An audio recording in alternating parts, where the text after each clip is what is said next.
People used to pay me $4,000 for this course, and now I'm going to give it to you absolutely free. No upsells, no cash, just a full system breakdown that I use to grow my business from 0 to 100K a year, so you can install the exact system into your business straight away. This is the course I used to give my clients. It was called The Road to Freedom. It's $4,000 when it was sold at its highest price. And this literally breaks down everything you could possibly need to road mapping your way to 6 figures, to building a no-brainer offer, how to design a program that's going to get world-class results, that's going to allow you to scale with leverage to get to the results that you're looking for. I teach you how to create content. I teach you the whole ecosystem, how to turn content into book calls, how to book appointments, how to have DM conversations that feel good, that feel easy, that allow you to actually roadmap your way and get to the calls that you need to make the money you want. I teach you the full sales script, got a full sales training in there. Step by step, word by word script that I've used personally to close deals with 2K, 3K, 7K, paid in fulls.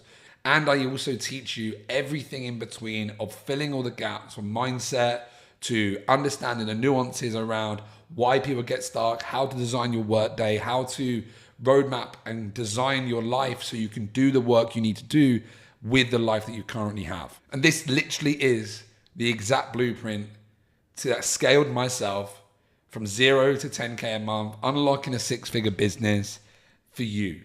And you might be wondering why I'm doing this.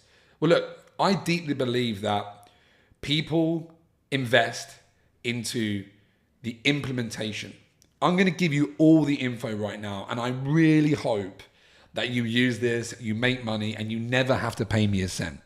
But you might watch this and you might realize that, you know what, I'd want to go deeper, I want to get support, I want to understand the nuance of how Ryan can help you in this journey. And that's my pure intention. I want to be very clear on that because this is so valuable.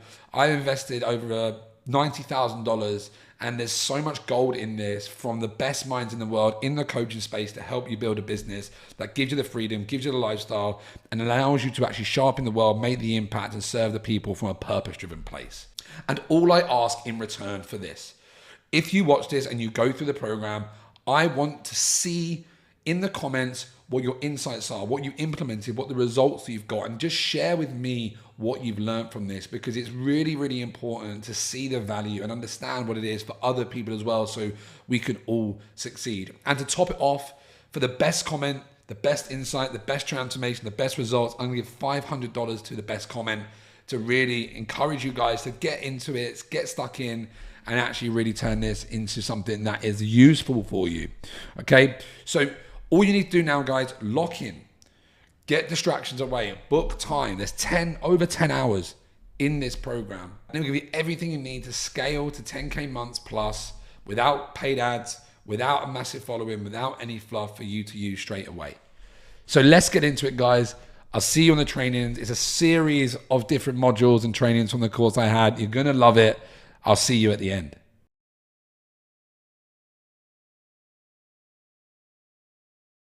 Hello guys, welcome to this core training. Very, very excited to bring this to you today.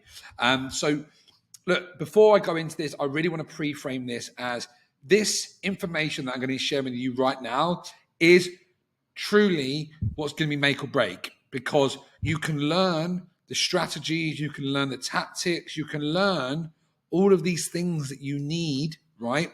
But unless you really take action and execute on the information that you need, then you are not going to get where you want to be. All right, facts, right? I'm going to tell you that straight because I really, really want you to understand the importance of this module, okay? What we're going to be going through is freedom principles, so success principles, the high profit actions, your non-negotiables, and a daily workflow for success, okay? Because from personal experience, right, I invested £25,000 learning all these different things, but yet every single time I sat down at my computer, I would be distracted. I would do different things. I would always create and have no structure or flow to my business.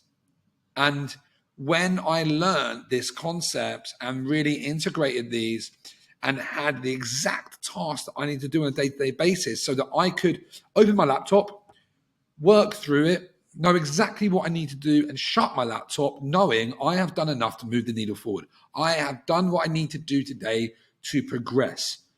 I know with absolute certainty what I've done this previous week, the actions I've taken have moved my needle forward. Because I didn't have that, I would be filled with doubt. I'd feel with uncertainty and frustration. Why is this not working?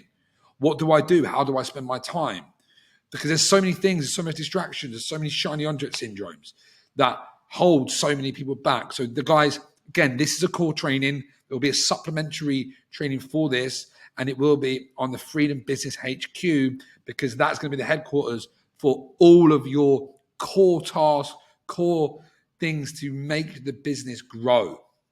Okay, so guys, we're going to dive into it now, and we will go through every step and really allow you to integrate this. And I want you to ask questions. If there's anything you're stuck with, guys, please ask questions. So look, this training is the principles, high profit actions, non-negotiables, and daily success, daily workflows for success.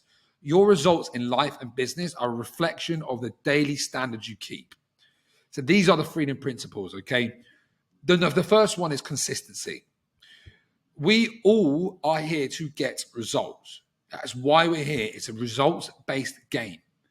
And the best results come to those who are consistent in their daily, weekly, and monthly actions. It isn't a one-off job that creates success, okay? It is knowing how to spend your time in the actions which truly move you forward in life and business, doing the work consistently over time, regardless of how you feel, okay? So for example, right, in health, everybody knows, right, we need to exercise 3-4 times a week, eat healthy food like 80% of the time, drink water, have your 10K steps, and have 6 to 8 hours sleep, right? Very common knowledge in the world, right? But eating one salad does not make you lean. Doing one workout does not make you strong. Doing one run does not make you fit, right? It's a small daily actions that compound over time. It's exactly the same in business. One sales call isn't going to get you clients. One message isn't going to get you booked calls, okay? One Instagram post isn't going to get you leads, right? It is the compounding of all of these things, these actions, that create the success over time and the consistency in it. And this passage is taken from Atomic Habits. It's a fantastic book, okay? And I want to show you this, and I want you to visualize your success as an entrepreneur, okay? Because, like I said here, 1% better every day. That is the pure focus that we need to do, because the actions that you will take will be that 1%. And by doing that, you're going to get better. Your skill level is going to improve. Okay. And I don't need to go too much into this visual, but you can see right now just how important the 1% improvement is over the course of time. Okay. And this will get you results. Because it took me 2.5 years to figure this out. I was skill stacking. I was showing up, but I wasn't doing the right things. And that's why it took me so long to actually get the result. And this is why, guys, in this program, we are going to condense time. You do not have to do 2.5 years of struggle, because I'm giving you the exact blueprint that you need in order to make this a real success. Okay, but I want to pre-frame anything that I tell you. You have to understand the importance of it. And I really want this to sink in, okay? These are small habits that compound over time. 1% better, you'll end up 37 times better after 1 year. That is a huge amount. Huge amount. Okay? So I want you to think of that as your bank balance as well, right? We're here to make money. We're here to be free. What does that mean, right? What are our values? How is this going to improve our life? Okay? The next thing I want you to go through and understand is your expectations, because your growth will not look like this, and it will not feel like this, right? It will be much more like this. So this is the plateau of latent potential, okay? Because when you, and this is the saying at the bottom, do not live in the fantasy of seeing immediate results from your actions. Live with the expectation your results are inevitable if you focus on the daily tasks. We have to think inevitability, right? It can not work if I do this, right? But your reality will not reflect that straight away, okay? So there is a valley of disappointment, because what you think will happen is this consistent growth. It doesn't happen like that. It's an exponential curve, right? You're compounding your skill stack and you're building up the skills. You're building up the reciprocity in the marketplace. You're showing up. You're learning. You're getting better. All these things compound, but the reality doesn't actually represent that for a delayed period of time. So I want you to understand that the level of returns you will get are inevitable if you show up consistently. And this is why in this training, we're going to make sure you have everything you need in order to do that. So guys, the next thing I want to talk about is standards, right? What is essentially this comes down to is the standards that you keep for yourself. Will you show up and do the work every day, regardless of how you feel? One of the biggest mistakes I made for a long time in my business was letting my emotions drive my business. If something had happened externally, I would let it affect me, and I would let it affect my drive and discipline to do the work. Okay? But the truth is, success, freedom, the marketplace do not care about how you feel. They care about how you show up, who you show up as, and the value you provide. If the standards you do not keep right now, if your reality does not reflect the life that you want, it is because of the standards you accept for yourself. Okay? And you have to think in the future. So what standards does that highest version self of you keep? If you want to have a life of freedom, you want to be earning 10, 20, 30, 50, 100K a month, right? What are the standards of that person? What are the standards of that version of yourself? Because that's what needs to be kept now, because you be before you become. You have to be the person that you need to be right now. Embody that fully, integrate it. And I'm going to go through this in more depth. There'll be trainings on this. But you have to be before you become. And live with the expectation it's going to happen. Okay? And next, guys, it kind of leads me into the next part, which is identity. So the next key is identity. The actions you take will be based on the identity you hold. And there's 3 layers to behavior change. There's a change in your outcomes, there's a change in your processes, and a change in your identity. Outcomes are what you get, processes are what you do, identity is what you believe. Okay, so the outcomes are freedom, 10, 20, 30, 100K months. The processes are these daily actions, which I'm going to teach you in this module, in this core module. And I'm going to give you a way to track them. And then lastly is the identity about what you believe, why you do what you do, who you think you are. And you are a freedom-based entrepreneur. You're a freedom entrepreneur, right? You are free. You are born free. And how do you create freedom? It's by doing these actions, okay? So with outcome-based habits, the focus is on what you want to achieve. With identity-based habits, your focus is on who you wish to become. It flips things around. The ultimate form of intrinsic motivation is when an action you take becomes a part of your identity. It's a simple 2-step process. Decide on the type of person you want to be and prove it to yourself with simple, small wins. Ask yourself, who is the type of person that could get the outcome I want? Who is that? The most effective way to change your habits is to focus not on what you want to achieve, but who you wish to become. Your identity emerges out of your habits. Every action is a vote for the person you wish to become. Becoming the best version of yourself requires continuously edit your beliefs and to upgrade and expand your identity. The real reason habits matter is not because you can get better results, although they can do that, is because you change your beliefs around yourself. So guys, do you see how this is all coming together now? Do you see how each of these things is feeding it and pre-framing it? I'm not telling you what to do right now. I'm telling you how to think. I'm telling you how to behave. I'm telling you how to believe, right? So that leads us into this next part, guys. So ownership and responsibility. You don't get what you want, you get what you tolerate. Okay, your life is a reflection of the things that you tolerate right now. If that is low standards, you tolerate low standards. If that is letting your emotions get the better of you, that's letting your emotions get the better of you, right? If right now you do not hold the identity of a successful entrepreneur, you are not operating from that energetic space of this is who you are, and you are tolerating low standards in your business and in your life, this is why the reality you currently live in does not reflect success, freedom, or financial abundance. This is why, okay? This is why the compound effect is in real force and at play inside of our business. Every move is a positive or negative. Every move moves you closer or further away to your ultimate goal. And it's time to take ownership of your current situation.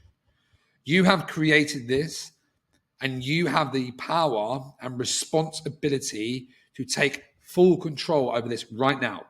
Responsibility is the ability to respond. You have the ability to respond right now. Right? So I want you to make a declaration to yourself out loud. Speak this into existence. Okay? Today is the day I take ownership and responsibility of my future. I am free, and I consciously choose my actions to create total freedom life mastery from this day onwards. Pause it, say it, speak it, believe it. Because what you're going to learn now is the exact things that you have to do and take action on. This is the responsibility that you have if you want to make this work. I can't do this for you. The only person who is ever going to make this a success is you. This is you. So you have to take responsibility for it. Okay, so the next thing, guys, is really understanding how this actually works, okay? And the cause and effect. Understanding cause and effect, outflow equals inflow. Inputs versus outputs, okay? Knowing cause and effect is a relationship between two things. Then when one thing makes something else happen. For example, if I eat too much and do not exercise, we gain weight. Eating food without exercising is the cause. Weight gain is the effect. I use these examples because they're easy to understand, right? So first, you need to understand how your pipeline works. Before we go into any of this, guys, it's important to understand how your pipeline works so you know what the outflow is, what the inputs are, okay? Because what you put in is what you get out. And I really need you to understand that. So the principle, remember, for the rest of your life is outflow equals inflow. If you're not inflowing clients, leads, or money, you're not outflowing enough, and you need to increase your volume of outflow. So what is your outflow? Your outflow is something that comes out of you and goes into the marketplace, whether that's a piece of content, a direct message, an email. Even if you're outflowing intention to sign clients does help. Why? Because it makes you do the activities that are required, which we're going to go into. Many people avoid doing the basic outflow, even when their inflow is bad. They are not true entrepreneurs and fail to see facts staring them in the face. It's not about knowing what the outflows are. It's not just about knowing what the outflows are. It's the consistency in which you do them. Consistency is better than volume. But if you want to have both, that's a good thing, right? The consistency of the implementation of your outflow day in, day out has a compounding effect like we spoke about. You simply cannot be half-assed or do things sporadically. It just doesn't work, right? And I really want to nail this home. Your outflow is very simple, guys, right? And we're going to be going through your outflow. But here's a few things, right? Your outflow is creating content, video and written, putting it out there every day, adding value to groups and communities, connecting with your target audience daily, nurturing them through your buyer's journey, voice notes, video replies, booking as many calls and consultations as you can. Over time, consistent action yields the best return on investment. So consistency is better than volume, but if you have both, you have the giving yourself the best chance of success. Okay. So how does this work, guys? So you're outflowing content, you're outflowing messages, you're outflowing advertising, you're outflowing into the marketplace, your knowledge, your expertise, the value that you have to offer. You're providing value to the marketplace.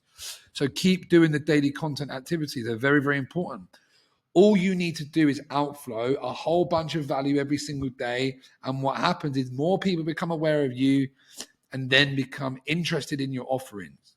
Having meaningful conversations and purpose is some sort of product or service to them to ultimately close a sale. This results in money in the bank. It doesn't get much easier than this, right? It's all about the actions that you take. But again, we've pre-framed this. We know about consistency. We know about managing your expectations, your standards, the identity you need to hold, taking responsibility. And now this is what this transaction is. What I put in is what I get out. So there's a bunch of ways, like the message. How do you provide my value? The right message, the right market, the right place, the right call to actions. Helping people become problem aware. A large percentage of the people that you're going to propose this is what it's going to be from. Okay. And people, you have to play the numbers game. You really have to play the numbers game. Okay. And at first, depending on where you go into this, it's going to take more time. That's the facts. That's the reality of it, right? It doesn't come without putting the time at the start. But you will learn how to leverage your time. As you create income within your business, you can start leveraging your time. And I'm going to go through 3 different workflows for you in this training, depending on where you're at, right? So you understand the importance of each and you choose what your workflow is going to be. When you're at a certain point, you can transition and elevate into the next phase. But you know the whole process. So guys, really important to remember, and I'll say this again throughout the program, 3 C's, content, connection, and calls. This is what creates cash. Creating content, having conversations, and creating connection with people and having calls. Okay? And then guys, a little bit more, just so the more you leverage yourself, the better, meaning the less work you physically doing and greater results you can have. Recommend doing this for yourself. At least initially, you have to have a thorough understanding of what this looks like and what you're needed to be doing, right? But when you do become competent in this, and I'm going to help you with this, and we're going to provide you with a real plan of how you can start leveraging, how you can start scaling and outsourcing, and this whole process of how you remove yourself from the trenches and become a CEO of your business, is creating leverage. You can offload things to a virtual assistant, $10 an hour to do the stuff that you need to do. So you're constantly having a large flow of outflow. It doesn't have to be you, the one that's doing it. So just it's essentially that you understand how this works before we go into this, because this is the fundamentals of lead generation, client acquisition. And there's just a recap of the principles, guys. Just delete this. This is a live training, guys. It's not perfect. So really, guys, to recap on the principles that we're going into this, right? You have to commit to consistency. You have to commit. Imperfect action beats perfect inaction every single day of the week. Do not let perfectionism get in the way. Take ownership, right? Delay gratification and inevitable thinking, right? We have to delay gratification. We know that things aren't going to work straight away. We can get very quick results, and I'm going to make sure that you have that. But with these daily actions, it is a compound effect, but the results are inevitable. Next, guys, we go into you have to be before you become, right? Living with the future self standards. Very, very important. Then absolute ownership, right? Full responsibility, guys, and no stories.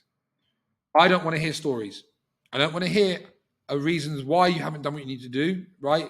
Or if you don't come back with data, that's because your mind, again, it's stories, right? Ownership. Have you done the work? Yes or no? Yes, great. No, why? Right? But that why is an internal thing. It's an internal ownership. Why haven't I done it? And what do I need to do to make sure I do it in the future? Not, oh, this happened and then this happened and I couldn't do it because of this and then my girlfriend done that. It's like, no, it doesn't work like that. You have to take ownership, right?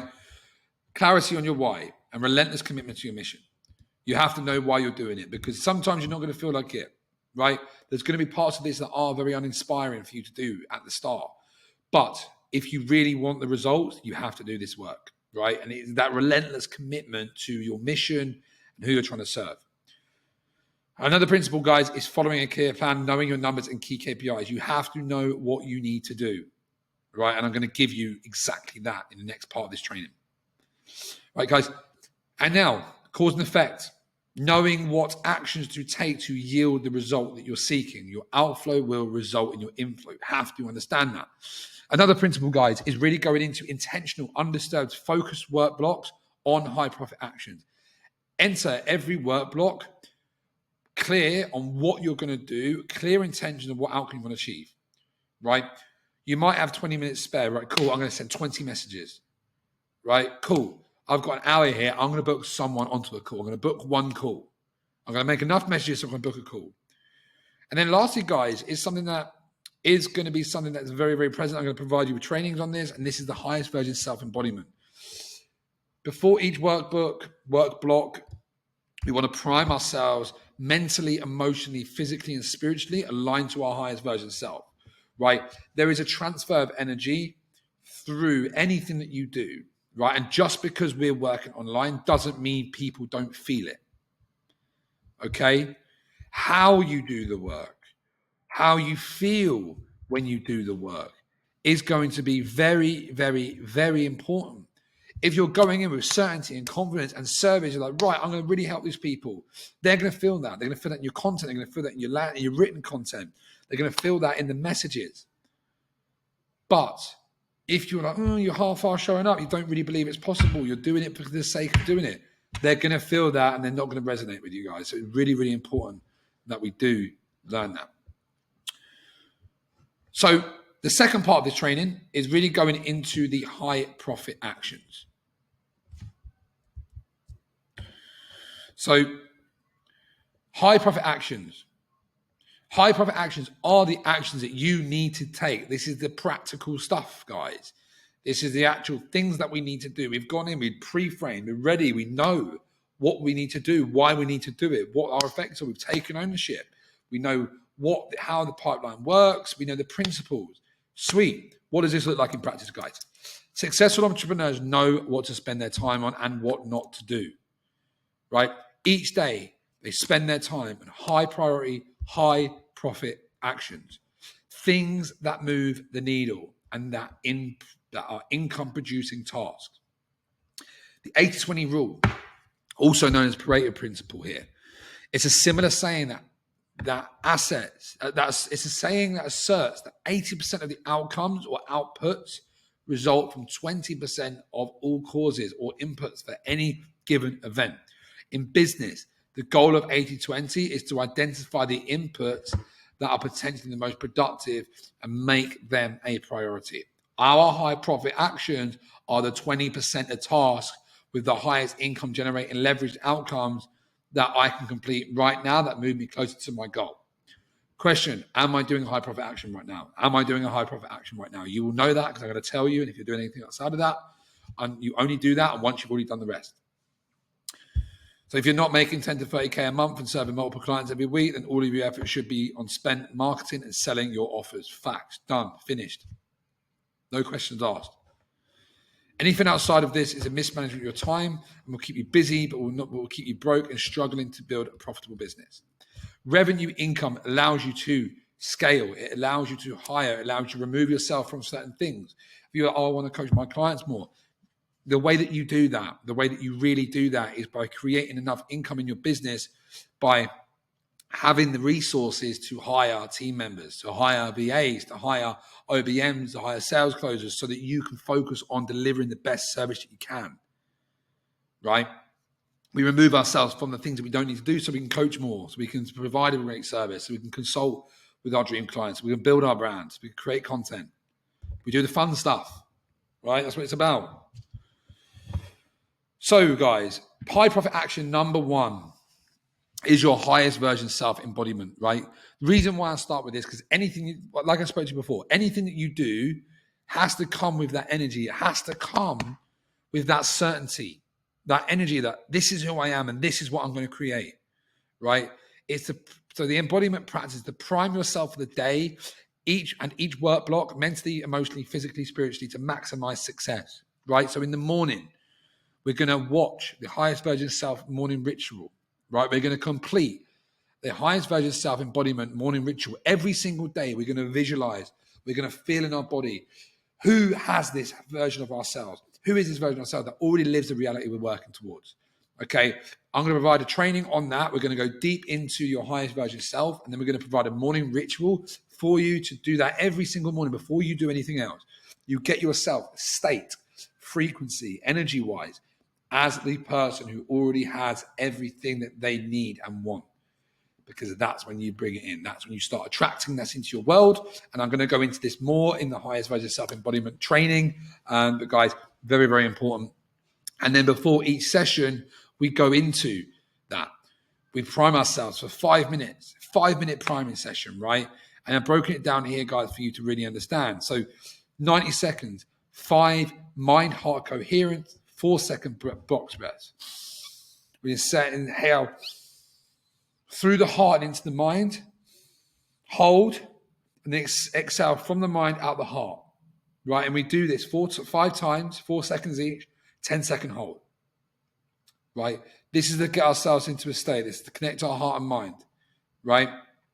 And then the next part of it is full body gratitude.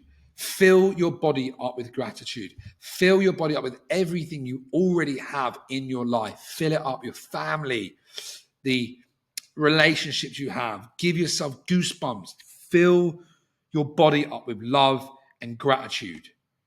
And then we go into 90 seconds of manifestation gratitude. We manifest, we be grateful for things that we are manifesting into our lives. The money we want to earn, the relationship we want to earn, the dream clients, the trainings, the business, talking on stage, all of these things that we want and want to manifest, we are so grateful that they already exist. And then number 5, we set intentions for the session, right? We do intention settings. So we're not attached to the outcome, we're about identity and intention, right? And this, guys, we really set ourselves up for success before we go into work blocks. And there's a pro tip here, guys. Use Insight Timer, set bells for each section. Again, there's going to be more trainings on this. So head to that section once it's ready. So guys, once we've got ourselves in that state, the next thing that we need to do is content. We need to publicly share our message, provide massive value, and increase the awareness of your offer. People need to know who you are and what you do. We do this by showing up in the marketplace as an authority every single day, by authentically adding value, solving the problems of your dream clients on social media and making them aware of your solution, your offer. You should be over delivering value to provide your clients and your audience, intentionally making deposits into the reciprocity ring. You cannot give away enough for free. People don't pay for information, they pay for implementation, right? The reciprocity bank, okay? This is a term, it's an idea that there's an intangible goodwill bank account you deposit into every single day by providing value to the marketplace. The more value, the greater the deposit. The greater the deposits, the more frequently the interest is returned to you in the form of dream clients and money. So the more I give, the more I get. The more good I do, the more good I spread, the more value I spread, the more intention I give, the better the energy. It's this life force that you're providing into the world, right? You're creating this life force, and that's what's going to be returned to you as a transfer of energy and through dream clients and money, okay? We do this by creating high quality social media content, right? Producing content that demonstrates your expertise, authority, and utilizing the content types of value and over delivering. We've got personal and lifestyle content. We've got authority, evidence, and offer style content. And we've got conversions and call to actions. We're going to go through content in much, much more depth, right? But for the sake of this training, we're just going to give you an overview. So this positions you as a go-to expert in the marketplace. It gets you raising their hands to work with you. The posting schedule, like one a day, like post on your stories one a day, right? I'll say on your feed once a day, right? Don't maybe Sundays give it a rest, but every day you should be posting on your content, providing value, staying top of mind. You want to be on your stories, 5 to 7 stories every day. Show your life. Have a call to actions. Get people into your world, right? And then we want to produce in 1 long form content per week, 1 YouTube video per week. Okay. I've just launched my YouTube at the time of this recording, and it is something that allows us to deepen our relationship, go deeper on different concepts, and really provide massive value. We're just throwing out so much value that it's inevitable, it's impossible for us not to win. We want to create a podcast per week. And I'm going to there's a different training on this about the mental opt-in of different platforms. Content, podcast, you have someone in your ear. We want to really try and build a podcast. Mine's being launched very soon. And it really creates a very intimate experience for your clients. And then we want to create a daily email, right? This is like the most optimal, guys, right? It doesn't have to happen straight away, but this is what we want to get to. This is like the optimal outputs that you can have, right? It's different platforms, long form, short form, stories, emails, podcasts, get everywhere for these people, everywhere for your audience. Just fill the audience up with every platform that you can possibly do. There's going to be more, again, in the course around content optimization, content repurposing, and how you maximize your input to get maximum output. But as a minimum, guys, 5 times a week, right? 5 times a week, 1 to 3 stories and 1 email, bare minimum, right? Content ideas, right? We've got talking head videos, adding value. We've got client wins, client interview clips, tweet style posts, videos of you coaching, highlight clips, podcast clips, lifestyle photos, right? There's so much that we can do. There's just, again, we're going to go into it much more detail, but this is about your output, guys. This is what we're putting out into the world. High profit actions, creating and sharing this content. Again, there's a training here about the mental opt-in. But this is your signal. This is your broadcast to the world. And this is what calls in your ideal client avatar. This is what calls in your dream client. You're building like, know, and trust with your dream client and your audience by showing up consistently as an authority. You're posting on your social media. You're posting on your stories, YouTube, podcasts, emails. And in the words of Dan Kennedy, who's arguably the best direct response marketer of all time, people are walking around with their umbilical cords in their hands looking for someone to plug into. Let that be you. People want to listen. Don't live in this illusion and with this belief that people don't want to know. They do. They're interested. They're curious. Your ideal clients want to know you. They want to know what you're up to. So this is really, really important, guys. Okay, so once we've created content, we put that out there, we're focused on creating content and putting our message, sharing our message to the world. The next high profit action is setting calls. We work in the people game, and your business is based on your ability to create genuine, authentic, human connections, relationships with your audience by building authentic connection, okay? And connecting, I'll change that, guys. Connection and setting calls, right?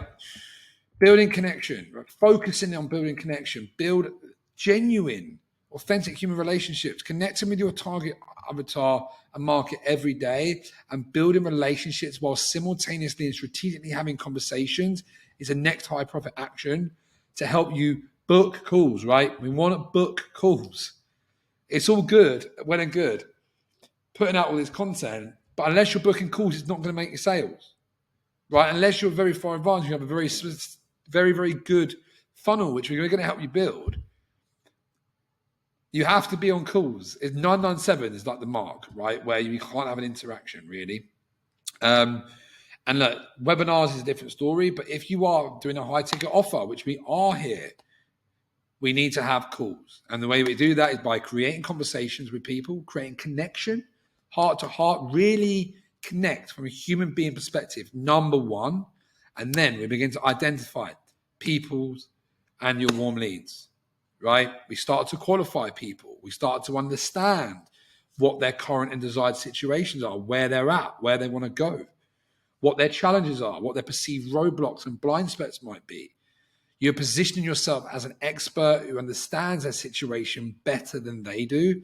You're refining your marketing message and creating more impactful content as you know your audience deeper. You're getting real feedback, real interaction. You can't build a business by not creating connections with people, right? It allows you to improve your offer. It allows you to really understand exactly what your dream clients need. And then we invite them to a call. More booked calls, more offers, more clients, more sales, more freedom, right?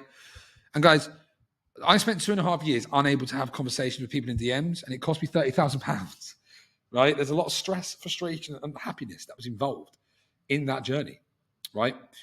Because I had a very deep unconscious fear of rejection that I couldn't work through, and I couldn't offer my services on one-to-one. I could post on social media, but the biggest mistake I see coaches struggling to get their business off the ground is their mindset around DMs and outreach. They project negative beliefs around proven strategies because of a negative experience and dogmas of other coaches.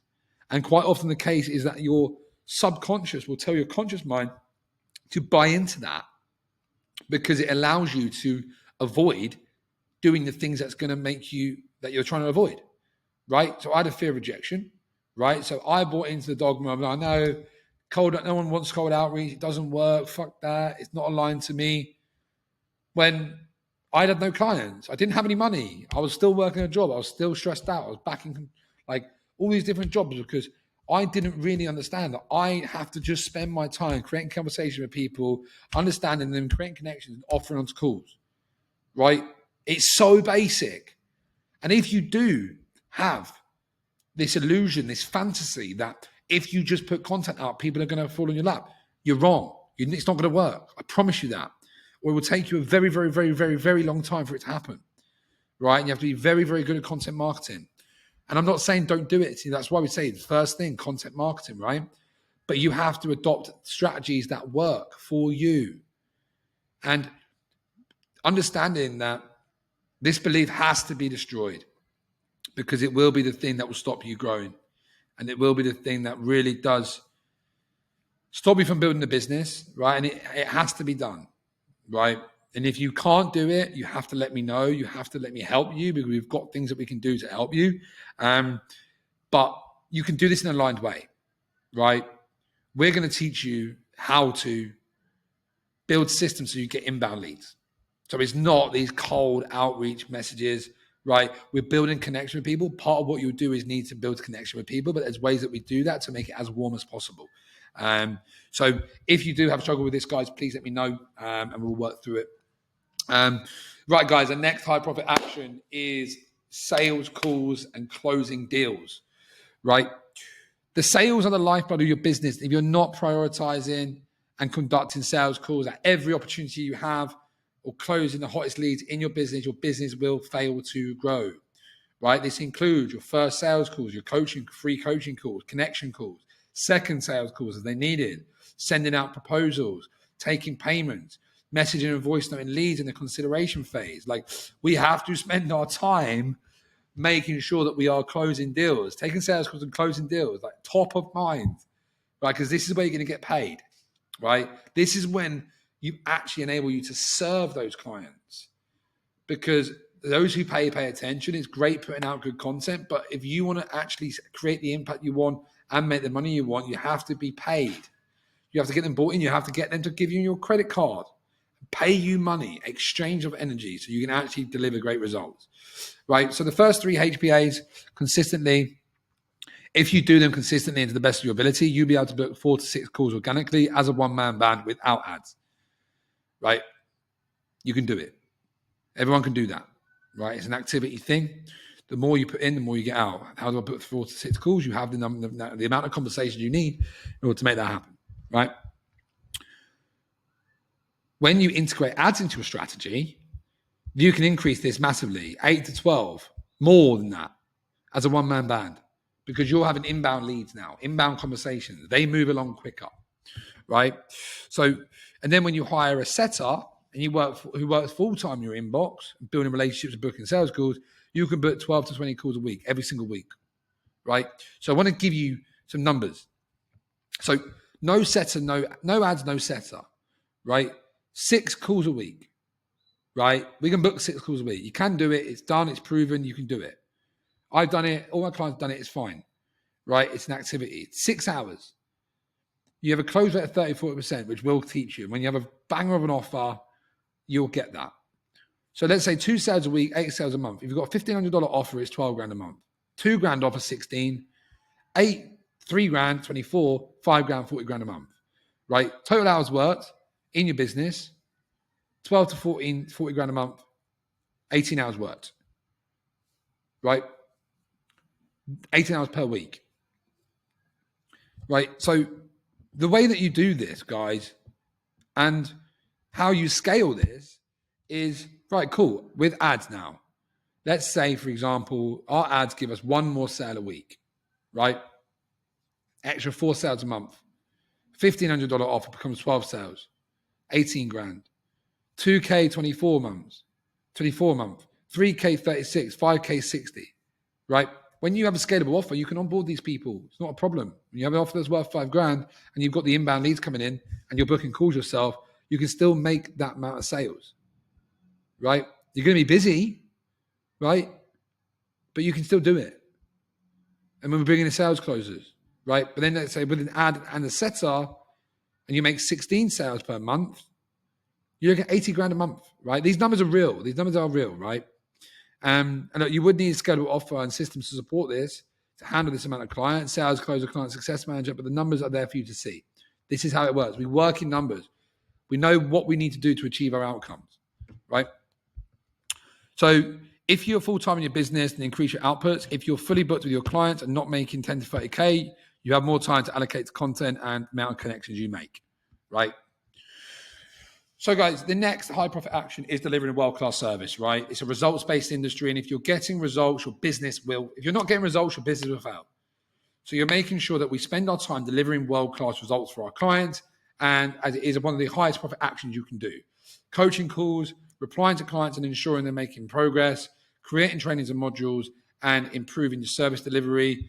When you're getting a client, it is vital to share this with your client win. It is vital to share this with your audience to demonstrate social proof. This works for 2 reasons. Okay, it proves that you are already serving clients and getting results for your dream client, and it provides more opportunities to get referrals from your clients, which is the most powerful marketing tool to this day, right? Referrals, word of mouth, you can't beat it, still to this day, right? And look, there's a couple of stats for you. That social proof works because consumers trust the people they know personally over the brand that's selling them something. 81% of customers trust the word of their friends over advice coming from a business. Similarly, 72% of consumers consider customer reviews and testimonials more credible when a brand talks about its products, right? There you go. Why it's important, guys, right? Focus on delivering incredible client results. Creating trainings and modules, right? Really important. Leveraging your opportunity, leveraging your time, right? But it comes after all the income generating tasks, right? What are the real tasks that generate income? These are the first few. Delivering high client is a delayed response, but a very, very essential part. And I do have a training here, guys, how you can actually start doing your spotlights, testimonial frameworks, client wins. Creating modules for your cause is a high leverage activity. Exactly what I'm doing now, because once I do this, I don't need to go through it on a one-to-one basis. You can just watch it. The next, guys, is high profit action 6. So that's tracking key performance indicators and knowing your numbers. One of the most overlooked and underestimated components of growing a profitable, scalable business and becoming a successful entrepreneur is data-driven decisions over emotional decisions. We've gone through this, right? We are going to have inevitable, that's when to say, highs and lows in our business. And it is an emotional roller coaster. I'm telling you right now. But the quality of your business is based on the quality of decisions you make daily. How do you choose to spend your time? What strategies do you choose? How do you show up? How do you respond to challenges and roadblocks? How do you deal with external factors affecting your business? How do you manage your emotions? How do you lead yourself, your clients, and your team? The list goes on and on. This is why building the skills of data decision-making is the best way inside your business to use data to gather as much information as you can to make the best decisions, and letting your numbers do the talking. People lie, numbers don't. Right? I am going to be holding you accountable. The team is going to be holding you accountable. This is what we need from you, right? I need to see the numbers. We need to see the numbers so that we can make decisions based on that, right? Because what we can do is systematically reverse engineer our goals, break them into component parts, and build a roadmap to our inevitable success. Not a question. When we know the numbers, we know what we have clarity on, what actions do we need to take to hit our goal? We need real-time feedback on our processes and create more efficient systems. What is working versus what isn't working, and being able to identify the bottlenecks. With the KPI, and when I give you the tool about HQ, it's really going to allow us to look at what is working and what's not working. Okay? It allows us to systematically build out the bottlenecks. When we're intentional about the troubleshooting and understanding each part of the process, we can make objective decisions based on our performance, based on what is showing us. What is this data showing us so that we can then make decisions? I can support you on that, but I can't support you if I don't know the data, right? This is why it's so important as a relationship between us and a relationship between you and your own business and a relationship between you and your own clients, right? It's all the same. You have to know your numbers. You have to know your data, right? Try and quantify it as much as possible, right? Actions. How many times have you done this particular habit, right? We can objectively score our performance, right? We can make, again, the best decisions, and we can lead and manage our team performance better. When you begin to do this, you become a much better leader because you lead yourself. And then by leading yourself better, you can lead your team. And then you know what is proven to be true. So then when you hire, you know what you can manage on because you've already proved it to be true, so that then you can manage your own client, manage your team. So then your standards are met within your team and you have expectations that you need to meet. And if they aren't being met, it's nothing personal. The numbers show this, and this is what I need to do, right? And then lastly, again, guys, you're just making a decision based on data rather than emotions, okay? We still use our intuition to make decisions, but from what the information gives us, right? We still trust our gut. We still trust that intuitive part of us to make that decision move forward, but we're making it from the most informed decision that we can by collecting data to inform our decisions, right? Key performance indicators or KPIs allow us to do that, right? If you come from a corporate background, I've worked in corporate. I hated the idea of KPIs. It is tough, but because you are a business owner, you have to know your data and you have to know the key information, right? And it's important for you to realize, guys, the results guarantee that we have in place for this program, if you have got the results guarantee in place, is based on the actions that you take, right? And the action that you take is based on the KPIs that you complete. You can't expect us to hold you to a standard you can't meet. And it's exactly the same as a relationship you have with your clients, right? So this is what your results guarantee is going to be based on. It's going to be based on the actions that you take, because this system works. There is zero doubt that the system works. And if you complete the system, you do everything, and you still don't get the result, then we'll work with you for free until that happens, right? That's the guarantee, right? But if you don't do the work, then you can't hold us to a standard, right? If you don't hold yourself to standard and you don't take the actions, and yes, there's a bit of leniency, guys, but it really is important for you to understand. So this is so important for you, right? So look, here's other things that you could track, right? And this isn't to overwhelm you, right? But this is to make you understand of all the things that you could track in your business and what we will track. But when you're a CEO, this is the stuff that you'll be tracking, right? Because when you're a CEO, you're just operating from the top and you're making decisions based on data. You're making, right, the team are performing here, these are the results, what can we change, how can we go in there, what do we need to do, what do I need to build? And you're making your decisions based off the information that you get. So highest version of self, morning rituals, priming, your finances, personal wealth, revenue, expenses, profit, pipeline, lead generation, feed posts, stories, YouTube, podcasts, comments, likes, new leads, followers, inbound messages, outbound messages, active conversations, follow-ups, people into lead magnets, calls proposed, calls booked, sales calls, no shows, sharp rate, offers made, offer rate, sales closed, closing rate, sales lost, bad fit, leads into consideration phase, deposits collected, cash collected, revenue generated, profit margin, ads, ad spend, ROAS, return on ad spend, cash, return on ad spend, revenue, cost per follower, ad, calls booked, cost per call, ROI revenue, delivery, client served, new clients onboarded, client wins, client check-ins, client complaints, client feedback, right?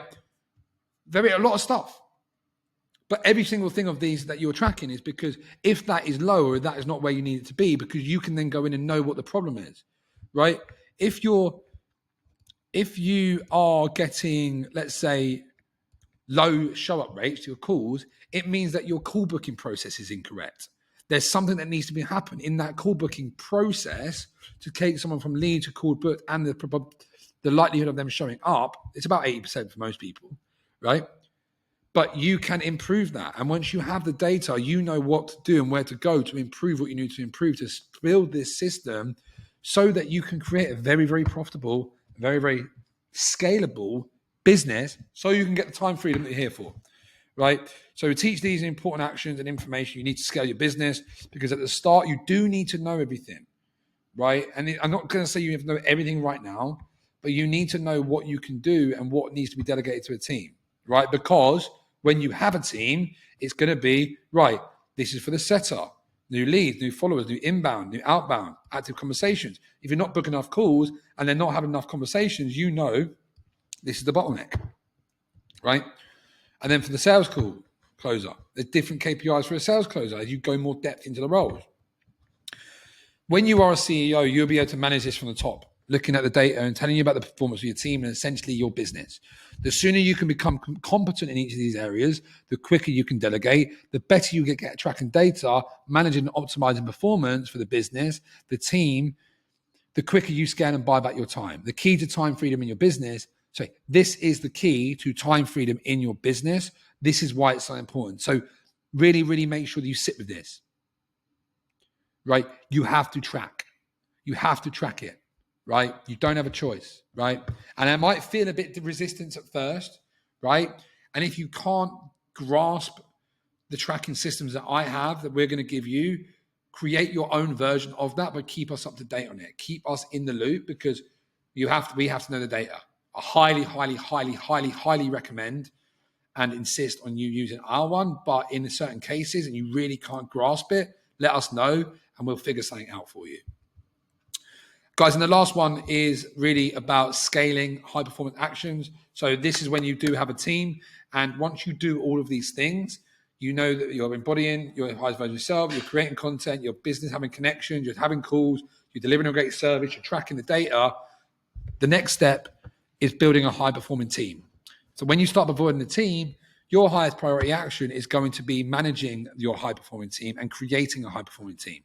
As you scale and begin to delegate tasks out to team members, you must have a systematic approach to integrating this into your business and your daily actions, because your daily actions will change, right? As you delegate, you get rid of certain things and things need to be brought in. So we'll go into more detail on this in later modules in the scaling section of the program. But this is really going to be about managing team members of high performance, running team meetings, coaching team members. Okay, so that's what we need to know on terms of the high profit actions, guys. That should be clear. If there's nothing else you need, or please ask questions. And now, guys, we are moving into this sort of daily non-negotiables and then the daily workflow. So how do you put this together? What are the things that you actually need to actually make this happen? Okay, so guys, there are going to be some CEO non-negotiables that you need. There are core daily non-negotiables that will always be in your diary when others will depend on the strategy and the team that you have. You oversee them using the KPIs and performance management, right? There's some things that you have to do now and will always do. So it's important to identify as a CEO now, build the habits and disciplines of the CEO so that when you are ready to bring people into your business with the responsibility that it comes, you're ready to bring them in, right? You're ready to hold them. They are other human beings. They are there to be paid. They are there and committing their life energy to you. You have to be able to hold that space and be the person that they need, to be the boss, be the leader that they need to guide them into their own goals as well. Okay. So guys, the number one non-negotiable is highest version self-embodiment, right? We have to make sure that we are energetically, mentally, physically, spiritually, emotionally in this space that we operate from, right? So that we are fucking moving with the right energy, the right force, the right certainty. So this will never change, guys, right? You always do your highest version self exercises. Doesn't matter if you're solo, if you're just starting out, or you're a CEO, we still do this, right? CEO number 2 is tracking your personal wealth, right? The people who become the most financially successful are the people that pay attention to their finances, right? Tracking your personal wealth, again, you don't have to do it on this form, right? The ones that we see, but is a rule for the financially successful. Tracking your personal wealth on a daily basis is going to be very, very good because your attention is there and you're always going to be growing it. Okay, so this next section, guys, is around the 3 phases of the daily workflow, right? And I've got a tracking sheet, I've got the HQ daily dashboard, which is going to give you all of this, guys. But essentially, there's 3 different phases of the daily workflow that you will evolve and shift into as you and your business evolves, right? Phase 1 is organic workflow. So this is when you're trading time for money. You don't have the money, you don't have the resource of money to put into your business to create more money and time, right? So this is when you have no ads and no team, right? If you're just starting out and you have low income in your business or you're struggling to get things off the ground, this could be you, right? The next phase is the hybrid workflow. This is when you're trading money for money. This is when you have ads and no team, right? Because what you need is inflow, traffic in your funnel, right, coming in so you can nurture those leads and put them into calls. No one's going to be able to do that as well as you can do that for the start, right? So it's important that we stay within the certain areas of our business that maximize the outputs.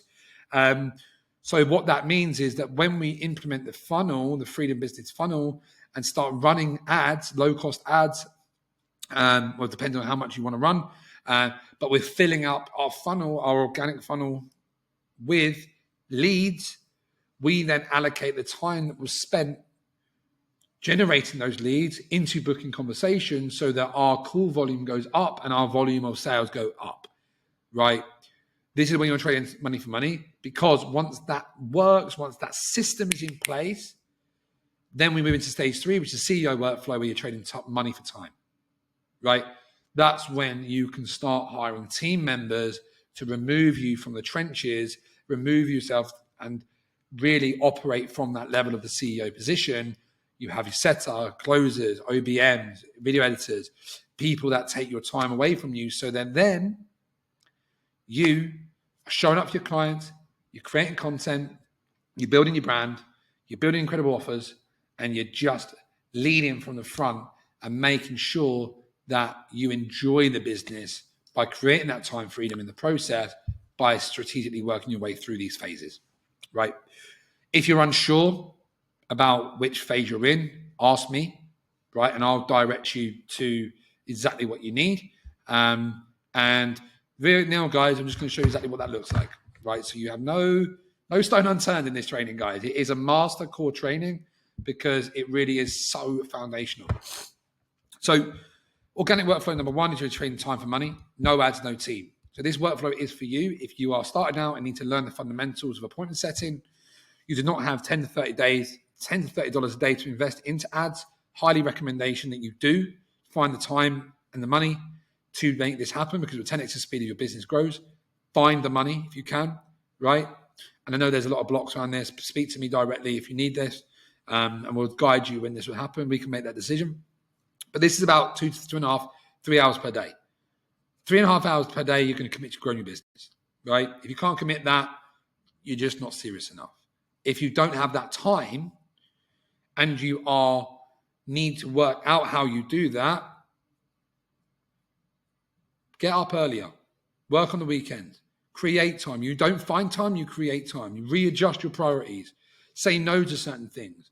Make sure these are the non-negotiables in your diary, because you're here for a result, and the results come by making the right decisions, and the decisions are to prioritize this work because nothing else matters, right?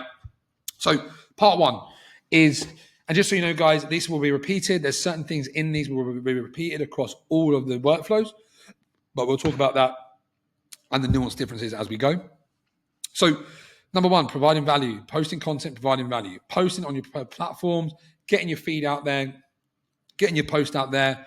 And on organic, you are going to be using Facebook groups to generate clients as well. So let's choose into posting groups, posting into Facebook groups, questions, We've got value posts, things that will go out into the marketplace to get engagement so that you can bring these people in, right? We have to get our message out there. We have to bring in new traffic, right? And then plan and post your story content to build relationship with your offer your audience and offer your services. So post stories, right? That's your content. That's your upfront content. It's your signal, right? Then we have engagement, right? We're building connections here. So as you see, high profit action. Number one, content. Number two, engagement, connection, right? Booking calls, replying to comments. Anyone who engaged from the group post, add them as a friend, reach out to them, strategically engage with other people's content with warm leads, adding touch points, going into groups where your ideal client avatar hangs out, the new connections you've identified as your potential client, right? This is the connection part. We posted, now we're building connection, right? And it all starts off being a human being. So we allocate 30 minutes, right, a day to just doing that. Just making new connections, replying, being a good person, being a human being, and providing value where you can, and just putting that out there, right? Phase 3, new connections, right? We want to organically fill people into our funnel, right? You're doing this manually now. This takes 30 minutes, right? You go to a group, you find where your ideal client avatar hangs out, right? This can be on particular people's posts, different Facebook groups. Be strategic around this. There is trainings in the program around how you can find these people, but sending them, adding them as a friend, sending them a hey, good to connect. I'll give you more trainings on this, but this is how you build connections, by going out into the world, connecting with your ideal client avatar, knowing that some of them will say yes, some of them will say no, but it's a numbers game. We connect with 30, 40 people, 25, 30, 40 people, 10 may accept, right? So we have to go high to fill in the numbers, because let's say, for example, we go 30 people, new connections. From those 30 people, there's going to be 10 people accept. From the 10 people, 7 of them are going to be engaged. 3 of them are going to be our ideal client avatar, and 1 of them is going to be enough in their point in their life where they actually want to book a call. So for you to book 4 to 5 calls a week, 30 connections to get 1 call. That's the numbers game that we play, guys. All right. And it really, really is important that happens. So you're going to have a KPI tracker for this as well. So next, guys, once we've done that, once we've added content, we've created our stories, we've added some engagement, we've filled our bucket up, our funnel up with new clients, all the rest of our time is spent appointment setting, advancing conversations, sending opening messages to new clients, sending voice notes to new followers, advancing conversation in DMs, engaging, replying within 2 minutes optimally to anyone that comes in to yield the best results. Be vigilant. Watch out who your connections are. Do this in 10, 20-minute blocks throughout the day where possible, right? You can do them in 30 minutes, whatever works best, right? But just don't let your prospects sit. The quicker the conversations move forward, the quicker you reply, the better, right? So we establish rapport, we build like, know, and trust. We identify the current situation, desired situations, and roadblocks. I'm going to give you a whole section on appointment setting, guys, because it's a very, very important skill that you're going to learn. I'm going to give you everything you need, right? One of my mentors started as an appointment setter and is now we're making $1 million cash a month, now worth 10 million in net worth through appointment setting. I studied with him for 6 months. Trust me, I know how to do this, and I'm going to give you everything you need to make sure this happens, right? But it's about activity, knowing that you have to do this, right? Use our messaging frameworks, you're offering and you're booking calls and you're following up with cold leads, right? That's what you do. And then you update your KPI tracker. What will happen is this process, you will have booked calls. So your booked calls will take priority, but this is on top of, right? So before the end of the day, you update your KPI tracker, tick off your daily tasks, track your conversations, track your sales and revenue, update your lead tracker, update your call tracker, and track your finances, right? So before the end of the day, you just take stock of where you're at. Performance manage yourself, right? Because again, we know the importance of all of this. I don't need to tell you about the importance of it all, but this is just actually what you have to do, right? So that's the organic. So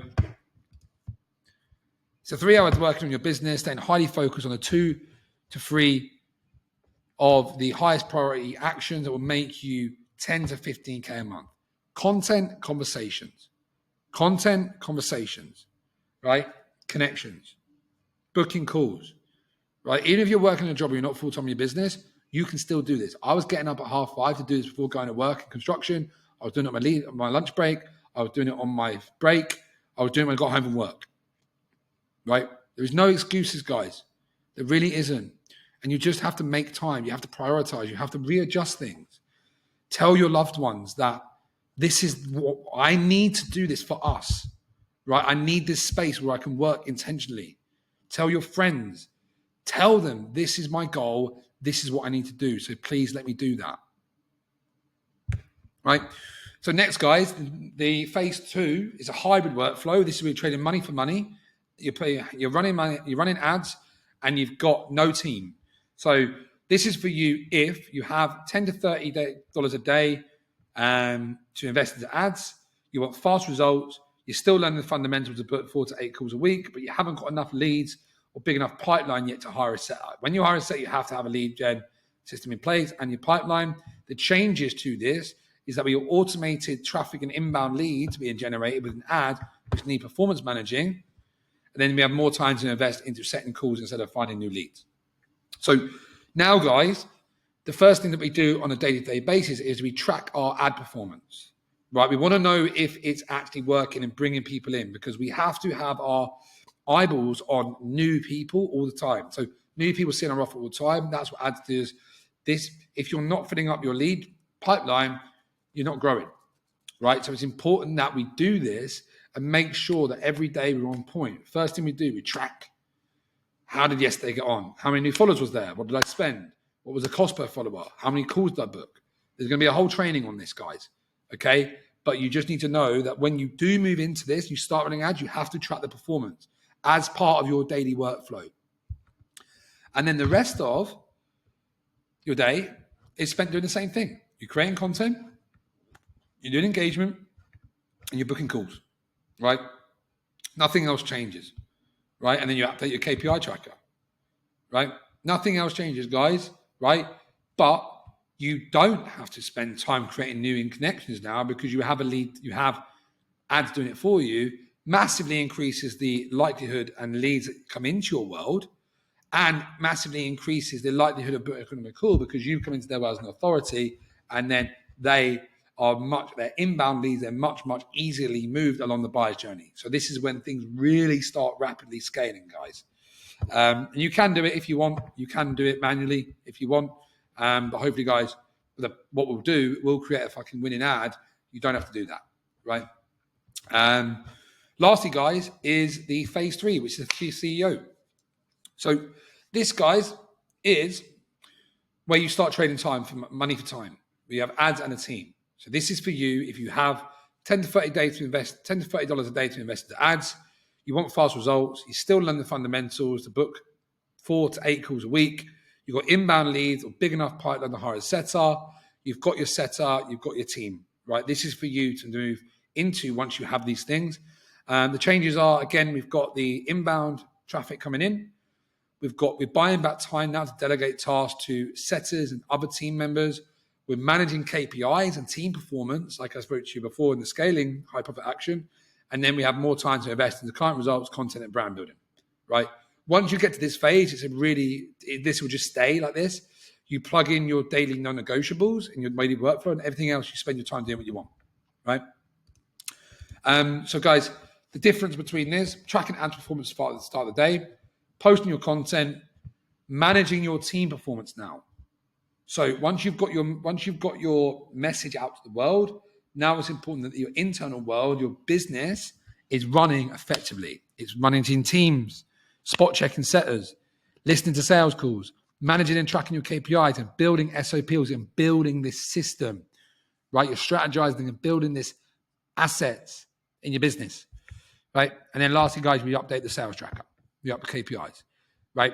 It is key to become competent and know your processes and systems inside out before hiring so that you can perform and manage effectively. There's more training on this in the scaling section. So this is just so you know how it transitions, guys. And we'll have a full section on scaling and mindset and team performance and tracking and ads. Everything is going to be in the program, guys, and is in the program. So don't worry about this. This is just the overarching concepts that you need to know and why you need to know it and what you need to do. So guys, just a quick one, just so that you know how to prioritize your leads. So when you are doing your appointment setting, you really just clear the inbox first. Like first thing you do is just clear the inbox. Anyone replies, clear it up. Then you follow up and re-engage with any of your past sales calls. So you're really active on that consideration phase, seeing if you can close them and get them over the line. You want to reactivate conversations that died off 2-3 weeks ago. So sending follow-ups, checking your stories and feed posts for call to actions and polls, replying to people there, initiating conversations from your groups, accepting inbound friend requests and initiating conversations, and then checking all your conversations and follow-ups in the last 7 days, right? That's just how you optimize your actual day of appointment setting. Again, we've got loads of trainings on that. So guys, there's some hacks and troubleshooting. When you're in doubt and confused, bring it back to the 3 C's that produce cash every month: content, connection, and calls. If you're not getting enough engagement on your content, increase your engagement on other people's content and use the power of reciprocity, and audit your content and work on your copywriting and marketing skills. There's a little engagement hat here. So post 3 times a week into your chosen groups, story posts, vulnerable posts, belief shifting, value posts, and questions work really well. Again, there's more trainings on this. Never use a call to action or self-promote. And then self-engagement hack, search groups for problems and pain points of your target audience using keywords. Strategically engage with all relevant people to begin to build relationships with them. Do not go in and self-promote or pitch them because it will cause sales resistance and they will reject you. Instead, casually form a genuine connection with them so you can look into transitioning into the business once the rapport is established. Right? Human connection first, guys. Hack number 3, private message group owners or podcast hosts. See if they're open to value in your community. Find guest spots on podcasts. Share your content, and leverage other people's audiences, guys. And then lastly, guys, it's about content. Content batch once per week is the most effective way to produce your content, leaving you to post it at very specific days, right? Leaving your week to focus on making out as many times book calls, basically. So if you batch content, it takes 1 to 2 hours a week. When you're good at it, it will take a little bit longer to start with, and you're posting 6 times a week to build trust with your audience, showing up consistently with value. And then once it's done, once it's batch created, you get an extra 20 minutes, half an hour of that day to focus on growing your business, guys. So look, I know this was a long training, guys. And really, I wanted to make sure that you are fully aware of everything, guys. So look, I hope you enjoyed it. I hope that really sinks in. If you've got any questions, let me know. But guys, if you do need to come back to this training, come back to this training. There will be the Freedom Business HQ, which will be a supplementary workbook to this, which you're going to use every day inside your business to track all of this for you guys. But thank you very much for staying in contact.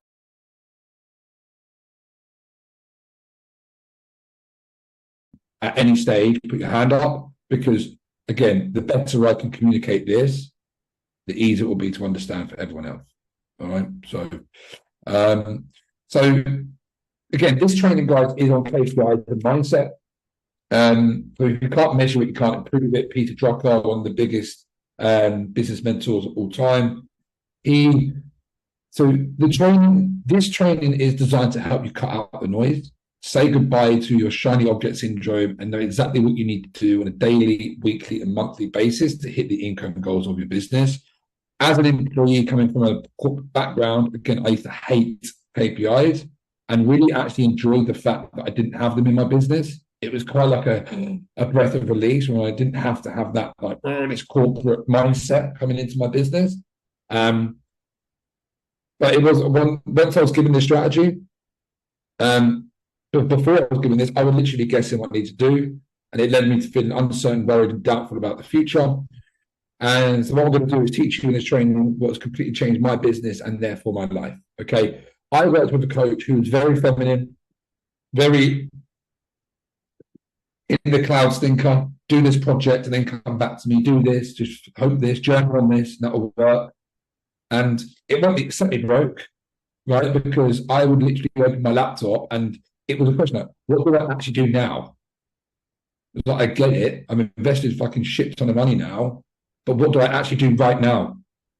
And I remember being pissed off that I didn't know. And then I said to her that we had to separate.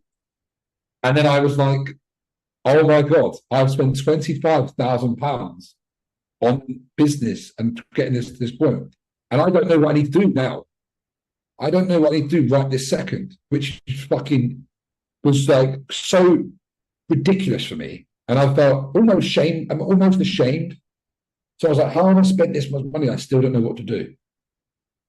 And that was when I realized that I needed a more masculine, structured approach to my business, because I was juggling the job. I was juggling trying to find time to work on my business, no real structure, doing things here and there. I was busy. I was working all the time. I was tired. I was still inspired by what I was doing because I loved it, but I never actually saw any success. The only measure of success that I had was my money and my clients. And I would tell myself, oh, it's okay, it takes a long time to build. But then I would be getting up, oh my God, on a Monday morning, having to go to work in construction again, fucking pissed off with myself. Right. So again, it really is a transformational way of thinking and an installation in your business, so you can actually know consistently that you are doing what you need to do, and so that you can actually be present outside of your business, because you know what you need done, you know where the bar is, so that you can say, have I moved the business forward? Yes, I have. Have I moved the needle? Yes. You can shut your laptop, you can switch off and know that you've done what you need to do, instead of being this constant cycle of worry. Am I doing enough? When is it going to work? Okay. Well, makes sense, guys. We're following so far. Sweet. So just a couple of mindset things, which is really important, guys. So the more input does not equate to the more output, but doing a few tasks really well causes more growth in your business. All right. This is why the output that you, so the inputs that you put in, they have to be the right inputs. Okay. So another one is give yourself time, the first weeks and days, to get used to this routine and test what has worked for you best. The way the Freedom Business HQ is built now, it's built to be to serve all strategies, and then you can play around with the document, so you can just hone in on what things that you need to do. And then as you look to develop through your journey, have more time and look at other strategies, you can bring them in and mold that HQ to you and your business. Okay. So if you did this workflow and you didn't see results yet, remember that you still had a good day. You used your time in the best possible way to bring yourself closer to the goal, right? So that, again, that's this compassionate understanding of like, right, have I moved the business forward today? Yes, because this is the data, and I'll tick that off. And these are the actions that are actually going to move me closer to getting clients. On bad days, don't beat yourself up. Ask yourself why you didn't succeed and what you have to do the next day to be better, right? The secret to this, and I'll talk about it a little bit later, is finding what works for you, finding how you plug this into your life, where you are going to stick to it and be consistent, but also find inspiration from it, right? You can combine certain tasks together so that they will naturally be more inspiring for you based on the environment that you're in, when you do things, what energy levels you have at the creation of these, how you batch your tasks. There'll be certain things that you can batch. There'll be certain things that have to happen on a daily basis. But there's just a couple of mindset things, guys. It's just a pre-frame coming into this. So don't think, oh, fuck, I can't do all of that.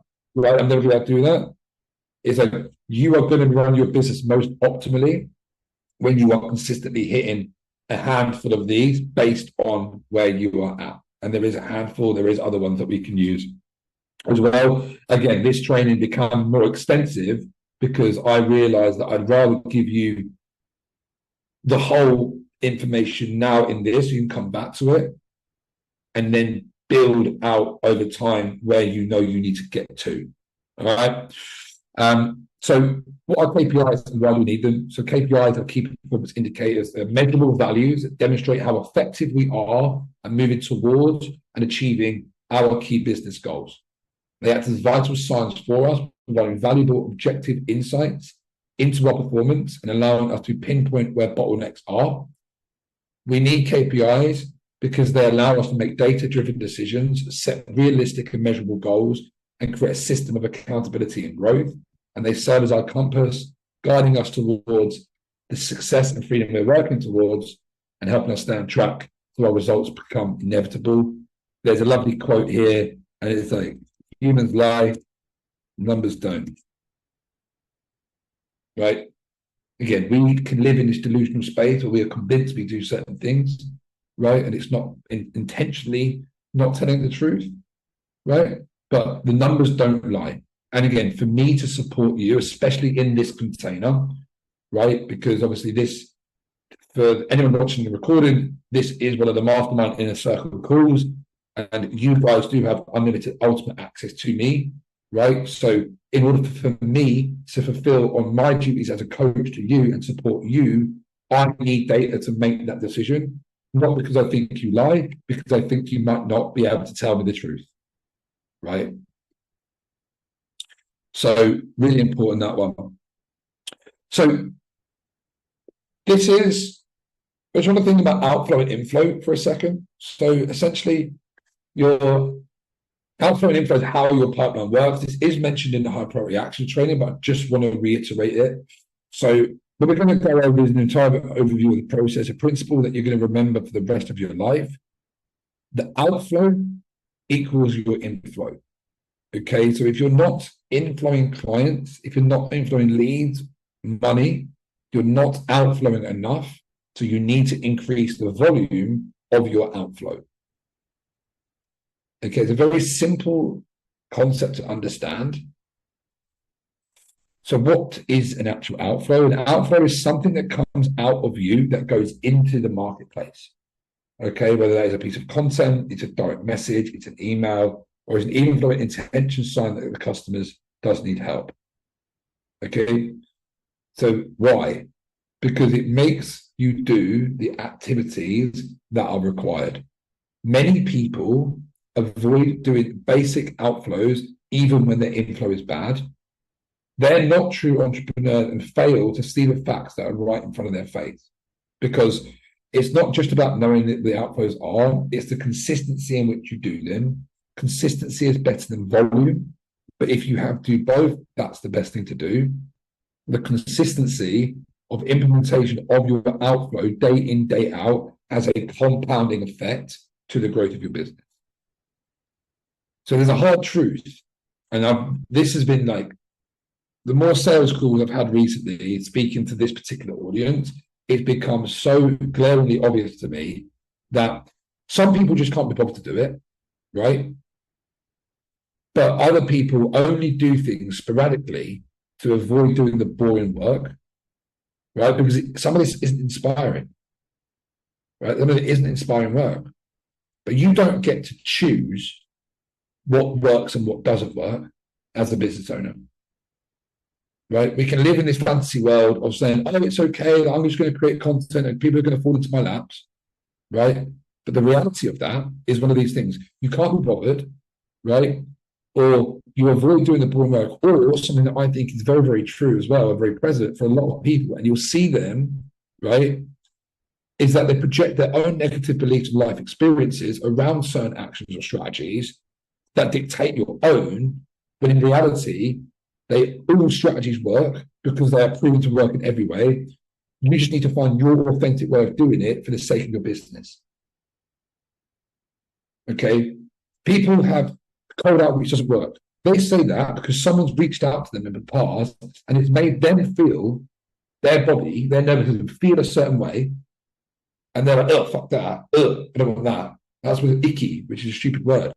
I hate that word. It's icky sales, right? But that's the feeling. So instead of what they do, they post content, they do lives, they create shitload of content, and like try and grow their following, right? but they don't ever take action and offer people on their services. They don't ever outreach people. They don't ever say, hey, mate, would you like to work with me? And again, I know that to be true because that was me. Right? Because I bought into this belief of people don't like that. That's not how it works. When you've got to think marketers, if you understand what marketing is selling you on an idea.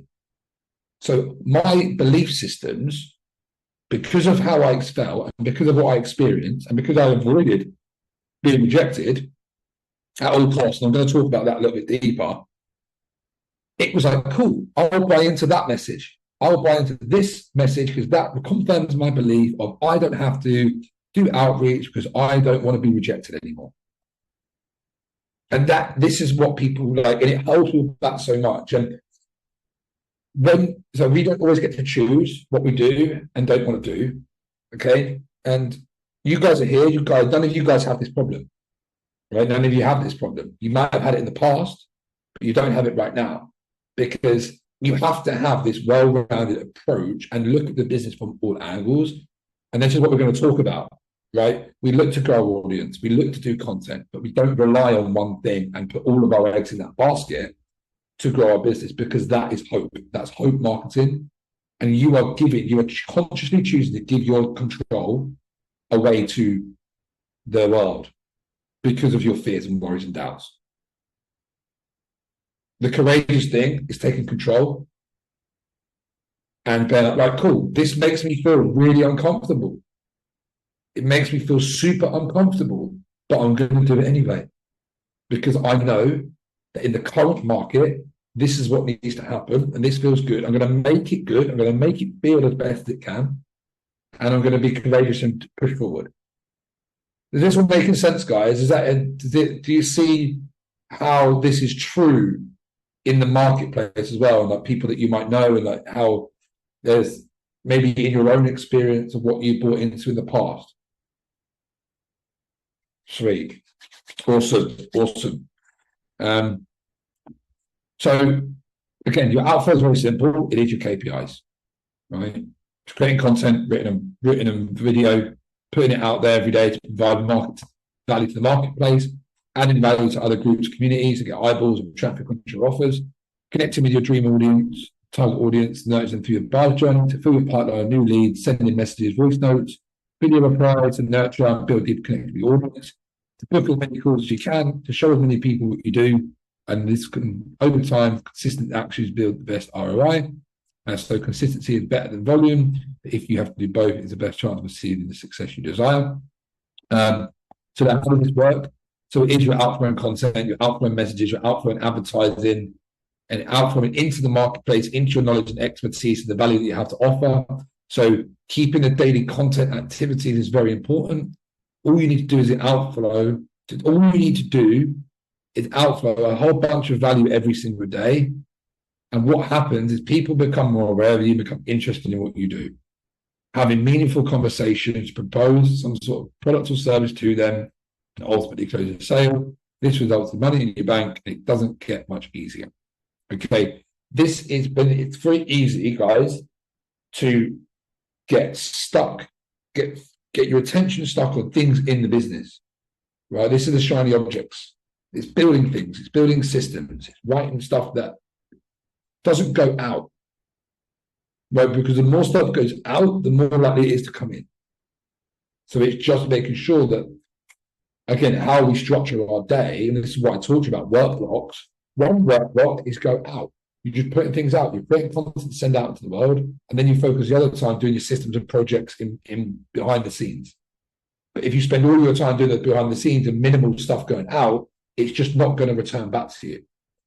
So it's just that frame, that switch of making sure that you have your top of priority actions, your outflow, and then any other time you want to spend, I don't care, right? Because I'm here to get you to build your business, to make sales and sign clients and build this business as you want. There's so much time you can spend doing other things within your business, depending on what your interests are, depending on what you like, depending on, how you want to take it. But it is just making sure that we just really grasp this concept. All right. Is this all making sense, guys, so far? Any questions on that? Sweet, cool. Because again, it's a very simple concept. It is a very, very simple concept to understand. But then even some days for me, again, like you come out, you've got something to work on, you go deep into this hole of like, and then you come out like, fuck, I haven't posted today. Well, fuck, I haven't done that today. Right? So it's just trying to build discipline in your lifestyle to make sure that you do the things that you need to do.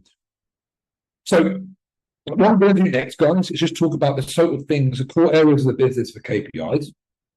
Okay. Again, KPIs are key performance indicators. What we're going to be talking about now is I don't expect you to start tracking everything at once, right? But I want to understand why we track these over time, then what role they have in the growth of your business. They are all in the Freedom Business HQ. But what we will do is hide some so it's not as overwhelming. So we'll start with the core ones, and then we can look to start building the other ones over time as we stack those habits. Okay. So your total addressable audience is, again, when we're looking at our business like a funnel, we need people to talk to. We need to consistently increase our audience. Okay, there's ways that we do this. Again, this is not a tactical, this is how you do this type of training. This is a high level understanding of why things are important, because you always need new eyeballs on your stuff, and your total addressable market is going to be the number of real impact which the content we are creating from a traffic and like growth perspective. Are we growing our audience or are we not? Okay, what I'm going to do in this is give you bottlenecks as well, so like how to identify your bottlenecks and then where you need to revisit along this process to understand what the problem is. So right, first thing is total addressable market. This is the total number of people that we have in our audience that we can direct message, that we can communicate with. Okay, someone that follows us, so we can go out and say, hey, do you want to buy my stuff? As simple as that, right? The next is email subscribers. And the reason why, again, I haven't had a huge emphasis on growing my email subscribers. However, I am going to, but the reason why this is different is because this is borrowed audience. This belongs to the platform. If the platform goes, so does your audience. Whereas if you have an email subscriber, that is your own audience. Okay, so you own that information, whereas the other is borrowed. And it's a really important differentiator, because you would hear people talk about the reliance on platforms, right? And again, it's kind of like these people are more further down the buyer's journey than them. And the goal should be to always build your subscriber list. So that's a good thing to keep track of, just to see that consistently grow as well, with an intention of doing that. So the next thing that we have is feed posts. So the purpose of the feed post is short form content on social media to provide value to the marketplace. Did I provide value to the marketplace? That should be done on a daily basis. We don't need to talk about that. Story content to show up on your stories on social media to build connection with your audience, to show your clients results and drive call to actions. So did I show up authentically on my story today? This should be done 2 to 3 times a day. Okay. This is something that I'm really going to be focused on now, because I know that I haven't done a great deal in the past, just because I get so hung up on other things. But the more I'm learning about it, the more important this is, because again, from a connection perspective, how do people build connection? It's by seeing other parts of you, not just the business face. So what can you begin to share about your life to build connection with the person behind the business? Because there's a million people that do the same things. So who are they going to choose? The person they connect with? How they're going to connect? By knowing more about the person. Emails, right? So another way of outflow, sending emails. YouTube and long form content is another form of content that we can create to produce long form content, going deeper into niche specific content to provide massive value, nurture authentically, and build deeper relationships whilst building brand. This is something that we all will be doing at some point. Again, because these people are interested in you, and you have to give people a way to connect further if they want to. And if you don't have those ways, they're going to connect with someone else. So having long form is important. So long form can be podcasts as well. So to produce a podcast, provide massive value, nurture authentically, and build intimate relationships whilst building brand.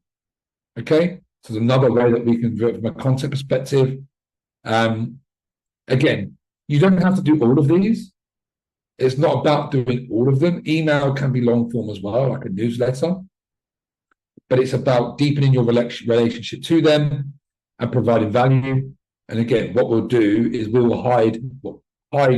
figure out what the current strategy is, and then we'll hide the parts that you don't need to look at. And then we can be like, cool, what's the next step?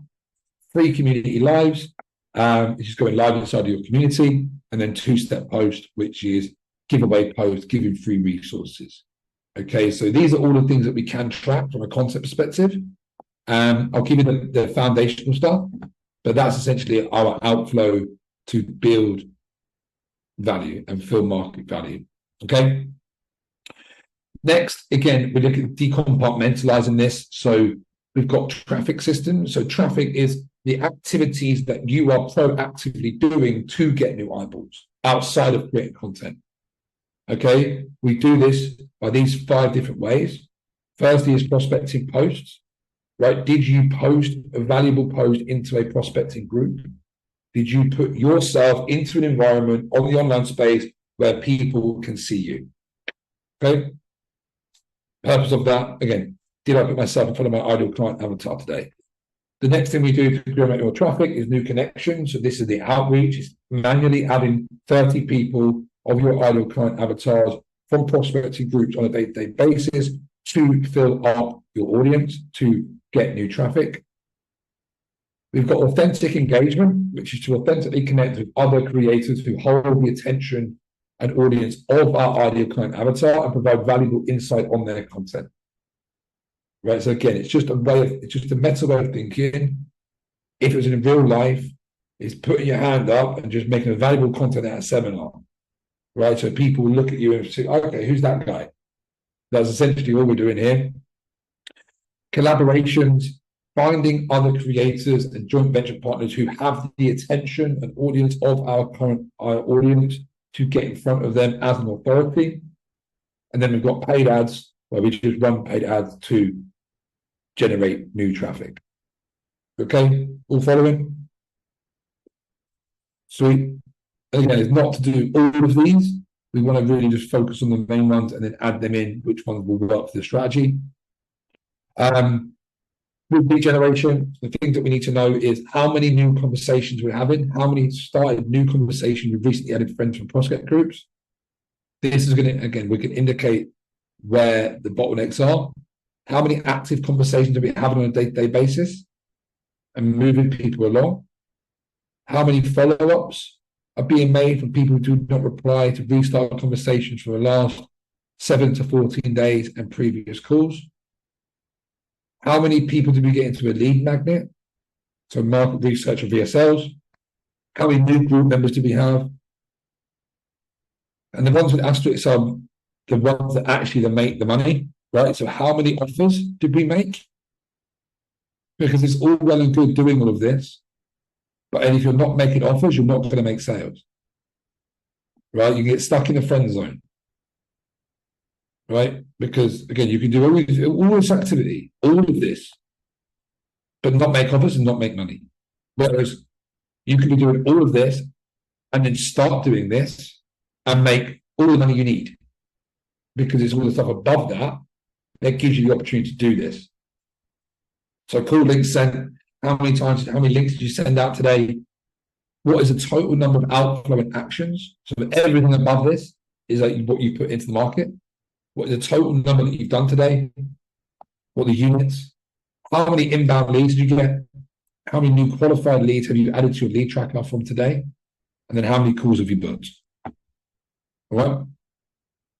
This is about the lead generation, moving people along the buyer's journey. So once they're in your world, once they've accepted you, they become a follower. This is the nurture piece.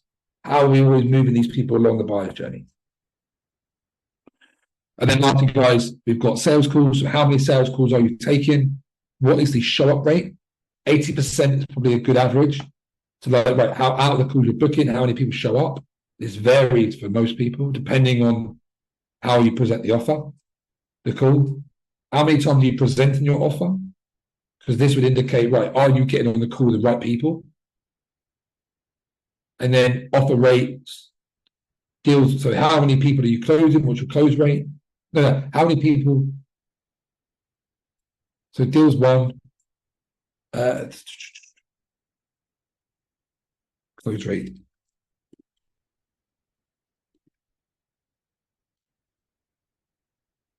Yeah, so how many people are you closing? So what's your close rate?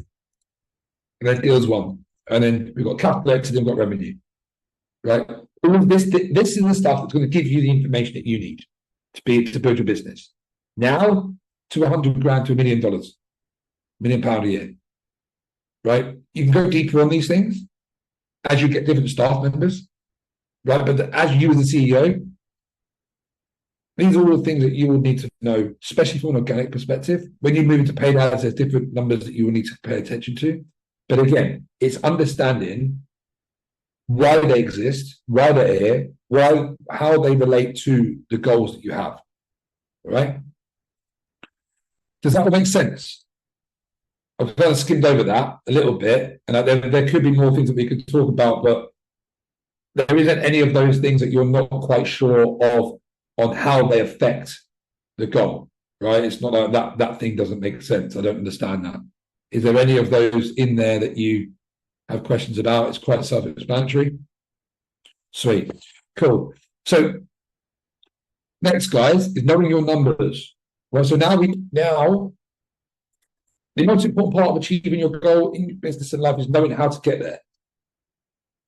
Right? Now you know what you need to track. KPIs give us a map to realizing that. Okay? So this is the way inside of our business we need to know our numbers. So what do I mean by this? So over time, you will begin to know the exact inputs that you need to create the output that you desire, the outcome you desire. Okay, especially as you begin to move into paid ads in the future, right? That becomes even more predictable, where it literally becomes a cash machine. So I put £100 in, I get £500 back because it's proven at scale, right? But you're doing right now is mastering your messaging and mastering your way of communicating so that when you move into that, you are streamlining that process and not trying to get that to solve your problem. Okay.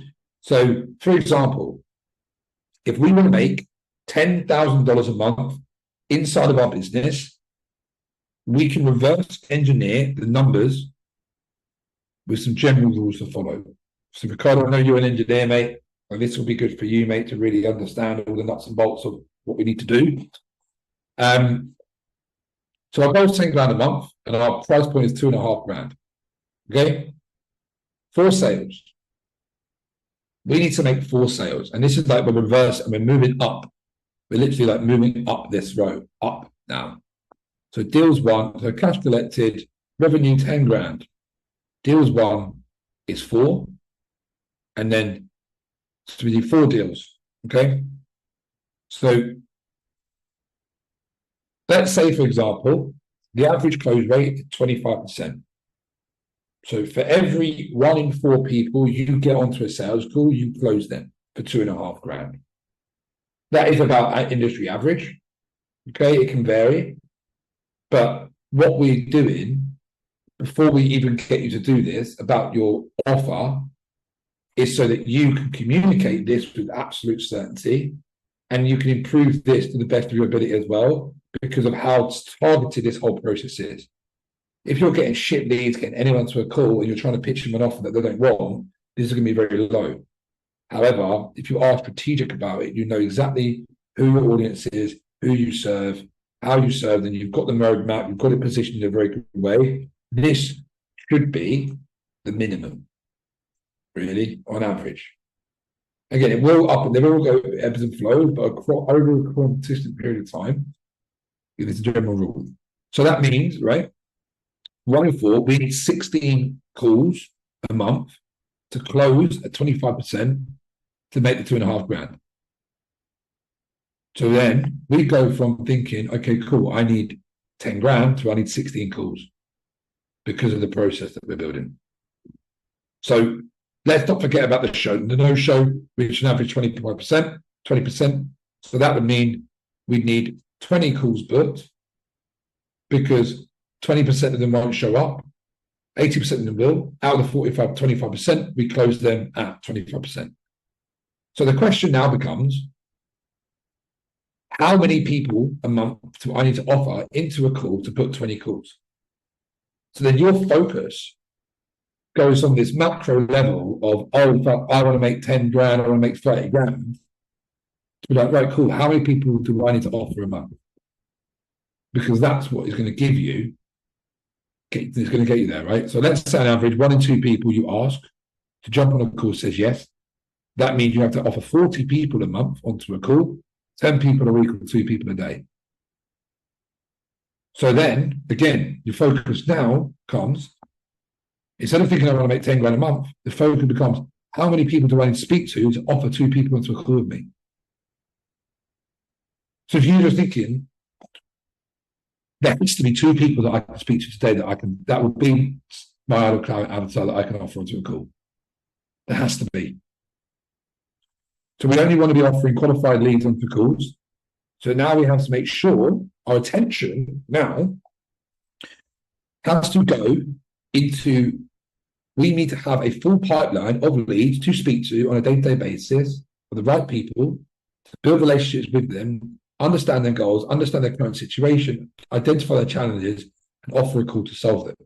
Right? Because before you offer a call, you have to have certain things in place to position that call. It's not just shooting out cold DMs saying, hey, mate, you're not on the call.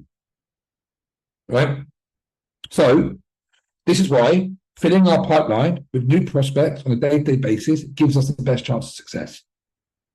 This is the importance of understanding now, making those 30 new connections every day with your ideal client avatar, because you will never, ever, ever get what you want without doing it. Because you're going to be talking to the same people. So you have to be able to know what these key tasks are. So by leading 30 people into the pipeline of our best match of our ideal client avatar, top of our organic funnel, let's say 20% of those people accept and are receptive to our message. That's 6 people a day into our pipeline to nurture and qualify.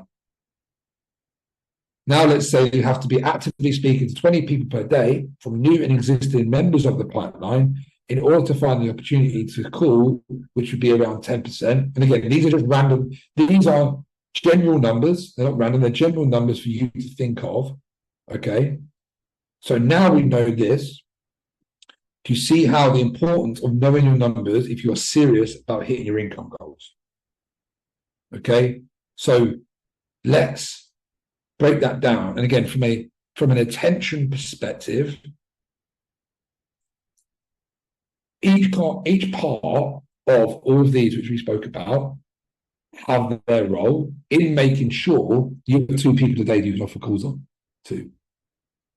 So you do those actions in order to get yourself into a position to be able to get people onto calls. Right? 2 people a day, Monday to Friday. That will get you 10 grand. You know, it can sound out of reach right now, but you have to just build that up. You just build that up. That's why the compounding effect builds it up. And as you build your pipeline, you've got more and more people to go to. So let's break down the example over a week. So new connections is 150 people a week. So you speak to, hang on, is that 150? Yeah. Hold on a sec. Trying to make sure that's right.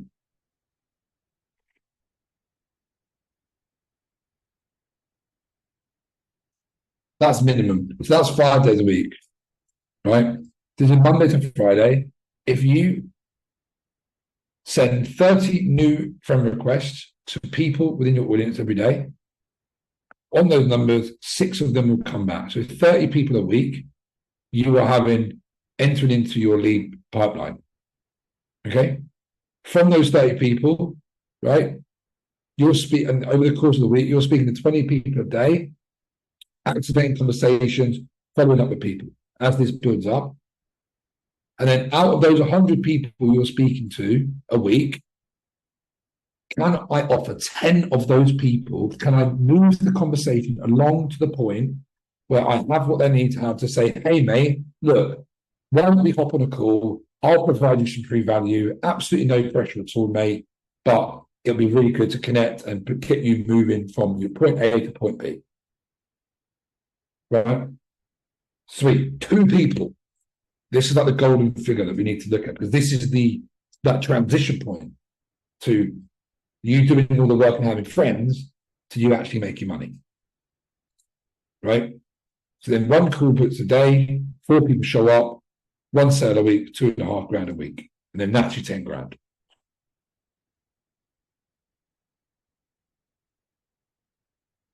This is only an example.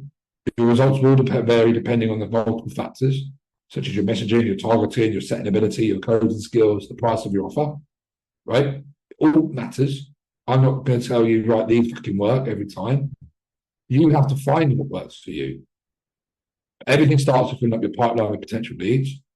And if you follow these rules, you will be able to predictably and reliably make consistent income in your business as you have controllable actions, right? Controllable actions is key to follow each day and every week. If you aren't making the money you want, with this data, you can now identify the disconnect and the bottlenecks as we hone in on what we need to be fixed to achieve our goals. Guys, I'd just like to jump off mute a second and just get some feedback and just get some insight on this, please, and what your biggest takeaways have been so far, because I know it's a lot of information, it is high level, but yeah, Omni, what's your takeaway so far from this? I think it's just consistency, really. And so I think I already hit an awful lot of those in a day. I think it's just leveraging my space. So I think it's just really having the confidence to go after the audience that I want or that I'm actually looking for, and making sure I'm talking directly to them, but also making sure that I know how long I should be talking to them before I say, do you want to jump on a call? And not turning into chat. So when I message them, so I cold message people 30 times a day, and then some of them come back to me, and then I say, well, thanks for coming into my group. Whereabouts are you in your trauma recovery? Tell me about your high achieving space. And then they come back to me and they tell me about that, and they say, thanks for that. Have a look around, if you've got any questions, whatnot. And then I'll leave it for a day or so, and then I go back to them. I go, oh, how are you getting on? How's things going? Okay. So then, I don't know whether I get stuck in a loop there, but I've got stuck in a loop because I'm talking to people who don't necessarily want to get better. I just don't know what point it is that I then how many, because I can't say to them after and because it's trauma as well. I feel like I have to listen to them first. Yeah, of course. Have you watched the Science of Appointment Setting training yet? Yeah, I have. I just don't know. Yeah, I just haven't worked out that marker yet. Okay, understood. Fine. That's absolutely fine. And again, it's more frameworks than anything. It's more frameworks. And again, what I would say to you on that is never leave the conversation. Never leave it as let them go away. Always be leading the conversation forward by asking transitional questions. Right, and all it is, it's just those transition questions to move it forward, because it's how do I then go from we've got connection to how do I find out where they're currently at, their current situation, right? And then once you you can sit there for a little bit and let your intuition say right, cool, I pretty much know where this woman is now. Cool. How do I then transition that into what they're working towards? And then you'll have these little transitional questions that you like. I'm oh, I love that. So let's say, for example, where would you love to get back to? Or obviously totally understand your life, obviously gone on a different track. How do you see the future looking? If you could wave a magic wand and have this life that you wanted, what would that look like? And you'll have your questions that you ask, And then there's like a transition question to bring it back. It's like, okay, cool. What do you think your biggest challenges are now? So it's like, maybe what you need to do is go to understand the actual parts of the framework, and more thinking about how many questions do I need to ask. You just think, what is my transition question? Because then you don't think about how many questions you need. All you need to think about, when is a relevant time. It's just when I get to that question, then I ask them. Right. Yeah, like you can use your gut, like, right, cool. What is it like? Can I fit this in now, or do we create a massive disconnect? Right? Okay. And like, cool, if I can fit it in now, then you know you're just moving them along the buyer's journey, because you have to get certain pieces of information before you can offer the call. And it is, where are they, where they want to be, what they're challenging. Yeah. All right. Yeah. I will be going through a different new training with that as well. I just wanted to make sure we got this one out of the way. But yeah, like I said to you before, like when you told me I'm doing this, and this, I'm like, you're doing everything already. I mean, you're already doing it. So what's the disconnect? So like, I'll show you now how we identify bottlenecks, because this is how I could say to you, this is your problem, because I know the bottlenecks, right? And again, now you can self-diagnose this now. This is what I want you to be able to self-diagnose your flow. You're like, okay, cool. And I need to go back to where I need to go back. I know I need to go back to. And essentially, this is basically the whole bloody course. This is going to be the whole bloody course. Like, cool. If it's not working, you need to have the resource that you need to fix that problem. So I would like, the better you can self-diagnose, the better I can know where the gaps are that I need to fill in the program as well. Because it's only ever going to be one of these problems.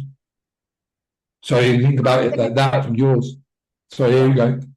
No, I was going to say the other thing is like my two-step posts. So like my two-step post would be, so every other Friday I give away a free resource. So I always post it and say, this week's free resource is this, message me if you'd like it. Is that like a two-step? And I also do it in my email. So I'm like, oh, if you'd like this free resource or you're interested in this, mail me, reply, and I will send it to you. And that's how I send it to them. That's a two-step? Yes, right. Absolutely. And that's just looking at the bottom of funnel, who's the warm leads. So you're kind of like, oh, cool. And then there is an art and science to that. I'm really focusing more on doing that now, because again, the more value you give away for free, you know who's interested in what you do, and you can test what works. So that's also, again, the next thing's going to be really valuable for you. But again,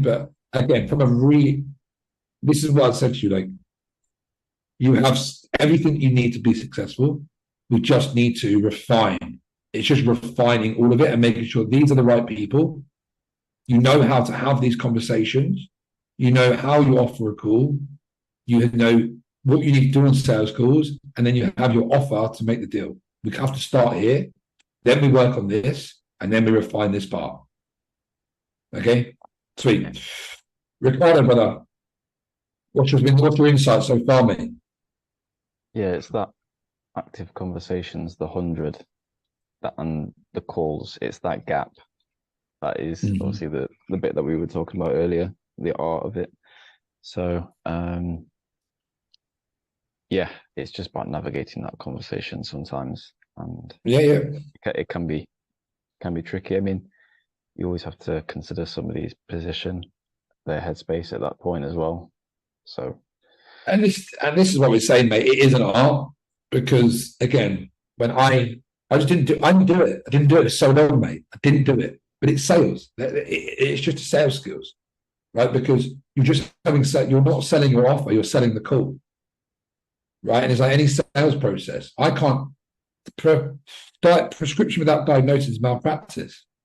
It's like, you don't know. I don't know how I can help you, mate. Like, how am I supposed to know how to help you if you haven't given me any information? I'm not this fucking guru. This guy walks around thinking I have the answer to everyone's problems. No, I work with a very specific group of people. I solve a very specific problem. And in order for me to help those people, I need to actually understand your situation. So look, where are you at? What are your goals? What do you see stopping that? And if that problem is what I solve, yeah, great, cool, let's hop on a call. But if I can't solve that, I'm not going to offer you onto a problem. Cool. Is that for me? Right? Again, So, go on. Yeah, go on. I was about to say, some people that I've been speaking to, they give you such short sentences, just a few words, and it's just like sometimes like pulling teeth, trying to it absolutely is, mate. Get something out of them so that you can anchor around of it. Some people, all right, they will say the key words that you're looking for, the pain points that you've written as your ICA. Case in point earlier about paying the bills or losing interest. There was another guy that was, exhausted. So those things I can take and obviously steer a conversation around, but others you can. Think of it like a nightclub, mate. You're a single guy in a nightclub.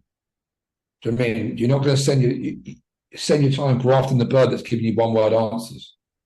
Yeah. Right? And it's like you have to find other people. It's a numbers game. How are you going to find them? You're going to add people every day and reach out to them. I mean, that's why it's the importance. And this is what I realized again, mate. And this is what I was saying last week about the launch. It's like I hadn't had enough influence on these parts myself to know, right, this is for you. Right? One second. Do you know, like, interestingly on that though, so like mine could be really cold with me, and like trauma is a real hostile place. Like, it's real hostile. They come to me angry. Many of them are like, they've been through services and they've been done over. And I've like noticed that like in the last week when I've been voice messaging them directly to them, it like adds like a better tone, I think. So I think like there's more power in that, because like, so not only am I like messaging them, but I'm spending the time like talking to them, but then they can also hear my voice. They can hear like I'm a human, and I think that's made a difference in the last week. Trust. I was just saying, Ryan, like my like trauma can be quite a hostile place. Like I get shut down a lot because people are like, oh right, so you're like another professional who's going to tell me Jack. But I started doing these voice messages, and like it's a more human level, and I feel like that is getting me more leverage quicker. Like I'm adding them in, then they're voice messaging me back, they're giving me slightly longer messages, they're slightly more welcoming towards me because I've taken the time to go, hey, like, I mean, it probably 100%. takes like five more seconds than it takes for me to like put a cookie cutter in. Like, this is why quality is so much better than quantity. Do you know what I mean? Like, these numbers are important. The numbers are important, right? And this is what I talk about next. It's like designing your roadmap. Like you either choose money, you either choose time, the time you spend, or the numbers that you spend. Because if you can sit there and have 10 real good voice note conversations with 10 people, or send fucking 100 cold messages, it doesn't take a genius to work out. And if we operate from this one word now of connection, like connection, authentic connection, right? And if your primary intention is to connect with them, Ricardo, like you said, oh wow, thanks for the voice note, mate. I didn't expect that, because that's what started our relationship off with a massive put. And you know what? The less I haven't done that as much, because when the business has gone like fucking, and like I don't have as much space to do that, the conversion rates of my ads hit a massive drop, because of that one thing. It's like, right, cool. If you come into someone's world and they send you oh hey mate, seen that you've done this, that's fucking love that, mate. That's awesome. I've actually got this as well. Love to connect more, mate. Tell me more about you. Where are you at? What's going on in your life? That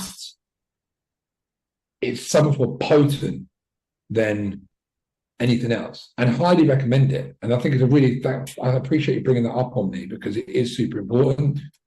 Like the whole world of appointment setters as well. Like appointment setters can never do that either, can they? They can't do that.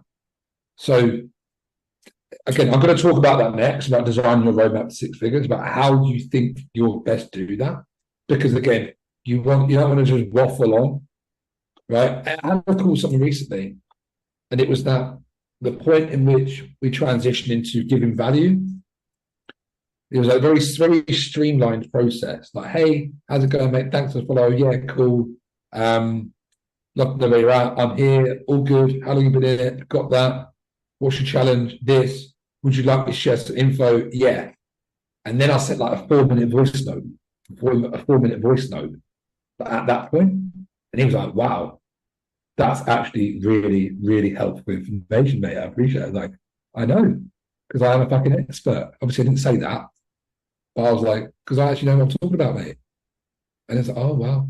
Had a call with him. I've got another call with him in a few weeks because he's inside of a program at the minute. But it was like, they are so potent. And if you can get used to that and you get good at it, then 100%. 100%. Is there any other insights you've got, Ricardo, on this right now, mate, so far for the process? It's difficult for me to say because I'm still in those first few steps. I'm sending lots of connections out each day, and I'd say 50% are returning, and then I'm messaging those people.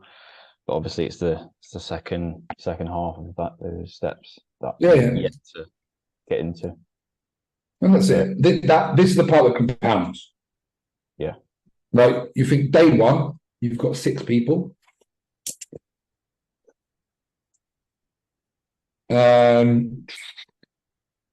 After a month, you've got 120 people. After a year, you've got 1,400 people. And that's just at 6 people a day.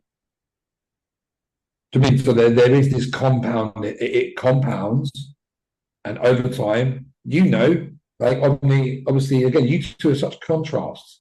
On the 18 months being connected, every now and then for 18 months, right? You're over that. And Ricardo, you were 7 days, right? So it's really good people to use as an example. For some people, will use that again. Optimize for those people that you give them the quickest route to booking a call and closing, but you also play that long game. All right? Sweet, cool. And again, this is skills. It's skills. This is the next part. When you know what the actions you need to take, then we look into looking at the bottlenecks. Okay, so we have to start from the top to the bottom because the bottlenecks might not always be obvious, so we can be systematic in our approach to based on the numbers. Right? If you're looking, I'm not making new sales, now I'm going to spend time on working on my offer, but you haven't even ever shown anyone your offer. How are you going to know that's your problem? Right? So it's looking at it from the top down, just to make sure that we're working through it systematically. Okay. So if you've got your new connections, which is the number of people that you connect with on a daily basis, if you're getting low acceptance rate, it means that you're not being viewed as a credible authority. Okay. People look at you like, nah. And that's just the way it is. You can sit there and moan about it, or you can be like, cool, what do I need to do? Okay, what do you need to do? You need to optimize your profile, and you need to improve your quality of content. Right? Okay, revisit things. Cool. Is my profile optimized for my perfect ideal client avatar? Is my branding on point? Is the quality of my content on point? Am I showcasing? Am I living the lifestyle that they want? Right? Is this again? Because you've got to think people do judge a book by its cover, and that is your online cover. So looking at your optimizing your profile and improving your content, because that's going to enable this flow, right? This flow of water, this flow of leads to come through. This should never change. There's no excuse why you can't be adding 30 people in your pipeline every day. One account gets shut down, moving to the next. When you stop doing this, again, in the book I'm reading at the minute, it's like there's a 30 to 90 day lag time. So if you stop adding people, you won't feel it today, you'll feel it in 30 days time, you have a low month. It'll take another 30 days to pick it back up, at least. New conversations. There's a number of people who accept your request and respond to your opening messages, right? So the bottleneck is low reply rate. So rather than they accept you, but then they don't reply. Why is that? Okay, again, you're not being viewed as a credible authority, or you have sales resistance created by the opening message. It might be a lack of personal touch, or it might be spammy. So what you're saying, if you're getting more benefit from this part because you are giving the personal touch. It isn't spammy. You're not going in with a sales resistance.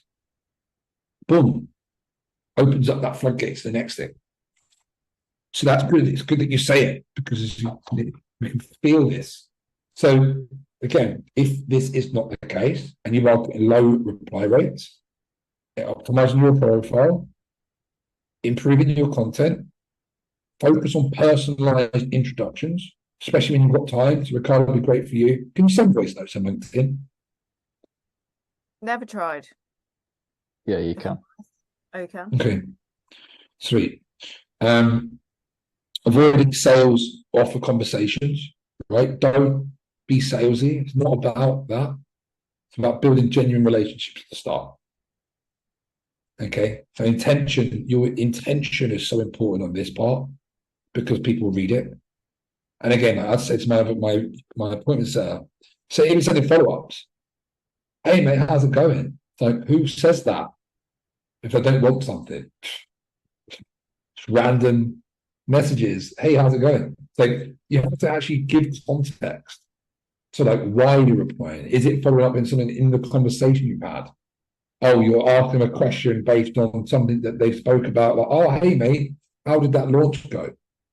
Or hey, just said that you've got a new dog, mate. Love that. This weird, like again, people are getting more and more clever. So the more and more personalized you can be, is better. And again, at the stage that you guys are at, when it's not this huge volume, you build better, more intimate relationships with people. They will either be your clients or refer you much quicker. Kev, some comments. I've been listening more. I think it makes sense. I need to take more for the try to copy and paste. 100% for sure. Again, I'm with you, Kev. If you make someone genuinely believe that you are interested in bringing their business to life because you share the same values as them and that you actually love what they do, and then someone comes into your life like, fucking hell, this guy's fucking sound. This guy's cool. He's actually really interested in my business and actually has a way of doing it. It's going to pay dividends, mate. Active conversations. So the number of active conversations you are having on a day-to-day basis. Okay. So the bottlenecks could be low reply rates, poor lead quality, and conversations not progressing. Okay. They're the reasons why you won't have active conversations. So the reasons for this, again, it comes back to not being viewed as a credible authority. Okay. Sales resistance has been created. A lack of personal touch, not following the framework, and then poor targeting. Okay? You're getting the wrong people into the pipeline, right? And you're not following the framework and letting things. Have you raised your hand, mate? Ricardo? Yeah, cool. Sorry, mate. Sorry to interrupt the flow. That's right. It just occurred to me that, that just reading that as spammy, sometimes people can suss out if it's a copy and paste message, but when you do a voice message, you can't copy and paste a voice message because you've said the name. You've literally said the name. So it's just one of those reinforcing things. That Do you know what's funny? Do you know what's funny? Because sometimes you get a voice note, and the first thing I listen to is like, is it hey Ryan or is it hey mate? If it's hey mate, then it's copy and paste. Yeah. If it's like hey Ryan, love your profile, mate. Love you. Hey Ryan, 3 months last week sounds awesome, man. So look, like you just have to say something that cannot be cut and paste, because that half a second, right? Just makes such a big difference. And again, but going back to, especially in the current conditions of the market, we have to stand out. You just have to be personal. So I'll try and fly through this, guys. It's going on a bit longer than I thought it was. Free Business HQ is simple. I can do a loom on that.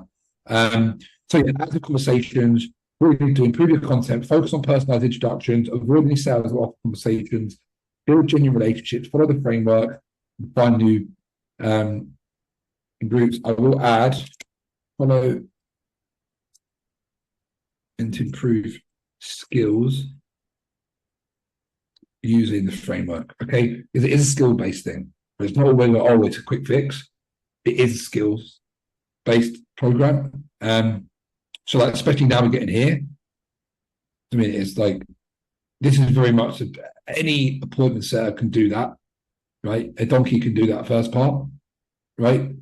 But this is where the art and science comes in, right? Where you really just want to learn your language, learn the lingo, learn what works, learn what doesn't work, right? Like really good questions that you like to progress those conversations forward. Most of your time should be spent here, right? Because that's what opens up the rest of it. So, again, the trainings, what's becoming more and more clear, again, where you guys are both at now, you have your offer, you know, we'll do more content training, right? Because it is important content training, but there's so much content training out there that you get a general understanding of it, but you don't see this happen on the front end. You don't see people have conversations. You see people's content. You can say, hey, look, I'm going to use that as inspiration because it's front end, but you don't see how the masters actually have these conversations, which is kind of where the disconnect is. So we will, again, there is the setting. In fact, that will be Wednesdays, actually. On Wednesday, I'll put a little reminder in the group around conversations. So like on Wednesdays, if you want help on your conversations, I'll put a reminder in there, but send screenshots into the setting group and Slack channel, because I can give feedback, we can all give feedback on them. So rather than you can either go, right, I'm stuck here, what do I say? Or I've done this, would you say the same thing? One of the two, really. And then we can just discuss it. That'll be where Ricardo.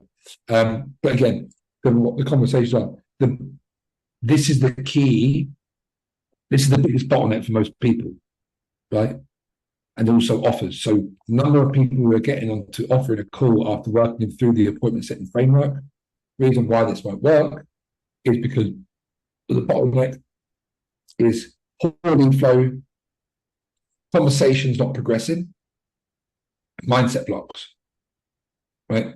This is when they're not following the framework, poor targeting, and then lack of confidence in offer, right? If you are 100% like, I fucking love my offer, I love it, I'm amazing, it's great, I can't wait to get to people on it, you won't have any issues with this. But if you are, you will, because you will want to avoid being rejected. You will want to avoid putting yourself into a situation that feels uncomfortable because you're like, I don't really know, I don't feel it yet. I've been there for a long time, again, doing all the activities, and then not booking people onto calls. So again, not from the framework, poor targeting, and lack of confidence offer. Follow the framework to progress conversations, find new groups of prospects in, work on building confidence in your offer to progress the conversations and be in a sales opportunity, right? That's like, you have to time the conversation right to offer this onto a call, because if you do it too soon, you'll fuck things up to a degree. Doesn't mean it's completely lost, because you just loop back and try and get the same information. So it just loops back in.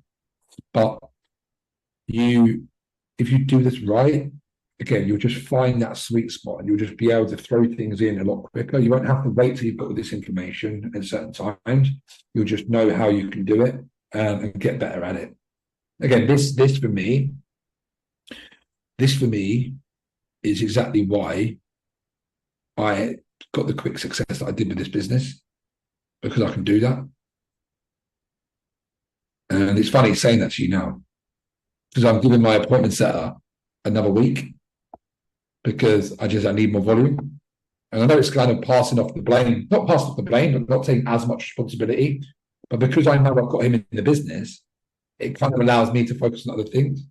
And even though but is that the best focus that I need to focus on right now? Or am I better or just doing this? And again, having that passed off, delegated to some degree, is something that I'm working on inside my business at the moment, because I know I can do it. So I have the skills. If I've done it, I can book calls easily, but it's a time-consuming process. which isn't there inspiring. So again, I still am of the same attitude, guys. So then we've got call show-ups. So the number of people who are offering onto a call through working a framework, the number of people who are showing up to your calls.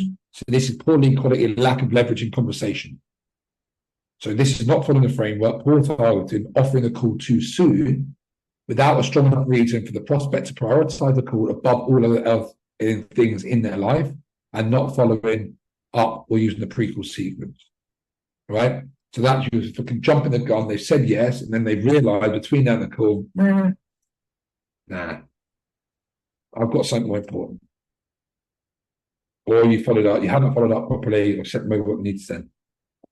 So follow the framework, find your route to posture team, be patient, focus on the right pain to offer the call to solve it, follow up and use the pre-call sequence. I will be giving you guys this soon. But if that makes sense of why you might be able to get to that point and then they not show up because you've jumped the gun a little bit and they've said yes and they realised after. But it's not buyer's, it's like buyer's remorse, but almost buyer's remorse on the call rather than the actual buying the offer. And then in sales, guys, is the number of sales closed from the call show-ups. So again, poor lead quality, you're speaking to the wrong people, which is always the biggest problem, right? If like for you, you've experienced it, like this is relevant the whole way through. So like the quality of leads that you put in is so important. It can affect all levels. So like, right, sales skills plus offer plus mindset. So not following the framework, poor targeting, low scale sales skills, not following the sales process, ineffective objection handling, low levels of confidence in presenting your offer or price, mindset problems around delivery, what to do, focus on the framework to progress conversations, new routes to follow the sales process, objection handling toolkit, improve sales skills, create alignment and certainty, offer and work on your mindset breaks, and live within integrity. Right? Really, really important last one. Right? Because what I would love to see, guys, is you just hear it. I'm like, Ryan, I'm booking these calls, but I'm just not making sales. Amazing, fucking brilliant. Great, it's great news. Because we know it's only going to be a handful of things because you're getting the whole way through. Right? One of my old clients, she had 25 sales calls and one sale. And she was a relationship coach and confidence coach. And I was like, are you confident yourself? Do you actually feel confident yourself? Because the offer's good. We worked through the offer. And she basically filed for a complaint after the coaching call with my other business partner because she was triggered by what I said because it was true. It was like, you're trying to sell something you don't even have yourself. You're this confident relationship coach, and your relationship, either you don't feel confident in yourself, or your relationship isn't as good as what you're trying to show up online, and that's causing massive incongruency and outliving our integrity. You're doing all the other stuff, and she's come to me and said, "Look, yeah, I need to change my offer. I need to change my niche." And I was like, "It's not your niche. You're getting 25 people to book calls. It's not your niche because you wouldn't have people on to book calls if it was your niche." And it was like this, and it was a really good experience for me to coach through that because of how important that last part is. And that's why the integrity and alignment of this whole process is so important. Because if you're getting here and when you understand what the problems are, it's not this niche problem. Because you're getting 25 calls. Yes, there's a targeting issue. There might be a targeting issue, but it's not your niche. You're not going to have to go into a whole different niche. And she comes and said she wanted to do, I don't want to do low ticket anymore. I want to do a $7,000 offer. I was like, you can't sell a $1.5K offer in the niche that you're in. What makes you believe that you can then change your niche and start selling $7,000 offers? But it was an excuse. It was a way of avoiding looking at the truth, which is that you're out of integrity. So it's just an important lesson, guys, because again, it is important for us all. I've been there when I was doing nutrition. I wasn't living congruently. I wasn't living in integrity. I wasn't following the practices that I preached, and I didn't grow my business. So, but does that make sense, guys? That part? Now, do you see how important it is that how you can self-diagnose this now, and now you can be like, right, cool, I've got my data. Why is this not working? And then you can come to me easy. I'd be like, Ryan, this is the area of work that I need help with. Let's do it. What can we figure out? Cool. What do we need to deep dive? Do we need to do a session about, cool, let's go through your flow. Let's go through and build out your setting flow. So you can test it and go away and see if it works. All right, cool. Do we need to look at your sales calls? Do we look at your, do we need to review your sales calls? I mean, that it gives me so much, I can help you such better ways by having this. Any insights, guys, on that? Any lessons or any things that you want to sort of talk about on that? Do you normally ask for people? Sorry. No, you go. It's fine.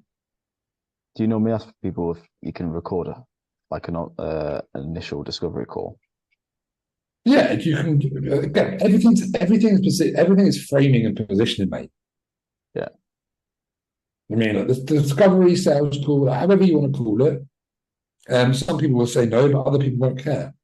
I mean, hey, mate, look, the reason why I do this is just because I am very attentive to making sure that I provide the best service, and it's more of a training thing for me rather than anything else. But also, you can have it at the end as well, because there will be insights that you can take from it. I'm more than happy to give it to you so you can actually go away and work on stuff we spoke about. That's one. Okay. So, Omni? I think really just the value in that. Like, I think sometimes I get fatigued in like my whole like, right, I'll cold message 30 people a day, and I think like, oh God, I've got to do that much like you. But I think to remember that what I put into it at the very start is what I get out of it at the very end, is like, those are really key parts. And if I'm not putting in value to start with, if I'm not turning up with that effort, then I can't expect my pipeline to feed me back around. So I think like for me, it's just like a mindset thing. Like, it's investment, right? It's investment. It's not like stealing my time. It's not me wasting my time. It's like investing in the best place I can so that it will give me back at the end. Like 100%. And that's, I'm so glad that you say it, because that is that if you could really understand one thing, it is that. Yeah. Right. It really is that, because again, business isn't complicated. Yeah. It really isn't complicated. We overcomplicate things so much. Whereas if you just know what you need to do and you do it consistently, it will work. If you're doing it the right way. I think I'm always like one of those people who would get off the start line. I'm always like, boom, I need to go. But actually, like, you know, like, I think the key is in the prep work, isn't it? Like, yeah, it's like shiny object syndrome. It's so, it is for everyone. It's like, oh, that's done now. I've done that for a little bit. That's worked. Now what's the next thing? Whereas like the people that succeed are the ones that do the thing that works and work for the longest and just keep doing that. And again, but it's a case of, if you think about this now, of like, right, you have to, your business is, there's a really good book called The E-Myth, and it's basically about McDonald's. It's about your business is a franchisable business. Your business, you are created as a money-making machine. It is a machine. And if you can know how to do each part with the particular audience, then you can delegate it. But you can't delegate until you know what to do, right? And again, it's like, the better you get, the quicker you get good at this, the quicker it works, then you can outsource it and move into more inspiring parts of the job. But you have to know what works in order to do that, okay? Too many people will just hire an appointment setter and think that's going to solve their problem, and they don't know how to do it themselves. question yeah. on that with your appointment setter. So why, if I took on an appointment setter, could I not make them do voice notes for me? Why could I not set them up as part of my business and be like, oh, hi, I'm part of Omni Run Transformations. I'm just messaging in today for this. Why can they not do that? Why is that can work inside communities? That can definitely work inside communities. I've experienced that with one of my old mentors. He had like TOF which is like Tears of Freedom bot, and it was like it was like a young girl who she was like a community manager for him. And then she would send out voice notes in the community, but it would never have worked to get them inside the community, right? So that if you have a woman that is known within the space in your community as like a helper or an assistant or a community manager, that would work. But if we look at it from a connection perspective, they've already built connection with you to join the community. And then the trust that you have in that person creates that trust. But it wouldn't work on the front end, in my opinion. Yeah, but how seems to be true. I don't think I would join this if someone else voice noted instead of you, Ryan. It's like there's a disconnect. There's like a gap. It's like putting something in between you and the person you want to work with. Yeah. Okay, it does work inside once they're already down a certain level of built that enough connection. Now, I trust you, so I trust that person. Whereas if I don't even trust you yet, why am I going to trust them? Right. But again, it is something we can look at in the future. So that just last little bit, we'll fly through it now because I know that it's going on. So designing your roadmap to 6 figures. So we understand the importance of your KPIs and how they play a key role in the success of your business, of your goals and success of business. The more activity you put in, the quicker your results you get. You will be in one or two camps. You'll be in the side hustle full time. Each will have its differences, but they're allowed to focus on what the most important tasks are to either get the result, whether you're looking to transition out of a role and go full time or looking to scale 6 figures. The number one activity that must be included is the 30 new connections in your ICA, okay? Because that will allow you to do both, and it cannot change for the either or. It does not change due to limitations of social media platforms as well. Okay, so that's like, it doesn't matter if you're full-time or part-time, you still have 30 people a day, because that's the most you can do on Facebook or LinkedIn, really, without getting banned. So if you're prioritizing that, it doesn't take long. You don't have to fucking spend loads of time on that. It's just making sure that you're going add, and then replying to the people that come in. Okay. If you follow the below KPIs, which I strongly recommend you commit to and figure out how you can fit this into your lifestyle, if you wish to fast track your results, both out of the job and to the 10 to 30K, remember discipline equals freedom. Okay. The biggest problem that most hold people back is not having the discipline to focus on the actions that truly move the needle forward on a long enough time horizon to see the results. Using the Freedom Business HQ monthly KPI tracker will begin to track your activity in the KPIs that you can use to track to see what stage of growth you're in and what team you have. Okay, so these are the basic level KPIs, guys. Okay, the non-negotiables for everyone right now. These are all levels. Okay, and then you just increase other volumes throughout the week. So it is one post a day, jumping in your stories 3 to 5 times a day, doing one giveaway post a week, adding 30 people, following up with 15 people, having your new conversations, trying to have at least 15 active conversations a day. You want to try and get 3 people into a lead magnet of some kind, whether it's market research, whether it's into a free training, and you want to try and offer 3 people a day onto a call. Okay. If you can just stick to them, again, the bolds are the controllables. The other ones are performance based. You have absolute full control over this every single day. You don't have any control who replies to you, though. So there's absolutely zero excuses why you can't do this. And if you just done this, it would open enough opportunities for you to make the money you want to make. This is the main thing. So if you have again, Monday to Friday, Monday to Saturday, I don't care what else you work on, as long as you do this. For our relationship, what we are working on, these are the things that matter. You can do other stuff. You can fuck about with other stuff and spend your time elsewhere. But if there's a day that you're like, oh shit, can't do much today, that's once a week. Post on your story, send your new connection to your follow-ups. Right? You can do that in an hour or 2. Right? That's in 2 hours, right? You'd be able to do all this. And that's why 2 hours a day, you can grow your business. Right? You have the active conversations. So if you're either full-time in your business, you have to increase. If you're full-time in your business, increase your outputs. If you aren't fully booked with client, you're not making 10 to 30K, then the more time you have to allocate to content and the amount of connections you have. Okay?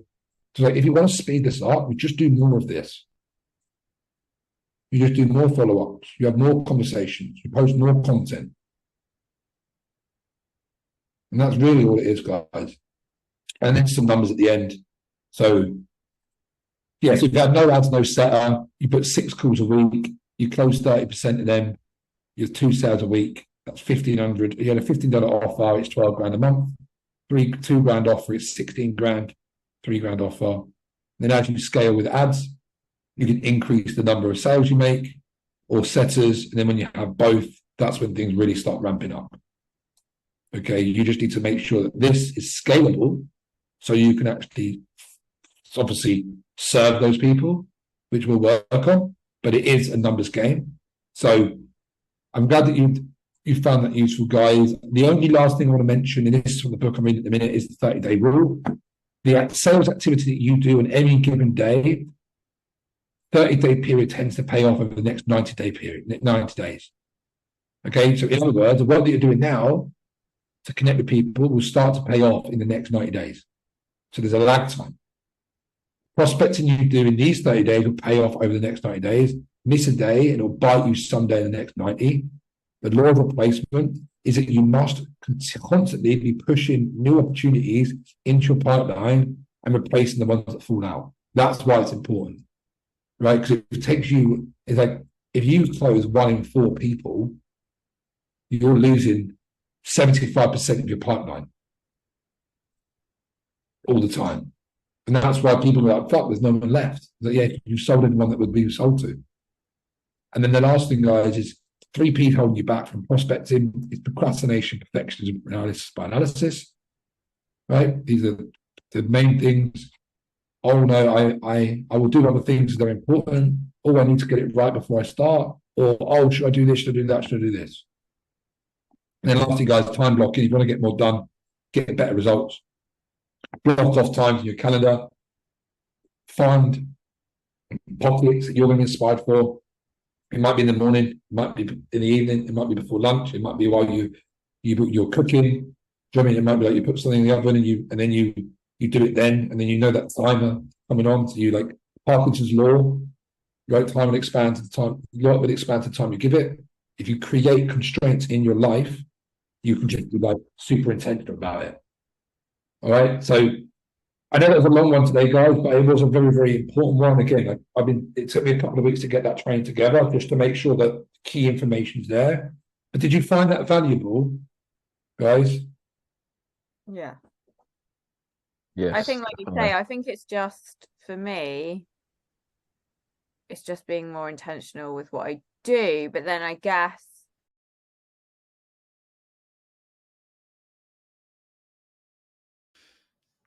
welcome, guys, to this training on the Dream Client Research Walkthrough Tool. So if you are watching this video, guys, you're going to be in one of 2 positions. You have gone through the Freedom Business Foundations. You've just finished your Ideal Client Avatar, and you're going to do this and complete and move on to the Ultimate Transformation. Or you are working through the Premium Niche Discovery, and you are really exploring and getting things out of your mind so you can build out your perfect niche and then really build your business from the ground up, guys. Okay, so wherever you're at, this is going to be amazing for you. I'm going to share some absolute gold and a really amazing tricks for you to use with this one. So look, the next one, guys, is really about looking at research. Okay, you can only know your 1% perception of your client's current reality. Okay, where they're at, what they want, what they think about, what the stories and tell themselves, the key language and terminology they use, as well as like insights and additional notes. Okay, so essentially what we're doing here, guys, is just giving you a 360 perception of that current reality, because there's certain words and patterns and language that you'll be using that might not resonate as much. And if you can really go into this in depth and get a proper understanding of each of these, it's really going to help you not only from building an incredible offer, but your marketing message and your marketing as well, guys. So it's broken up into 2 parts. So the first one is about understanding your dream client. So we're really going to look at a few things. So this is an exercise to brain dump. This is an exercise to get as much information out as possible. So you've done it once, it's all there on paper, and then you can come back to this and use as fuel. It's going to be used as content. It's going to be used as content pillars. It's going to be used as things within your program. So pains, problems, fears, and uncertainties, guys. We want to really map out as many of these as we can. This is what they want to move away from. right? This is the current reality that they're currently facing, that they want to get out of. We're wired to move away from pain more so than we are to move towards our goals, right? So an example is if you had a gun to your head, you are much, much more likely to take action than you would be if you had £1,000 in front of you, or 10 grand, or £1 million in front of you, right? We're way more wired to look out for danger and look out and make sure we're going to move away from pain as much as we can. It's subconscious, it's automatic, and we want to be able to speak to their current pains, problems, fears, and desires. Next, we want to speak to their goals, their desires, their hopes, their wishes, their aspirations. What are the things that they really want to achieve? You guys want to achieve your 10 to 30K a month. You want to achieve that freedom lifestyle. You want to build your business. You want to have the freedom. You want to have the autonomy. You want to have this life that you want and get out of that job so you can be free and really just live the life that you know you're capable of, having time, location, and financial freedom. But we want to map out as many things as we can, guys. And then the next one is about the stories that they tell about their past challenges, their current situations, and their dreams. Do they believe it's possible? What are the stories that they say? Oh, I can't charge high ticket. Okay. Or I'll always be in this job. Or one day I'm going to make it work. We want to try and make it empowered, right? We want to speak empowered stories, no victim mentality. We want to look at the key language determination used frequently. And then unexpected insights and additional notes, guys. Okay, so as you come, and this is where you can come back to this, but really try and map out as much as you can. And then the next part of it, guys, that there's 40 places for 40. I don't expect you to do all of them. I'm going to give you an incredible hack for this next part. Well, in the next bonus training for this. But the next thing we do, guys, is the current day versus dream day. So what does a typical day look like right now? From 5 a.m., what the time blocks, so walk through their current day and how they live their current life. Because the better we understand them, the better we can really create specific content, specific offers, and build our program around their specific day, guys. No stone is being left unturned here. It's so important. And they're going to be absolutely amazed about how much you know about these people, right? So guys, I've got a gift for you.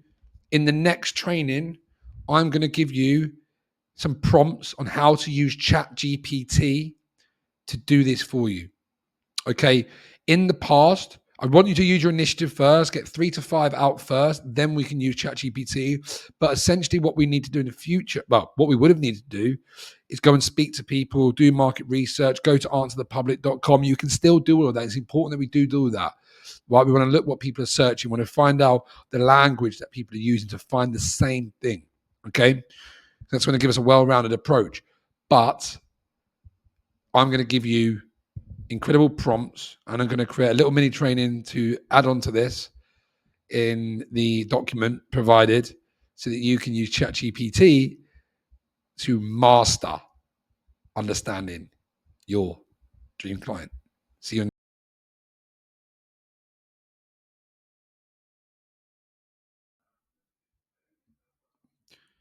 Right.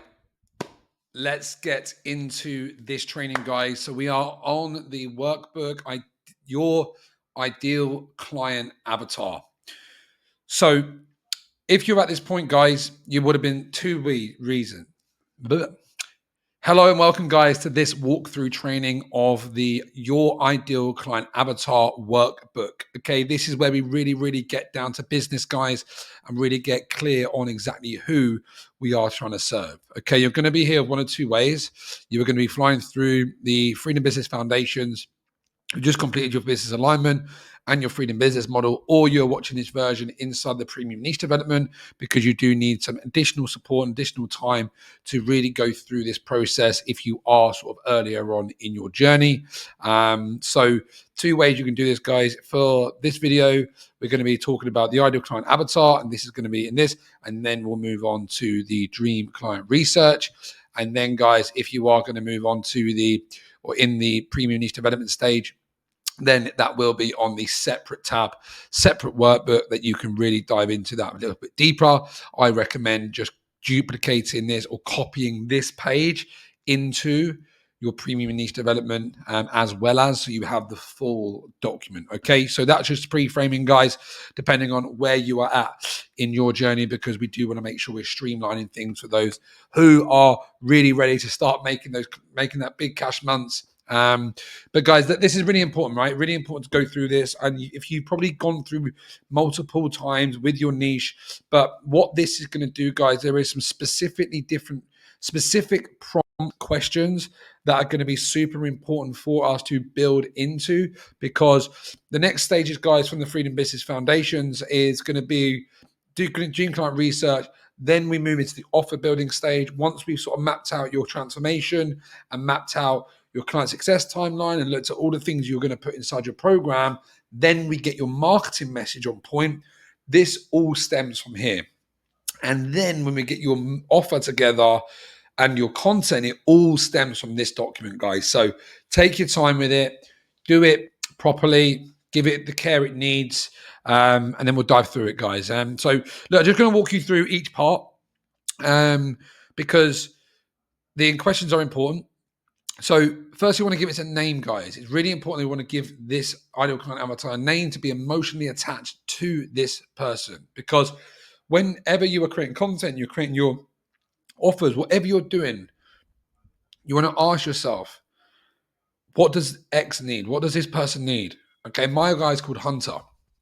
So my current avatar is called Hunter, right? Because I want people to have that hunter mentality. I don't want people to sit and wait for it. I want people to be like, right, come on, let's go. And it's kind of a connotation to that value or characteristic trait that I have or I look for in my clients. So what does Hunter need right now? What does Hunter want in his program? And then when you're doing your content, whether it's you're doing videos like this or you're doing your reels, you're speaking directly to one person. And this is the rule of one. So we name this person, we know their age, we know their location, we know their occupation, their income levels, and their education status. Two very important things here, guys. So I mentioned before in the previous training about these two sections, right? And one of the guys inside the program done this exercise before, he had this training video, and his occupation was mid to high, so low to mid corporate income, 20 to 30 grand. Okay, that's not, and I'm not saying this is a general rule, but we want to target people who are financially empowered. We want to target people who are earning 5, 40, 50, 60 grand a year, 6 figures in their business. We want to make sure we're targeting people who have the money, because the people exist. The problems that you solve, people exist, and people are currently struggling with that specific problem who are in a financial position to purchase your high-ticket offer. So we want to make sure that when we're looking at the occupation, we're choosing occupations or industries or positions that would demand responsibility and income levels, so that we can create specific content and specific ways of communicating to that particular person, because the responsibilities and life of someone in a low-level corporate role to someone in a mid-high level corporate role, someone earning 20 grand to someone earning 40, 50 grand, they are going to be very different people, right? Their responsibilities are going to be the same. The way they think, the way they operate, their goals, their desires are going to be different. Their attitudes are going to be different, and they're going to be a much better quality client to work with. And that's not saying it's a rule. It's not saying anything about people that are in those positions, right? You don't turn them away, but we speak to this particular person just because we want them to come in at that level. If we go high, we will attract in people lower, but if we go low, we're never going to attract anyone higher. And that's why people bang their head against a brick wall and never attracting the clients that they want, because they're not speaking to that particular person. Okay. Relationship status, hobbies and passions, favorite YouTube creators, public figures, favorite books, favorite public figures, authors and experts, organizations and clubs. This is where you start to share and listen who you in your life you listen to. Are they married? Are they single? How can you relate your content and your offer to that? What passions and hobbies do they have? What are they to you? Do they have the same passions and hobbies that you have? Probably, because we want to match the people that come into our world. Favorite YouTubers, creators, public figures. Who do they share the same values with? Who do they resonate with? Do they follow the same people? They will follow the same people, right? Favorite books and films that you can reference in your content to create affinity. Public figures, authors, books, right? This is like, what do they read? What do they consume? Like, when we're losing the content and looking at creating this version of our client avatar, it's so important that we do really map this out and do this once, because these is all content. We can tie all of this into our messaging and our positioning and props and manufacturing these things into our marketing to create affinity and be like, wow, Ryan really gets me. Like, he really connects with me, really understands me. Organizations and clubs, do they go to yoga? Do they do meditation? Like, what do they do? Like, who do they listen to? Because all of these things, guys, are really going to give you such a deeper level of understanding of your client avatar. So let me go, like, how would you describe your ideal client avatar? Who is a specific personal group that you would love to work with? How would you describe this person? What specific group of people come to mind? Acknowledge the niche and niches that come to mind and type them in here. Who do you want to serve? Right? Online coaches, online consultants, online sales advisors. That's who I serve, right? But you can serve all these different types of people, guys. Okay? But just really start mapping things out. Where are they right now? Where are they in their life? What are they doing? Where do they spend their time? One of the next things that we do, guys, from an organic marketing perspective, is figuring out where people hang out, right? We know who they are. Then the next step is figuring out where are they, so we can go find them. So looking and mapping out where they are is super important, guys. Are they in Facebook groups? Are they LinkedIn? Are they on Instagram? What are the conscious and unconscious desires? That's the wrong one there. Oh, here we go. Right. So these are sort down, guys. So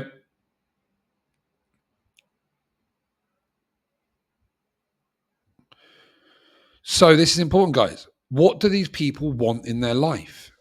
Where are they consciously aware of what they want, and what are they unconsciously wanting in their life? What are the goals, dreams, and desires? What are the top of mind desires and outcomes that they're seeking? We want to speak to aspirations, guys. We sell the outcomes. We sell the future. We sell them what they really, really want. And quite often, guys, if you've been on your own journey, you'll know what the conscious and unconscious thoughts are. Like, tap into it. Go deep, right?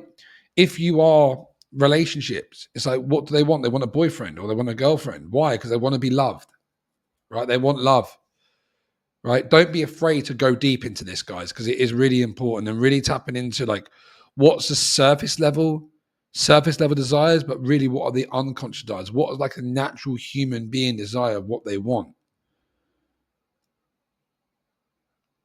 Then, guys, we move into what is a definable and measurable outcome within the eternal markets it fall under.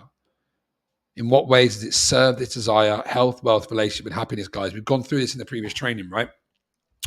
So we need to market what people truly want. And these are in the proven and only real niches. Everything else is a sub niche from this. Be creative. There must be a definable outcome, or do your very, very best to figure out what a definable outcome, a measurable outcome is going to be. If your niche falls into one or two, choose one, because it can drop your conversion rates up to 90%. Next is, what are your current challenges and obstacles? What are the current challenges and obstacles they're trying to achieve in their life? What are they aware they need help with? What's getting in the way? What are they consciously aware they're struggling with, and why are they stuck? Right, these are like conscious, like, what do they know? What do they think? Is it lead gen? Is it sales? Is it scalable models for me? Right? It might be lacking purpose. It might be lacking passion. It might be no fitness routine. What do they think is their core problems? What do they perceive right now on top of mind? I know this is my problem, because that's what we can speak to, right? These are problem aware. They know they have a problem. Then we go, what are the current challenges and obstacles unconsciously? Flip, guys. What are they unaware they need help with? What challenges and obstacles they're trying to overcome in their life? What's getting in the way, right? What do they unconsciously not know is a problem? Is it a mindset block? Is it following other people's values? Is it not living by their own values? Right? Really start to explore this. Map it out. Get as many stuff as you can down. Right? Because all of this is fuel. Then we go, what are they searching for in Google to solve their problems right now? This is going to start asking questions. How do you scale an online business? This is like YouTube content, your content. What are they searching for to solve their problems right now? Then we go into what do they think about most? So what do they think about most? Is it freedom? I just want to be out of the job. I just want to make money. Like, I just want to be happy. I want to be healthy. I know when I was overweight, I was like, I just want to be confident. I just want to feel confident. I want to be lean. I want to have a six pack. Never have done. Right? I got close once. Right? So what do they think about most? What is their mission in life? We want to tap into people's true aspiration of what would they love to achieve. We talk to this bigger impact. You're here because you want to create an impact. We're coaches, consultants, service providers. We want to impact the world, right? What is the mission that they have? Then this is another one, guys. What keeps them up at night?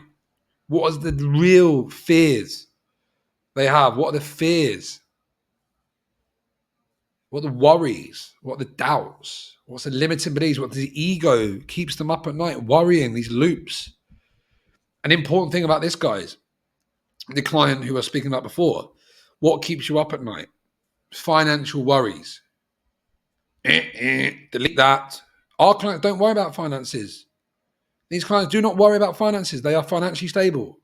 They worry about not being happy. They worry about not being free. They worry about never getting a dream girlfriend. They worry about never getting to the performance, never unlocking their potential. And then what do they feel about themselves in their current life? How do they perceive their current life? Like, what's actually going on, right? And then what do they want to feel in the future about their life? How do they truly want to feel? What do they really want to feel? And we're tapping into the emotional side of things. Is it happiness? Is it contentment? Is it joy? They just want to feel confident. They just want to feel free. They just want to feel content or calm. They just want to feel stress-free. They want to feel peace. Then how can you blend in what they want with what they need? Think about their conscious needs of what they know they want and their unconscious needs. How can you blend the two?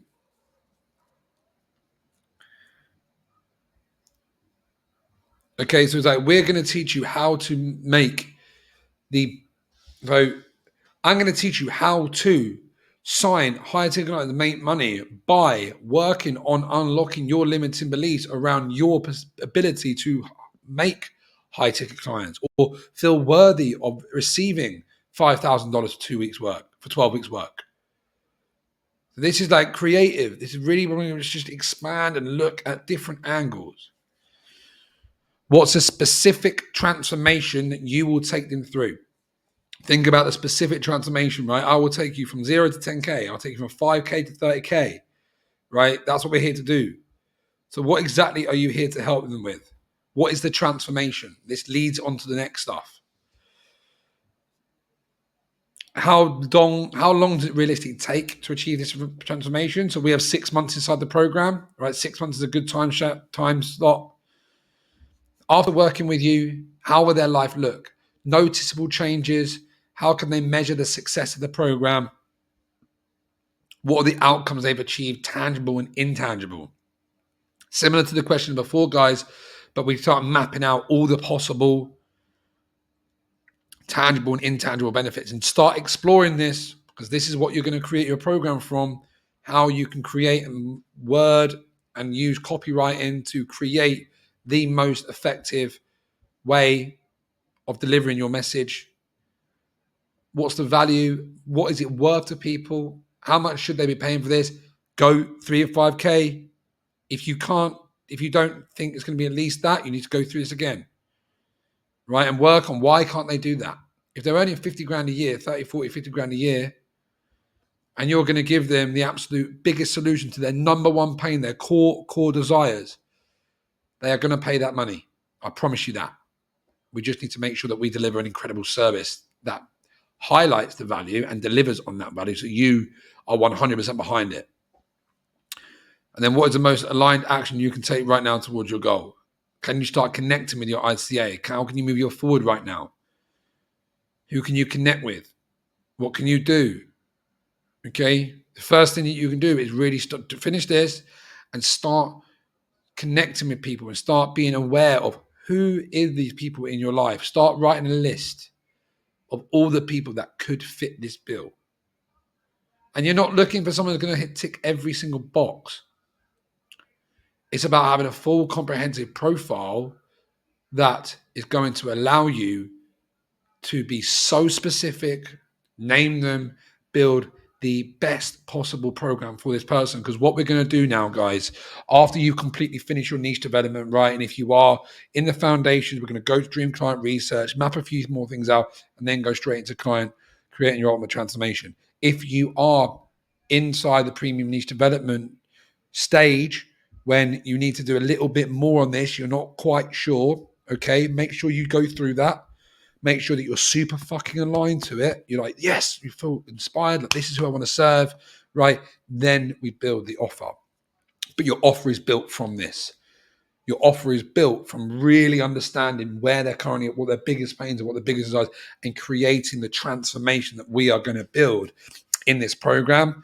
How we're going to create your unique method, your unique way of doing things, and you're going to be so fucking excited to bring this to the world. But it all starts with having absolute clarity on your ideal client avatar, guys. So look, thank you for this one.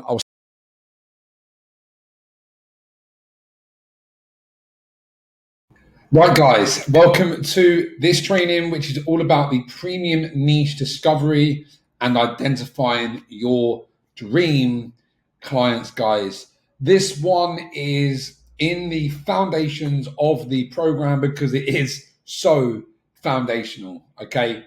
When we are building any type of business, it is absolutely crucial that we identify exactly who we want to be working with, especially within a coaching, consulting, or online service providing business. And premium niche is making sure that we are focusing on how we package up what we have and serve someone who can afford and is ready and willing to pay high ticket prices, guys. Okay, because that's how we're going to achieve the freedom that we want, by learning the art and science of high ticket. So in this training, guys, we're going to be going through exactly how we identify a niche, who can do that, and who we would love to work with every single day inside of our business. So in this module, guys, we're going to dive into the crucial aspect of identifying your ideal client avatar, also known as your ICA, or even better, your dream client, who not only has the buying power, but is also a perfect fit for your high-ticket coaching or consultant offer. This step is foundational to building the best possible offer and business by attracting empowered dream clients who resonate with you, your message, and your offer, guys. We can't build an offer, and we can't develop your message or any marketing or sales without truly understanding your ideal client avatar. So that is what we are going to do in this foundational training, guys. It's not what you sell, it is where you sell it and who you sell it to, okay?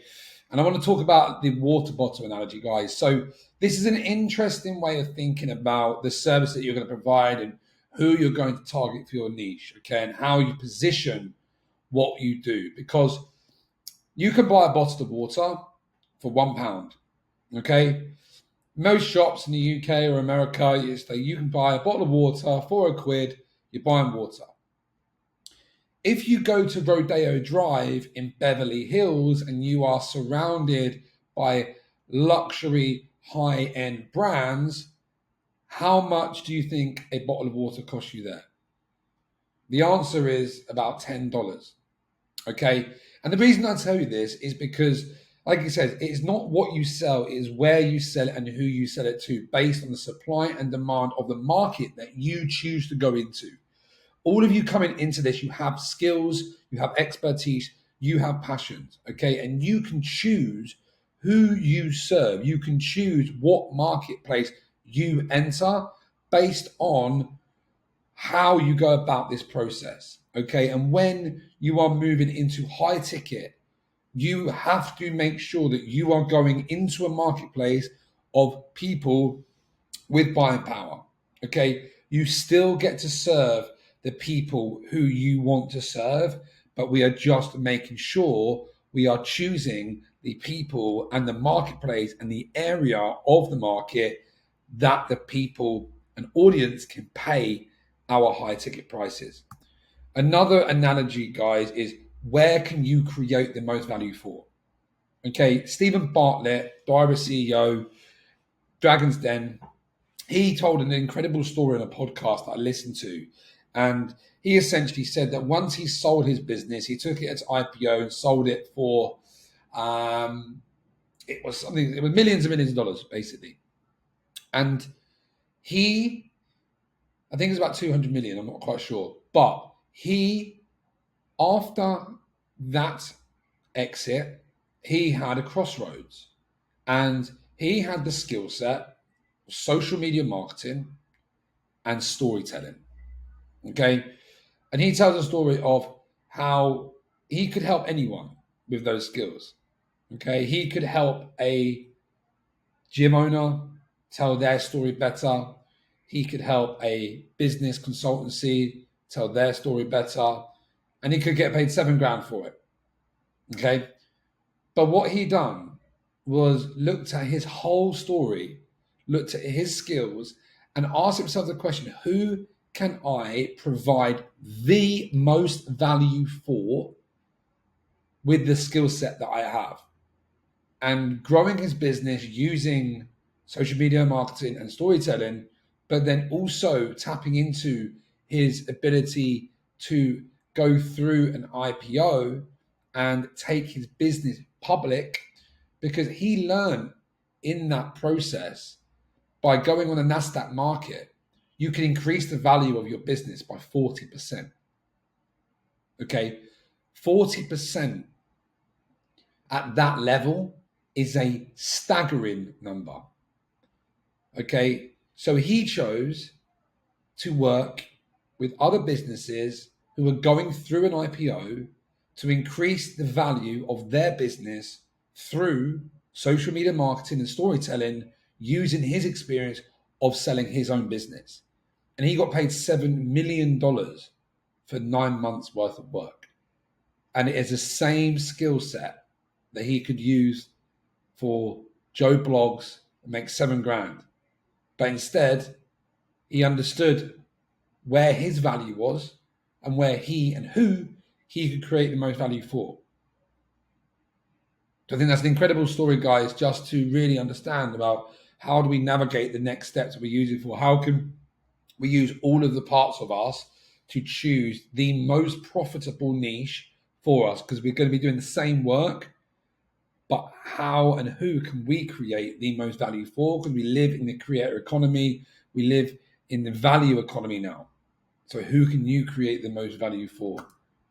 And then the last thing, guys, before we get into the bulk of the training, is the specialist versus the generalist, the heart surgeon or the GP.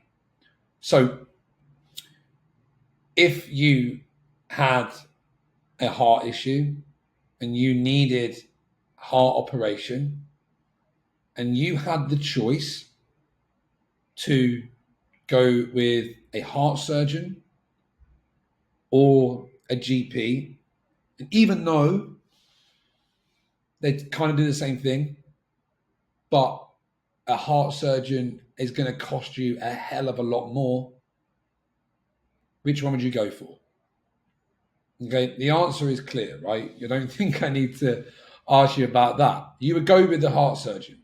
Okay, so this is the difference between going through the generalist and the specialist. Okay, when we are choosing a niche, we need to become a specialist. We need to go deep. We need to go niche down and be specific and specialize in a area of the marketplace that we can own, that we can become an authority in, that we can become an expert in. Okay, and a really, really good question to ask yourself is, what do you want to be known for? What do you really want to be known for? Who do you want to be known for helping? Okay, I, for a long time, didn't give myself permission to really step into the business and mindset side of things. Okay, I didn't give myself permission to do it, and I was out of alignment. I was in the wrong niche. I was trying to do fitness, and I had didn't believe, limited beliefs and naivety, where I didn't believe that people could sell mindset coaching, or that I didn't believe that I could sell mindset coaching, when if it's being done, it can be done. Okay, you don't need to reinvent the wheel. It's about learning about what is working in the marketplace and then creating your unique spin on how you serve these people by niching down, being very specific on who you serve, and then creating your unique mechanism to solve the problem, which we will develop in later modules. But right now, it's really about being hyper specific on who we're trying to serve, what problems we're solving, what outcome we are delivering, so we can then build an incredible offer for them and then build an amazing marketing message for that particular offer to attract in this particular person. So the core problems, guys.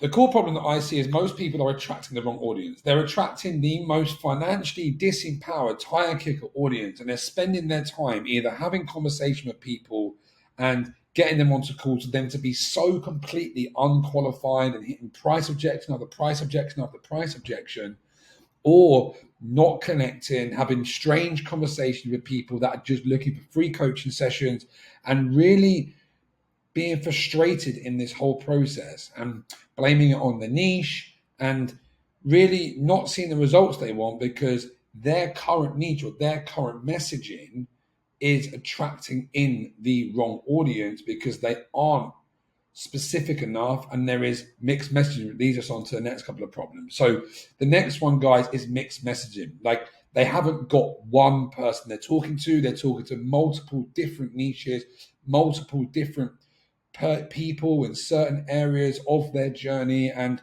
when you speak to everyone, you speak to no one. Okay, the industry is a noisy place. The online is a noisy place. So we need to make sure that we are hyper specific in speaking to our ideal client avatar. So the third problem is lack of specificity to the ICA's current reality. And what I mean by this, guys, is that an example is one of my old clients.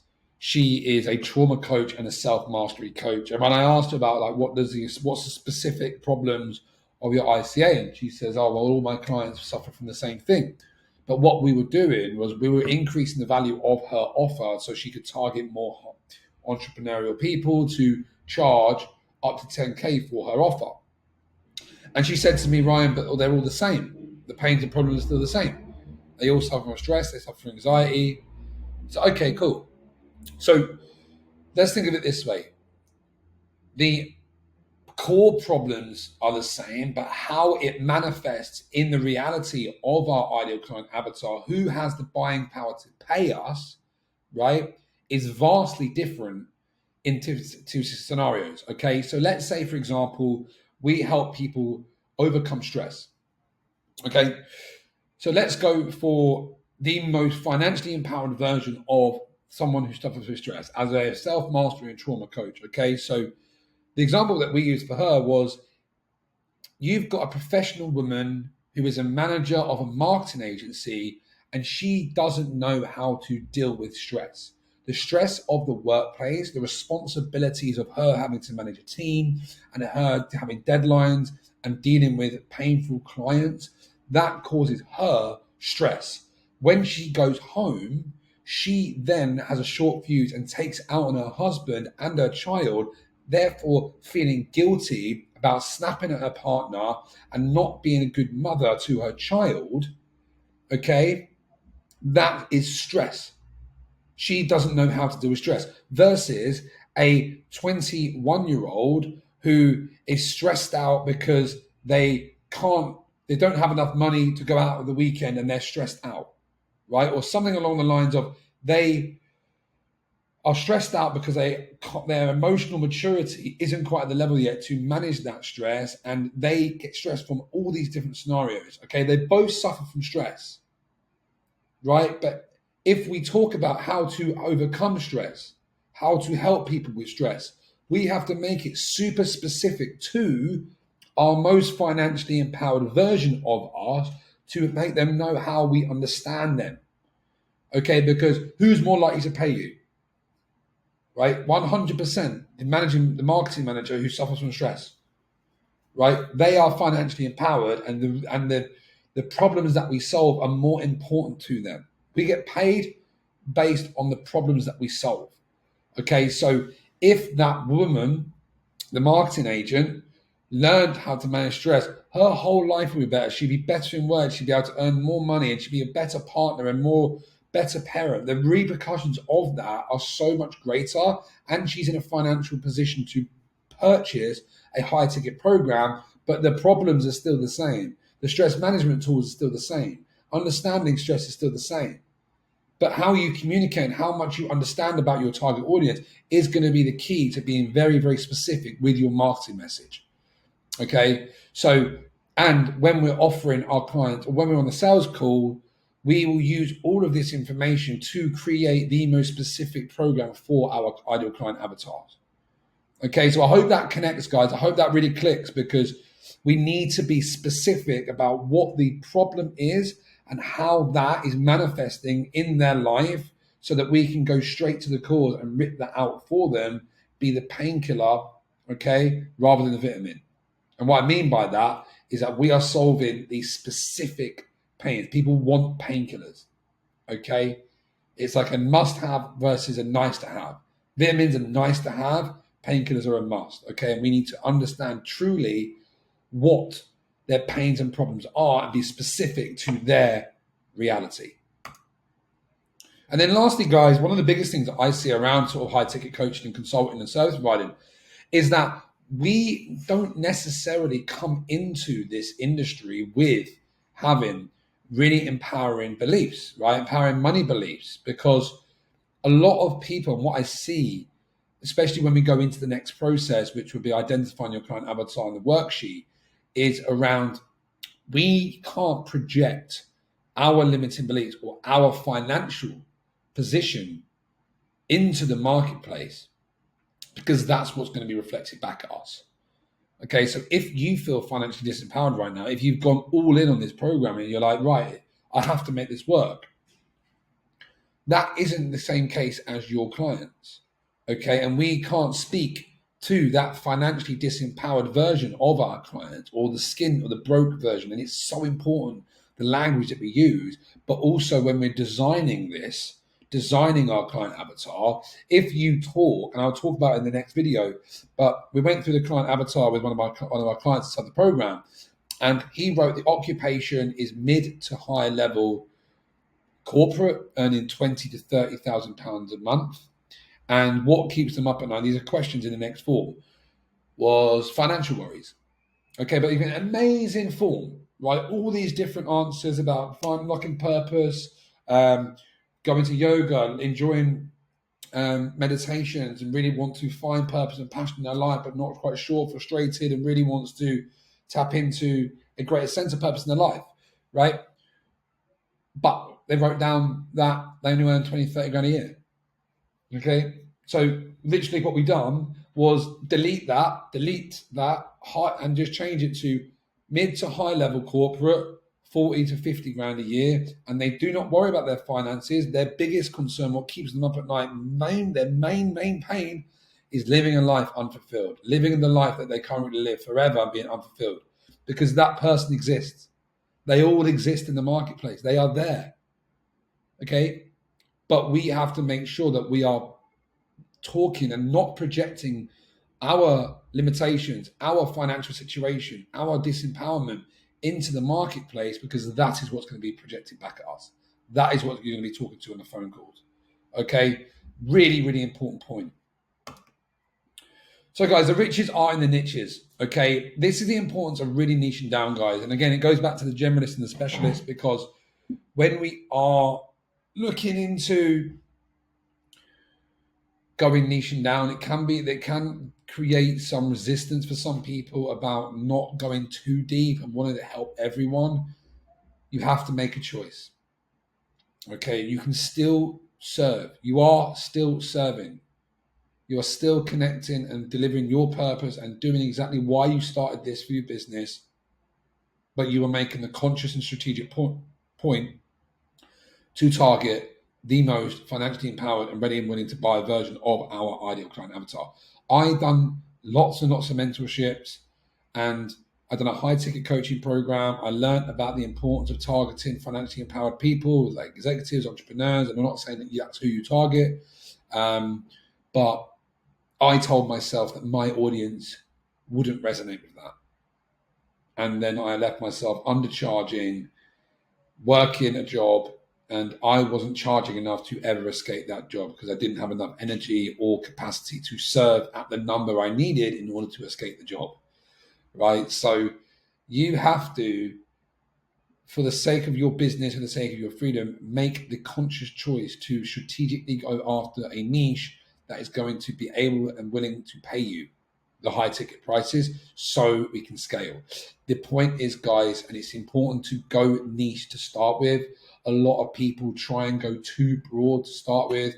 If you do, and you are here to create a massive impact in the world, when you are starting out, you are 100% best to go niche, get incredible client results, get cash flow, build systems, build team. Once you're in a position where you have more time, you have more credibility, you have more social proof of the process that you have, and you've taken people through it, you will then be able to go through to help in a broader market. Okay. It's so important. Do not make that mistake. Do not try and create this low ticket option and trying to serve the masses, because the energy that you put in is not going to pay itself back, right? We go niche to start with. We prove our offer. We get to the 20 to 30K a month mark. Then we can look to expand.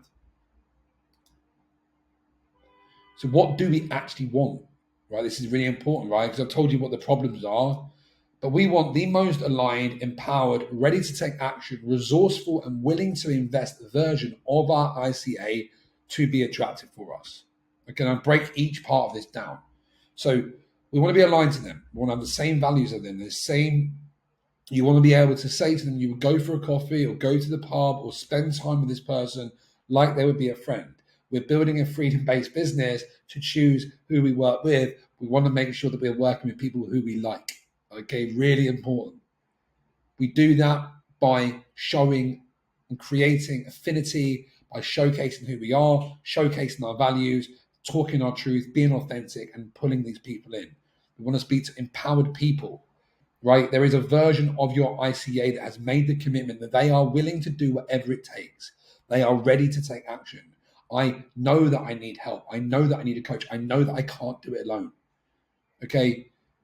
Resourcefulness, right? Trust me when I say this, people will find the money. We speak to the most empowered version of us, okay? But the language that we use and the expectations that we have is nothing short of what we've been able to do ourselves, nothing short of what we've done. Because when it finally clicked, I was £25,000 deep and it still wasn't working. I was still broke. I was working £100 a day as a labourer. Like going from a 6-figure recruitment job to the labouring, £100 a day, because I was like, this is what I need to do. This is my path. This is my path. I was broke. My credit cards are maxed out. And then I found my last coach who clicked it for me, who finally, I knew I had to get it. I knew I had to make it happen. But I didn't have the money. I got my credit rating sorted. It took me like 3-4 weeks. Then I spoke to the bank, told them I was going to buy a car, and got £4,000 out, paid £4,000 for a 12-week program, 12-week one-to-one mentorship. And that was when it all clicked for me. And that is the expectations that I have of my clients. I don't give people permission or space to say that they can't commit because they are resourceful. And I'm not going to push anyone, but I'm going to ask people to make sure that I'm doing everything I can to put the belief into what my coach gave me, that this is it. And I promise that that's going to work. And I deliver on the results. That's why you're here. Okay. And that's what you have to believe about you and your service.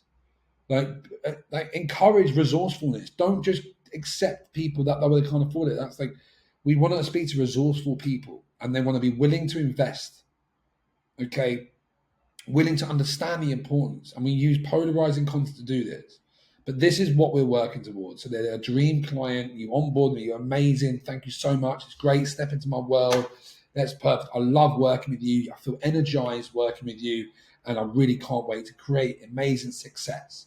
Not every single person is going to be like this, right? But we have to aim for this. We have to speak to this. We have to have the intention of this is what we're going to fill our business up. If you've got client calls back to back, you want every single one of them looking at them like, yes, can't wait to speak to this person, right? Some will fall through the cracks, right? You won't know until after, but that's a learning lesson you have to go on.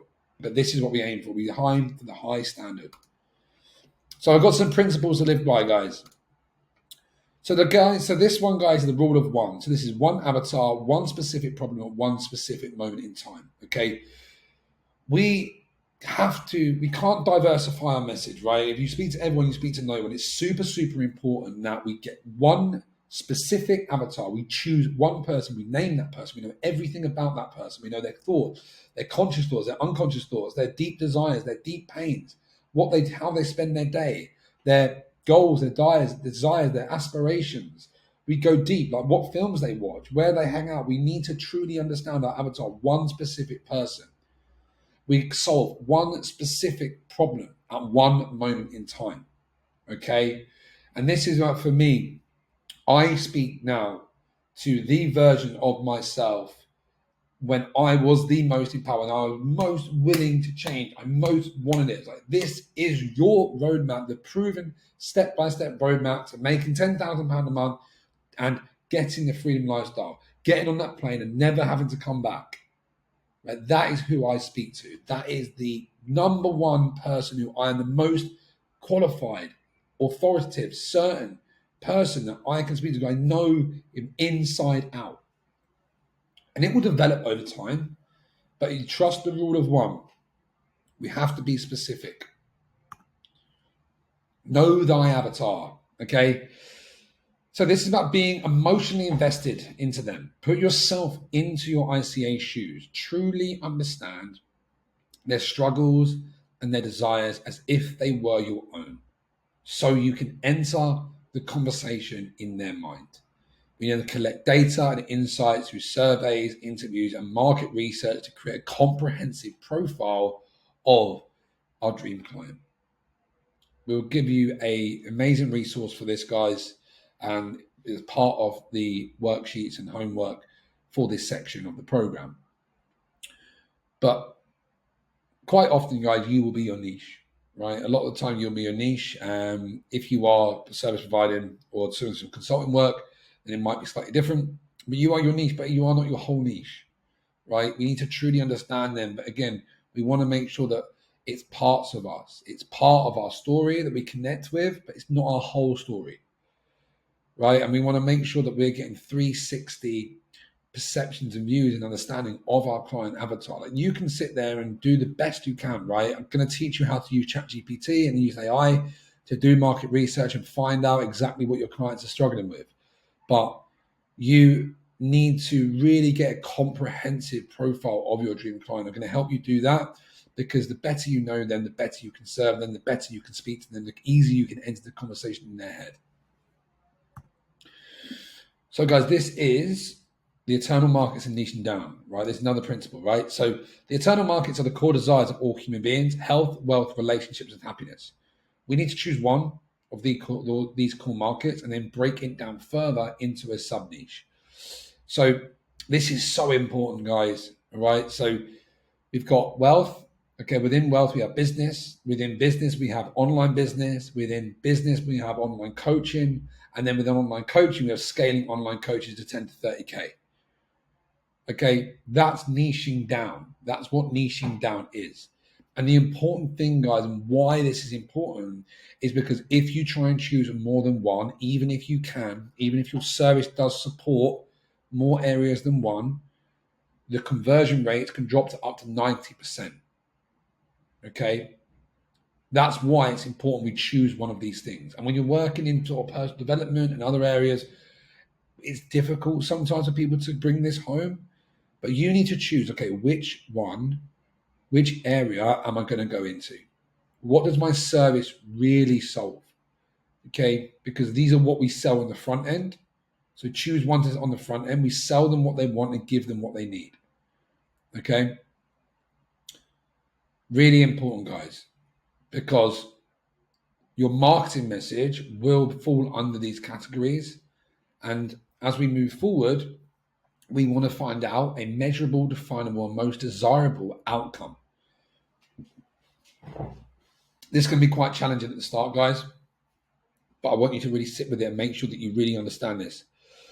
So when I craft a clear and compelling value proposition that communicates the unique benefits that your service offers to your ICA and make it measurable, definable, and desirable as possible. Humans don't do abstract, so dumb it down. We like tangibility. If you can give someone a tangible result, a measurable, definable, and their most desirable outcome, that's what's going to get them to take action. Okay, what I mean by humans can't do abstract is it needs to be specific, right? And giving someone confidence, right, is great, amazing, but it's hard to measure, right? That's why a lot of people, let's say, for example, if it was confidence you help people with, a lot of guys fall into dating coaches because they will help people get a girlfriend. Like, why do you want a confidence? Because if you're single, you want to have a partner. Okay, cool. So let's get you a partner. Right, and it's strategic moves that people make. They're still helping people with confidence. They're still seeing that version of them. They're like, wow, it's incredible to see the confidence. But what do they really want? What is a true desire that people want?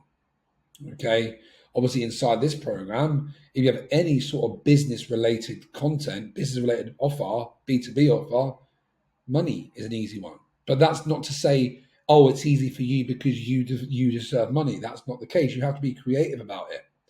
Okay, you have to try and find definable and measurable outcomes. Okay, if your health, I will help you lose 10 pounds. Numbers are fantastic. Okay, outcome-based goals are so much easier to market and sell because people know they're like, cool, I'm going to pay $5,000 and I'm going to get 10 back. And I'm going to learn how to make 10 every single month. I'm going to pay $5,000 and I'm going to get a girlfriend at the end of it. I'm going to pay $5,000 and I'm going to learn how to lose 25 pounds. I'm going to keep it off forever, right? This will take time, guys. And let it percolate, let it sit with it. Try and use ChatGPT, and I'm going to show you how to use ChatGPT as well later on in this module to really explore what this could be. But it's very, very important. So, and then guys, premium prices equal premium clients, right? We need to identify the most financially empowered version of your dream client. Your dream client is ready and willing to pay you 3 to 10K for your offers, so that we need to speak to them. They exist. So the more laser focused we are on them, the better our message, the better our offer, and the better the profits. And more profits equals more freedom. Be strategic about it. Don't let energetic attachments to your story and your version of you stop you from making the best financial decisions for your business. Again, you are still serving your clients. You are still delivering incredible service. You are still serving your purpose and your passion, but you are just choosing to be specific around the people that you can truly help. The more they pay, the more they pay attention. Okay, that is when you can create massive change in people. That is when they are emotionally bought in. That is when you can deliver incredible client results and build amazing relationships with your clients by making sure that you are a premium service. So the next steps, guys. So we've got the Freedom Business Formula core trainings, okay? So the foundational stuff from this process now, guys, is we've got the identify your ideal client avatar form tool to walk through, which is a massive brain dump and exploration session where we're going to get everything that we need to know out about our dream client. And then we're going to go into the dream client research and we're going to map out even deeper what are the core information that we're going to possibly need. Okay, so the top 10 goals, desires, pains, problems, and then we're going to go into what a typical day looks like for your dream client. And I'm going to show you how to use ChatGPT to use this and populate this, because it's going to give you that 360 view that wouldn't have been possible before. You would have had to go and speak to 100 people, whereas now you can get it in 2 minutes. If you are relatively new in your journey and you do really want to go into this and you really want to dive deeper into your niche and you haven't got like, right, cool, I'm just going to go, and you really want to, and you need that additional time and support to really go into where your strengths are, what your story is, and really hone in on the perfect niche for you, then we've got the premium niche development additional training tools. So this is going to go into your super niche. So this is where we're going to look at a perfect match, perfect affinity, and really look at your perfect niche when you're just getting started. Okay. Then we can move into the crafting your hero story. So this is about learning about how your journey, what happened on your journey to build into your niche. So you have the most aligned niche that ties into your story. Remember with this one, guys, we are still talking the most empowered version of ourselves. And then the water, it's not what you sell, it's who you sell it to and where you sell it. We go into your zones of genius. So if you are in this process where you still need to identify exactly where your skills are at and what your zones of genius will be so that you can nail down your niche and feel most aligned to them, we have a training there. Sharpening your sword is around really going deeper and having a deep understanding of the language and the patterns that your ideal client avatars are using market research strategies to really make sure that you are sharp in your messaging, in your niching down, knowing exactly who you need to target and giving you perfect ammo to then use in your message and your offer. And then lastly, guys, if you are in that process now where you do want to do some market research and look at the competitors and you're not quite sure about how you structure your offer, what you structure your niche in, we want to go to competitor analysis where we look at who serves the people that you want to serve, how do they communicate to the marketplace, what language do they use. So you have everything, guys. So any stage that you're at, if you are sort of wanting to fly through it quickly and you know your niche, you just need to refine it a little bit more, we go straight to the identify your ideal client avatar and dream client, because that's going to really help me and the next process of creating your marketing message and making sure that your offer is incredible and the best it could possibly be. And it's going to be better for me to understand that and have some reference on that. But guys, if you are newer and you are in that process where you are sort of starting out and you haven't sort of made your first few clients, or you want to revisit this, the premium niche development tools is the next step for you guys. Really pleased about this training, guys. If you have any questions, drop it in the comments below and we can really sort of talk about how we can find your perfect niche, because it is so important. But remember, guys, we want to speak to the most financially powered version of ourselves, premium clients, premium prices, premium clients. We want to look for the most aligned, empowered, ready to take action, resourceful and willing to invest version of our ideal client avatar who is happy and grateful to pay 3 to 10K for your services and get incredible client results. I will see you guys on the next training.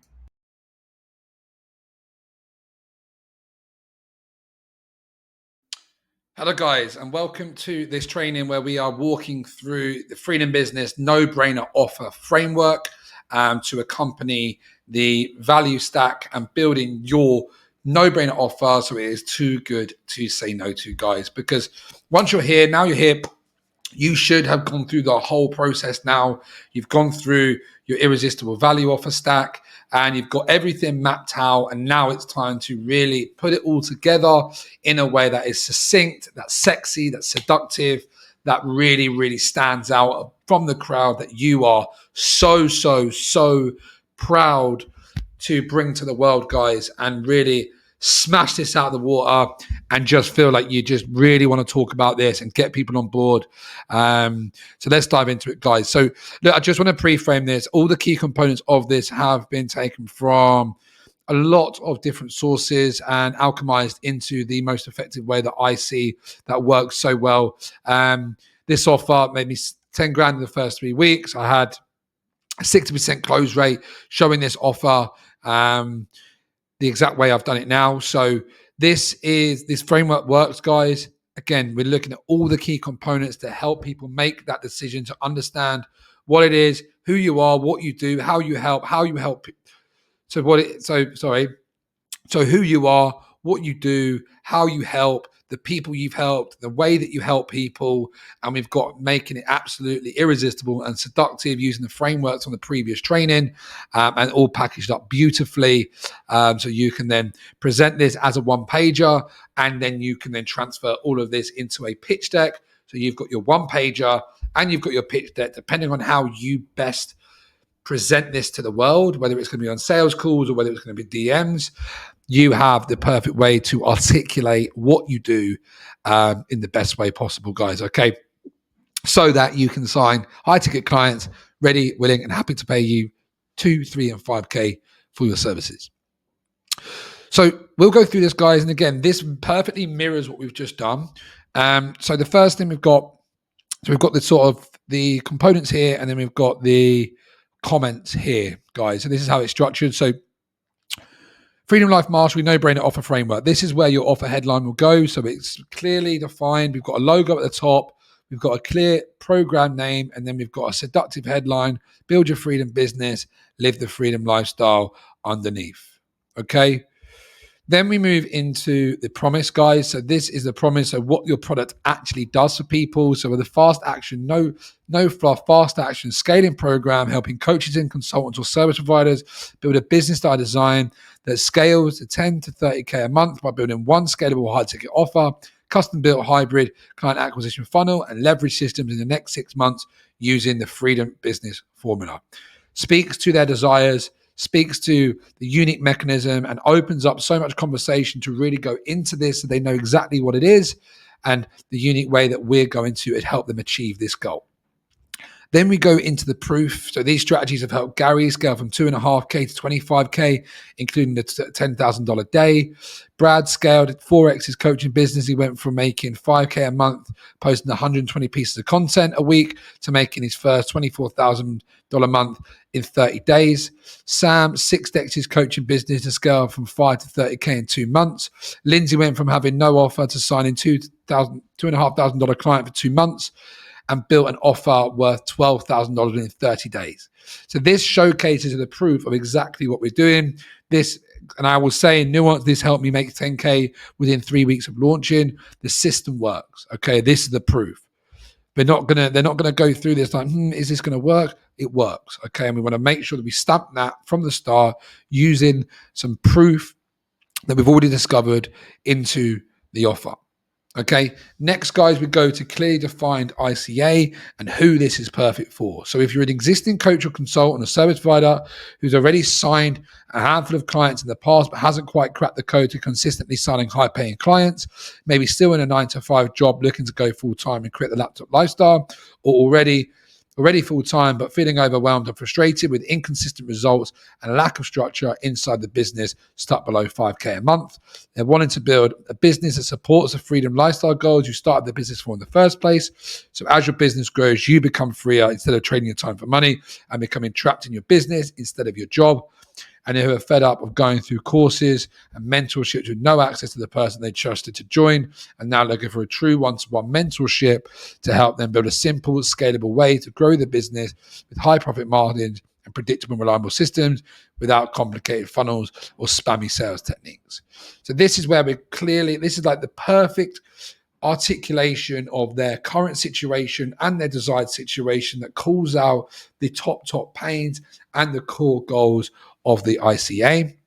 And then we do some polarization and setting expectations. However, if you're looking for someone to hold your hand and expect to see results that you aren't prepared to do, this is not the program for you. My role is to teach you how to think so you can run the business for yourself. We focus on the important, but not the urgent.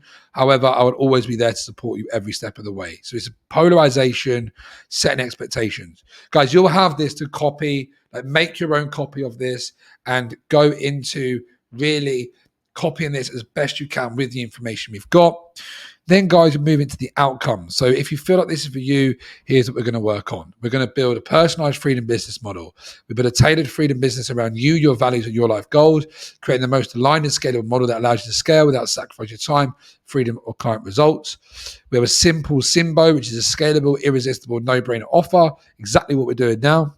So we show how to create 10 to 30K a month profit without needing more than 2 offers, a lean team of 3 to 4, and working 4 to 5 hours a day. Profit margins of 70 to 80%.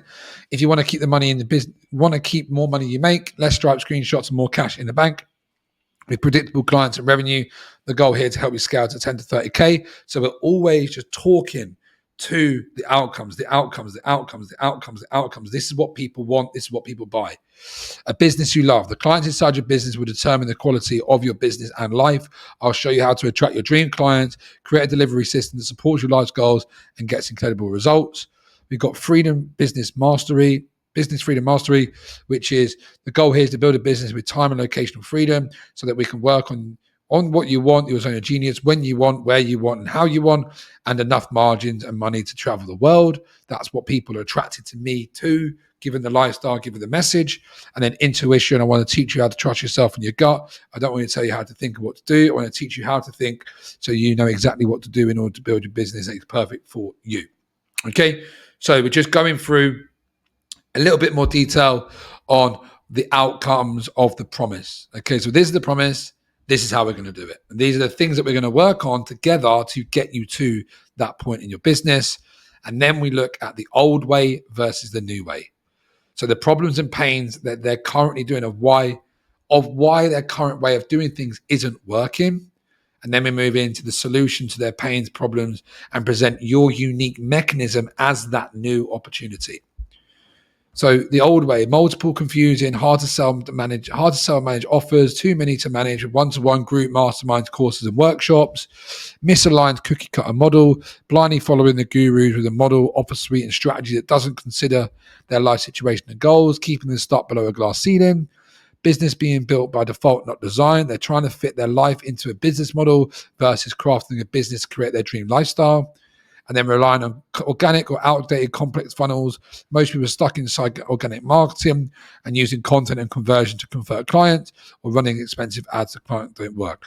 This is where we talk to the core problems that are holding people back, the core challenges. Like if you're watching this, you've probably suffered from these, right? Because that's what we talk about in the offer. This is what most people struggle with. These are the problems that we solve. And then we go into the solutions and pains of the new way. So the Freedom Business Formula is an automated hybrid system that gets floods of inbound leads so you can close your high-ticket clients without spending all day on organic whilst building your most valuable asset, your audience. It uses a simple social funnel to get people to step into your world, seen you as no go-to authority, to quickly put them onto strategy calls while simultaneously building your audience and increasing your authority and credibility.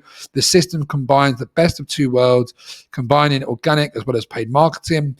We'll have consistent leads coming in because of the paid marketing. The leads will be highly qualified, pre-sold, and pre-qualified as we nurture them through the client cultivation systems. In a nutshell, it's the best and most complete. The Freedom Business Formula is the best and most complete system to grow a coaching or service offer to 10 to 30K a month profit without sacrificing your freedom in the process. Okay? So everything that I've been talking about now, simple scalable offers, personalized business plans, building your life by design, relying on organic and complex ways. The Freedom Business Formula basically solves all of that. So this is how it's positioned, guys. We're like, okay, cool. They're beginning to understand why they're stuck, what they're working towards, and how this new opportunity is what's going to help them really start scaling. Then, guys, we've got a breakdown of the what, the why, and how the unique mechanism works. So we've done this in the trainings before this. And this is where we really start to go into depth. We keep it short, we keep it concise, but we go into this is how these people will achieve it using our specific formula. Okay, so the goal here is simple. Calls, clients, and cash. We'll focus on the Freedom Business 3-phase formula. The Freedom Business Formula, personalized roadmap. So step one, the key to a sustainable business is solid foundations. We start by auditing your business on a one-to-one call to identify the gaps that are holding you back from growth and scalability. Then together we'll figure out exactly what needs to happen so you can design your tailored Freedom Business model, integrate offer suite and strategy, crafting an irresistible scalable offer worth $3,000 to $10,000, craft your laser sharp messaging to attract dream clients ready to pay, build a raving fan results client delivery system, and install your Freedom CEO principles, priorities, and high profit actions and tracking operating systems.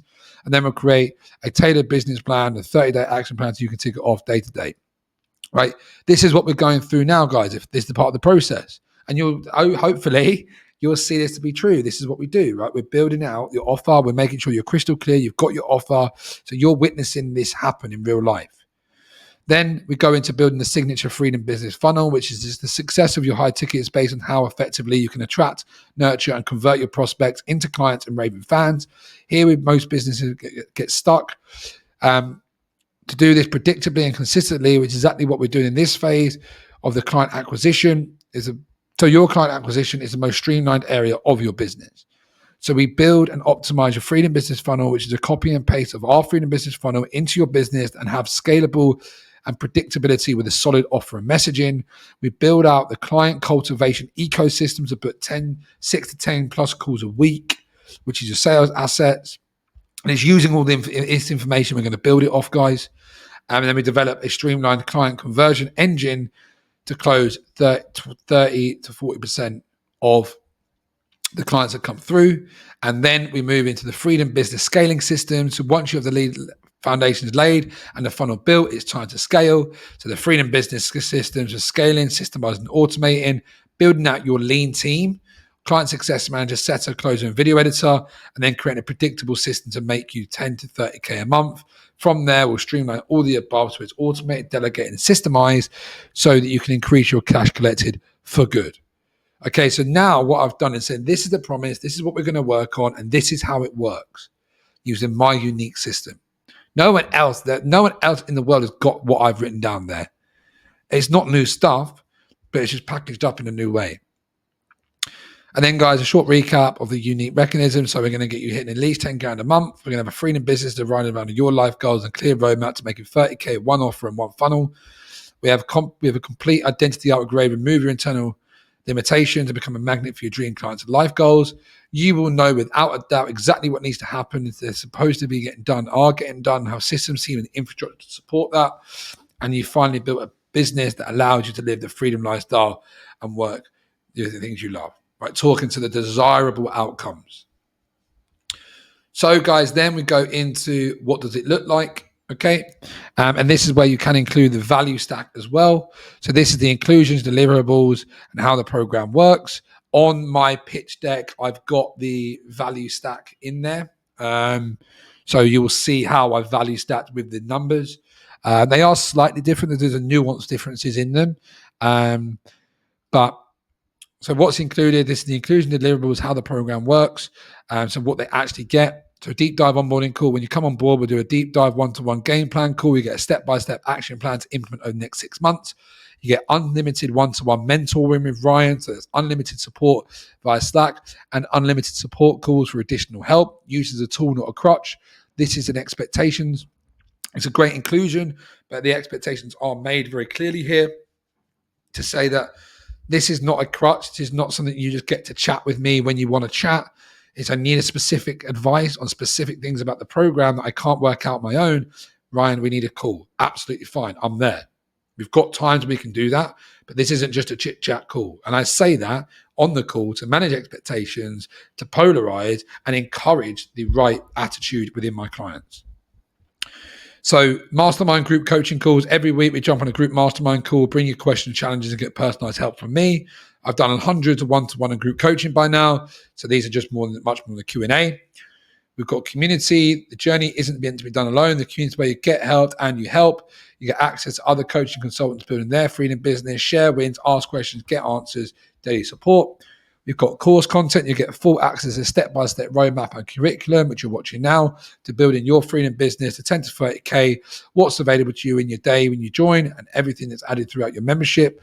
I'm also creating a content roadmap from scratch for this community, so you'll get the best and most relevant training for what's working. VIP access to expert speakers and workshops. So VIP access to guest workshops, masterminds that cover all areas of freedom life mastery, access to monthly content and lead generation workshops where we work to strategize and master content creation as a team, also planning our lead gen strategies for each month to maximize sales opportunities. And then you've got the freedom business in a box toolkit, SOPs and frameworks. So the full access and rights to use as tools, SOPs, and frameworks to instantly increase the value of your business. Organic marketing framework to book 6 to 8 calls a week. Sales call frameworks, trackers, content, calendars, everything you need. And then training on automation systems, workflow, how to source, interview, train VAs, appointment setters, sales closers. So we just blow them away with what they get in the core inclusions. Okay. And again, like in the other one, we've got more bonus inclusions as well. So it gives you a couple of different ways that you can structure it. We've got what's not included. So lots of unhelpful content and hand off to other teams. You're working with me alone. We've got how does it work? So from a time commitment and a time and commitment. So it's a 6-month commitment. It means there's no small commitment. If you're looking for a course of a handful of tactics and hacks, this isn't it. But if you're looking for a mentor to help you scale a widely profitable freedom business that's sustainable, fun, and gives you the freedom you want, that is it. And that takes time. It requires a level of time and energy and commitment beyond the norm of jumping from coach to coach, program to program, pre-framing the attitude of what we want people to have and how they're going to succeed. And then time is a coaching call. We'll set an action plan. The community and I'll be holding you accountable for it. We're going to work together. I need to know you have at least 2 to 4 hours a day to implement that plan. That should say, implement the plan. Next success story. So the best part, then we've got the bold guarantees, right? The best part to last, we've got the Freedom 5 risk-free guarantees, and these are the guarantees that I'm using at the time of recording. This program is designed to help coaches and consultants scale 10 to 30K a month using the Freedom Business Formula, combining the most current strategies to building scalable high-ticket offers and proven client acquisition systems. So we include the Freedom 5 guarantee policy, which is our no-brainer, risk-free investment guarantee for all of our clients. So we've got double your investment guarantee. We guarantee that if you actively engage with our program and follow the strategies, you will not only recoup your investment, but also double it in the revenue during the program, within the program's duration. If you don't achieve this, we'll work with you for free until that happens. Okay, that is a results-based guarantee. We've got personalized business, freedom business and success plan. So we guarantee a personalized freedom business model and success plan tailored to your unique needs, values, and goals within the first 2 weeks of joining. This tailored roadmap will give you the guide you toward rapid growth and success in your freedom business. So they know as soon as I join, I'm going to get a personalized business plan. They're not going to come in and be left to it. They get a personalized business plan. I guarantee that you will get that. We've got the results first guarantee. So we prioritize results above all else. We guarantee if you actively participate, follow our guidance, and implement the strategies provided, by the end of the program, you will have a custom built roadmap to generate a minimum of $10,000 every single month within the next 90 days. We've got the 6-figure freedom business revenue commitment. If we guarantee that if after completing the program, you will have the potential to not only reach your first 10K month, but also be in a position to build an annual revenue of $100,000 or more with your freedom model, so that and if you don't see a path in achieving this, we will continue to work with you for free until you do. Okay, so that's getting the position in the business and the person in a place where they can make 6 figures. And then lastly, we've got a customized 30K a month freedom business scaling blueprint, so that we guarantee a customized scaling blueprint for your business, considering your current stage and future growth goals to $30,000. If you don't have this blueprint within the program's duration, we'll extend until it's finalized. So this covers all aspects of whatever entry point someone comes in. If they are just starting, this is an attractive guarantee. And if they are more advanced, it's still an attractive guarantee, because they still get the double of return on investment guarantee. It's all personalized. They know they're going to have a custom built roadmap to 10K. They're going to be in a position to scale to the 100K guaranteed. And then they're going to have a personalized roadmap to 30K a month. So everything that I've promised on the top end, I've backed it up by my story, everything that we talk about with the old way, the new way, the model, the unique mechanism, and then we've slammed the guarantee on place to make sure that it is absolutely guaranteed that they get the results, or at least positioned in a way that they get as close to that point as possible based on where they're at. Okay, there is action-based items that need to happen in order to complete the guarantee. That's why we say if you actively engage, we can't just get results from people that don't take action, but you should back your program enough to hit these goals. And then lastly, guys, we've got the VIP launch no-brainer bonuses. These are the no-brainer limited time only bonuses that you can implement during your different seasons of the business that you can use in cash campaigns and promo cycles, where we just throw in some incredible bonuses so it becomes a no-brainer, and they are limited time only. So this one, guys, so right at the time of recording this, we've got the 4-week full access for free. So it's additional access to the program, 2 coaching calls, full private one-to-one access, workshops, and more. This is only available for 3 people. I've added a done for you custom built setting and sales script. So we will build out your custom appointment setting script and sales scripts for you and your audience to remove the guessing and increase your conversion rates. Never done this one before. I'll see how that one goes. That's a time investment on my side. And then we've got the last time ever 10K a month guarantee. So you will make your first 10K a month during the time you're in the program. If you don't, I will work with you for free until you do. This is the last time I'm ever going to offer this. So if you need a guarantee to invest as risk-free as possible, this is only available for 3 people and will no longer be available on any of my offers. This is what's going to get people off the fence. We've got a best price guarantee. So from November, the price will be increasing to the best price you're going to get once the launch is over by at least $2,000. So act now to get the best price. And then we've got the new pay-as-you-pay profit model. Pay-as-you-profit model, which is weekly payment options, now available with a new opportunity to save 20% if you choose to prepay. The reason why I'm including these as a special launch, additional bonuses, is because I want you to feel stupid to say no. Okay, so we've done that, guys. We've stacked up the value now. We've gone to some insane no-brainer offers. And then we put the investment price. So the investment, guys, it's a $7,000 offer. And then there's an added beta launch price discount here. So when you are launching your first beta price, you can position this, or it could be a launch discount.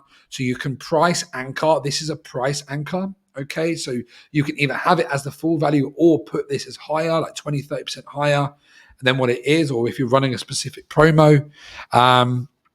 So you can say, look, the full price is 7K. That for this price model, it was during a beta launch offer. So the beta launch is right, the full price is going to be X, but the founding price is $4,000. With the beta launch offer, guys, if you are completing that, and you will know who as you go, that beta price launch can be a beta price, or it can be positioned as a beta launch, completely up to you, depending on what we choose to do.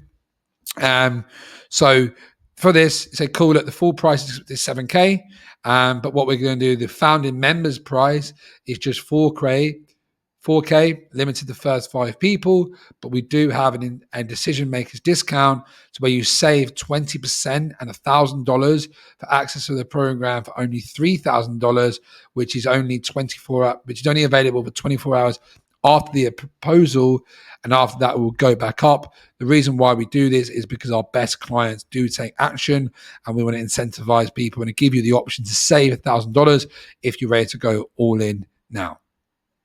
There are weekly payment options available. You don't have to have that on your offer. You can keep that in your back pocket. And then you just say that after 6 months, the rolling contract is $500 a month. Okay. And you can say, guys, that the reason why we're doing this is because I want you to stay in the program as long as you can. And it cut to the end and you say it's an absolute no-brainer. Of course, I'm going to stay. And if you do want to stay, it's just going to be $500 a month.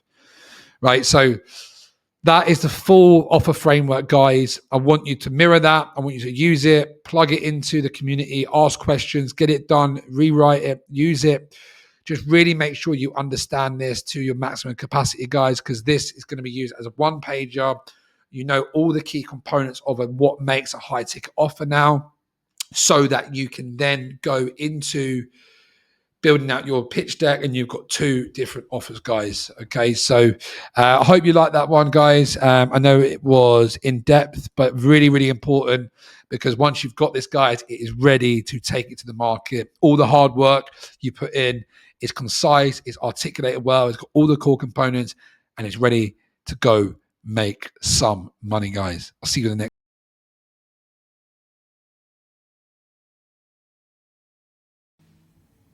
Hello, guys, and welcome to this walkthrough of the Freedom Business Alignment, matching your skills and your achievements to your dream business. The reason why we start here is because anything that we're going to be doing inside of a freedom-based business is around creating that from yourself, from your skills, from your values, from your greatest achievements, so that we build solid foundations.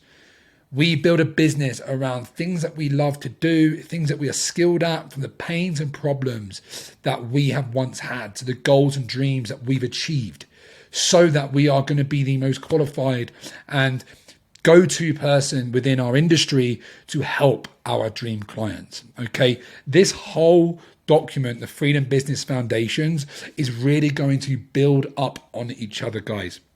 We've got Freedom Business Alignment at the start. We move into your Freedom Business Model. Then we look into your ideal client avatar, getting super clear on who you're trying to help.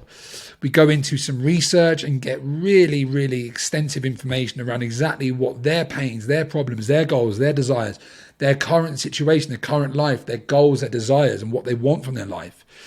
We go into creating the ultimate transformation for them. So we know exactly how we take someone from point A to from point B in the most inspiring way, so that we are truly aligned to what we're trying to help people with.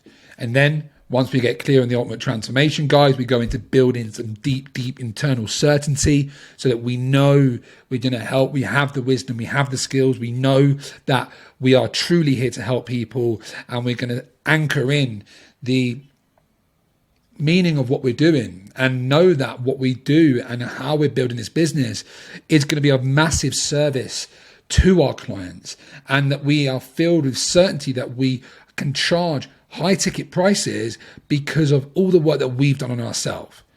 Okay. Then once we've done that, we brain dumped all the knowledge that we have, we're going to go into the client success timeline, which is, guys, taking our client from point A from point B. We've done it in the ultimate transformation. And then with all the wisdom that we've extracted in our mind, and we know how important each part is, we're going to reverse engineer that and build a client success timeline, which is going to take your clients from point A to point B in the quickest, most effective and most powerful way that you can possibly create right now, with your current level of experience. And then once we've done that, guys, we're going to get super clear on your marketing message. So we know who we're trying to help, why we're trying to help them, what model we're going to have.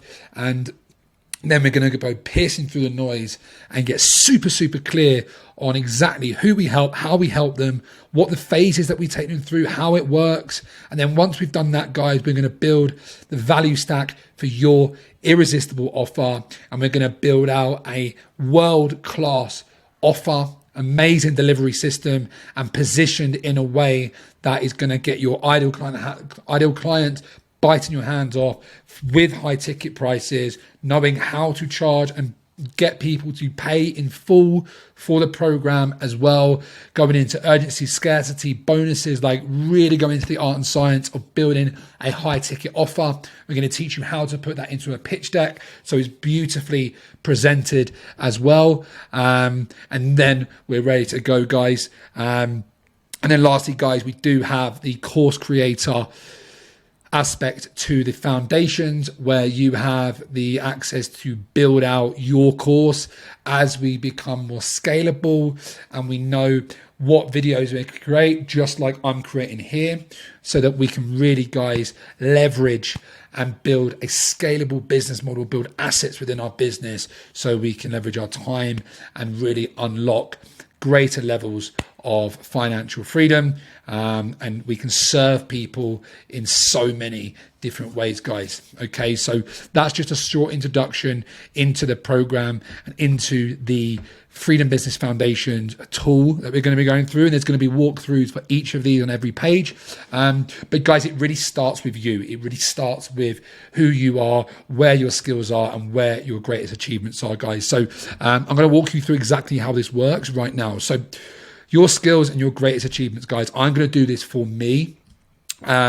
So for me, obviously, freedom-based business. So I've built a freedom business. Okay, so in this, guys, There is going to be notes and comments on a lot of them. So what are you particularly skilled in? What have been your greatest accomplishments? Include the area that you're proficient in and you would love to develop further. So this is where you give yourself permission to play the game, guys. Give yourself permission to play a bigger game. Doesn't matter what you've done so far, right? It's about where you want to go, and include the areas that you have proficiency in that you would want to develop more. What I done for a long time, guys, I didn't think I was qualified in business enough, so I didn't do business coaching. I just stuck to mindset. And even though I'd learned so much about business and such a strong passion for it and I was proficient in it, I had a block and I didn't give myself permission to play that game, guys. So this is a really good opportunity to brain dump, guys, and really explore what areas that you could go into, and really give yourself permission to play that game based on the skills you have, and they're transferable skills. It could be from your job, it could be from studies that you've done, it could be from books you've read. There you have a lot of skills within you, guys, and we can package them up multiple different ways. If it's going to be coaching, consulting, online service providing, guys, the models that we go down are very, very fluid and they can overlap very nicely. But it is really about you tapping into the skills and proficiencies and achievements that you've already done, guys, because sometimes we can overlook it and we can leave a lot of money on the table, guys. So this is the first step. So you brain dump everything, guys. And then what you do after that is making sure that you're aligned to it. So would you love to do it every day? Yes. Would you love to serve other people with this skill? Okay, really important, guys. We have to love what we do, right? If you love what you do and you're passionate about what you do, you don't need to find motivation. You don't need to go through that slog of like struggling to get up in the morning and struggling to work. Like if you find passion from it, you just tap into something different, guys. But you're not going to love to do everything every day, which is a really important thing, guys. So make sure that ask yourself honestly, would you love to do this every day? Would you love to serve other people with this skill? Because we are in the service game. We're a client service industry, right? We serve clients, we serve people. Do you love to serve people with this skill? If you find it boring, if you're good at it, but you find it boring, you wouldn't want to talk about it, it's not going to be a match. And I'll show you what the match is. Then, guys, make money from it. Is it monetizable? Hint, almost everything is. Okay? If you need to do research on this and you're not quite sure, search it in Google. And if anyone's running an ad, it means there's money in it. Okay? So let's say we tick that and then bang, that becomes a match. So this, guys, is where it gets exciting, because then what we can do is we begin to look at, okay, cool, what is my skills I can love, I can serve, and I can make money from it. Then, guys, as you go through these, there's about 9 different options here. You'll have half of them match, half you won't. This is where we can start creating your unique freedom business around your skill set, your expertise, and your achievements, and rank it in a way so it becomes very, very clear where you sit in this online market space, right? In this online income space, where do you sit? You might find you're very good at marketing. You might find you're very good at sales. It might be you're very good at mindset, or your health and fitness, or you're good at running Facebook ads. Whatever it is, guys, okay? Human communication, like there's so many monetizable skills that exist in the world today. It's about really owning them, tapping into that, and making sure that we lead with this, guys, because I will be here to support you in every single model. Whatever model you want to create, we can help you. Because the fortunate thing enough, guys, I have spent so much money on investing in different courses. I've been a student in so many different types of courses, and I've managed my own programs. But I've managed up to like 60 clients at a time, in multiple different formats, one-to-one, group coaching, courses, digital products. There's so many ways that we can monetize this, guys. But this is really a case now about looking at your skill set.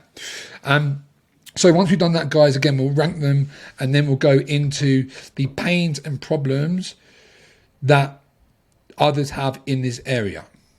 Okay, so with the pains and problems in this area, so freedom business, okay, it'll be creating offers, lead gen, mindset, like poor sales skills, etc. So what you're doing here, guys, you're just mapping out 3 to 5 or as many as you can pains and problems that people face or other people face or you faced before you achieve the result that you wanted. Okay, because this is really going to be important to line up the rest of the program. Okay, because this is the skills that you've already overcome. So we've got the skills and greatest achievements and then the pains and problems that other people are currently facing, because we are in the industry of solving problems. Any business is a problem solution. Okay, so once we get really clear and we can unpack all of these problems, these pains, then we can create solutions for them, and then the solutions become our products and becomes our message.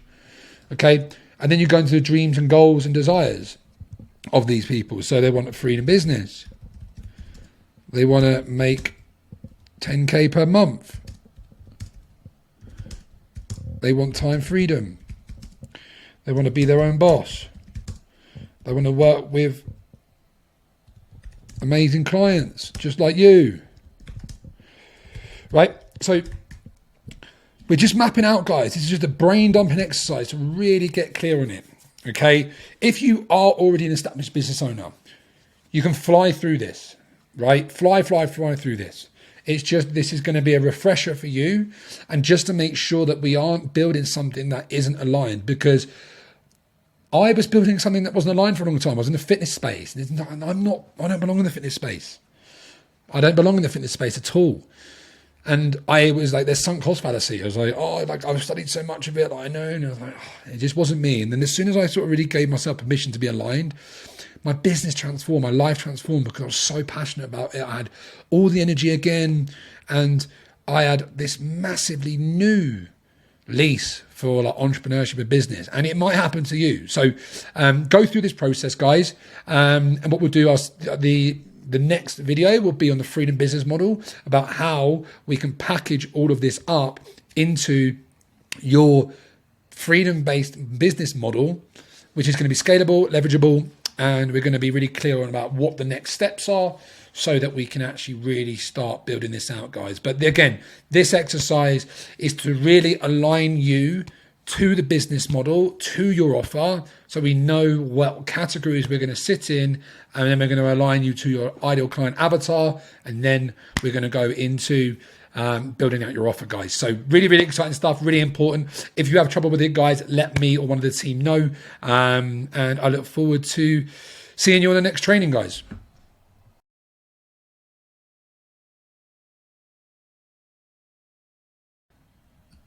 Hello and welcome to this training, guys, the Freedom Business Model and Offer Suite. This is where things start getting exciting.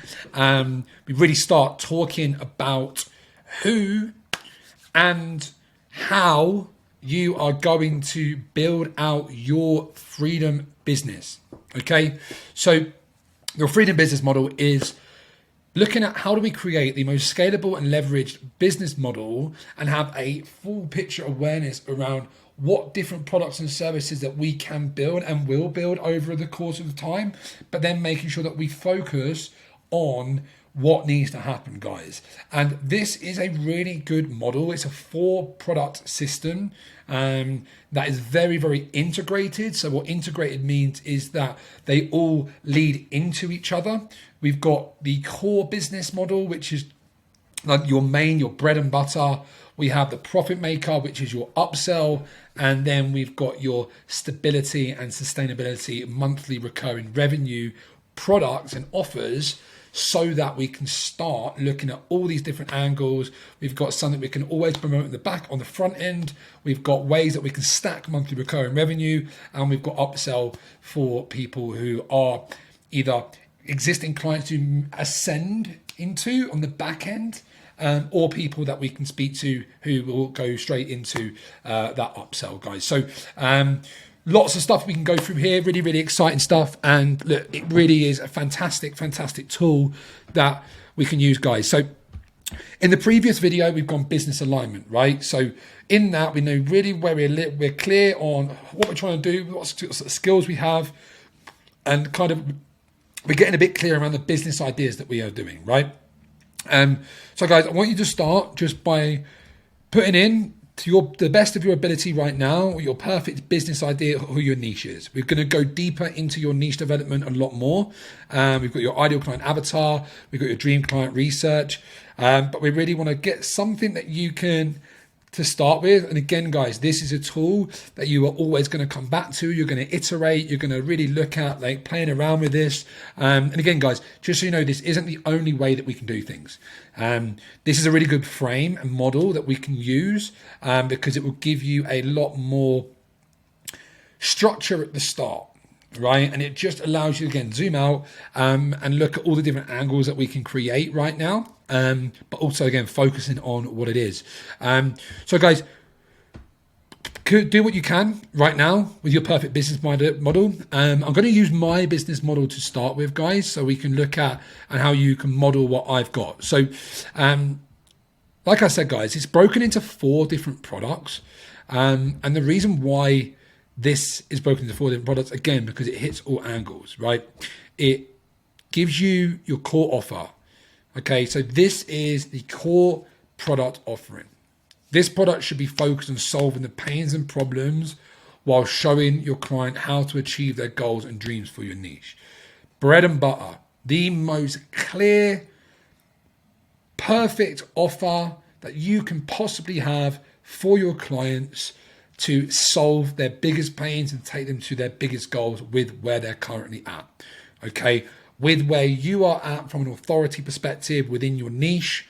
This is a really good one, guys. Okay, and what can this look like? So this is when we start getting into the services that we can use. I highly recommend, guys, with the nature of the program to start with, we go like one-to-one high ticket. So look, think of providing a service, course, consultation, 6-week challenge, physical product, live events, software tool, club, community and package. It must be duplicatable and delegatable. Okay. This one, guys, again, so we're looking at the actual core offer of the business. This is where we're going to start. Okay. And I want to give you everything that you could possibly need to scale this in so many ways, right? Because once you do tap into your skills and your problems, and you know where you're good and what you can help people with, the opportunities are endless, guys. But what we're looking at is your time. Okay, we're really present and really aware of your time when you're doing this. And there's going to be an element that you can't scale everything at the start because you have to focus on client delivery, depending on the model that you use. But this, guys, is just going to really expand your awareness around all these different things that you can build and can build over time as well. So, guys, we've got the product, we've got the price, about how much it's going to be. It's often a good price point for your core offer. It gives you enough income to cover your costs early on, whilst also providing cash flow to stage 1 financial independence. Okay, guys, so obviously I've done this for where I am at. Obviously, I'm 4 years into business. You might be in that and you want to go, right, cool, let's really build this high ticket offer as your main offer, which is great. I'm doing this as what my target is going to be. So the program that you're currently in right now with Food and Life Mastery is going to be a 10K offer, right? I know it's going to be a 10K offer because the value's there. I've invested a lot of money to build it. The client results are going to be insane. You're going to get insane results if you follow the process like I tell you to. And it really is going to be a main high ticket offer that is going to get to that price. Like, I know it's going to be worth that price. Okay. But I've done a lot of money mindset work to get to that, to say, right, cool, this is 10 for 6 months worth of work to pay me 10 grand. And again, it's not that right now at the time of recording this. It's about half of that, but it will be going up to that as my prices increase and as my authority increases and my results increase, right? So what we can do here is really start setting monthly targets. So 10 sales, right? Let's go, for example, let's go for 8 sales, right? 2 sales a week, which is, once the systems are built, very, very simply done, okay? Because the amount of calls, amount of sales that you get is based on the amount of quality calls you make. And we're building acquisition systems to consistently book many, many calls within the diary 2 sales a month, very, very attainable when you have the correct systems in place. Okay, so if I just done this, if I had no other products, it would be $80,000 a month. That's on the verge of a 7-figure business. 8 sales a month, right? And that is, for some people, crazy, right? But then there's other people making 7 figures a month. My mentor, one of my mentors, was making $1 million a month in cash at the age of 24. So I know it's possible. There's no one different, right? The strategies are out there. It's just figuring out how you do it. And then what we're doing is reverse engineering from these goals. And we're really being ambitious. Like, you're here for a freedom lifestyle. You're here to live out your dream life, your absolute dream life, because it's possible for you. Okay? So we aim high. We want to make sure that we are really pushing this, okay? And it doesn't mean that you do it straight away. And you can play around with this. So, right, let's say, for example, if we want to make here a 3K offer to start with, okay? That's 24 grand a month, okay? We play around with it. We can reverse engineer things to what our lifestyle is. And it's going to be different for everyone, right? We've got, in these sections as well, we've got time to build. So how long will it actually take you to build out this offer?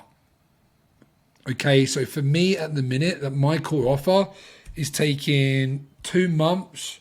So let's say 60 days. So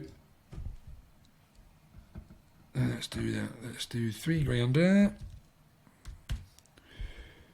And then 60 days to get built. And what that means is that exactly what I'm doing now. Building out the course modules, building everything out. So that's 60 days, okay? Lifetime customer value. This is the amount of revenue that you stand to make per client. This figure assumes 20% of the core products generate in recurring revenue at an average of 6 months, okay? So it's 20% of the revenue on top for a further 6 months, okay? We should be selling the journey, guys. And lifetime customer value is massive, because what most people try and do is they go so heavy on the front end, more sales, more sales, more sales. Whereas one of the hardest things, guys, and what you want you to listen to now, is there's a difference between wallet share and market share. Market share is getting someone to cross that line from becoming a lead to a client, right? Between the marketplace to become a client. Market share, right? We're moving more into the market share. However, what most people do not realize is that that barrier is the hardest barrier to cross compared to something called wallet share. So wallet share is the actual amount of wallet share that someone has. So like getting more money from your current clients, getting your current clients to pay you more because they've already crossed that line, guys. And that's why we really focus on the lifetime customer value, selling people into the idea of, right, you've come into this program 6 months, I'm going to give you everything you can get in 6 months time, right? I'm going to get you as close to 30 grand as a month as I possibly can. If you're just starting, it doesn't matter. If you're just starting or picking up some traction, like we're still moving towards 30 grand and plus. I'm going to get you as far as I can in this program, right? And then when our time is up, I want you to be like, Ryan, obviously I'm going to stay, right? Why would I leave? You provide me so much value. We've got such a great relationship. The community is so good. Why would I go anywhere? And then at that point, you can either go into the mastermind, right? Which I haven't right now, isn't built, but it will be built. So when you're watching this, it may be built, right? And that's an upsell. It's like, cool, you've done amazing. You've hit the 30 grand. Now let's go to 7 figures, right? Let's go to that 7-figure mark. And we'll look at this, we'll restructure things, and we'll change your offer suite, and bang, we'll make some changes and we'll push for that next thing. Okay, and this is how it works, guys. So it either goes into the Ascension model, or they can come down into the reoccurring, and then people can come in at both angles as well. But for your core business, guys, we do also have a free offer. So this is what we have, the free offer, your incentive offer that we're going to build that is directly related to your core offer that provides your clients with value before asking for the sale, guys. Okay, people are going to come in at different levels. Some people will come straight in and they'll go, right, cool, here's 3 grand, let's go. Other people need to consume your content a little bit more. And just really, guys, just go through exactly what you've got, be indoctrinated by where you're at and what you have to offer. So this is Freedom Life Principles, right? Freedom Life Design will be the different course. So principles, playbook, right? This is basically, guys, I just give away my whole strategy. You might have seen it. It's an ebook. It's a incentive offer, which I get people to sign up to, and it's currently being tested right now. But what that allows me to do is get people that are interested in what I do, give them value, like over delivering value. Like I literally give away so much. If you're in the program, the principles, high profit actions, it's that whole module with the video training. Hopefully you will watch it soon. It's a banger of a training. I give the exact roadmap to make 30-40 grand a month on what you need to do on a daily basis, the non-negotiables, the mindset you need to have, how many calls you need to take, when to hire, like how to prioritize your leads. I give away everything basically. And whoever likes it, well, some proportion of them will move into my core offer. The better it is, the better the conversion rate. So this free product can be a free report, an ebook, a guide, a course, a video series, a webinar, a seminar, a free inspection, cheat sheet, consultation, sample. Doesn't have to be complicated, guys. It just needs to be fucking valuable, right? Just really over deliver. And then, guys, the conversion rate, right? What is your target conversion rate from your free to core? In other words, if 100 people bought your or consume your free offer, how many of them convert to your core offer? 5 to 10% should be considered the bare minimum and can be achieved with automated sales funnels. 10 to 20% is reasonable for phone or face-to-face. 60% with a high degree, 20% with a high degree of sales skills. Guys, so depending on how we build out yours will depend on the conversion rate. The more interaction you have, the better. So for example, if I had it completely automated, then 5% of people, right? But what this does is allows us to figure out and reverse engineer exactly how many leads we need on a monthly basis to make our 8 sales, to make our money that we want as our core offer. And we're going to focus on your core offer for a while. We're going to really make sure that's a fucking banger. This whole process of building out your core offer. And then, guys, once we're taking people through it, we can look at creating your upsell and creating your monthly recurring revenue program, right? Once we're inside the program, we're going to start building out your school, which is obviously you're going to be watching this on, where we become more leveraged and there's different things that we can create. Membership style, mini courses, lots of different things we can play around with, guys. But again, right now we're just focusing on your core offer. If you're coming in brand new, we're validating it and making it as high ticket as we can, 1,500 to 3 grand. If you're coming in as the existing business owner and you've already got some sales and you've already got some good client results, we're going to go 3, 5, 10 grand. We want to push it up, right? We're going to really over deliver on this. So guys, that is how this system works, right? So we know how many leads we need. So if we can get 160 leads, 5% conversion rate, it's going to be 8 sales, 24 grand a month, right? For 8 sales, 3 grand, right? And again, then, maybe we put it up to 5. Still got the same leads. We put it up to 5. Oh, God, bang, 40 grand, right? So this is how I want you to think, guys. Know your numbers. Know your numbers. So then, guys, we move into the upsell. So this is the profit maker. This is the higher ticket upsell product that dramatically increases your profits. Remember, it's far easier to sell to existing clients than it is new clients. If your core is weighted slightly towards solving pains and problems, and your upsell should be weighted towards achieving high level pain, dreams, and goals. For your upsell, guys, masterclasses, elite packages, high tier memberships, exclusive access, one-to-one personalized service, done for you packages. Depending on your price point, your first price point should also be highly duplicatable and delegatable. So with this, guys, so let's say, for example, right now at the time of recording that this doesn't exist right now, but you might be watching this and it's absolutely thriving, the mastermind. Okay. So the mastermind is going to be for the people who have gone through mastery and really have nailed the system, got their offer suite sorted, getting incredible client results, and really want to take things to that next level and want some closer time with me in a different environment. And we'll separate those two communities to protect the integrity of the community, which is really important, because we want to make sure that everyone's engaged and excited and really thriving and moving forward. The quality and the topics of conversation will depend massively where you're at. I can't have conversations with people who are making 30 grand and expect them to sit on a group coaching call with someone who's trying to nail their niche. Okay, it's just not going to be engaging. We really want to talk about more exciting things, and it's all going to be relevant. Okay. So let's say, for example, I don't know what the price point is going to be now, but let's say it's 15 grand. For argument's sake, eight sales. So let's say for every one of my clients, we get 2 upsells. So that'd be 25%. 2 upsells at 15 grand a month, 15 grand sales value. Again, price points will be different, whether it's going to be paid in full or this is revenue, not necessarily cash collected right now. And I'll teach you more about that as we go through. But right now, we just want to explore and really get excited about the sort of money that we can make. So let's say, guys, that's 8 sales. 2 of them convert into the upsell, 30 grand a month. So it's 70 grand a month from 10 sales, right? And again, guys, this can go up, right? And again, then we look at how long it takes to build. We can start mapping out how long things will take to build, so we have an understanding of it and then how far away this is. And then, guys, lastly, we do have our recurring revenue. It is wise to have some kind of ongoing recurring income, consumable product that is purchased monthly.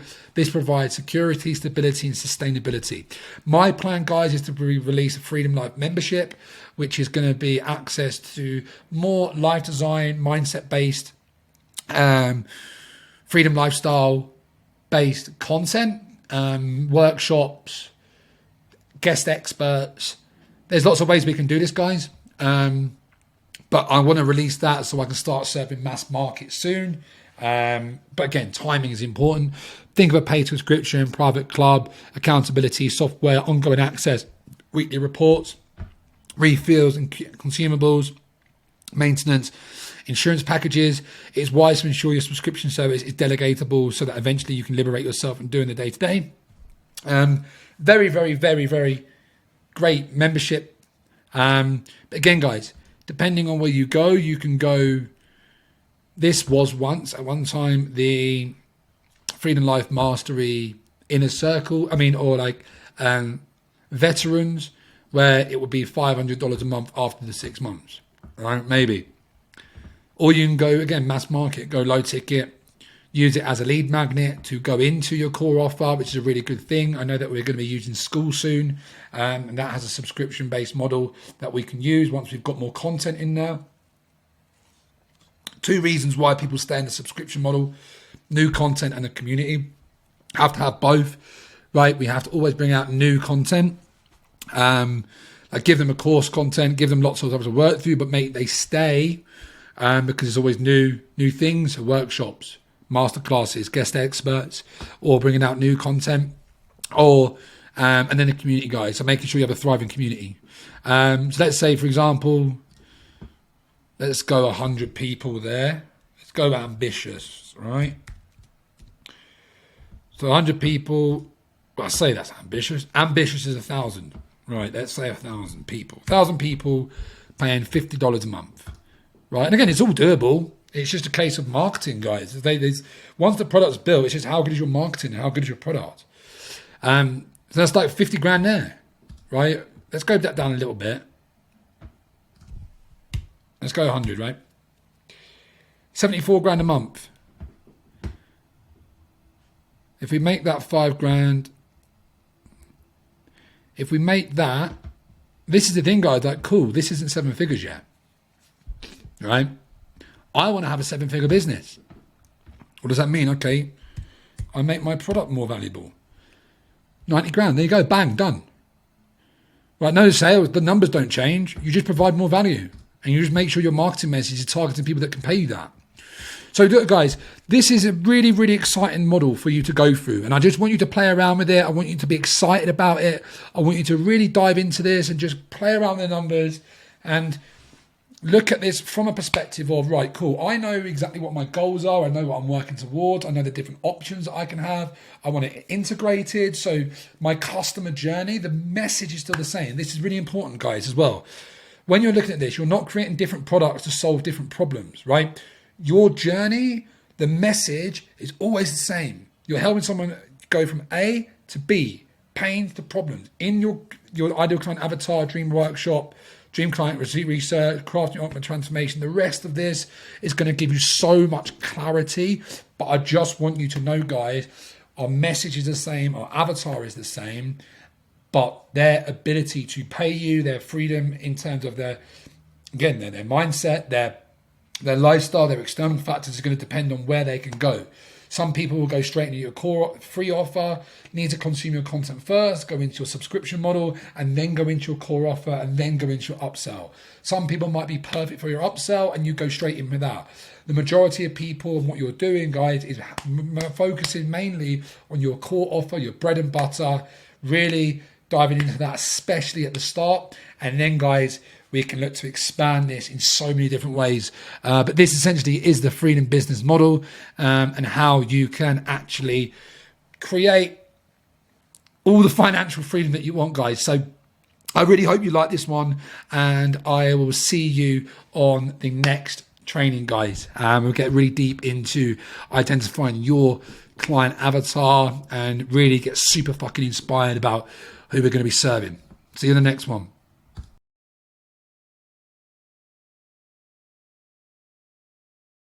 Hello, guys, and welcome to this training. This is the Creating the Ultimate Transformation training in the offer building section of the course, guys. So once you should only be moving into this place now if you already have absolute clarity on your dream client, your ideal client avatar. You've been through all of the premium niche development exercises that you needed to get absolute clarity on exactly where your clients are at and who you're speaking to specifically, and really have an in-depth understanding of their pains, their current situation, their goals, what they're working towards, what their blocks are, and really get a good understanding of the reality that they're in and the reality that they want to create, guys. Because now we're moving into the offer stage.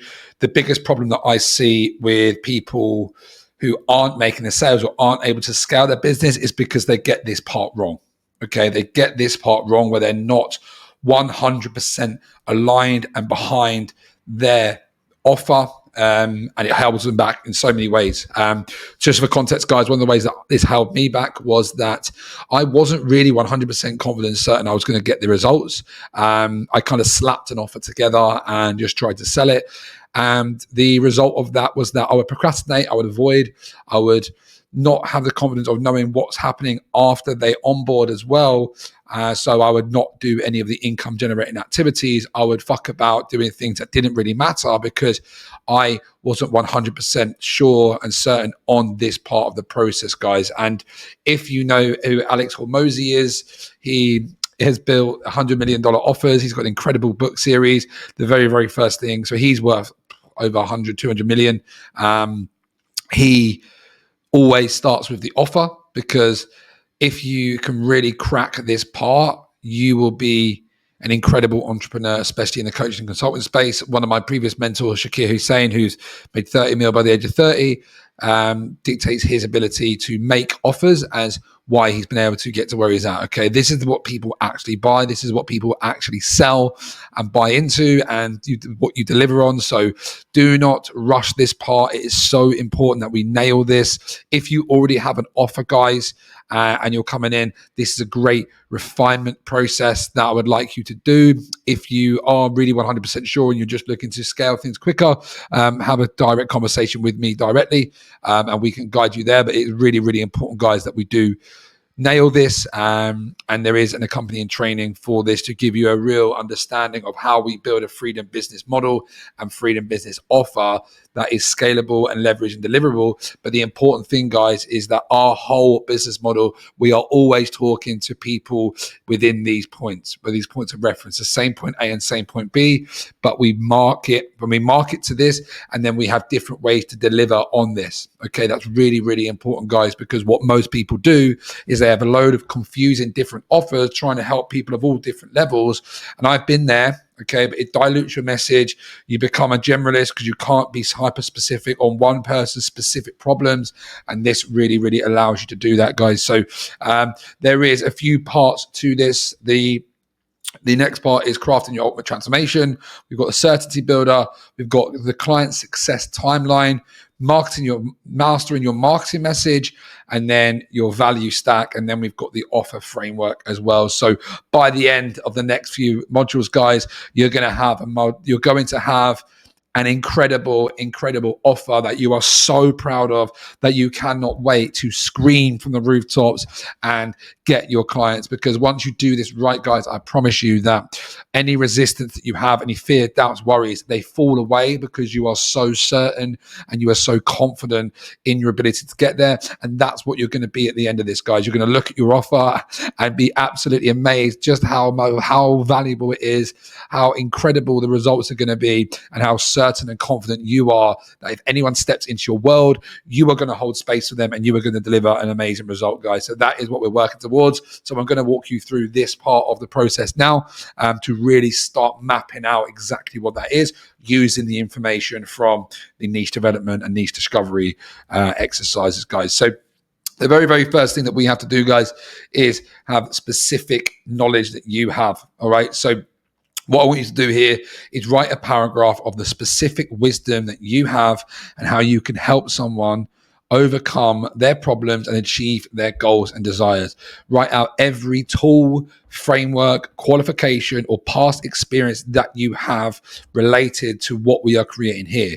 Where possible, combine your wisdom to craft one ultimate transformation with all of the skills that you have, because this is what creates a niche of one. This is where you stand away from the crowd and create a blue ocean where you are the only person with all of this specific knowledge, the books, the frameworks, the courses, the eclectic knowledge that you have, no one else has in the world. So no one else can deliver the exact same service as you. So this is what we're trying to do, guys. Become a niche of one, build out your specific program and specific transformation based off you and your life experience around the perfect dream client that we're trying to work with.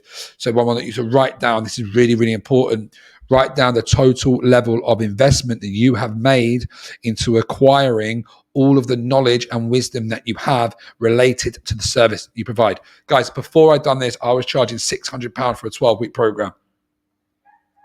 I had money blocks. I didn't know my worth. I had a lot of mindset blocks around charging high ticket prices. And this is what shattered that glass ceiling and put me into that place, because I realized that I'd invested £30,000 into my own development to be able to provide this level of service. Right. And when you write that at the bottom and it's staring you in the face, and you really can look at it staring back, and you're like, wow, you actually have all of this knowledge that you can help your clients with.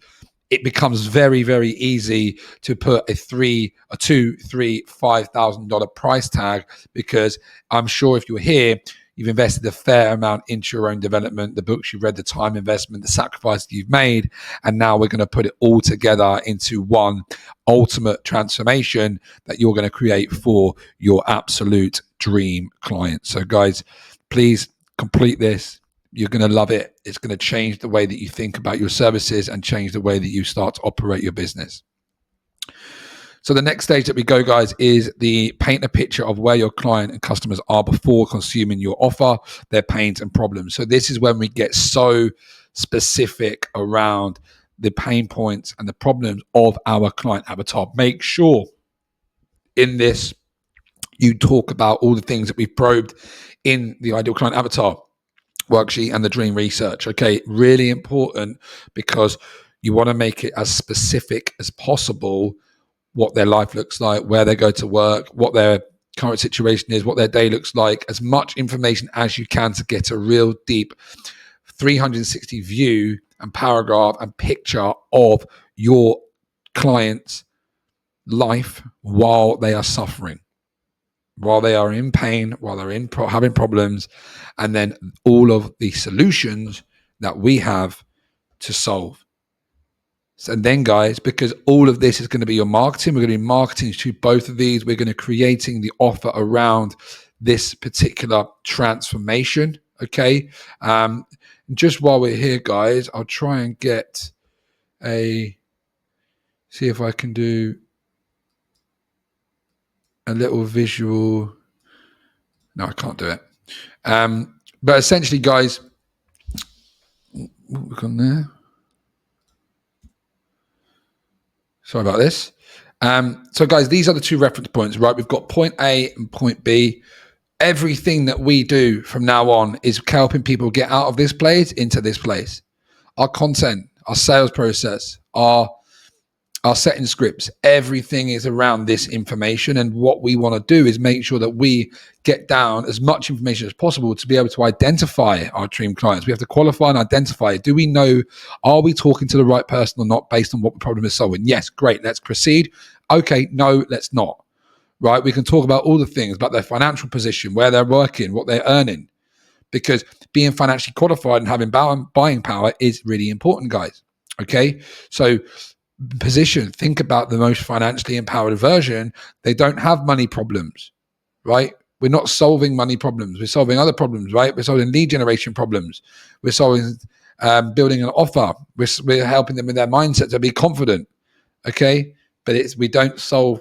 They are financially empowered version in their point A.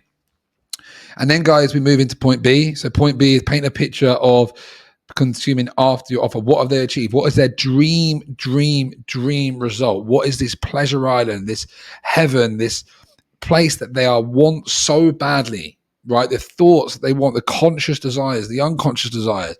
Let's really put an extensive paragraph, picture that you can guide people to. What is their life going to look like after they've worked with you, guys? And this, it gives you all of the ammo that we need to build into our program so that every single problem they have, we solve it to move them close to their goals. Every goal they have, we have a roadmap to getting there. Okay. So super important, guys, we do that because it will be the foundations of everything we're going to be doing, especially within the Certainty Builder and Site Client Success, because the Client Certainty Builder basically gives us the ability to map out all of the different tactics, tools, and frameworks we have to help them make that transition. The Client Builder, the Client Success Timeline is the timeline that they need to take to get from point A from point B. Okay, so get super clear on that. Next, guys, we want to say that what specifically is an inspiring opportunity that you presented to them. Okay, so we are always looking to give people an inspiring new opportunity. Okay, so for this particular offer, the inspiring opportunity is creating a freedom lifestyle. Okay, that's my unique proposition inside of this, because most coaches and consultants get into this business to get out of a job, to go into a freedom lifestyle, whether that is going to be spending more time with their kids or living a laptop lifestyle and traveling the world, right? Whatever it is, having freedom is what people want, and they're inside this program. So for me, it's helping people create a freedom lifestyle by understanding how to monetize their skills, passions, and interests into a coaching and consulting business, and learning how to create high ticket scalable offers, hybrid client acquisition systems, and then scalable and leverage delivery and systems to help them scale to 10 to 30K a month, right? That's my thing. Okay. So you need to think about what is the inspiring opportunity that you are presenting with them and articulate this as best you can. Next, guys, we're going to go into your hero's journey.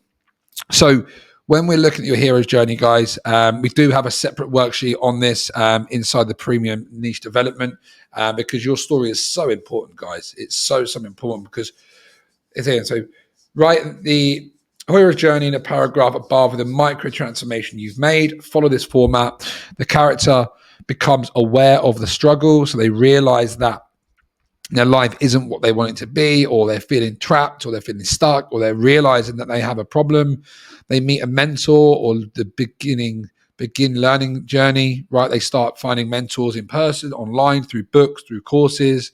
They start learning about trying to solve the problem. Something triggers change. So death, pain, going broke. They have this point in time, this inflection point where they can't do it anymore, and it finally clicks. And then the character goes through a transformational period and then arrives at the transformational end of the path. Okay, so my story, guys, is that I was bouncing around from job to job, never finding passion in what I did. I would always stay in a job for maybe 1, 2, 3 years maximum and move on. I traveled a lot. I never found passion in what I'd done. That meant that my lifestyle was very much like a lot of people in the UK. This vicious cycle of trying to escape your life at the weekends, feeling terrible a week, and then doing it over and over again. It left me with I felt very overweight, and I lost that sense of self, lost that sense of confidence, got into coaching.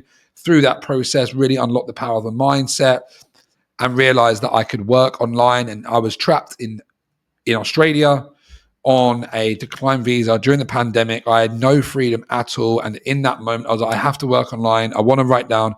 I want to help people. I want to travel the world. And from that moment onwards, I went all in on online business, failing most of the time, a lot of the time, different niche, investing. And then finally, after 2.5 years, I learned the art and science of high ticket coaching and finally understood exactly this process that I'm taking you through, guys, about how I actually can package up all of the skills that I've got into a way that I can really feel aligned to and serve at my highest passion, the highest potential. And then that's when it all clicked for me, guys. So this is what I want you to do, because it is so important to really own this part of it, because this is going to come into your marketing as well. It's going to come into everything that we do about building affinity. People sell through stories. Human beings love stories. So here, other than yourself, do you have any other proof of results or transformations? If you do not have any other results, absolutely fine, right? You can write down your own transformation. You can write down any friends that might have helped you from a free perspective. If you've given people advice, if you have got testimonials, amazing. Get as many of them down as possible. And then, guys, what's the inspiring movement that you can create a sense of community within your product? So the 4-hour work week, the laptop lifestyle, become an influencer, become a limitless CEO, become a YouTuber, become a podcaster, become a freedom life master. That's my one. Empower every area of your life.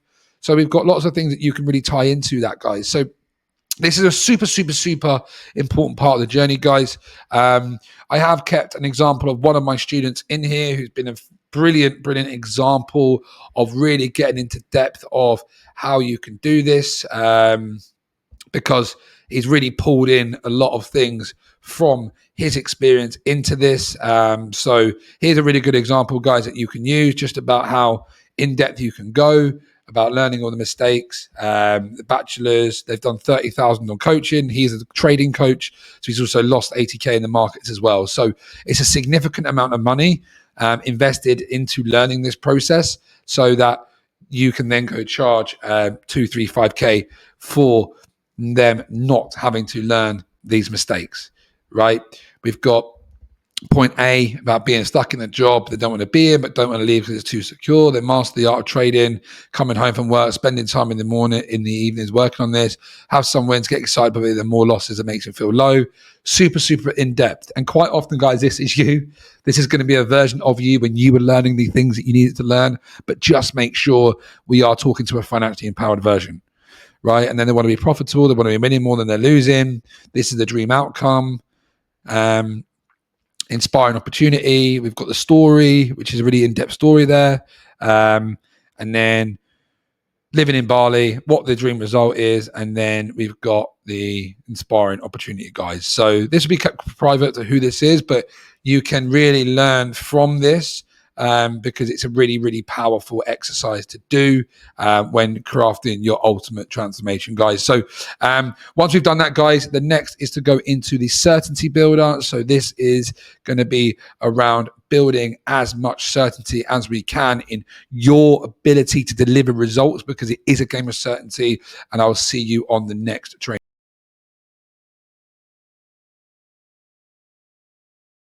What's happening, guys, and welcome back to the Certainty Builder training. Guys, this is another super powerful training, guys, that I really want you to take your time with, because certainty is the number one reason why I have got any success that I wanted in my coaching business. Because when I found certainty in my ability to deliver an incredible client experience and to deliver my offer, that is when everything changed for me, guys, because certainty happens and is important in every single aspect of your business, right? This is about creating the alignment, okay? When I talk about alignment, it's like, are you certain you're in the right place? On a scale of 1 to 10, it has to be a 10, right? Because there's your offer. Now we've gone through the building out your business model. We've gone through identifying your client avatar, making sure that you are certain in your connection to the person you're trying to help and the process that you are trying to build. Okay. Because we've gone through now the ultimate transformation. So we know exactly where they're at. We know what specific information you've got, where they're at, where they want to get to, what story you're trying to create, and really start building this from the foundation up, guys. Okay. And the next step is making sure that before we really design this timeline is making sure that you are absolutely 100% certain that you can deliver on the results and that you've gone through this process of extensively getting down all of the wisdom that you have in this certainty builder process. So guys, this is broken up into 3 core pillars. The 3 core pillars are going to be the 3 core pillars that you will teach inside of your program. Okay. We choose 3 to create depth. Okay. We choose 3 because there's going to be a mix of things that you have always, or the natural ability that you've got from your wisdom, that is going to cross reference across 3 different pillars. Okay, so for me, mine is freedom, business mastery, life design, and self-mastery. Okay, these are the 3 core pillars that I teach inside of my business. Mindset is going to be a big one for a lot of people because it is so important. If you are a coach, a lot of the coaching or consulting things that we do is based around mindset. Okay, so you've got your core pillar, guys. So this is like the one thing, the number one sort of specific information that you've got to take your client to their desired destination. Okay, so if you are a fitness coach, it would be fitness. If for a mindset coach, it'd be mindset. If you are for a business coach, it'd be business. It is the main thing that you are coaching on. Okay, because you're going to have a lot of wisdom that you want to create for your clients and give to your clients in this specific realm. Okay. But what we want to do is make sure that you brain dump all of the things that you could have inside of your program that you do have access to and the wisdom you have access to, because once we do that and we go through this exercise, then we're going to be putting it together in the most logical fashion and breaking it into phases so that our clients can, so that you are 100% certain that you can deliver on the program. Then you have this roadmap that is specifically built out to take them from point A to point B. It's client success timeline, all the checkpoints that need to happen, the logical steps. But then you can also articulate everything that we're doing in this as well in a way that really articulates well the importance of what you do. Okay, so again, 3 pillars, guys. 3 core areas of what you can coach about. So here for a business coach, so sales training, organic marketing strategies, and creating a world-class transformation program. Okay, so you just expend all of the things you knew about sales, all of the things you know about organic marketing, and all of the things you know about building an incredible offer. So guys, as we go further into this, and I'll zoom in a little bit, okay, it's going to be your wisdom. So write out all the specific wisdom points, processes that you know about this particular topic, and then can share with your dream client easily and effortlessly now. Okay, we brain dump. We get as much as we can down on this. There's up to 30, guys. If you can do 30, amazing. Minimum 10, right? Minimum around 10. So the next part, guys, and again, what we're doing in this is creating neurological links in your psychology, in your mind, in your heart, in your connection, in your whole being, that you are the exact person this person needs. Okay, and you have what it takes to deliver an incredible client result. You have what it takes to charge high ticket prices. You have what it takes to really create a massive impact in the world, guys. And this is what you're going to be known for. This is what you are going to build from the foundations up and be known for. Like if you want to speak on stage and you want to write a book, this is all the stuff that you're going to be writing about. Okay, it will develop over time, and this is a foundation.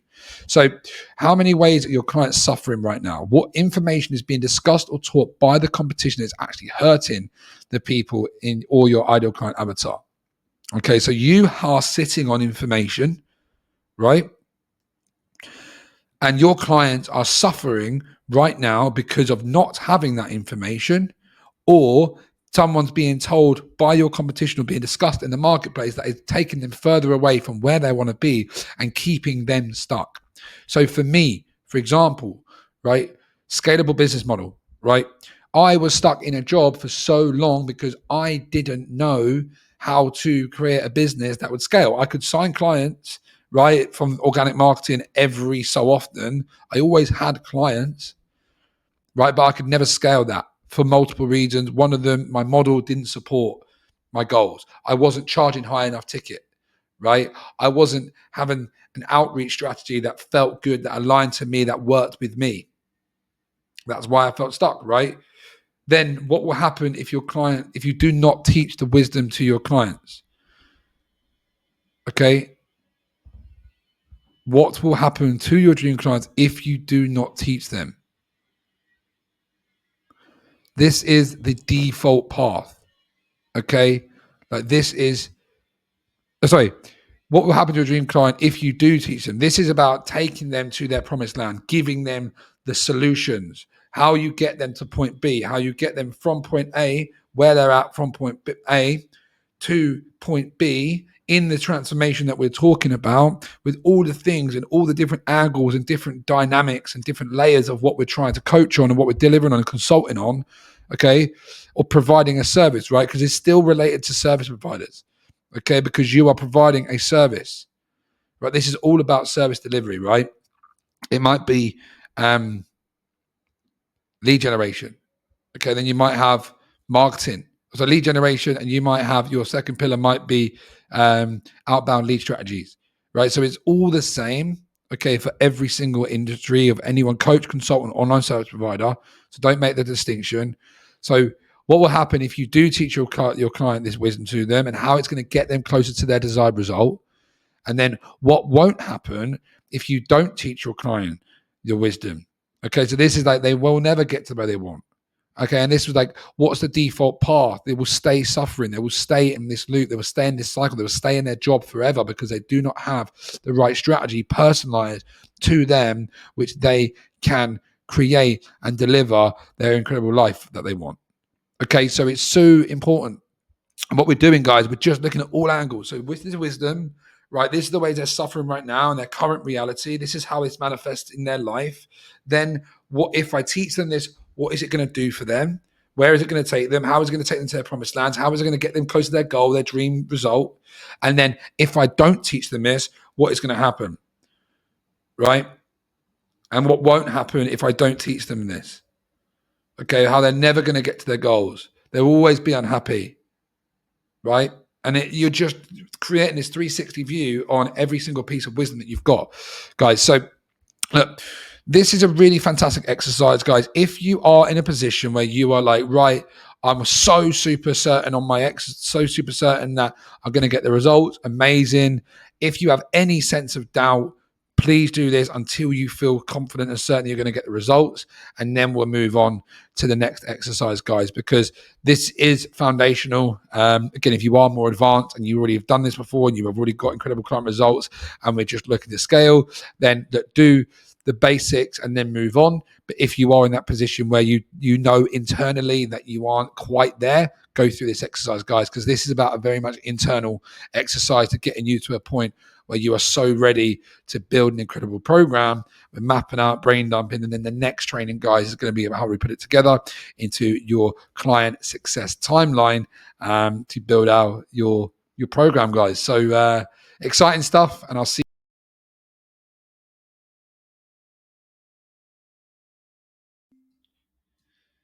Guys, hello and welcome to this training on how to make your offer so good people cannot say no to it, guys. This is where it all comes together now. What we've been going through is getting really super clear on your freedom business model, your offer suite, your products, going into your ideal client avatar, your dream clients, going through your ultimate transformation, the certainty builder, your client success timeline, and then your magnetic marketing message, guys. This is where it all comes together. This is when we are going to build something so fucking good that you simply cannot wait to speak about it and bring it to the world. And it is going to be that good that people can't say no to it, guys. This is the art and science of high ticket. This is how we all bring it together so we create the most valuable and well-positioned offer we can possibly create with where we're at. And you're going to learn the fundamental skills around how to build an offer so good people can't say no to you, that you can charge 2, 3, 5K, even 10K for, once you know these key principles now, guys. We've been doing the foundational stuff. We've been really getting super clear on exactly who we're here for, who we're aligned to, how we can build an incredible offer, guys. And now this is how we position it. This is how we position it in the marketplace and how we make it as sexy as possible so that people will feel stupid to say no to it, guys. Okay, so I'm going to break it down each part for it, guys, and then this has 3 parts to this now. So we've got the value stack, which is essentially where we make it as enticing and irresistible as possible. And then we put it into an offer framework. And I'm going to walk you through my no-brainer offer framework, which we've got. And then we're going to put into a pitch deck, guys. And I'm going to show you exactly how that is. So by the end, you're going to have the perfectly written, the perfectly concise, sexy offer that you will have as a real service that you can bring to the world. And I'm really, really excited, guys. And we're just going to go through all the key components of what makes an irresistible offer. All the information taken in this, guys, is all of the experience that I've got. But at the time of recording this, $70,000 deep into learning the heart and science of high ticket coaching. And this really brings together the best of all of the nuances that all of these coaches have taught to create this for you guys. So super excited. With the beta launch offer, I've got a 60% close rate with using this exact formula, guys. And this is what's going to take you to the 10, 20, 30K a month by building an offer that people can't say no to. So let's dive into it, guys.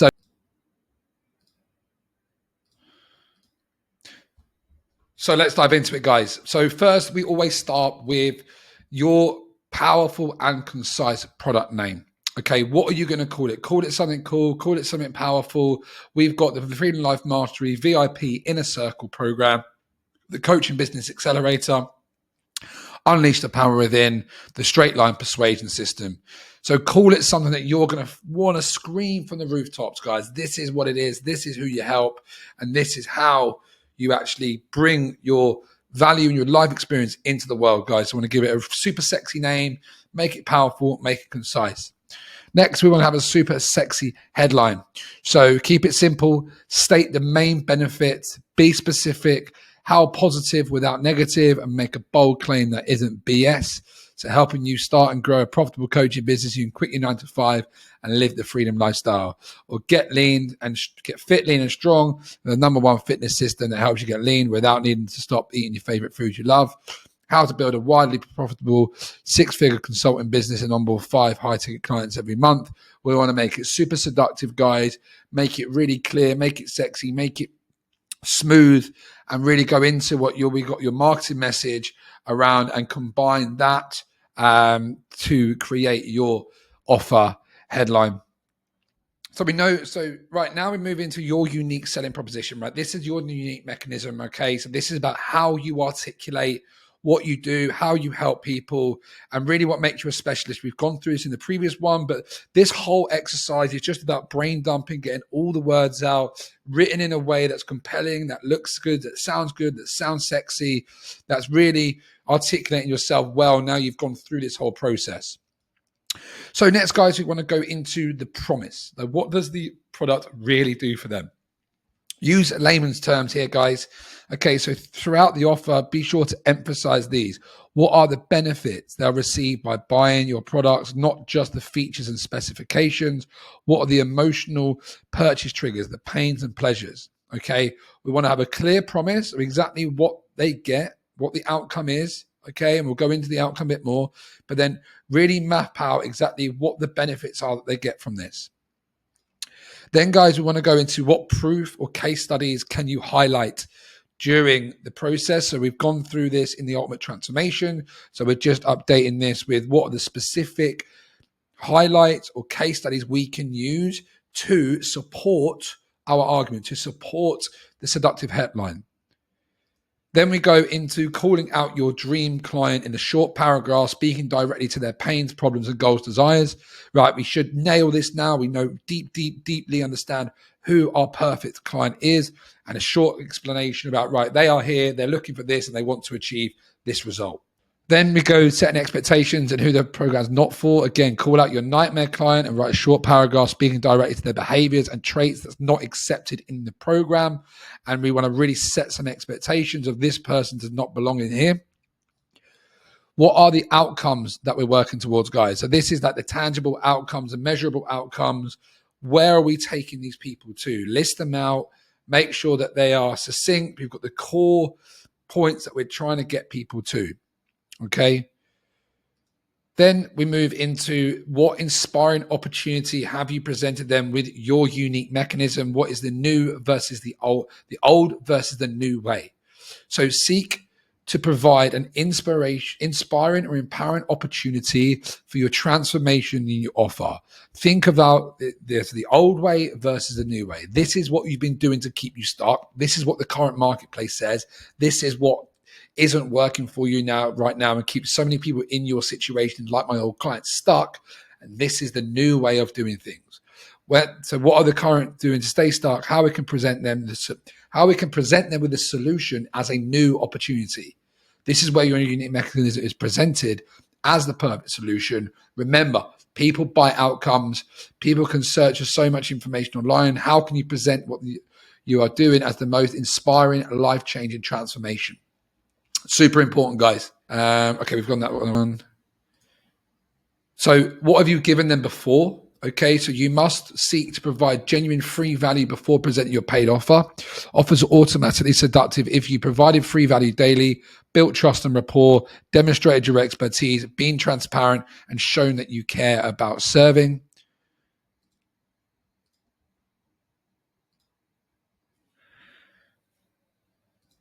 Is the offer crystal clear? Okay, now guys, we go into the list of inclusions. Okay, what are the deliverables? What is actually included? List this out, right? This is a one-to-one coaching session. These are your one-to-one coaching sessions, your group coaching sessions. Like, really get super clear on what's included in the program. Okay, we're going to go through this a little bit more at the end. Okay, but is it super clear? This is what you get. Okay, now you've done this, make sure everything, and this is a checklist, guys, for what we're going to move into. Okay, so just make sure that as we go through this, you're ticking done, and then by the end, you're going to have everything completely green, and you're going to know you've worked through every single part of this correctly.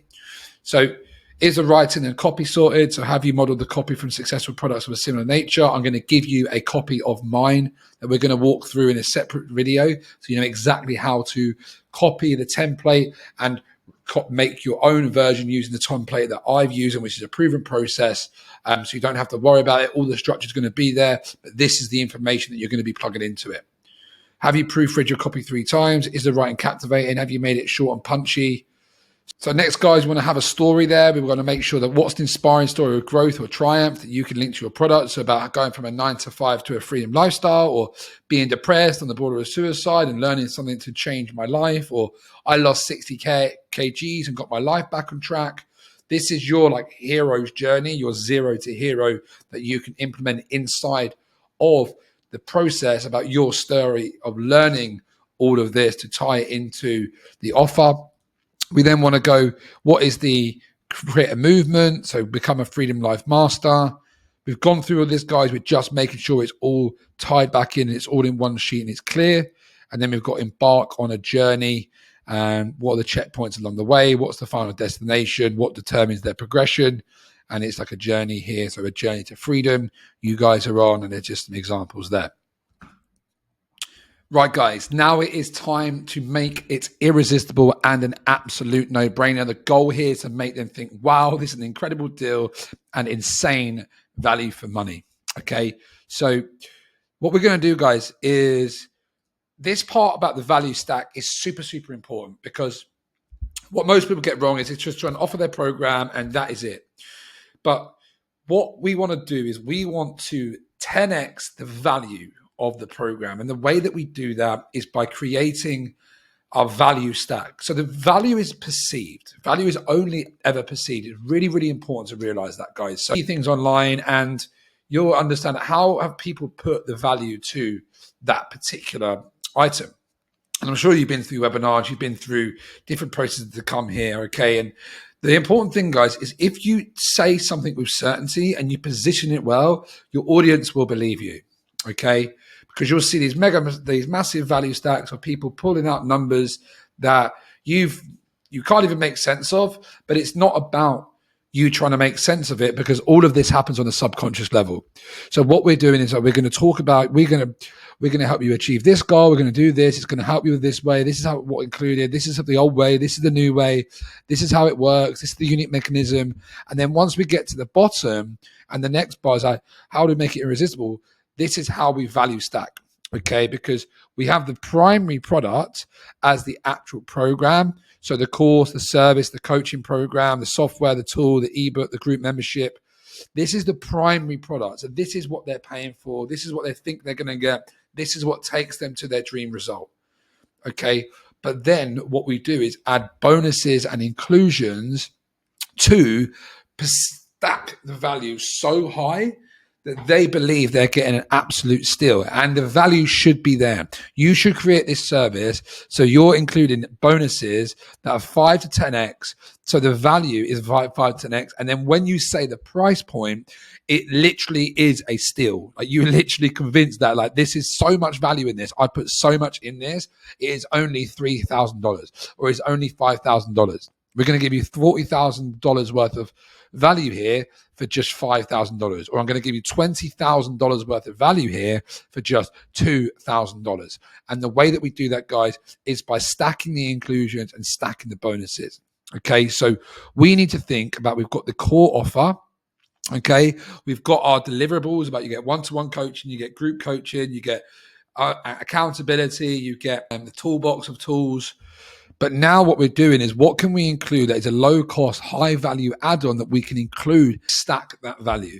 It could be many, many different things, guys. So it could be a community or group, tools, forms, calculators, downloads, bonus classes, bonus courses, modules, receipts, key information, guys, right here. This can be something that you want to build in the future as well. So you can include a free course that's supplementary to what you're trying to create. So for this program, we include the higher self program, and we include and it's to be built now, which is about the life design program, and there's a to be built now about the transcendence program, right? You'll get access to all the mindset transcendence program completely for free when you sign up, which is a massive value stat, because the program is about freedom business building, but I'm going to throw in a really important supplementary core component to get you the success, which is a transcendence program all about self-mastery.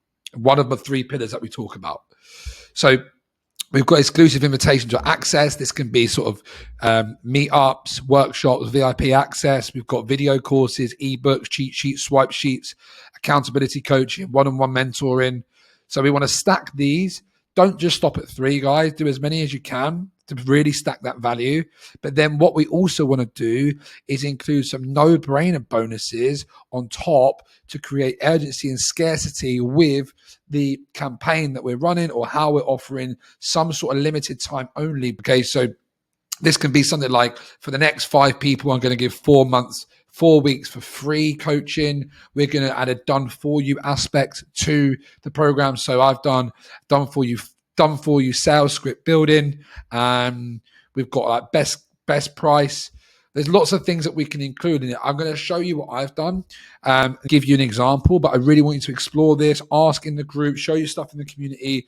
But this is all about making it so good that when you present it, they are absolutely blown away. And when you present the price, it is an insane amount of value for the money which they pay. Okay.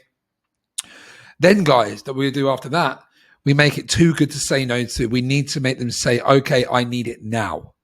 Okay. So is it realistic to include a guarantee? Right. We want to have a guarantee to really blow them away. And you can get super creative with this, guys.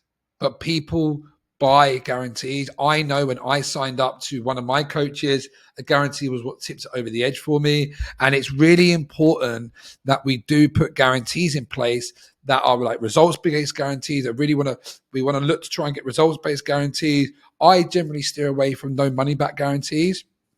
We want to make it a bold claim. Okay. So we've got the 6-figure freedom business guarantee. So your business is going to be in a position where you can scale it to 6 figures. If it's not, we'll create a brand new program for you. Okay. So there's different ways. I obviously did do, at the time of recording this, I'm running my last promo of the 10K guarantee.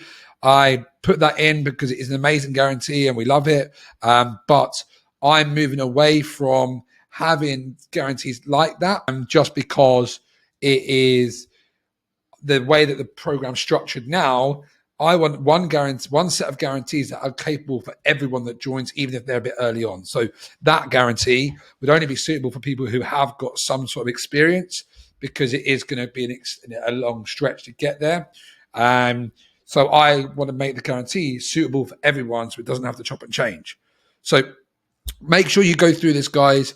Is there a real-time time limit? So you can create a genuine time-based offer. So join the challenge with a start date, join on a monthly intake, join the test group. You can have periodic themes.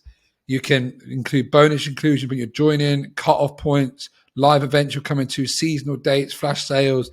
This is all about creating as much urgency and scarcity as possible, but also making it sure that it is literally too good to say no to, guys.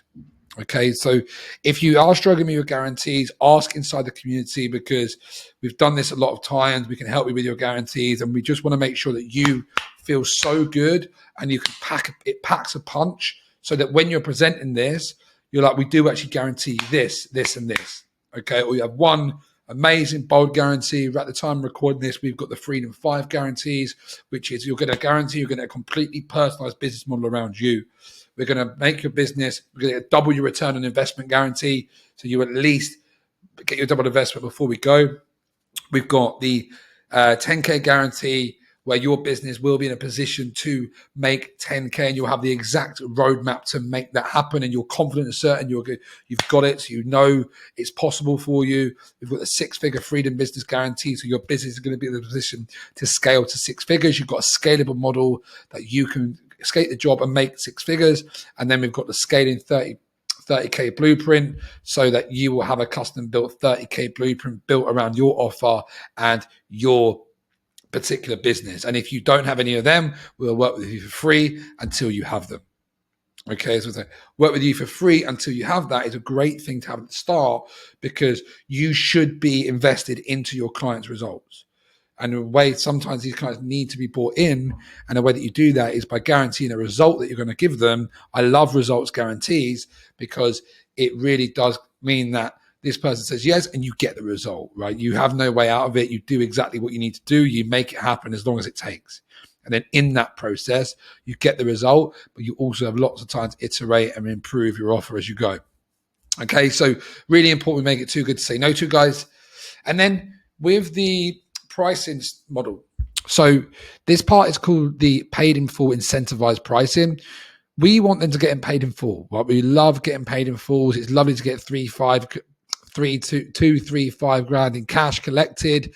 It's life-changing when you really start making that income and you've earned your whole monthly wage in one sale. This is what's going to allow you to start making 10K by incentivizing them to pay in full. Because if we've got a 5K offer, it's 2K paid in full, right? 2 offers paid in full at 5K. Okay. The way that we do that is by incentivizing people to pay in full. And so many people get this wrong. I see so many people ruining their opportunity to get paid in full and getting everyone on payment plans because they're not incentivizing people to pay in full. And someone did say to me once, they don't want to penalize people for not paying, don't pay in full. You're incentivizing people to find the money and go all in and pay in full.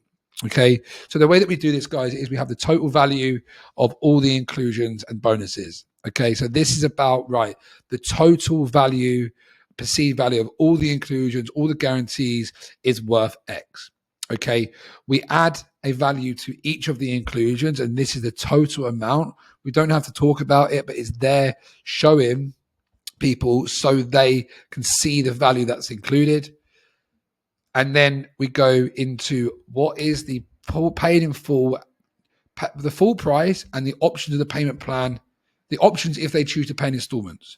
So the price that we present people with is the installment options to start with. We start with the highest option, okay? And that is because we then offer them a 20% prepay action takers discount to incentivize them to pay in full.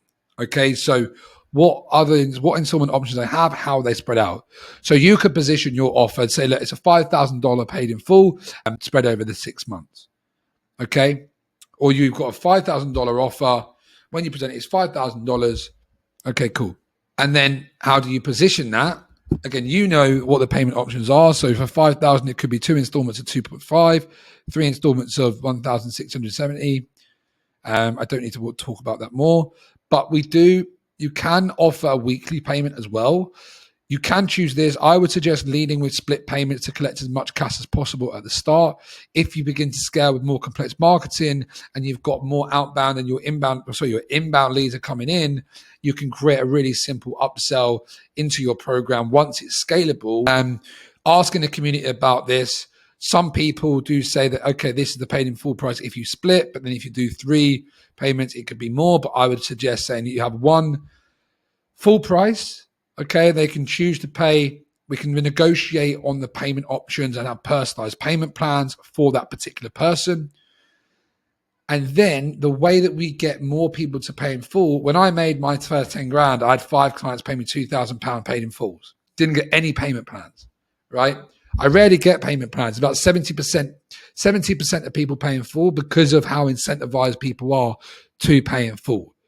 So this is where we position this as we incentivize people to pay in full, but offer 20% savings if they pay in full. This can be a 24 hours action takers discount, but also apply a 30-day period after the client signs up to collect more cash once they're in. People are much more likely to want to save money. This comes from Alex Hormozi. People are much more likely to save psychologically than split their money apart or split payment. Okay, so when we offer it and position it as saving, that's when we can really start collecting cash up front. So for an example, guys, and what we can do here, right? So you get through the process, you get through the offer, you talk about everything, you've got these inclusions, this is what the total value is worth, and then you go into the investment. Okay, cool. So that the price of the program is $5,000.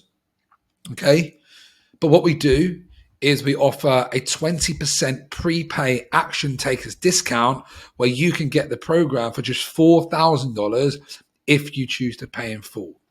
Okay. And then that way, that person's saving 20%, it's $1,000, but then you're collecting $4,000 up front rather than having to chase the payments or potentially that person paying and then not paying eventually. Okay. Really, really important, guys. If you have any questions around this, please ask.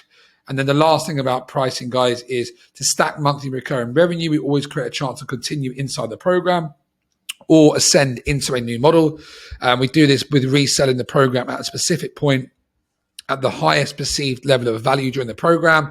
There will be a separate training on this, but we can state it will go into a rolling contract. So it's not, we're just selling a 12-week program.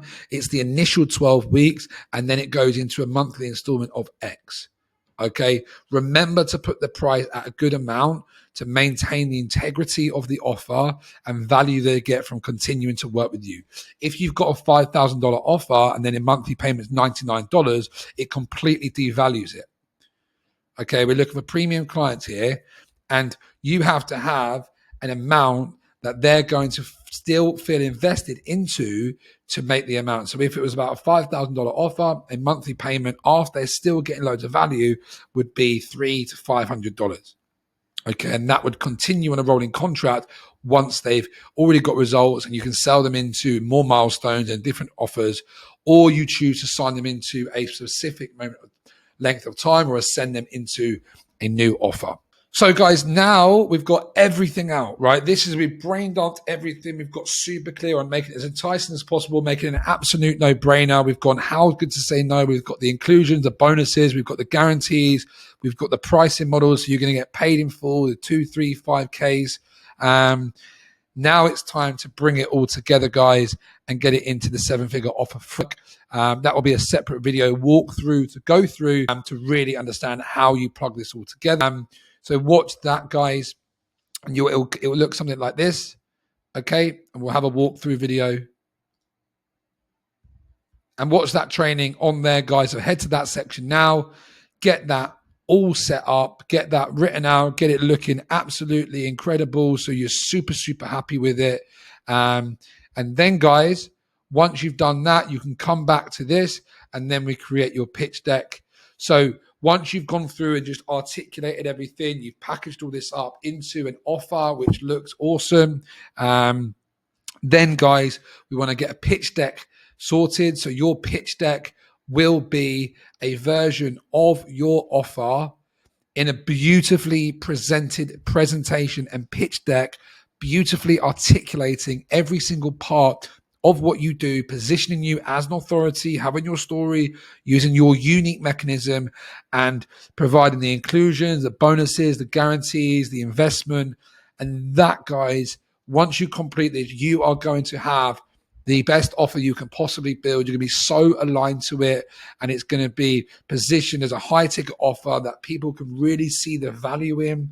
When you go through the sales process of speaking directly to your ideal client avatar, you know their pains, you know their problems, you've got a very specific marketing message, you've got polarizing content, you talk to your dream client, you get them onto a call, you go through the sales process, and then you present them with the exact offer that they need, solutions to their goals in a sexy, seductive way that blows them away with incredible value. It's positioned well. The pricing incentivizes them to go all in. You've gone through the sales process. We've got incredible discounts. We've got guarantees. We've got bonuses. If they take action now, it's going to be their best decision.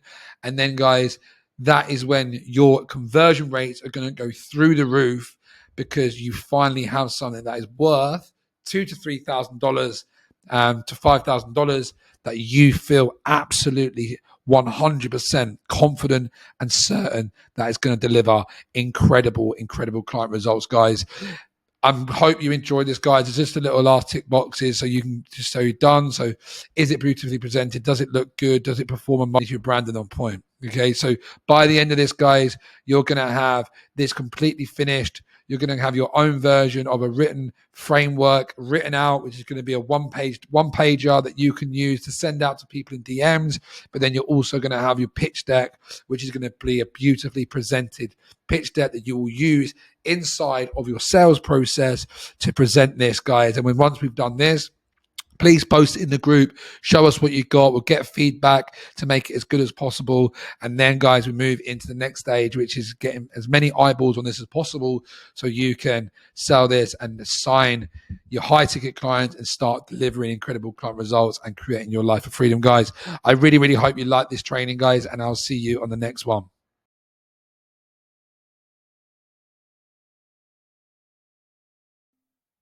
Welcome to your magnetic marketing message, guys.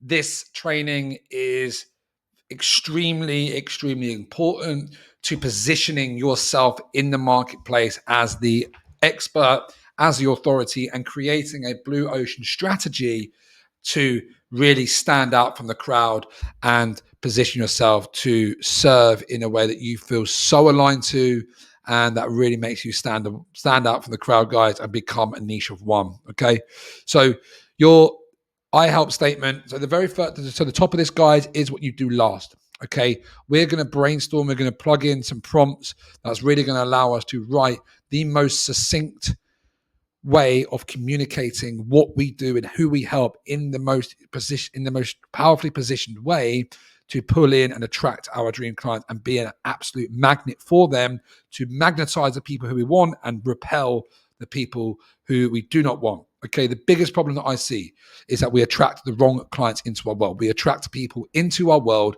that cannot afford to pay us. They're not in a position to work with us, and it is our fault. It's our responsibility to make sure that doesn't happen, guys. And we do that by getting our marketing message on point. We haven't been able to do this until now because you have to know exactly who you're talking to. You have to know the pains and problems inside out. You have to know what you're delivering on. You have to know exactly how you're going to deliver on that, so you can do this with power. You can do this with certainty. You can do this with confidence and really get behind it, energetically get behind it, so you can really communicate this in the most potent way possible, guys. So the last thing we'll do is come up with your marketing message, guys. And I will help you with this. We want to get this into the community. Once you've done this, guys, post it in the community because we want to see and hear all about it, because this is your message to the world. So we start by, guys, going, okay, who is your niche? Who is your dream client? How do they identify? What is a term that you can use to create affinity for them? Whether it's coaches, online coaches, corporate dads, corporate man, busy dads, freedom seekers, professional women, high achieving women, right? We want to really call out a specific group of people that your ideal client avatar is going to say, hey, that's me, right? That's what we want. Are you an online coach? Are you an online coach or consultant or service provider? Yes, I am. Okay, cool. I know I'm talking to you now. If you're not, you're going to ignore it. And this is one of the main reasons we need to do in our marketing message, get super clear on who we are serving and how we communicate to them so that they say, yes, that's me, right? We want to go through the top 3 pains, challenges, and roadblocks, really focus on the main pains. Enter the conversation in your ideal client avatar's head as the main thing that they wish they could overcome. You should know this by now. If you don't know this, go back through everything. Okay, go back into the ultimate transformation. You should have crystal clear clarity on what the top core pains are which you solve. Undercharging, lack of leads, low sales, right? ChatGPT prompt. This is brilliant to use ChatGPT with, guys. So there's a prompt. What are the top 3 pains and problems for online coaches stuck at 5K or below, wanting to scale to 10 to 30, 40K?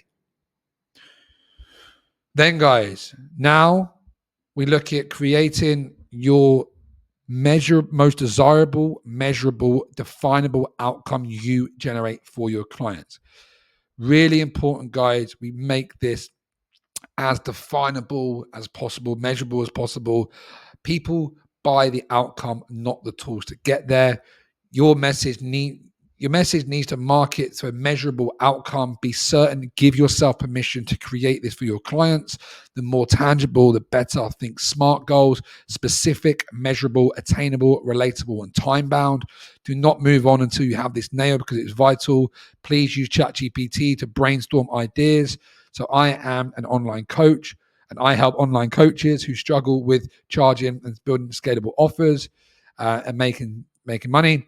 Give me 5 desirable, measurable outcomes that I can use in my marketing. So double your income in 6 months, unleash your passion to profit, achieve 10,000 a month, turn your passion into a full-time career in 90 days, earn 100 grand from your passion.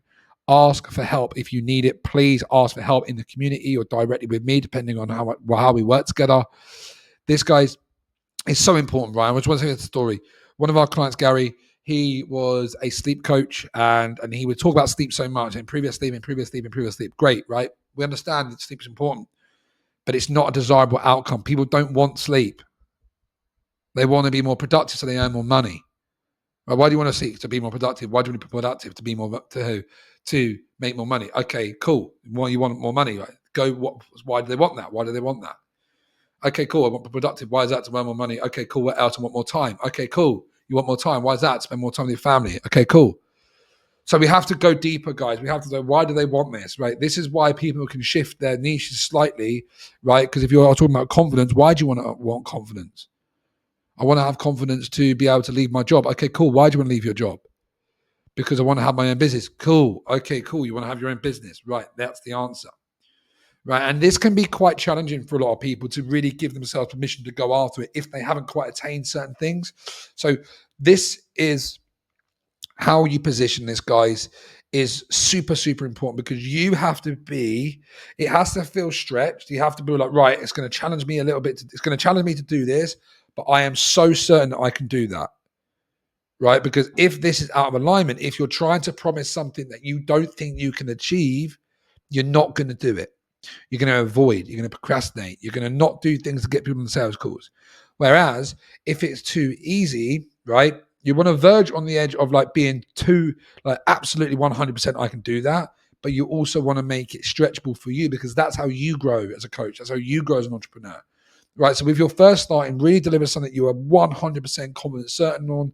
Try and make it a definable outcomes possible.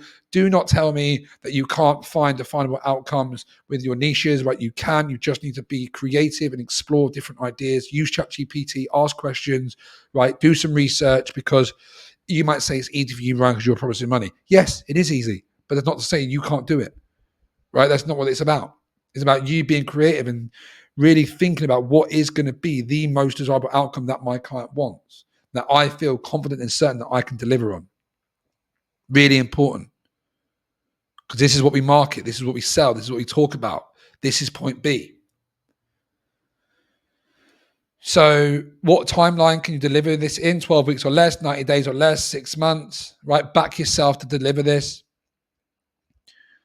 What is the name of your unique mechanism, guys? So this is a really, really, really special part of it. And I really, really enjoy this part, getting people creative and getting behind their unique mechanism, right? So this is where we turn your offer into a totally unique position in the marketplace by creating your unique mechanism, okay? Mine is a freedom business formula. No one else uses this framework because it is mine. And now it's time to create a creative word in your framework to take your clients through.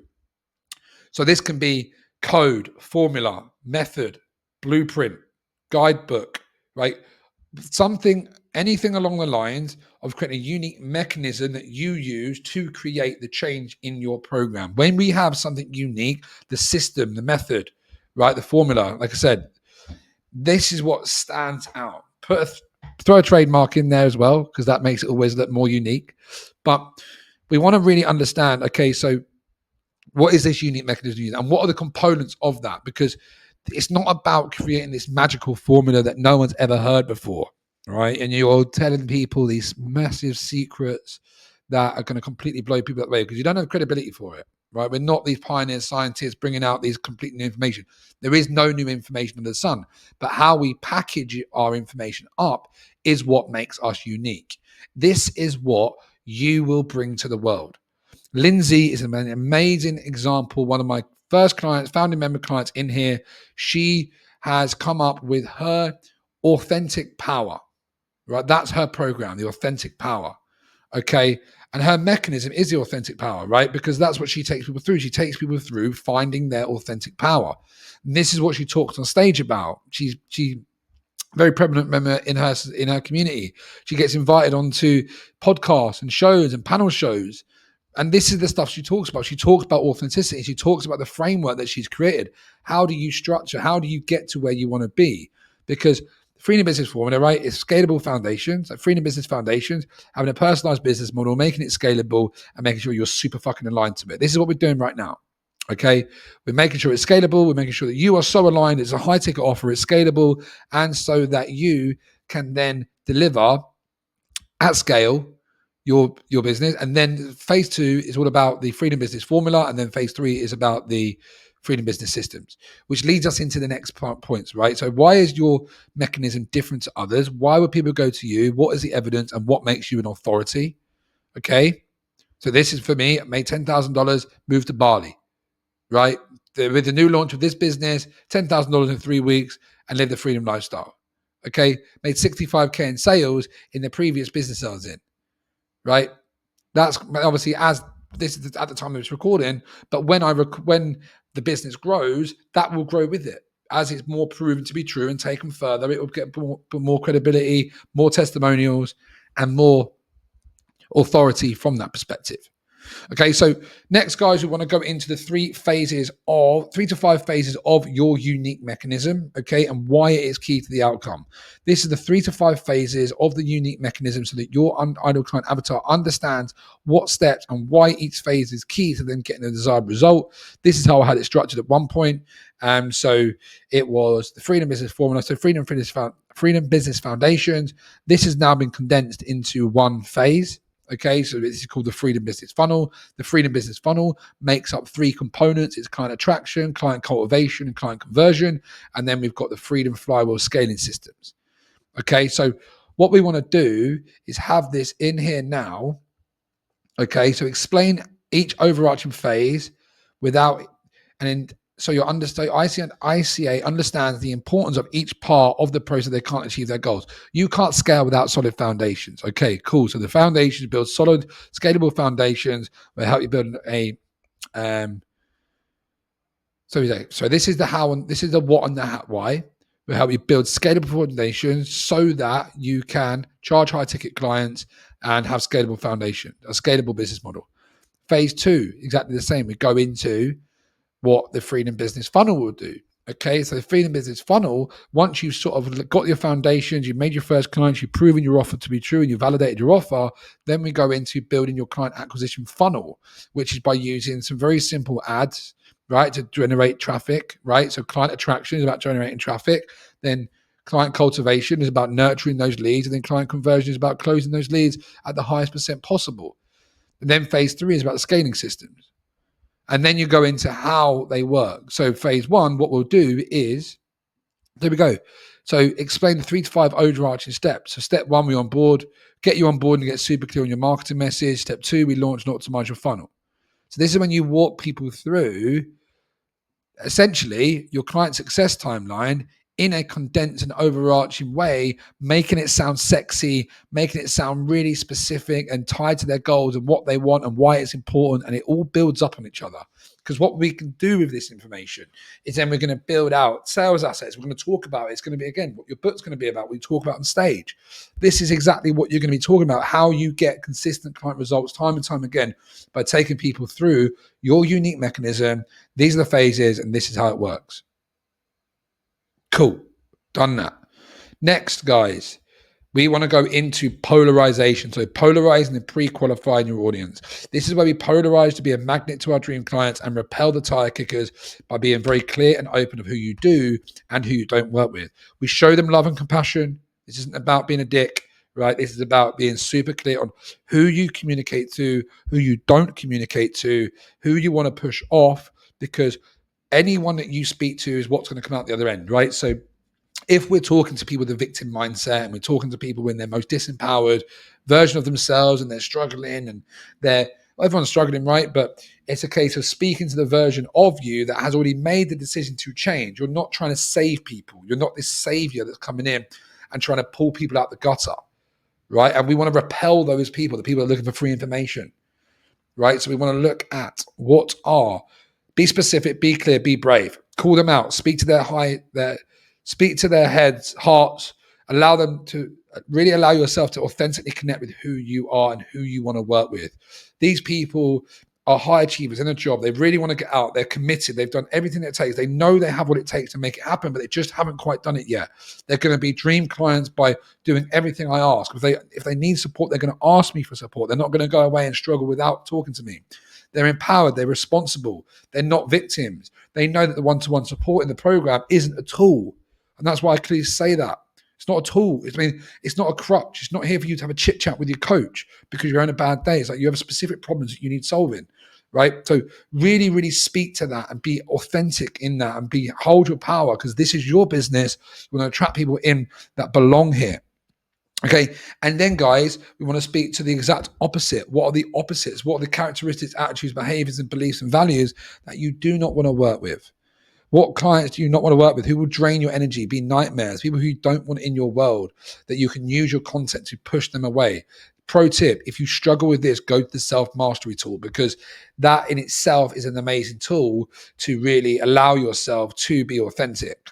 Okay, so Learn about what you want. Victim mentality, people that suffering for free information, pity party, people that want to be told it's okay to not change. Whatever it is, that the language that you use, because this is really important that it's authentic, it comes from you guys, because we'll use all this information to build out our assets, a VSL, and this is what we talk to. Say, cool, this is for online coaches, consultants who want to make six figures, but they're currently stuck in the job. They know what it takes to make it work. They just haven't been able to make it click yet. This is not for people who have a victim mentality that think that success is deserved and they're not willing to put the work in and will moan every time they're asked to do something they don't want to do. Right? And then, guys, we're going to 3 content pillars. These are the areas of content that you will be talking about in your content that will relate to your offer, your pillars, your everything you're doing. Okay, 3 to 5, right? My content pillars. So make it specific, make it what you're passionate about, make it relevant to your niche. My content pillars are mindset, business, and freedom lifestyle. Fitness coaches might be training, nutrition, and healthy lifestyle. Okay, talk about your content pillars, guys. Make them down, nail it in. Okay, then once we've done that, we come back to the top. Okay, we come back to the top, and now you're ready to do your I help statement, guys. The reason why we've gone through this extensive process to come up with your I help statement, guys, is because I remember so clearly I was about a year into building the business, and I was really struggling with who I was helping. I just quit my job. I'd gone off the rails. 8 weeks into a mentorship, I quit my job.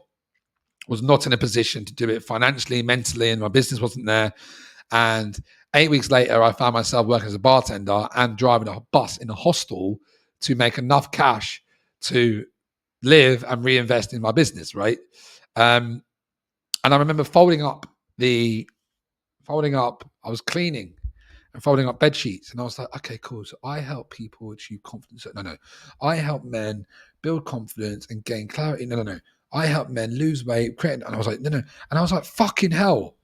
I have no one to soundboard this off. I have no reference point. I'm just fucking making it up because I've been told I need to make an I help statement. I was like, that's so difficult when I don't have any reference points. I've got these words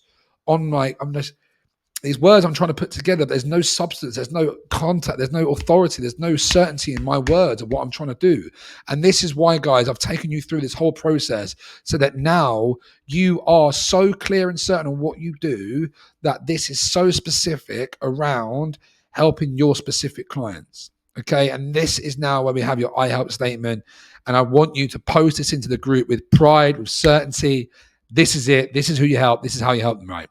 So I help niche, call out. I help these types of people overcome these pains and problems, because we want to move away from pain and problems mostly to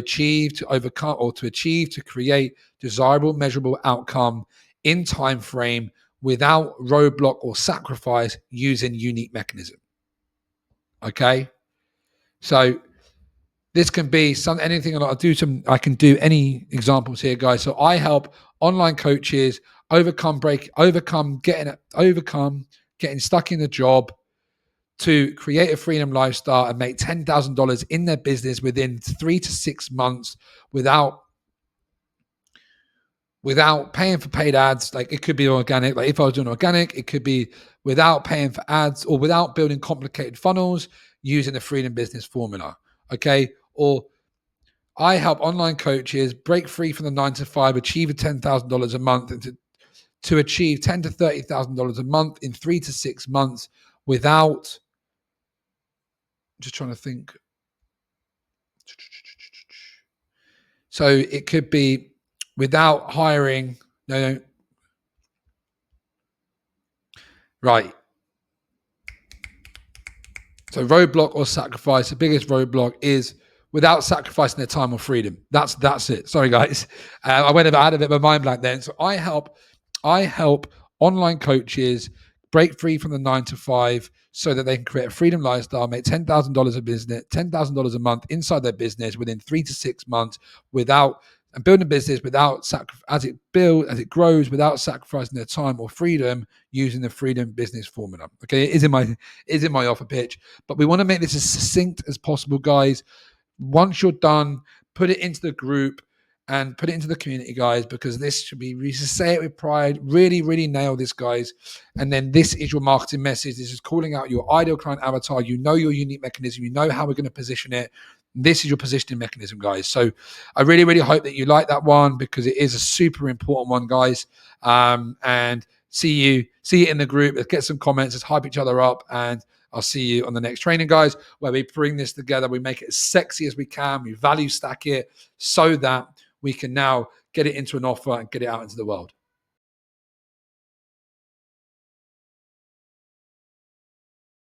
Great. So we've got a few things to cover, guys, but we are going deep. We've got everything that we need. We're going to go into some deep concepts at the end as well. So I'm going to give you everything I can. So just to quickly, guys, this isn't about me. This is about you. But I just want to kind of show you this, because 4 years ago, I started an Instagram page called That Diet Geezer. I just lost 23 kilograms and gone through a radical personal transformation. And I was working in recruitment. This was me here looking pretty sad in the rat race. But I started my page. I didn't know what I was going to do. I didn't know who I was going to help or how I was going to make any money from it. But I started my page. I started sharing my story, and that has led on to an incredible ride ever since. It took me 2.5 years to manage to learn how to make enough money to make money from social media, coaching and serving people that I resonated with in a way that I could best serve them with who I was at the time. Okay. In this world, we evolve as human beings. The person who you are now is not going to be the same person as you are next year. But all you can do is work with what you've got. Okay, work with the tools that we have available to us and the knowledge that we have. And that was one thing that I kind of lent into when I was first getting started. And I started helping people lose weight and share my story. I did end up back in construction 2 years in because nothing worked for me. And I made a commitment to do whatever it took to make it work. I didn't want to go back into the rat race. I went back into construction so I could succeed. And then within about 9 months, I moved myself to Bali, working fully online, coaching. And I realized one part of my dream. I've kind of worked and lived in 9 different countries ever since. So trust me, guys, if you commit to this and you really do show up, you can have all the life that you want, of freedom, of fulfillment, of all of the things that you started this business for, started this journey for. We can just go on you guys, just so you can't interrupt. But it kind of leads me to here, guys. July last year, I was actually in a presence of a guru in Bali. I haven't actually said about this in public. I was at a spiritual kind of event in Bali, and I was with a guru, and don't ask me how I ended up there. And I did a meditation, and I got a message saying, you need to start a business called Freedom Life Mastery. And that was about 10 months ago now. And my mission with Freedom Life Mastery is to help 1,000 people build and grow their freedom-based business so they can ditch the rat race and live a life of freedom, meaning, and impact. Freedom is everything that you need. Everything I do is to give you guys the tools, the mindset, the skill set so you can create a life of freedom. Okay, what I'm about to teach you today is a fundamental part of doing that. Okay, so why are we here, guys? So I've got some visuals. So if you're here right now, it probably means that you feel trapped in some way. Okay, the opposite to feeling free. If you resonate with me, I'm going to guess and make it a educated guess that you have a value on freedom, right? The opposite, the void of freedom, is this sense of feeling trapped. It might be in a job, it might be in a business, it might be in a particular role, it might be in your mind, but you just feel trapped in some way and you don't know quite how to move to that next step. The snail is to represent the growth that some of you may be experiencing. Right? Growing your business and growing your social media and building your wealth and building your client base can feel very, very, very slow at some points. Put a 1 in the chat if you're not experiencing the level of growth that you wish you would make in, and it does feel quite slow now, despite the hard work that you're putting in. Okay. We're getting some people coming. Awesome. And look, what that probably looks like is an empty calendar. An empty calendar of calls, of clients, and your calendar right now does not represent the life that you want to live. You're giving your time to some place you don't want to give your time to. The times when you want to have clients, you don't have clients. And the sales conversations, the discovery calls, they just aren't quite present in your life right now. And that's probably left you feeling like you aren't being seen and you aren't being heard. Despite the work that you're putting in, despite the content you're putting out, it can feel like it falls on deaf ears. And it can feel like you're the world's best kept secret. Despite all the skills that you have, despite all the wisdom, the knowledge, but most importantly, the desire to serve people. Most people here are coaches, consultants, freelancers of some kind.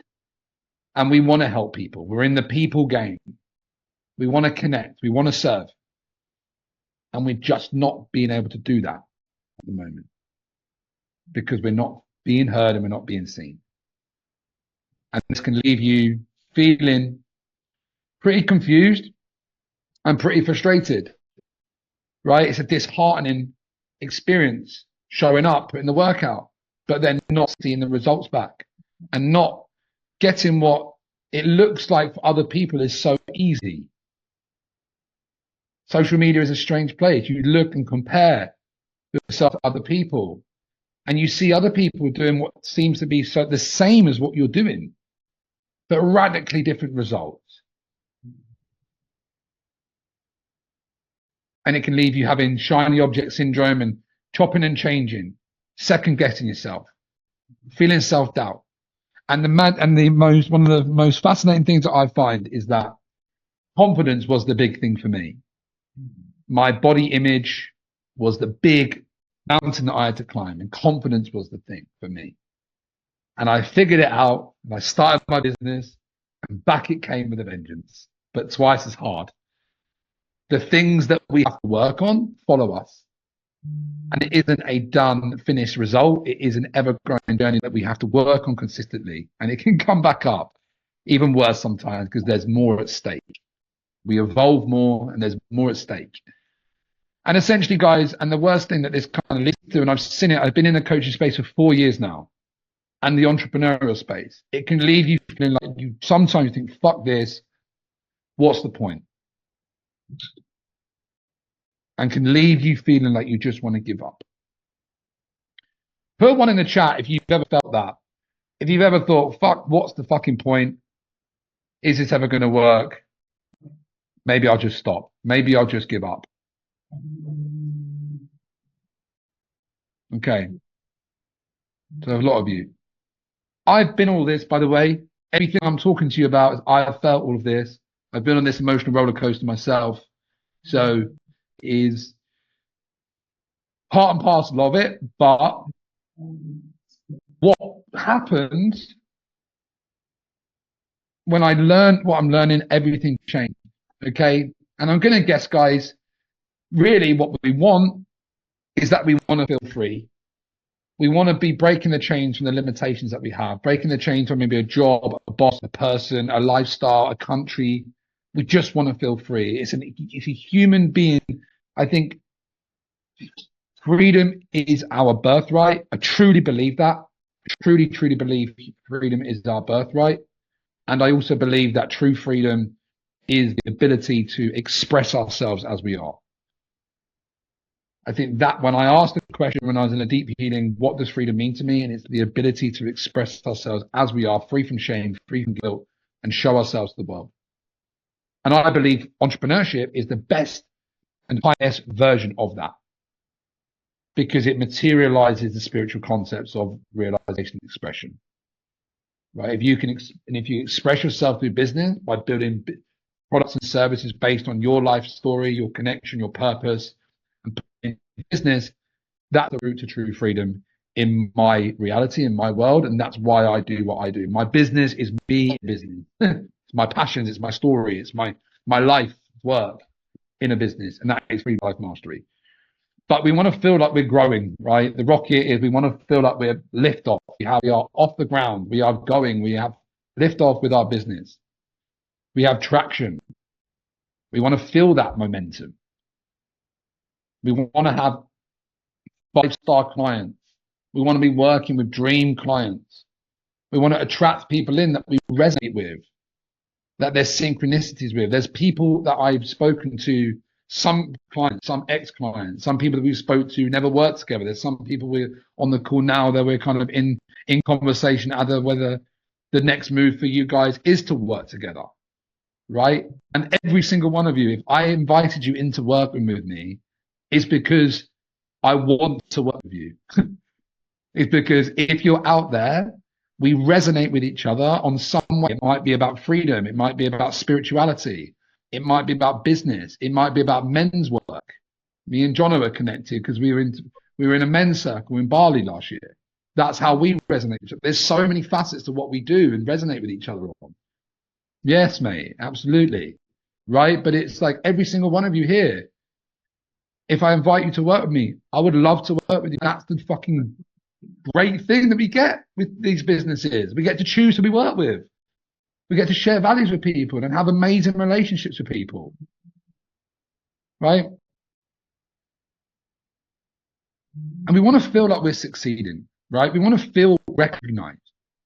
We want to know that people actually recognize us. And it's not from being vain or being of vanity perspective. It's about the hard work that we're putting in, because there's so much hard work that goes in.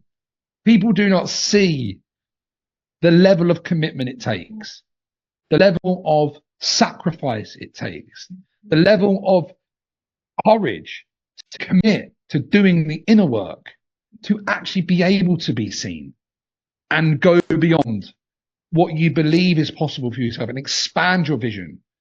Every single person on the call, I know that you've experienced this in some way because you wouldn't be here.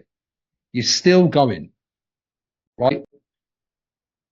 And this is around systems and strategy and actually have a real business that works and we're clear and we know what we're doing. We're not fucking in this mess, this jumbled mess of this lack of clarity, this confused state, right? We want clarity. We know what our offer is, who we serve, how we serve them, how we find them, how we attract them in, what we post, when we post. Are we driving them towards certain places? What do we do on sales calls when we get them into a sales conversation? We need clarity. We want to know, because if you don't have that, you will procrastinate, you will avoid, because you don't know.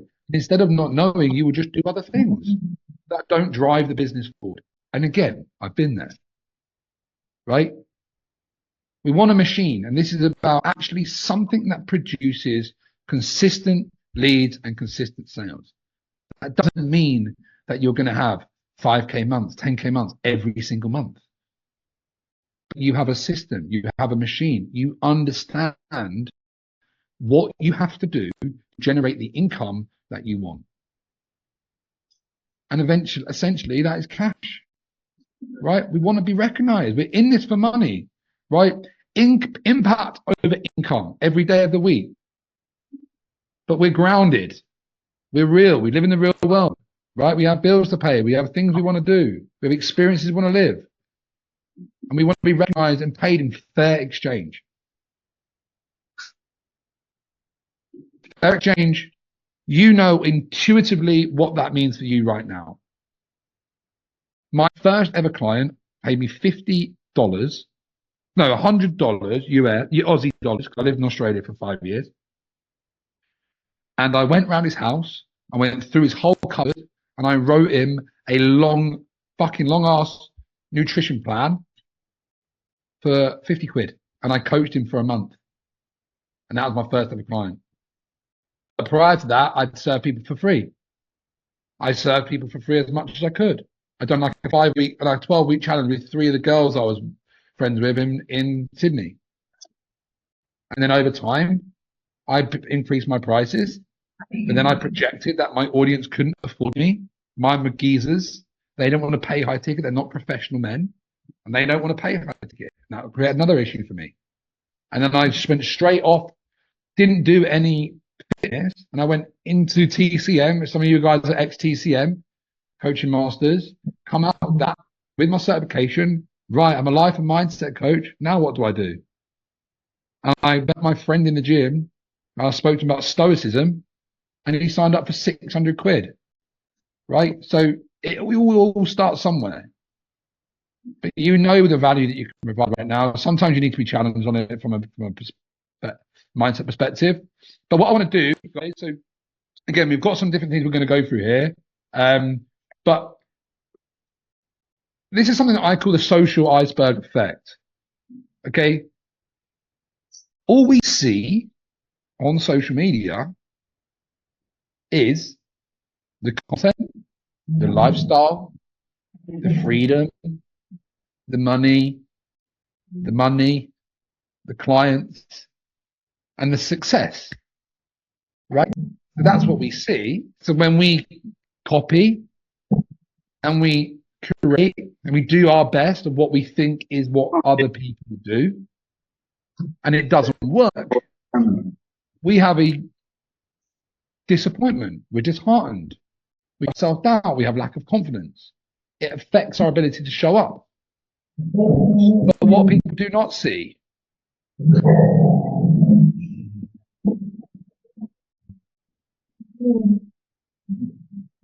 is all of this.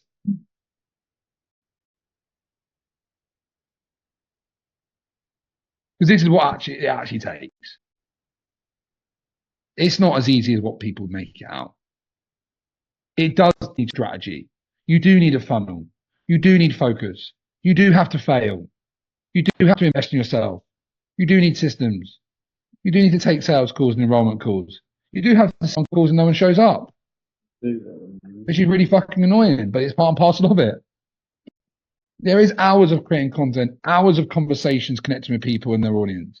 Posts that get zero engagement, call to actions that no one talks about, asking yourself questions. Hey guys, just ask this question. Half those people don't even ask them. People ask themselves it at the start until people start asking them. Right? There's fears, there's worries, there's doubts, there's being ghosted. Right? And this is not the fancy stuff. This is not, you can't sell this. Hey mate, do you want to buy my thing? It's going to cost you hours of creating content, hours of having conversations. No one buys that. People buy the magic pill. But this is what it takes, guys. And it was kind of the reason why I chose to set things up like this is because I learn visually, and I just want you to know that there's just so much goes beyond this, behind the scenes. So for you to show up and do what you think other people are doing from a fraction of what you see, it's only going to set you up for disappointment. Right? And we want to be grounded. We want to do what we can. Does that make sense though, guys? Who resonates with that? Who kind of feels that's kind of affected them? Put one in the chat. Awesome. Great. Sweet. Okay, cool. I know this was me. So this is what I call the spaghetti strategy, or you could call it posting and hoping. Basically, throwing shit at a wall, hope it sticks. Right? I've got Hannah here. Hannah's on the call. Right? And this is not to miss Hannah in any way at all. But I was posting and hoping like a lot of people. Most people are posting and hoping. They post and they have their fingers crossed. Ooh, I hope someone comes in. I hope someone replies to me. I never do. Because there's no strategy. You can't just throw shit at a wall, hope it sticks. Hannah, one of my one-to-one clients, right? Now, I think about 3 weeks when we started, Hannah, I think we got this message. And it was like, right, cool. They're there. People exist. They're in your audience. But you need to know how to communicate to them and how to speak to them. This is the exact strategy we used with Anne with your first 5K, right? It's the same one. It's people in your audience, but just posting random shit and copying people and curating things and trying to go viral does not work. Who feels like they probably posted and hoped in the past? Put one in the chat.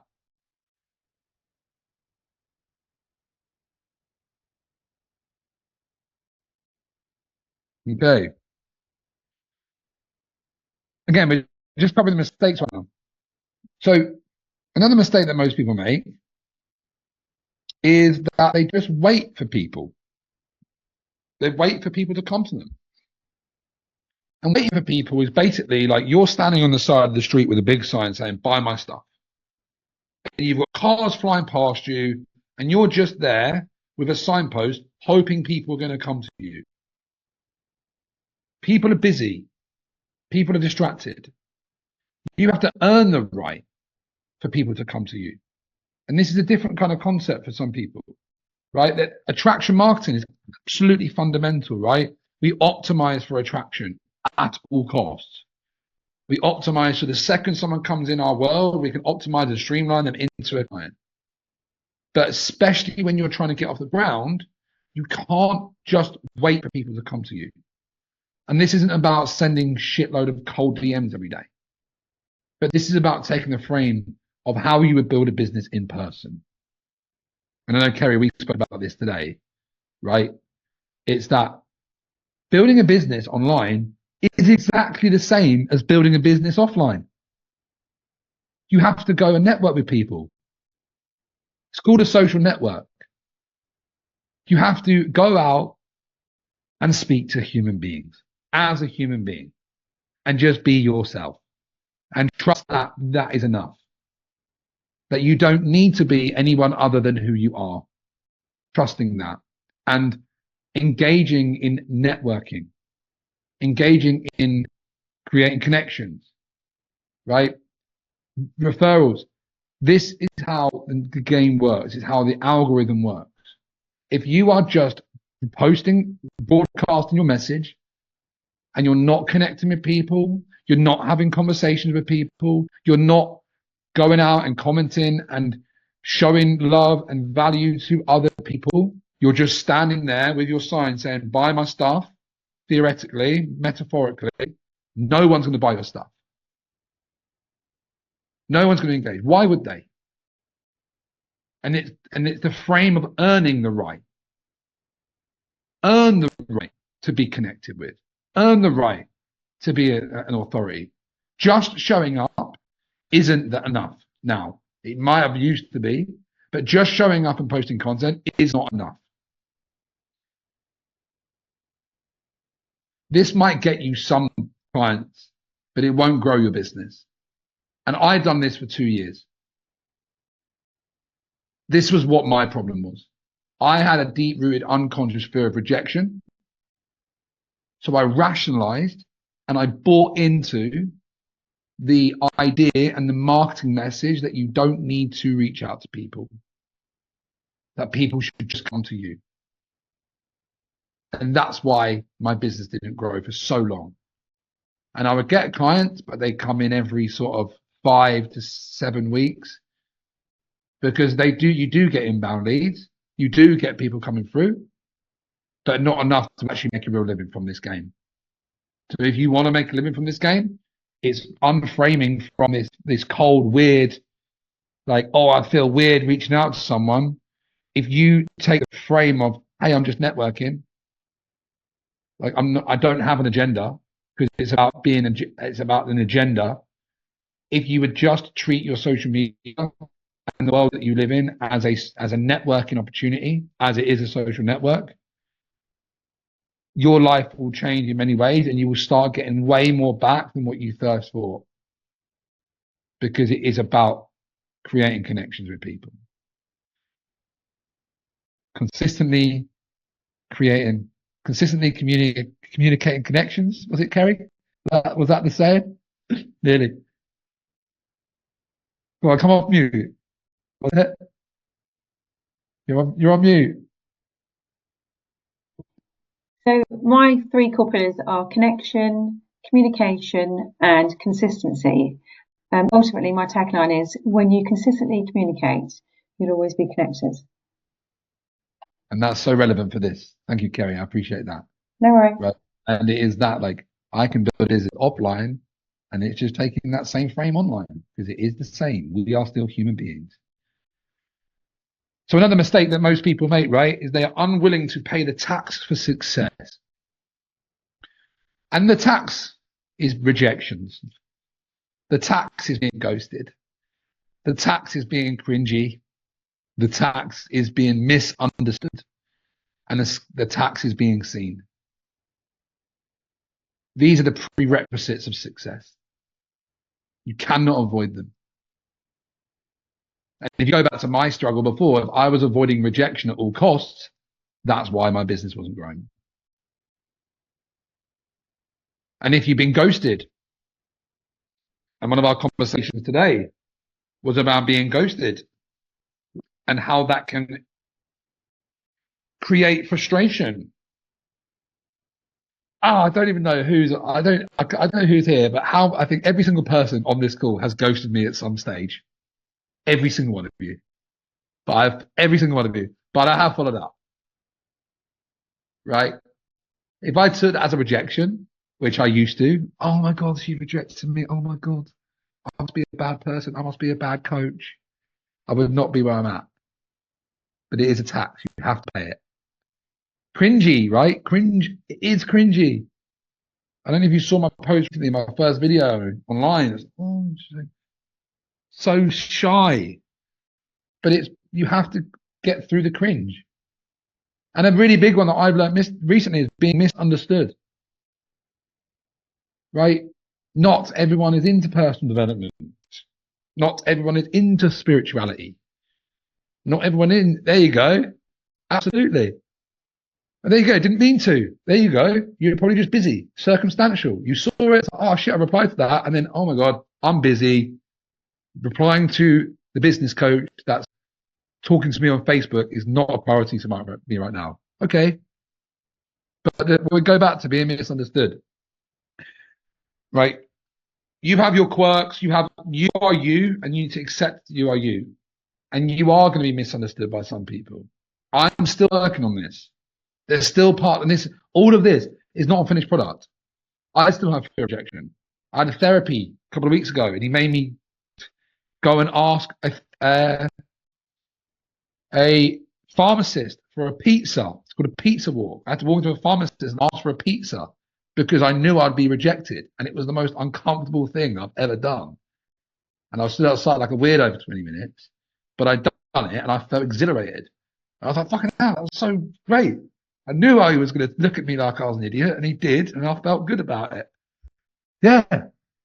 I wouldn't have done it if the therapist hadn't told me to do it. But it was that thing, like, mate, I still feel like I have fear of rejection. I still feel it's there because I wouldn't be procrastinating or avoiding things if I didn't have this. Because I want to build my business. I want to grow. I want freedom. So I'm not doing the things I need to do. Because my mind was telling me other things were important to avoid feeding the fear, feeding the things that we miss. But it is a tax for success. Put one in chat if you've avoided one of those 5 things, or if you're procrastinating on one of those 5 things. And if you're feeling brave, you can tell me which one it is.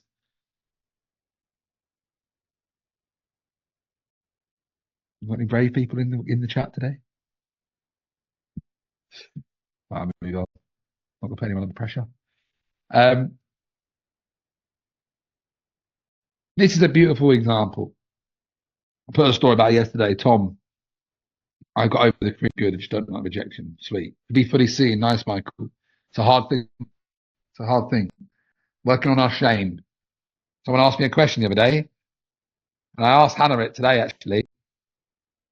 If you had a camera crew following you around all day, what would you not like people to see? I asked Hannah on our call today. What would you not, if you had a camera crew following you around all day, what would you not want people to know about you? That brings up your shames. Oh, shit. Right? Good questions. Own that. But for the sake of the conversation now, the inability to do the boring tasks and falling for shiny object syndrome. Who has shiny object syndrome here? Put a 1 in the chat. Right. I sometimes feel like I'm an undiagnosed ADHD because I feel like I have this. Right? And I'll jump around and tell myself I hate doing the boring things. The boring things sometimes are having conversations with people. That's my thing that I find boring sometimes, or I tell myself it is. But the reality of building a business looks like this. There is going to be a long time in your business that you are not going to see evidence of it working. The reality is not going to show evidence of your business working until you've done consistently enough for it to compound and come together. There is an inflection point that happens, but most people give up before they see it. And there is a compound effect of all of the actions that you take. There's a lag, 30 to 60 day lag time of the activities you do today will be felt in 30 to 60 days time. The actions you took 36 days ago are being felt today, and the actions you didn't take are being felt today. So if you didn't reach out to people, you didn't connect, you didn't post content 30 to 60 days ago, and you don't have any warm, engaged audience, that is why. So we have to understand the implications of action, but also inaction as well.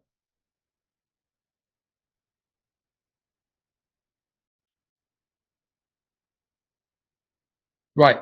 So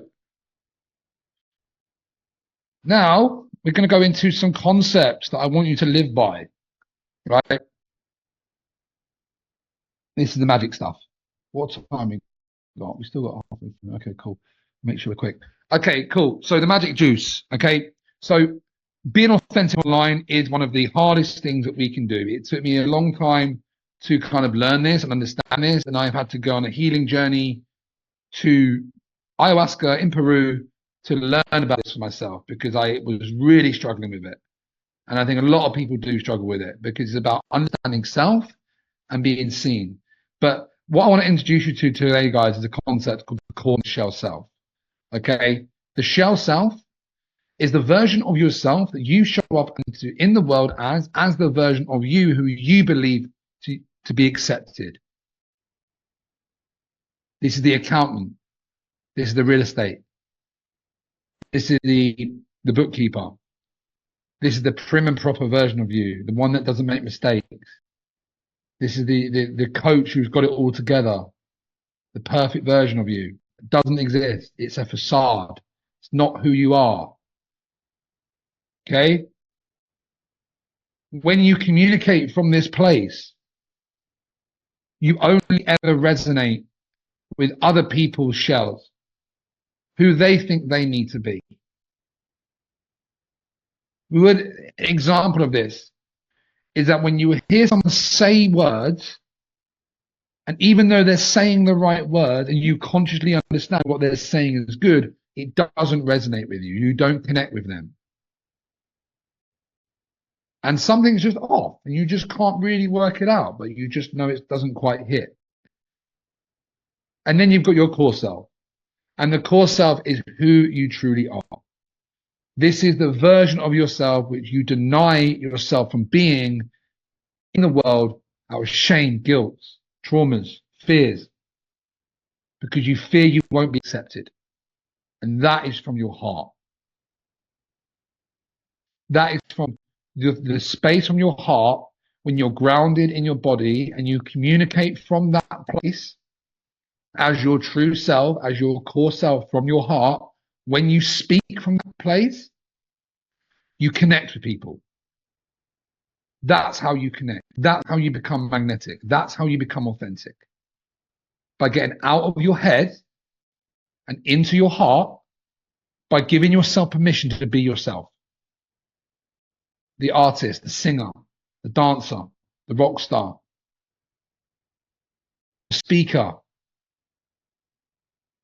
the spiritual guru. Whatever that part of you is that you deny online, that's where your magic is. When you can start to unravel the things that hold you back from being that person and communicate from that place, that's when you become magnetic. That's when you connect with people that they really understand why they connect. They just do. Because we don't connect through logic. We connect through emotion. We don't buy through logic. We buy through emotion. And this is about attracting and repelling people. Because that core self will repel people. There will be people that really disconnect from that, which is good. Because the people that disconnect, there'll be twice as many people that connect with you. Put one in the chat if this is making sense and you're following with this and you understand the power of what we just kind of spoke about. Amazing. Really changed my life, this. I'll send a resource after this. And this concept's by a marketer called Frank Kern. And the way that you do this is by just understanding where you're going, who you are, what you want, what your values are, what do you truly want? And the question to ask yourself is, if you had to live your perfect average day, what would you do and how would you spend your time? The constraint of average day, and you have to live that day like Groundhog Day, removes any bullshit, removes any things you don't really care about, and hones in on the things that really matter to you. For me, it's spending time waking up with my partner, spending time working on something that's meaningful to me, that allows me to create a freedom, that allows me to have deep connection with clients and friends and people and access to people that have wisdom through podcasts, and connecting with human beings, having intimacy with my partner. It isn't a lot of stuff. There isn't actually a lot that you actually want. There's lots of things you think you want, which is the head, but when you go from the heart, there's not actually that much. So a really good question to ask. So the second way that you do this, right, is around looking at your hero's journey, right? Your hero's journey is your greatest asset because you are the only person who has ever lived that experience. You are the only person, you are the only version of you. We have macro hero's journeys. We go through long cycles of hero's journeys. And just putting the one in the chat so you guys have heard the term hero's journey before, please. Just so I'm not completely disconnected anyone. Okay, cool. So we've got some people that understand. Your hero's journey is the journey that you've come on, the journey to triumph, of challenge, and how it always comes in a full circle. And you have macro journeys. You also have micro journeys. And those micro journeys can be in the day, they can be in the week, they can be in the month, they can be in a year. But we also have the macro journeys that we've been on through life. But what most people do is they kind of regurgitate stuff online. They'll have something, they'll read it and they regurgitate it. And it has no energy behind it because it isn't from a lived experience. If you can communicate from a lived experience, that energy behind that communication is going to be 100 times more powerful than it would be if you're trying to regurgitate a piece of information that you've heard online. Right? Because you feel it, you know what it's like. And this is when your niche is such a magical and great topic, but it's also disconnects people, right? Because you are your niche in a lot of ways. But you are your niche at the moment of time when you needed you most and you were your most empowered. So you speak to that version of yourself. You speak to the empowered version of yourself. And that's how you communicate. But I just really want to make sure you understand that, right? To be authentic, to communicate. Live it. Hello. We got someone question? Sorry. Yeah. Learn it, live it, give it. Learn it, live it, embody what you're speaking about, and then give it. It's a really kind of cool concept. The next thing around content, guys, is the context of your content, okay? You have been on a journey yourself, a hero journey, right? For me, my journey, which I support people with, is going from being trapped in the rat race, being a recruitment consultant and hating my job and being like, fuck, I'm no one called for more, and I had this calling to be a coach, and I didn't know what I was doing, and I had all this energy, and I'd sit in the back of the office, not even working, just listening to the Coaching Masters podcast in the back of the office, trying to get inspired. I want to go to Bali, and I didn't know how to do it. What did I have to learn? I had to learn how to choose a niche. I had to learn how to build an offer. I had to learn how to build a marketing funnel. I had to learn how to build a sales funnel and learn how to sell.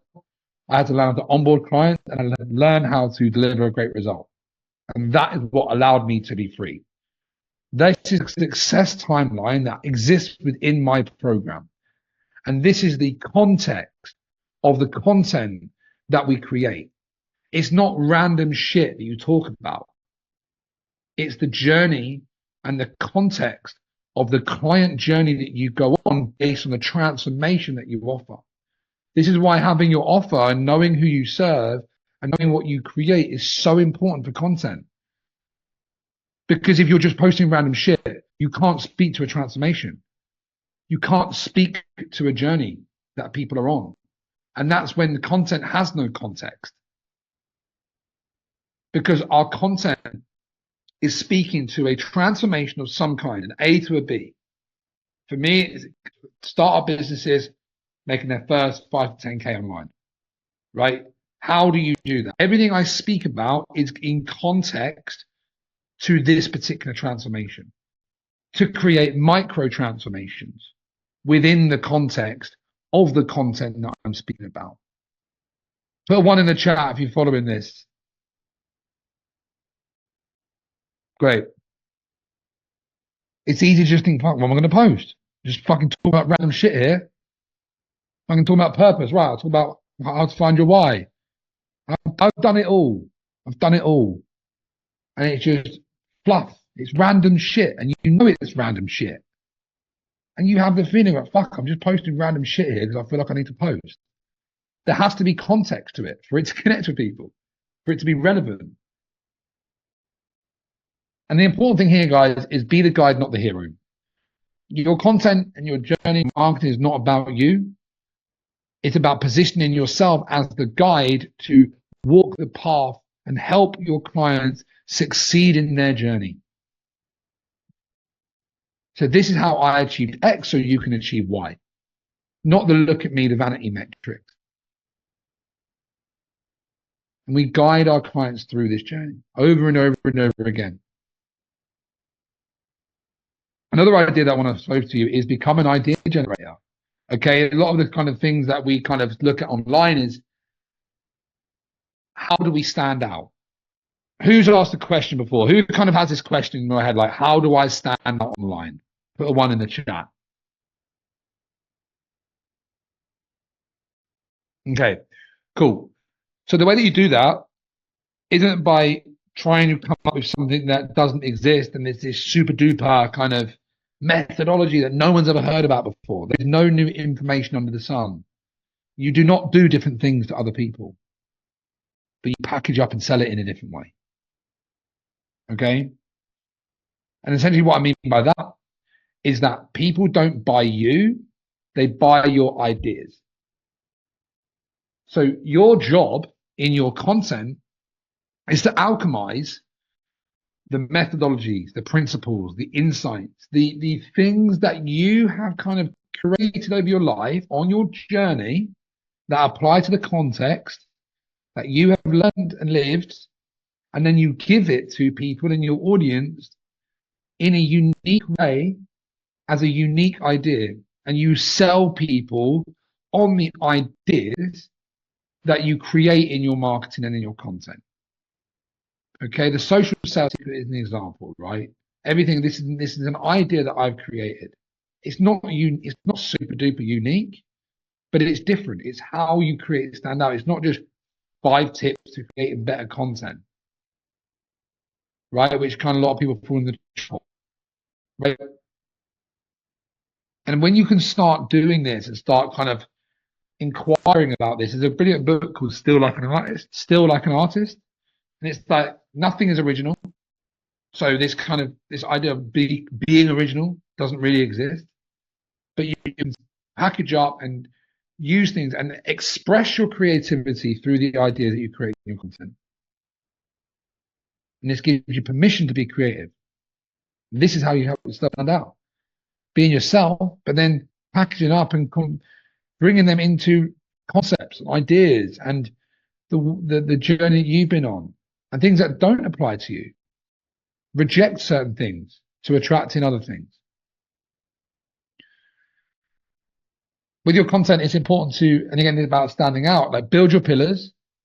What we spoke about then with Kerry, like you have your pillars, right? My pillars are freedom-based business, life design, and self-mastery. Know the context of what you're trying to create, which is within your process and your client journey. and name your methodologies. Naming your methodologies is around the ideas, right? So I've got a few different methodologies. One you're going to see today is a content to client system. For the Freedom Business Formula is a methodology that I've created over time. It is this journey from a business perspective is what I call the Freedom Business Formula. The client success timeline is tool and exercise and specific training within that methodology to help you build out your own methodology. Right? So when we can start thinking of methods and methodologies and naming them, that's what creates the ideas, creates the intellectual property, because this is the curation of your lived experience. Do you see? Put one in the chat to see if you can see how this is kind of building up each other and how you can lean into this with your content and your business and express your creativity, express your story by being yourself. And the last thing is about being a broadcast to attract your tribe, right? Think of it as a signal. Your content is a signal to the universe. You are putting your signal out, broadcasting every single day to pull your people in, to attract your people in, to call them to more, to call them to being better, to call them into a higher version of themselves. And then we've got be the foghorn, not the dog whistle. No, sorry, that's meant to be a mistake. So it should be the dog whistle, not the foghorn. Okay, I kind of move them over. What I mean by that, guys, is that if you're a foghorn and you're just shouting, it's noise. It's just noise. You're blasting people out. You're trying to speak to everyone. You're shouting. You're talking about all these different things. It's just noise. And if you're looking at your broadcast, right, it doesn't have any signal because it isn't actually calling to anyone. And if you take the frame of the dog whistle, then like 99% of people will ignore it and they won't hear it because you're so direct on the person that you're speaking to and the reality they're experiencing and what they're going through. And it feels so unique. It's like, fucking hell, this person truly understands me. That is what brings them in. And this is about, you can talk about being vanilla, right? When you're too vanilla on and you're just kind of saying like broad, generic stuff. This is when kind of it doesn't work. Does that make sense, guys? Put one in the chat. Awesome. Sweet. Okay, cool. We've got a bit of time. I knew this was going to be a bit of a longer one. If you need to go, that's absolutely fine. But we are going to go into the 4S of the content to client system now. So this is the tactical stuff. So we've gone through the mistakes. We've gone through why you're probably in the situation you're in. But now we're going to go into the tactical stuff where I'm going to give you the real juice. Okay. So just for time, guys, we'll wait for questions until the end. But what I want to talk to you about now, guys, just so we know kind of how this works. Where you're at right now, at all stages, you have positive force working in your favor and you have opposing force working against you. Okay? To make sales and to convert your content into paying clients and to grow your business, you have to create as much positive force in your favor as possible. Okay? You do that by creating quality offers, improving your sales ability, building an audience, having social proof. There's things that you can do to swing the balance in your favor and create leverage in your favor. Okay? There is also opposing force, which is the cost of the program, fears, doubts, competitions. Everything is always working for or against. There is always force happening. But the key here, right? The real key to this is around context. Okay? When you're first getting started, it can very much feel like everything is against you. It can feel very, very difficult. It can feel like you need to have a hell of a lot of force to get anyone over the line. Who feels that? Put a one in the chat that you feel like you need a lot of force that goes into your business. There isn't much flow when it comes to actually reaping the results. It feels forceful. Okay? What this means is that, and when we can work on this, what we want to do is make it easy for us. Right? We want to create leverage. We want to create positive force on our side and create leverage. So that when things become easy, sales become easy, content becomes easy, growing our page becomes easy. This is a dynamic thing, and this is around context. And the way of the context and what creates the context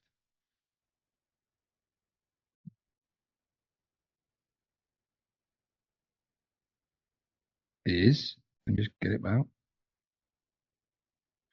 And the prime example that I've experienced for this, right, is this particular workshop, right? So context is patience, it's content, it's conversations, it's creating lead magnets, it's building relationships with people, it's daily actions, and it's the content system I'm going to give you. That's what creates the context in your day-to-day and how your business grows. Because again, this is dynamic. Everything you don't do is working against you. Everything you do is working for you. So it's just important to kind of do that. Again, context. When I run my first workshop, 30 people signed up and one person came. One person came and he was my client. And I spoke to the camera like I was in talk for 30 people. Since then, I had a partnership with another business partner.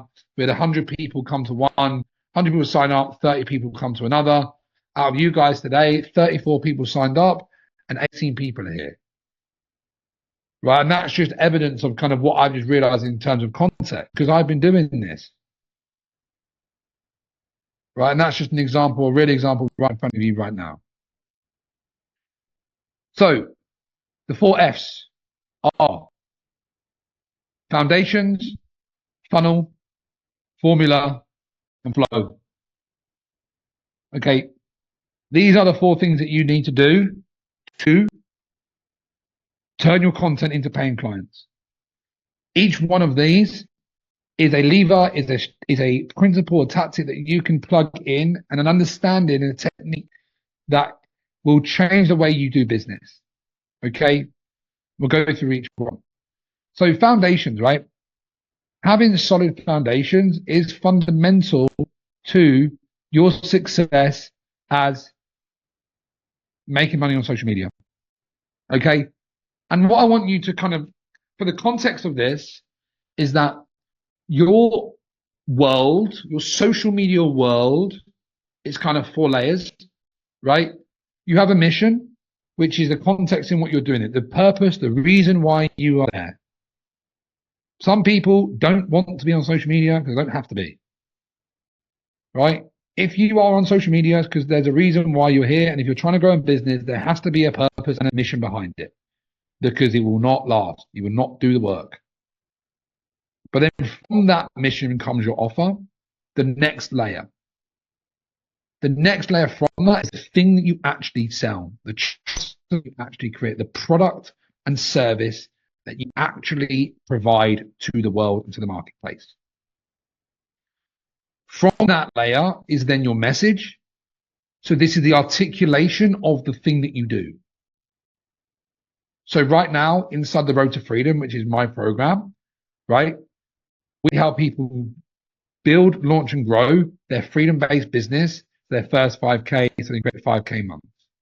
That evolves over time, but that's essentially what that is right now. The message is built from the offer, which is built from the purpose of the mission, which I told you at the start, is to help 1,000 people get out of the rat race through building an online business. Then my social media comes on top of that to create the world that you guys enter. That's the world that you live in, is the last layer of this. What a lot of people do is they start from the outside and just start posting. I did. I didn't know this. I didn't make any money from it. Right? It was a hobby. But it has to, like, fundamentally, if you don't have that as your core, your mission, your offer, your message, your social media, none of it will fucking work. None of it will work. because there's no context to it. It's not aligned. It's just random stuff on the internet. Okay. Put a 1 in the chat if that makes sense, guys. Because it is super important that, because a hobby or a business.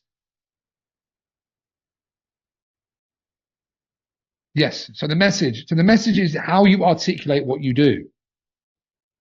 Okay. So it's like, this is like the easy one is your I help statement. I don't like the I help statement because it's kind of, you're trying to condense what you do into about 125 characters, which drives me fucking mad. I got in so many loops of that. I was telling Charlie yesterday, I was working as a bus driver and I was working as a bartender in Byron Bay when I quit my job the first time and failed. And I was folding up bed sheets, going insane, trying to figure out how I talk about, I help men build unbreakable confidence. I help men build clarity and confidence. No, that's not right. And I was literally going, thought I was going insane because I was trying to articulate all of my life experience. All good, Sarah. I sent it over to you. It's going to be in the community after, into about 125 characters. So it's kind of an example of that, but it's what you actually show to the world, how you articulate what you do to the world, and then the social media is building the context around that. Okay, make sense? Cool. You need a no-brainer offer, guys. You need an offer that is so good people feel stupid to say no to, right? You have to have a good offer. If you have a good offer, it will do 80% of the marketing for you. If you don't have a fucking solid offer, you don't have an offer that you have absolute conviction over, that you are so certain on, that you feel so much energy to be able to go out and talk about and scream from the rooftops, your marketing is going to be very, very difficult, guys. Because you're going up against people that have got that conviction. And then we live in an abundant space, and it's not about looking at the competition. But if you've spoken to someone and they create a container of absolute certainty, someone versus you, and you're kind of like, oh, I got you 12 weeks and I kind of help you get here. Where are they going to go? Where are they going to feel safe? Where are they going to feel safe investing into? Because they are investing and need to feel safe. So you have to have a no-brainer offer. And then lastly, guys, is the rule of 1, especially when you're getting started, about focus. 1 avatar, 1 offer, 1 funnel, 1 channel. Try each social media channel is a whole different world in itself. They all work completely differently. What works on Instagram doesn't work on LinkedIn. What works on LinkedIn doesn't work on Facebook, and vice versa. And time is the limitation which most of us have. We either go time rich, money poor. No, time rich, money poor. No. Yeah, time rich, money poor, time rich. Right? So if you have money, great. Build a funnel, run ads. You don't even have to post any content. Most people don't have that. So you have to protect your time and channel that into getting good at learning about one avatar, one specific platform, and going deep on that, learning about it, studying about it, what organic content works, how to create stories. Like if you're Instagram, what's good organic content, how to find people with hashtags. Like it's not about obsessing over the platform. It's about committing to one platform and letting that go before you start spreading your attention in different platforms. People have different opinions on that. I personally believe that's fundamentally true. But fundamentally, guys, if you don't have these foundations, all of it is going to be difficult. So the first thing you have to do is check those. Is there anyone who feels like they are missing one of those? Kind of, if we look at that around having a solid like alignment, we've got a no-brainer offer, and then maybe distracted being with different platforms and kind of being here, there, and all over the place. Okay, cool. Thanks, Chaz. So what I want to introduce you to is a funnel, right? Put one in the chat if you've heard about sales funnels before. Because it is a term that's kind of thrown around. And I want to show you what mine is and actually show you behind the scenes on kind of what my business looks like so you can copy it, basically. So really, I kind of break mine into kind of 3 key systems, which is, well, the GNC systems, which is growth, nurture, and convert. Okay. Growth systems are really to grow my audience and grow my people I have available to me. Okay. And that's essentially the transition that people go on is from stranger to follower. Right. That's cold leads. Right. We've got cold here. So cold leads from stranger to a follower. And then as they come into my world and into my funnel, they become warmer and we warm them up and they become a follower to a lead.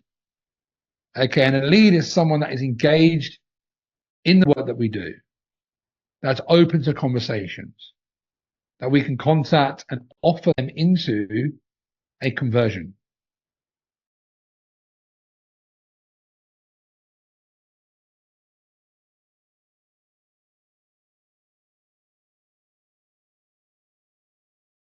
To keep it kind of high level, this is kind of what I like to call it the GNC systems. So cold, medium, and hot. What that looks like in practice for my business, and you can screenshot this if you want, you can record it after, is this. Okay. So this essentially becomes a flywheel. So we've got growth systems, nurture systems, conversion systems, delivery systems, and scaling systems. Okay. And I just start from the top. And again, like this is just for me to walk through exactly what it's like. There's 2 ways to go. Organic or paid, right? You pay for ads, which some people do. If you have money, you pay for ads. Great, perfect. Not many people do when they're first starting. So the other way that you grow your business, like the only way that you grow your business, your audience, is through organic content, right? Having some of your content designed for growth. You might see these kind of short form content, like the 3-second reels that kind of get a shitload of views and you like, it doesn't really do much, but then people do that. It's around understanding what content is going to organically grow on your platform. LinkedIn is amazing for organic reach. Facebook, when you're engaged and really works, it's great. They're all great. They all work. But that is one of the key ways that you grow your audience, right? Everyone knows that. Viral content, you know that better. The next is outreach. And the outreach is around networking. You are going out there and introducing yourself to people. It's not about cold pitching and pitch slapping people and saying, hey, you'll buy my thing. It's a connecting. And that can look like through Facebook, it's adding people as friends. Instagram, it's following people. And then LinkedIn, it's connections. You have to manually grow before you pick up traction. Even people on the biggest level do that. But it is I'm giving you everything you need to know right now. Your collaborations. So when you collaborate with other people, you are getting into the audience of other people as authority, right? So it could be on Instagram, it could be Facebook, whatever it's going to be. When you enter someone's world as an authority, they immediately perceive you as someone that can guide them towards a certain destination, right? So leaning on collabs is a really good way. If you don't outreach, again, it's not a case of you have to do it. I'm giving you the tools that you can, like a buffet for you to take what you want, reject what you don't want. So collaborations might be the way that you grow. It might be a podcast. You might really want to speak to people and enter people's worlds as that. And then the last thing is strategic engagement. That's you getting your name out there, being busy, speaking to people, providing value front end in the public eye. That's how you can kind of network as well. And you'll see people really engaging in people's content and in groups. If you are proactively doing that, you are putting yourself in the eyes of other people and therefore activating the algorithm so that you actually get in front of these people. Okay? They are the ways that we grow. Okay? And you can complain or you can just create. Your choice. Okay? Absolutely get into paid ads when you can. Doesn't have to be a lot of money. But definitely kind of reallocate some funds into that as soon as you can. But essentially then now we're going to move into nurturing systems. So the nurturing systems really consist of, this is kind of what my stuff does, my business is around, I've got my core platform. So my core platform is Instagram, and that's going to be short form content, instant messaging, and call to actions. Most of you, well, kind of 50-50 really from Facebook and Instagram. We've got my secondary platforms where you will repurpose and distribute for additional traffic, right? Where you can be on it, but you want to focus most of your time in that core platform. What are your core platforms? Just so I know in the chat. We've got Instagram, we've got Facebook. Like what kind of, let's kind of see the distribution. Instagram, Facebook, Instagram, LinkedIn. Okay, cool. Awesome. So a wide range, right? So the key function with this is really about being able to instant message people. That's kind of my YouTube isn't like a core platform. So when everyone's YouTube can't be a core platform because you can't speak to people. So it's always going to be a secondary platform. But what's really can allow you to stand out in today's world, everyone posts short form.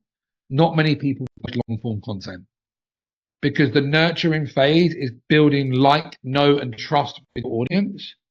What we're doing now, like we're getting to know each other on a way deeper level, right? Having calls with people gets way deeper.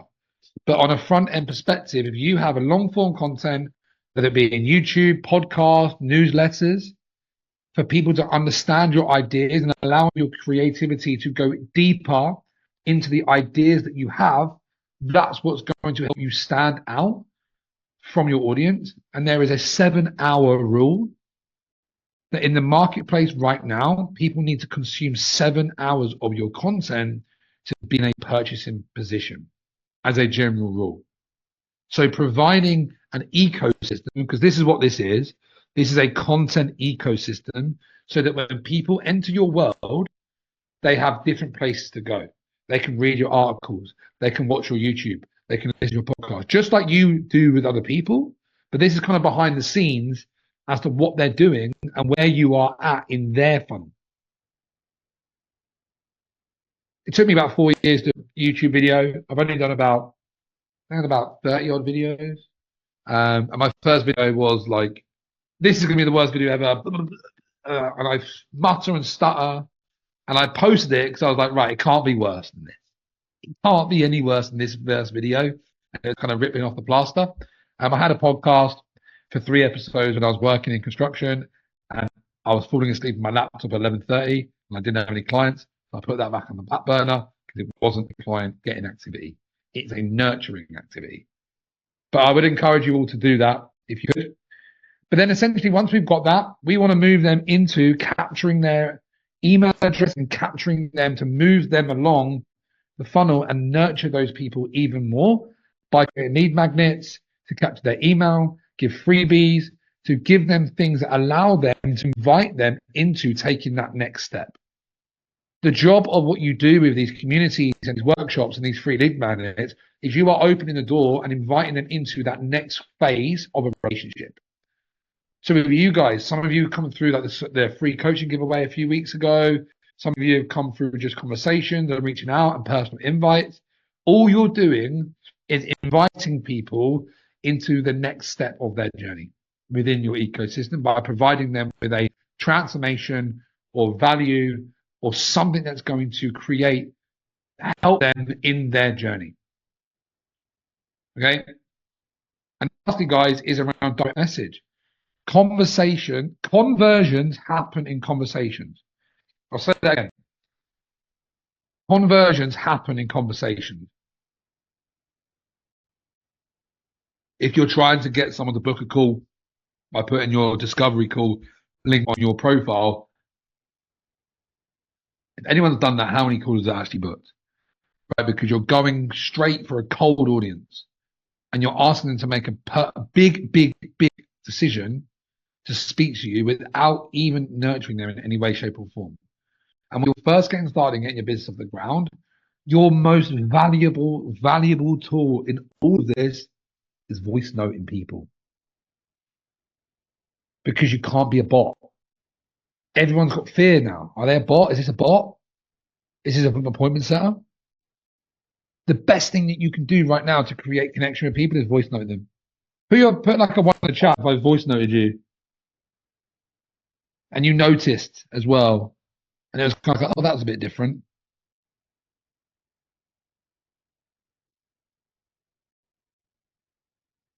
So pretty much most people, right? Because it is the presence that you have. That's like one-to-one presence there. And only you can do that. And you can express yourself in that conversation. So I urge you to leverage that tool, that hack of voice noting people. Because it is so powerful in today's world when there's so much automation and AI. It can't be replicated. So we've got a growth system. We know we're going to grow. We know how we grow. We fill up voice notes. Yes, loads of them in my life. Awesome. Amazing. We've got them nurtured. So we're going to get them into our content. We've got different platforms. We've got long form, short form. We've got their email address. We've got them into a community. So you guys I've just launched my community. I would highly recommend everyone build a community on School. There's a video at the moment which I can share, but it's about there is a macro trend in the economy right now of the education system. The traditional education system is dropping by about 6% a year. The online education space is increasing about 20% a year. So there is a trend happening, and School is perfectly positioned to give you all the tools and resources you need to build your own online education business. Coaching, consulting, freelancing, it can all be run from there. The guys that built it are two of the most significant people in the online business world, Axel Mosey and Sam Ovens. So highly, highly recommend doubling down on that. I am doubling down on that, which is why you guys have been invited into the community. I haven't publicly launched it, but it's going to be something I'm going to be heavily launching. I'm going to be putting a free course, your first 10K course in there. So you guys are the founding members of that. So I would just like to say thank you for joining that. Really, truly. Hopefully there is the mission to get that to as many people as I can. One of the biggest lessons I heard recently was serve the 99%, monetize on the 1%, which was like a really cool kind of frame, because it just gives you permission to serve people at scale, knowing that some of them will work with you. So that's kind of my kind of philosophy with that. Just trusting that if I serve enough people will work with me. So guys, from a conversion perspective, I know we're kind of running over on time and I want to make sure we get this. So once we kind of got these people warm, they're there, we run conversion events or enrollment calls or both. Okay. Conversion events are workshops, masterclasses, mini course. This is a conversion event, right? This is a way for me to build a relationship with you. Hopefully you take value from this and you see me as someone that can help you on your journey. And then we can have a conversation after this. I've got you. There's free coaching calls off the back of this, so we'll have a call after that. I like to say enrollment calls, not sales calls. They're enrollment calls. And the significant difference of that is that we're there present and really trying to get the absolute best for you, whatever that means for you. And I trust that that would be some people that used to work with me, some people it's not, but I'm okay with that, right? It's the service consciousness that we kind of operate from. So you've got conversion events, so you can run cyclical conversion events for these people to get them over the line, to invite them into the next step. We have the conversations in the calls. So we invite them into enrollment calls, free coaching calls, strategy calls, any kind of way that we can get them into a conversation, a human conversation, and actually figure out whether you can help them or not. And then the last thing with this is kind of follow-ups. The fortune is in the follow-ups. Most of you have been followed up by me in some way, shape, or form. My clients know that most of the people I work with come from a follow-up, and it's always going to be the one I mentioned. I think it was about 18 months that she ignored me for, and then became a client and made her first 5K in like the first sort of 6 to 8 weeks. So it works. You just need to get out your own way. But does that all make sense, guys? And then the last thing is kind of the coaching, which we're not here for that, but I just want to show you, like, this is kind of how I operate my business. I teach what I do and I do what I teach. Okay, but hopefully you see how that can actually help you build your business from a kind of conversion perspective. So we'll kind of have to go over this a bit quickly. But essentially, guys, the next thing is around the formula. So the formula is really about the content itself. So there's a concept called the journey of awareness, the 5 stages. is that some of your audience are going to not know anything about you or anything about what you do. Okay. And this is what we call unaware. So there's a big market that don't know enough about you or enough about their own problems to really make any kind of purchasing decision. Okay. It doesn't mean we ignore them. We still speak to them, but we just need to understand how the marketplace looks for the market. This changes for most marketplaces. All good, Michael. Good to see you, mate. Thanks for coming, buddy. We've got people in our audience, a significant amount of people in our audience who are unaware of us and our product and unaware of their own problems. Right? They're walking around, they just don't know really what their problems are. They resonate with us unconsciously because we have or showcase something that they subconsciously need. There is people in our audience who are problem aware. So the problem aware people are the people that are aware of their problem needs or challenges that you can solve with your problems, but they don't know there is a solution right now. Okay? So these are people that might be like, right, fuck, my business is growing. Right? Or they're, I'm putting on weight. Right? They're consciously aware of a problem that they have, but they don't know specifically what that solution is right now. Okay, let's say for someone it could be in health, right? Health is a good example. Health could be, right, I have body fat. I have a problem, but I don't actually know what the solution is right now. The solution could be a personal trainer. It could be a nutritionist. It could be a dietitian. It could be a doctor. But the fact is they know they consciously have a problem. And that is a proportion of the marketplace. But we still have to make sure we speak to these people. It's not a case of ignoring them. We have to speak to them. Because if you help someone become problem aware, if you help someone transition that and they're like, hey, like you actually do, like I felt like this and I done that. And this is when I realized I had a problem. For me, it was like deep levels of unfulfillment in career. I didn't even realize that I could live a different life. And then I become problem aware. Like, fuck, I hate my job. I think it was reading Tim Ferriss's The 4-Hour Work Week. And I was like, oh my God, I don't have to live like this. And that was like a really massive transition for me. I moved into a different level of awareness. Oh shit, now I've got a problem, but I don't know how to solve it. So there's kind of example. The next one is solution aware, where they now know that their solutions are available to the problem that they have. They are seeking the solutions to the problem. The problem is bad enough now for them to be like, right, cool, I've got to do something about it. And they're in this kind of information gathering stage. They're keeping their eye open. They're like, doing a bit of research here and there, not fully committed. And then you've got product aware. So they're like, okay, cool. You've narrowed them down their options to a specific category to solve the problem. Now they know like, cool. I need a nutritionist. That's my problem. That's the thing. My nutrition, that's the thing. I'm talking to you now, Chaz, right? How you speak to these people. And then you have the people that are most aware. These are the people that like, know, trust you. Okay, so just put a 1 in the chat, guys, to make sure you understand this, because this is very, very important, because this is the market. And what a lot of people do, they speak to specific parts of this. So problem aware is different types of content that would be for problem aware people. And when we understand this, we can create a converting content strategy because we're speaking to different parts of our audience in a cycle and consistency. So we're always moving the people along and capturing who's in our audience. So the 5 types of posts, I knew this was going to go on a bit longer, guys. Apologies for this. The converting content formula is connection posts. So building a connection with your audience. That's kind of sharing your story. And I'll go through this next.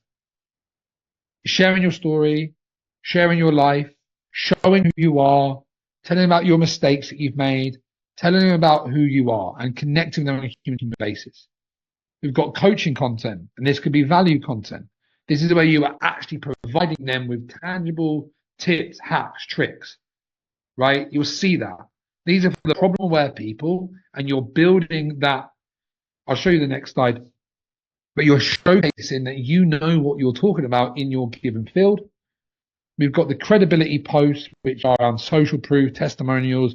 This is actually making sure people know and see you doing what you do. You're not just talking about it, you actually do it. We've got challenge beliefs, which is around shifting the limiting beliefs that they have right now in their world to push them into believing and moving along the journey to become aware and to believe that we are the solution to their problems. And then we've got conversion posts. These are call to actions. Hey, do you want this thing? Because they're the 5 C's to converting content formula. And this is kind of how that comes together, guys. So you can do this as like a Monday, Tuesday, Wednesday, Thursday, Friday, if you wanted to, right? You can use these on different days, right? If you wanted to, but the important thing is you're hitting all of them. So the unaware, this is secret stories, vulnerable shares, life updates, day in the life of. And this is connection posts, changing their beliefs and coaching, giving them value. The next is problem aware. These are tips, tricks, hacks, benefits, mistakes, values. They're the same: connection, challenge belief, and coaching posts. So those types of posts, we know we're always moving the biggest part of the market over. We're shifting the biggest section of the market over to becoming a potential client and becoming solution aware and telling them, changing their beliefs, saying, your problem isn't that you need a personal trainer, it's that you need a nutritionist. And then they become solution aware, right? So you sell them on the idea that the solution that you provide is a solution that they need. All good, Monica, all good, is what they provide. And if you make those shifts, this is what we're always doing. We're selling people on the ideas of like, right, cool, you don't need an online business, you need a freedom business. Because you want freedom, don't build a business that traps you, build a business that creates freedom for yourself. So we're solution aware, and this is where we have the conversion and credibility posts. This is when, all good, Kerry, we've got claims, proofs, methodologies, client wins. That's the same for sort of product aware. And then we've got most aware, which is product, price, direct invite. So this is kind of how we kind of build our kind of content calendar. So we hit all parts of the market, we tackle the types of content we create, and we plug in the specific transformations and transitions that we need to move into. So does this make sense, guys? I know we're kind of going on a little bit here. Just want to make sure this makes sense. Sweet. Cool. Look, the last thing, guys, is the flow. Okay, so this is great, but practically, what's this client journey? I'm going to go into this last bit, right? So now, guys, we choose a platform, dedicate a platform, and then from that platform, we're going to post content and share value and network with people. Fundamentally, that's what we do. We get on there, we post content, we share, right? From that, we will get engagement. Engagement is a signal back. That's like, oh, okay, you're interested. Okay, cool, you resonate with what I do. That's them taking some kind of action back and engaging into your world. That's likes, that's views, that's hand raises, that's call to actions. From that signal that they get, and that's the eyeballs, we then have a conversation with them like a human being. Hey, mate, thanks for reaching out. How's life? Hey, thanks for engaging in the content. What's going on your side at the moment? You don't just go, hey, mate, do you want to buy stuff? It's about having a conversation and building relationships with people by creating content, seeing who engages in that, and then building relationships with those people. We still proactively grow our audience by doing maybe like 10, 20, 30 outreaches a day, like a small stint. So we know we're proactively building. But outside of that, we're working on who's coming into our world and who we're attracting in. This is when we talk about attraction. It's by the signals that people kind of resonate with. From there, we are genuinely curious about their goals. We are genuinely curious about them and what they're working towards. Where are they? Where do they want to go? What's that journey that they are going on? Context before. If they are resonating with us, it's because the context we're creating in our content from the world that we create, 9 times out of 10, They're going to have a concept of wanting to build an online business, wanting to get healthy, right? That's how this works. If they're liking it, I know that they've got around grief coaching, right? If you post a post about grief and someone likes it, there's a very good chance they might be experiencing grief, right? So it's like, it's not rocket science. It gets overlooked. And we just project stories. We throw stories in here. Rejection, fear, doubt, ghosting. I can't do that. I can't follow up with someone. And then once we do that, we find their roadblock. Their roadblock is around, okay, cool, this is where you want to go. What do you think's stopping you? What's in your way? Everyone has problems. Even people that say they're doing amazing have problems. It's just a different journey they're on. But being curious about it and building connection, building rapport like a human being and understanding if they have a roadblock, if you can help them, offer them help. Hey, would you like help with that? That's what I do. That's why I post content about 5 days a week. Yes. Okay, cool. How about we have an appointment? Let's book a chat. Super casual. Not this big tense thing. But you'll get an appointment to help them with something. And that's what you're doing. You are actually helping them. It isn't the sleazy sales techniques. You get on the call, you provide them value. Anyone that's kind of had a call with me personally, like one of these conversations, like, have you taken value from it? Has it been like value driven, or have I just tried to sell you? I'd love to know, because I hope that you would take value, but it's around providing value. Yeah, I quit my job. There you go. One conversation. Great. Love that, by the way. So it's like, provide value, be genuine, be present, serve that person. And if you can help that person, offer them a no-brainer. If you would like them to be a client, you offer them your offer and say, hey, look, thank you so much. I hope you took value from this. By the way, I think you'd be a great fit for what I do. Would you like me to show you that? And you invite them into it. You just say, hey, do you want to join it? And then they either become a client or they go back in the funnel and you nurture them more. They exist in your ecosystem. They join your webinars. They come to your conversations. You work with them. You provide them value. Some people will never, ever be a client. Some people will be a client straight away. Some people will take 18 months and ghost you for 18 months to be a client. Some people are going to have to speak to 5 times. But it's a relationships. Long-term, human-to-human relationships underpins all of this. I hope that's kind of the message that I'm trying to give you, right? Be yourself, connect with people, provide value, and that's how you do it. I just want to show you this, guys. Just because all of my client wins, where is it?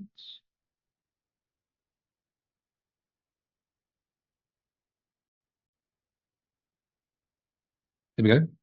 So all of the client wins I've ever got, ranging from Anne there, you got your first 2K client there, Hannah, her first clients, Lindsay with her clients, Dan making 12K in a month, Alan, who just started and he had 25K, 100% profit in the first 6 weeks, all organic. Gary made 20K, all organic, right? Gemma, Brad, 5K, Ryan with his 3K, right? Gemma earning matching her previous income. This is Alan. So all of this is organic content, but it's around actually knowing how to take an eyeball and attention into a paying client. So that is the presentation, guys. I know I kind of went off a little bit. It's the first time I've done one of these kind of interactive ones. I hope you found that valuable. And 2 things. Look, anyone that comes to the call, you're invited to book in a free one-to-one accelerator call. So if you scan this code now, you can book in for a free one-to-one call. On that call, we will literally chat, see how we apply this to your business, see how we can actually use the information, apply it to you, and actually get you moving forward so you can really make use of all of this and actually start serving people and start making the money and impact that you want. Okay. If you don't want to book in, that's absolutely fine as well. No pressure. You're all part of the community now, which I would love to build a relationship with you. But for now, guys, we can just go into a Q&A for anyone who is still here. I know some people dropped off because it's been a little while. But yeah, guys, I hope you enjoyed that. I hope you took value from that.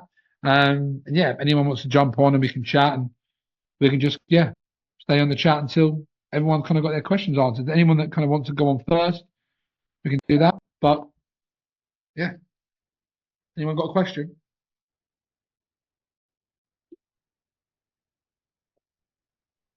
Hello. Marcellus, how are you, brother? I'm very well, thank you. Thank you. So sorry, I've been driving the whole time, which is why I haven't been able to respond. I'm at work currently, and I just want to say thank you so much. That was so informative, and that was a brilliant presentation, and I'm very, very grateful for this. I've taken a lot away from it, and I only wish I had a pen and pad. So my actual question is just, is this going to be up in the community so I can actually watch it and digest it again? Yes, it is. Yes, it is. Thank you very much. All right. No, my pleasure, man. And look, it's really good to connect, man. I appreciate your kind words as well, mate. I really do. Yeah, now you've broken it down for me, and it's just making so much sense. So, and literally, I could have said one to everything. So yeah, thank you so much. I love that, mate. Appreciate that. And look, we can. I know that we didn't connect before, mate, but we can. You've got the link there. I'll send the link in the group chat to if you want to book in that other call, and we can just connect in private, man, and yeah, go from there, mate. All right. But yeah, thank you, brother.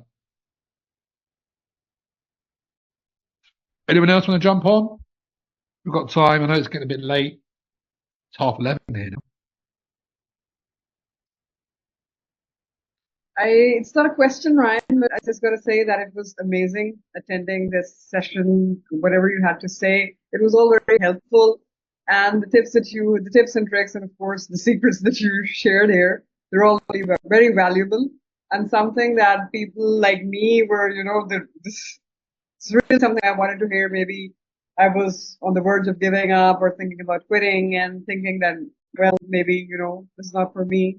But whatever you said today, it really resonated, and it has really, I would like to say that it has set a path forward for, how to go on and how to keep going, not give up. And so thanks a lot for all that. My absolute pleasure. Thank you so much for coming, and thank you so much for sharing that, because I felt like giving up a lot. And it is just a case of sticking at it and learning and failing and, oh, this is shit. And you go through periods like, oh no, should I stop? And this isn't working. But I truly, truly believe that if you're anchored in purpose and you're anchored in impact and you're really anchored in that, like, well, no, I'm doing a good thing and I know I can serve people. It's just a case of figuring it out and just staying in the game long enough. But it's a pleasure to meet you, a pleasure to have you in the community. And like I said, like all of you guys, like I'd love to connect more with you in the community and really build from here. You guys to provide as much value as I can. Cheers, Rebecca. Thank you. Yeah, pleasure. Appreciate your kind words. Cheers, Sarah. Right. Anyone else? Anne, you got any questions at all? No, I'm good. I'm good, thank you. Awesome. Okay. Katie, have you got a question at all? There we go. Sweet. I've got to go to all guys. Perfect. Well, look, I'll see you all in the community. If you guys want to have a conversation, I know that some of you guys messaged me privately and gotten those calls booked in, which is great. I know you're all welcome, and we'll go from there, guys. But we will be running these probably monthly, hopefully monthly. But there's going to be loads of stuff. There's going to be like community calls, prizes, giveaways inside the community as well, guys. So I will see you guys very soon. All right.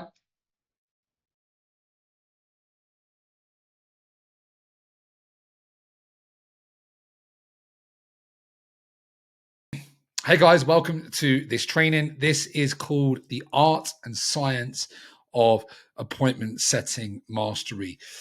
Really, really excited to bring this one to you guys. This is another core training. For context and to pre-frame this training, guys, this information comes from multiple sources, but one of my mentors is a guy called Bastian Slot, who started off as an appointment setter at the age of 19, and then went on to build Millionaire Consulting, which was doing $1 million a month in cash collected, as the foundational skill that allowed him to do that. He also now runs appointmentsetters.com, which is training appointment setters who are arguably some of the best in the industry. So the information you're going to receive in this training, guys, is as high quality as you're going to get in the marketplace. So really do sit with this, study this, learn this, and implement this, and ask questions around this, guys, because what you're going to learn in this training is a timeless skill that's going to enable you to never, ever be out of business. All the marketing strategies, content creation, funnel building, anything that is trend based in the marketplace, this is human based. This is connection to humans and understanding how to guide a human based conversation to booking a qualified call to present your offer to them. We've got other trainings in the core training modules around content to get people into your world, to authority. We've got the sales call process. This, guys, is really going to bridge the gap to getting attention and then learning how to take that attention and eyeballs into qualifying them and booking a call with them so that you can present your offer, guys. Because the reality is, if you can't book calls, you're not going to make the money you want, because any high ticket offer, you have to have a phone sales call, unless you're going down the webinar route, and there will be trainings in this eventually around how we can do one-to-many sales. But especially, guys, if you are doing any one-to-one, any high-ticket coaching, this will always be present in your marketing. Even the people that own appointment setting, because people just need to really connect with people on a human basis. So, guys, we'll dive into this training. It is going to be a long one. It is going to be a very, very deep one. So get your pen and paper ready. Be ready to come back to this and ask questions, guys. So let us dive into it now. So here we go, guys. The art and science of appointment setting. So before we dive in, I really want to share some principles of appointment setting with you. So there's a couple of things I want you to know. I was just like you. Appointment setting is ridiculously simple when you know who you can and can't help, and this training is likely going to make that clearer than ever for you. Okay, the purpose of getting your appointment setting right is so that above all else, you get people on calls who actually need and want your help now, and clearly have a problem that both you and your services are offering can solve them. And without asking the right questions to people, you're likely going to get unqualified people on the phone and hate the whole process. Appointment setting is a skill that needs to be mastered by you first before considering hiring someone else. No, you do not need a commission-only appointment setter until you figure this shit out. This training is going to give you a simple system on how you can book more appointments than ever and make it easier than ever with some sweet tools and strategies. And I'm going to tell you exactly when you are ready to hire an appointment setter to do it for you. Think systems and processes. Appointment setting and sitting inside Facebook Messenger all day doesn't have to be your shackles forever.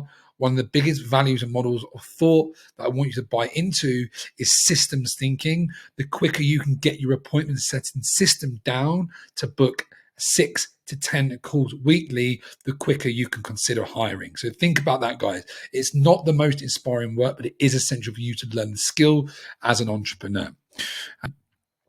So if you can't tell me the exact questions you'll ask in what format for your specific audience, and why they're being asked, and proof that the process worked, you're not ready for a setter. If you can, then you might be.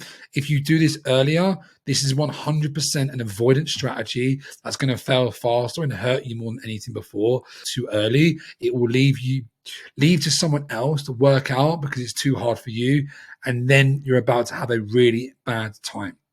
Absolutely nothing more grinds my gears more than this, because you have to master this, guys. So either way, the training will give you everything you need in order to make your settings so predictable that absolutely anyone can do it for you. And once you tell me exactly how you can book 5 to 10 calls a week, then we can look at outsourcing it. Okay, so it's validation process, automate as much as possible, and then hire an appointment setter. So for context, guys, I struggled for 2.5 years in business because I couldn't do this. And that's the truth. I learned that I had to book appointments from the very first £2,000 I spent, but I couldn't do it because I didn't see the value in it. I didn't see the importance of doing it. I thought my content marketing would just solve my problems for me, and it led 2.5 years of frustration and struggle. I did have mindset blocks. I had blocks around fear of rejection that I didn't know about. So guys, I just want to make sure that we frame this, because there might be blocks and we have to catch them early. And we'll talk about that a little bit more. But the 3 important rules of appointment setting is super important. Don't think, we'll see.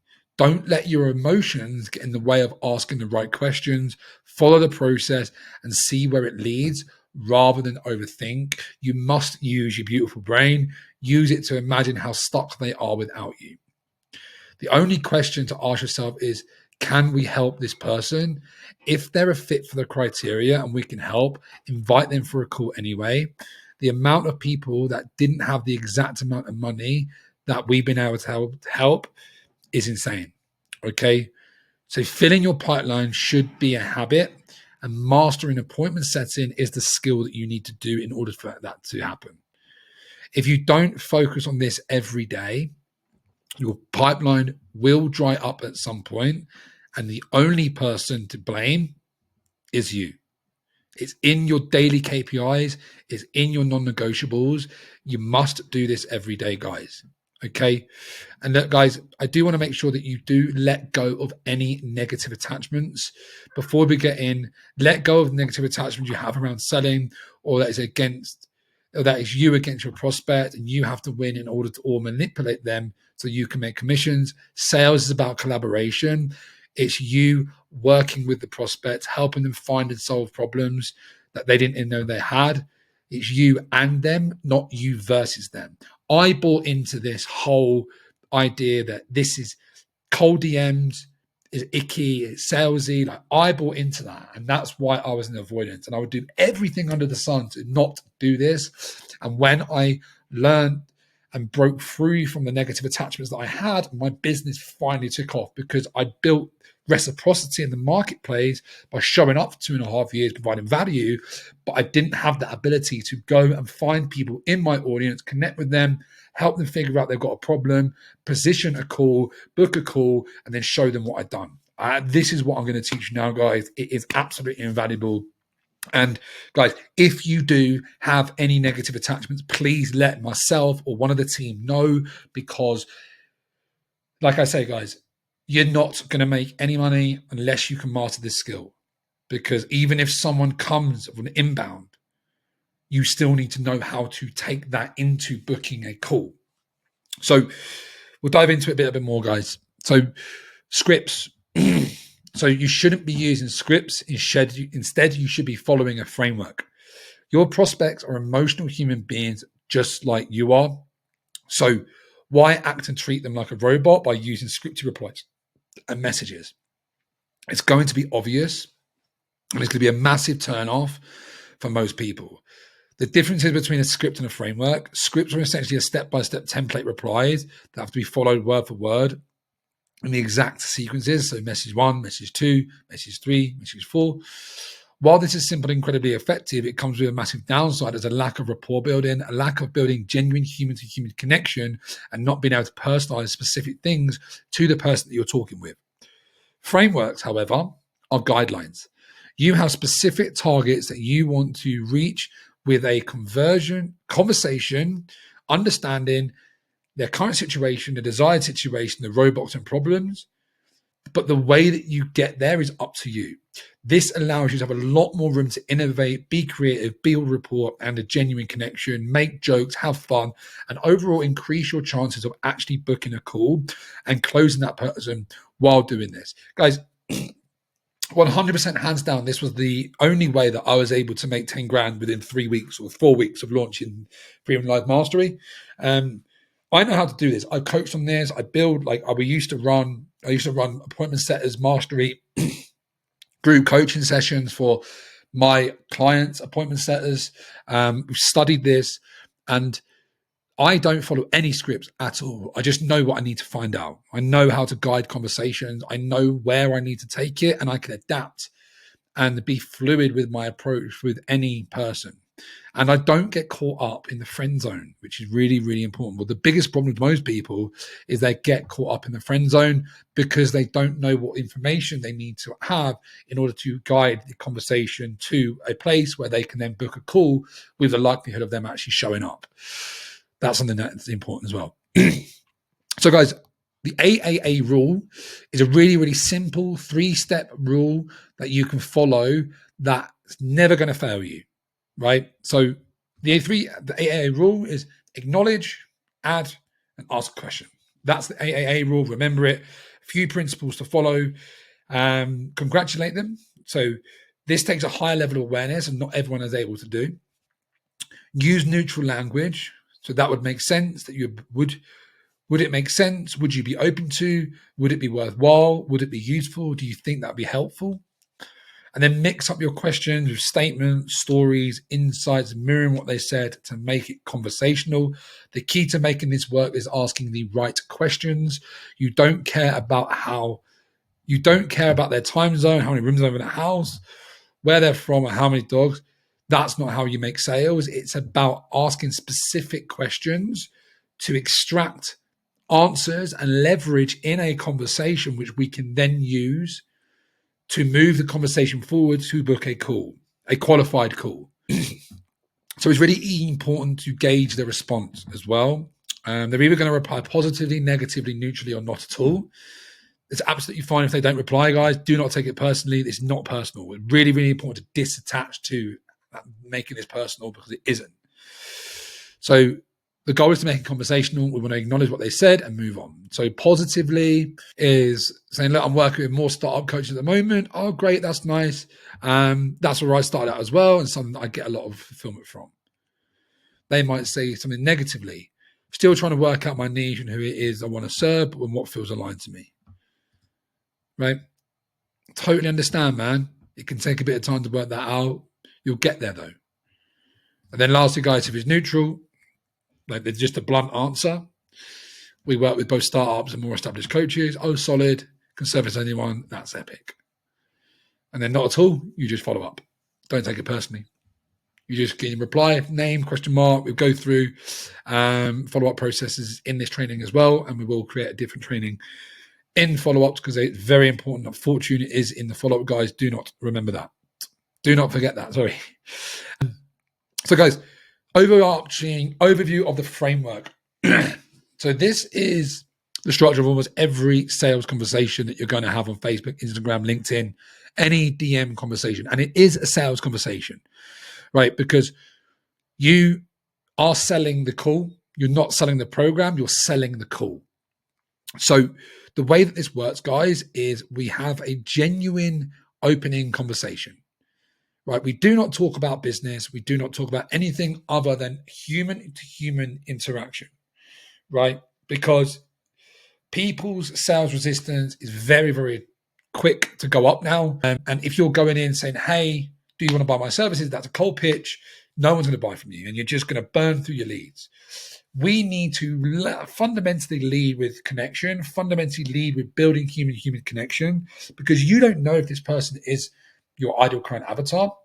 We're going to do our best in order to strategize how to attract those people in and how to go out proactively and find those people using Facebook groups and other methods.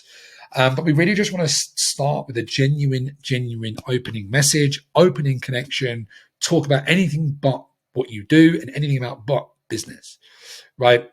Compliment them.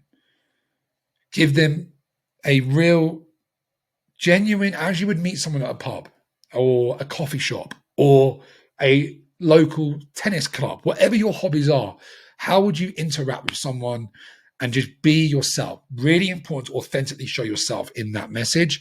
Then what we want to do is qualify them. We want to ask them a qualifying question, which is going to be the indication of whether or not they are interested or could be interested in our services. We don't know until this point.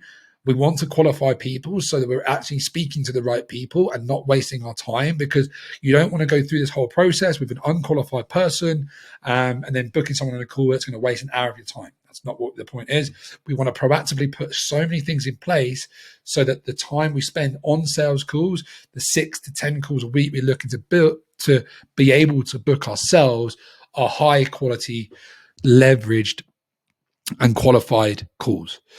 So then we go into the desired situation discovery. Same as any sales conversation, guys. We need to know their current situation. So desired situation. Where do they want to go? What are their goals? What are they working towards? What does this version that they're working towards look like? We really want to discover what that is to give us a reference point in the conversation, so we can always leverage that in the conversation. Once we figure that out, we can always come back to that, because that's essentially what we're going to be helping them towards, right? And it's going to indicate to you, again, a qualification. Is this someone that I can help? Are they working towards the goals that I can actually help with my offer? Then, guys, we want to bring it back into their current situation. We want to get the other reference points. We've got point A and point B, where they're currently, what their pains are, their struggles are, their problems are, and really look to then identify their primary roadblock and double check for additional roadblocks, which is the symptom, which they see as the reason why they are not where they want to be, why they are in their current situation, and why they can't reach their desired situation. We want to look for their primary roadblock, and this is going to be could be a smoke screen.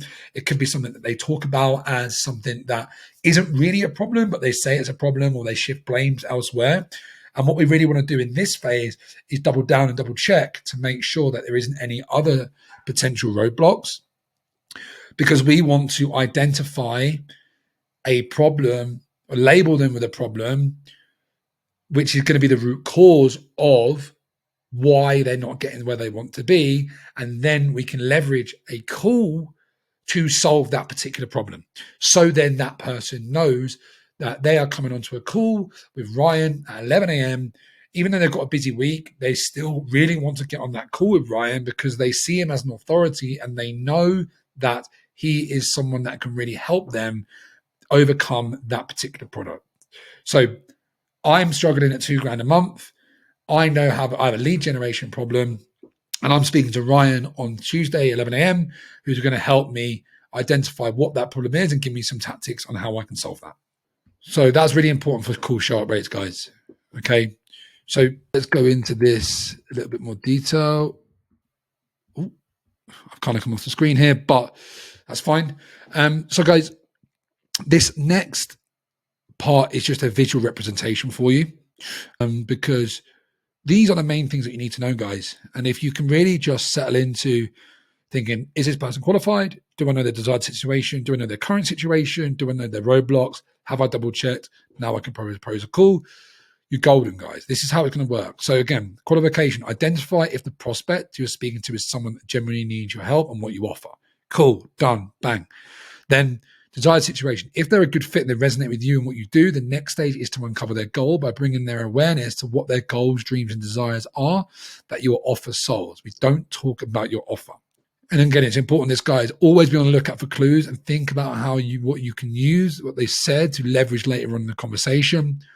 We then find out their current situation. So once their goal is uncovered, the next step is to find out where they're currently at. Try to identify how far away they actually are from making this reality and achieving their goal.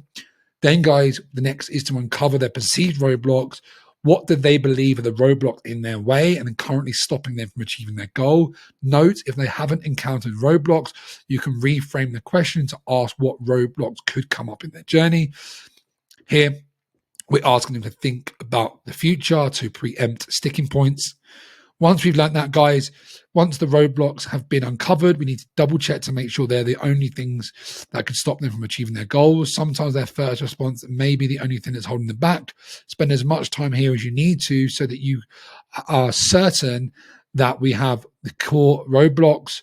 Confirm back to them at this stage to make sure that you are both on the same page. And then once you've done that, before you get a good picture of where someone is at, or go or a goal or both, and you have clarity on the roadblocks, you have enough leverage to invite them onto a call.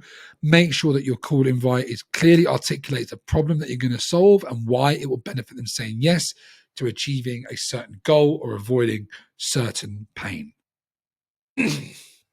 So it's just important to remember that, guys. Like when you're going through, and we're going to dive into this a little bit more. If you know the framework, you will fly through this, right? So let's dive into the framework and give you some more scripts on how we can actually start implementing this, guys, and what you can use. So, right, how any conversation starts is an introduction or opener, right? This can happen one of two ways.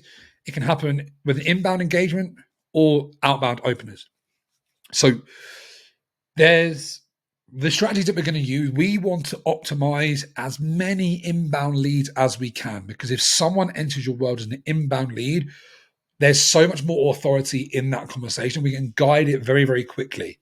However, we can't solely rely on that, and we have to have the outbound strategy, which is why I'm going to teach you both. Right, everything in gold is a potential script that you can use. But again, tailor them to your understanding, tailor them to your audience. This should be. So if they DM you from your bio, so when we have our bio optimized and we have our DM word, so let's say for mine, it's freedom. So someone messages you freedom saying, hey, great to connect. Would you mind if I ask you a couple, 2 to 3 questions to understand your current situation, your goals? I would love to learn more about you. No need to fuck about here. No need to really go into all these things. If they're like, we just want to make sure like that they move through the process as quickly as possible, but making sure that we have as much leverage as possible. But again, guys, when someone has an inbound conversation, it's much, much quicker, much less frequent though. But we will optimize this with the Freedom Business Funnel to make sure that you can move through this as quickly as possible. So if they're DM you from a comment, hey, saw you comment, would love to learn more about your situation. DM you from a story CTA, hey, just want to know a bit more about yourself so we can schedule a call sometime this week. These are direct. I am looking for 5 entrepreneurs who want to scale 10 to 30K. Message me the word freedom. They message you the word freedom. We go straight in, right? We know they're qualified. We know they want to have our services. So we just want to get things moving as quickly as possible. Someone liking your comments. Hey, just wanted to reach out. Saw you liking my content. Would love to get more about you. DM new follow-up. So any new followers come in. Hey, thanks for following. Just happened to be on my phone. Figured I'd reach out. Really chilled, like really casual, neutral conversations. Highly recommend a voice note if you can. Any new followers. Hey man, just at my phone now. Really appreciate you coming into my world and stepping into my content. Would love to know more about you, mate, if you're open to it. That is going to be for any inbound leads. This is how you're going to start that conversation and move it forward so you're not stuck in the friend zone. And then, guys, we've got some outbound openers. So these are, depending on your target audience experience in your online world, try a more subtle approach where you can ask a question at the end of where you also ask a question at the end of your first message. Really important, guys. You just always move the conversation forward. So, hey, appreciate connecting with me. Looks like you're doing some great things. How's everything on your side? Or, hey, name, hope all is well with you. I've just seen you in the suggested friends, so I assume we've got some common interest. We'd love to connect if you're open to that. Hey, name, just saw you've been following my content. Appreciate you for that. Are you also in the coaching and consulting space or planning to get started in it, since that's who my content mainly attracts? But you tailor this to your own audience, guys. But the most important thing to remember at this stage is just really, really keep it simple. Really, really keep it basic. Don't go hard and interrogate people. You just want to connect with them genuinely. And again, guys, you can completely tailor this to them, and you just want to start a conversation. The main goal of this first thing, especially with outbound, is to get a reply. Okay. So, however, if your audience is more sophisticated and you're targeting people with experience in the online space, people that work with coaches before, experienced business owners, etc., we found what really works well. Do the opposite of what other people do in the industry. So what gets everyone's messages left and right? Hey, name, loved your last post. Want to drop you a message to acknowledge you and your good work. How's that going for you? Take the approach of asking no questions in the first message and instead lead with a compliment. One thing that works well, really simple. Hey, man, love what you're doing. Keep up the good work. Hey, man, good to connect. Keep it. That's it. Keep it simple. This works well with more sophisticated and experienced prospects that already have industry experience that are getting pitched by people. For context, guys, if I'm talking to a startup, someone that's a beginner, I can completely go in with a genuine opener. If I'm talking to someone who is of that sort of 10, 20K or 5 to 10, 20K month mark, and I'm looking to connect with them to potentially get them into our mastermind, the conversation is very, very different, guys. They've been in the industry a lot longer. They've been pitched many, many, many times. And there is no new information under the sun. And it's really important to remember that, guys. And just remember that you just have to be yourself, be creative, see what works for you. But again, remember, guys, it's about building a genuine human connection to lead into the next step. So the next step, guys, is the qualifying questions.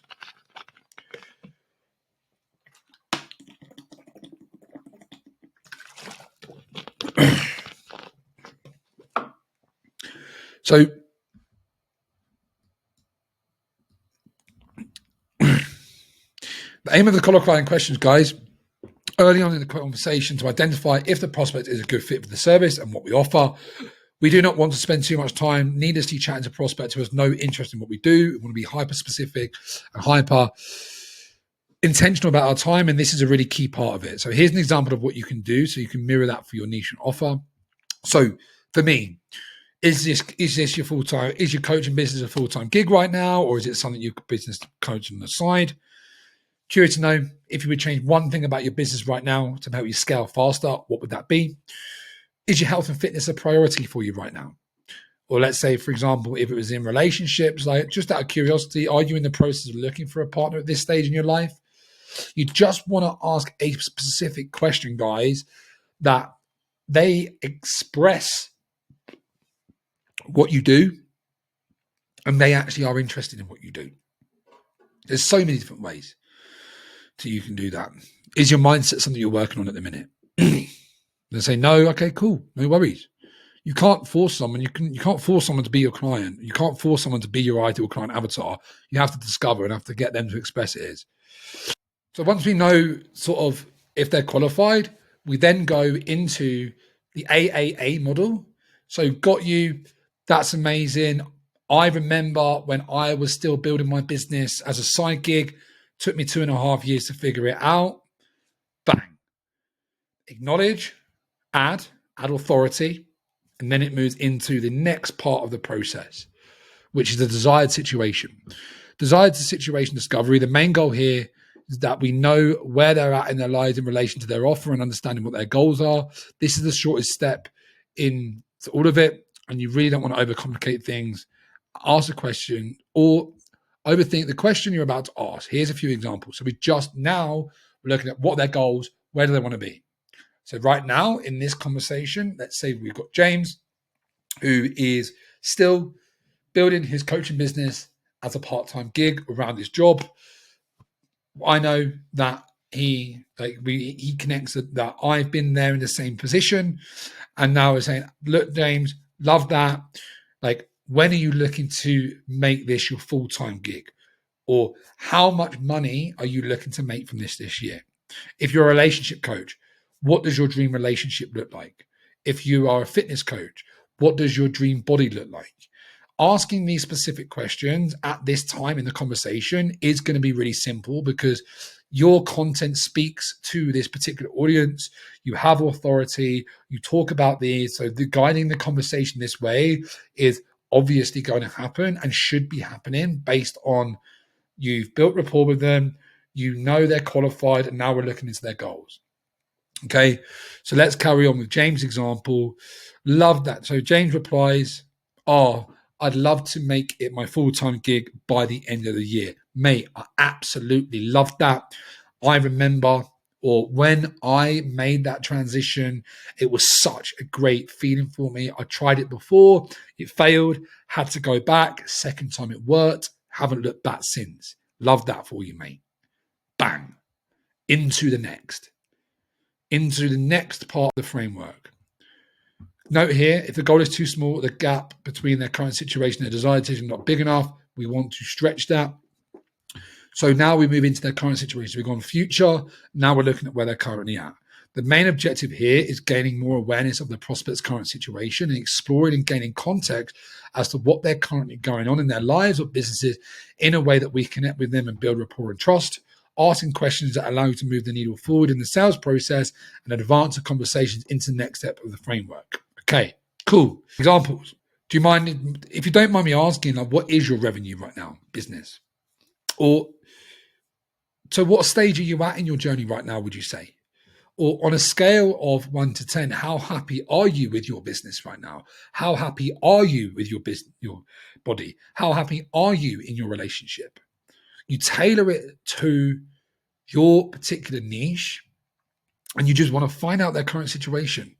But you can dive into a little bit more details. If they give you like a neutral answer, try and go into a little bit more detail here, and it will set the next part of the process up.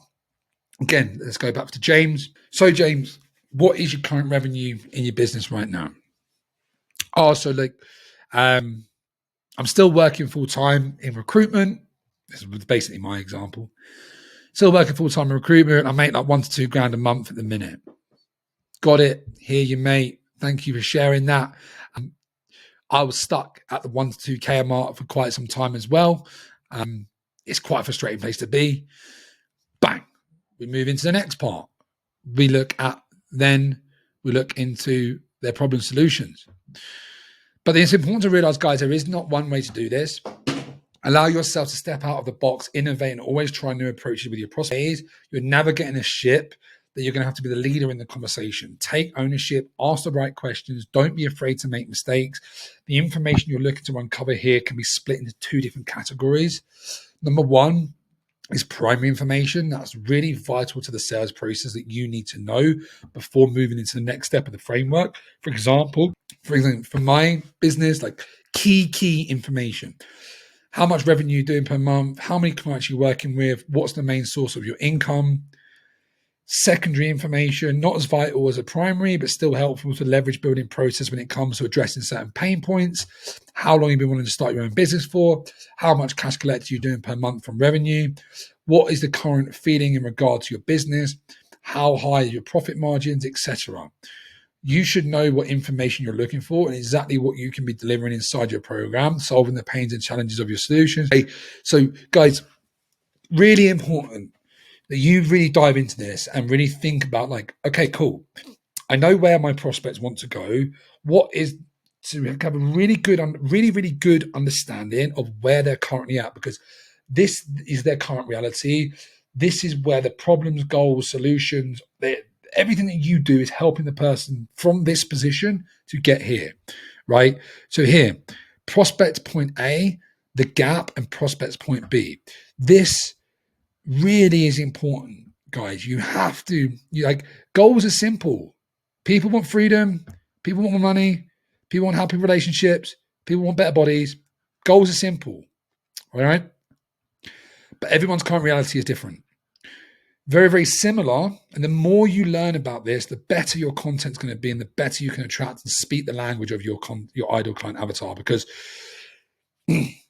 using language is really important. And what people share in this, you can literally create content on, but you have to fully understand their situation. It's like the sales process.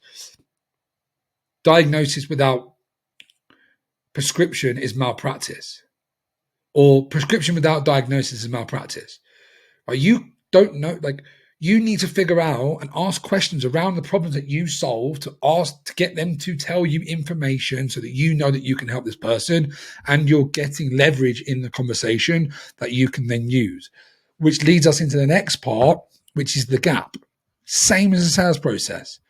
Problem solution discovery, right? This is where your real skills are about to come into play. You need to understand your current position, where you're at, and what your ammo is. So what you currently know about the person, and use that in a smart way so that will maximize your chances of booking them in. It will take a high level of self-awareness from your end to go through the stage effectively and get good results with it. 3 stages we're looking at: finding their roadblocks, double checking, and then transitioning into the call proposal. Okay. So step 1 is finding their roadblocks. A key principle we want to make here to make this more effective is lead with value. Always lead with a value-based reason behind your question. I'd love to see if I can bring value here, or just to see if I might be able to help. I'd love to see if I can help you, point you in direction, or just to see if I can sprinkle some value. Really lead with that, because you want to lead with value. They want to know that you're helping them, because you are helping them. Like just doing this, helping them become problem aware, is really an important skill. And it's a really important part of your relationship with these people. So for example, with James, right? Cool, James.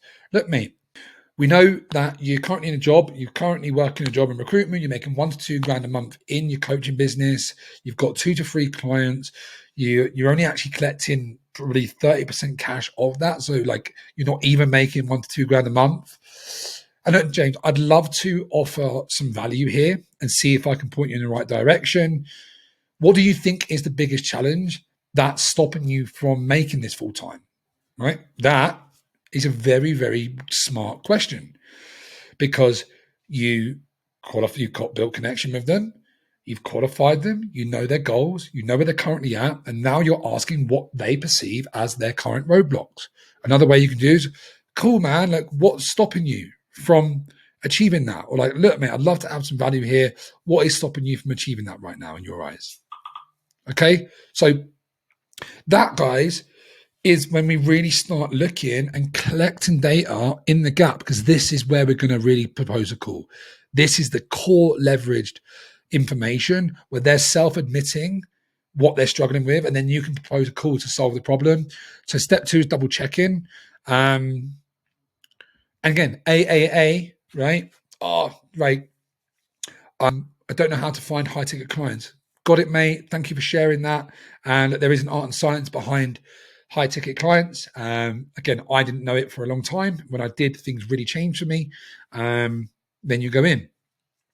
Like, I speak to a lot of people in your situation. It is very common to hear at your stage. So it's important, guys, just to double check.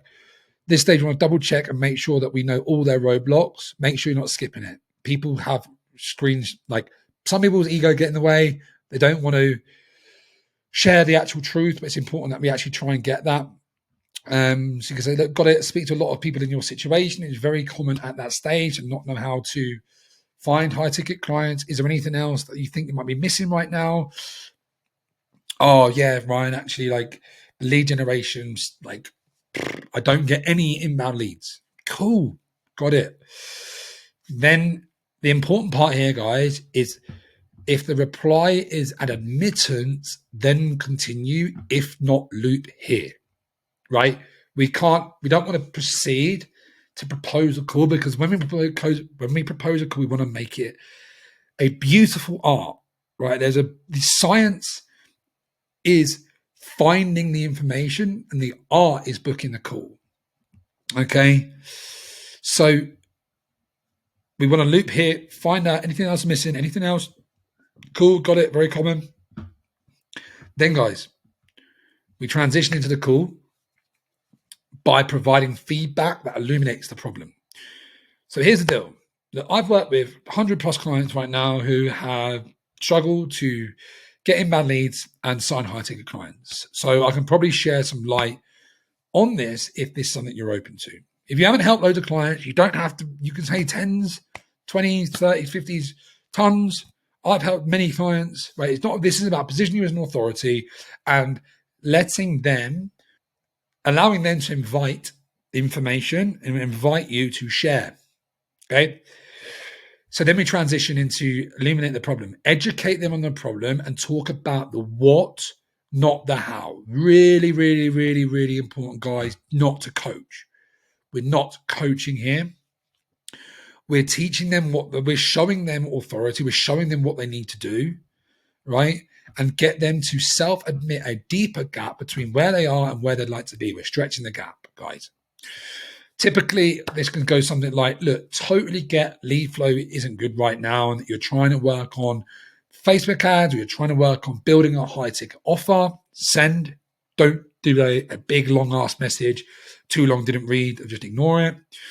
Look, whilst this is definitely a problem, based on what you taught me through and working with thousands of clients, you probably have an offer issue as well. Send. 75% of the success and failure of your lead gen will come down to your offer. If you don't get that right, you're building a house of foundations on sand. Makes sense? This is important, guys.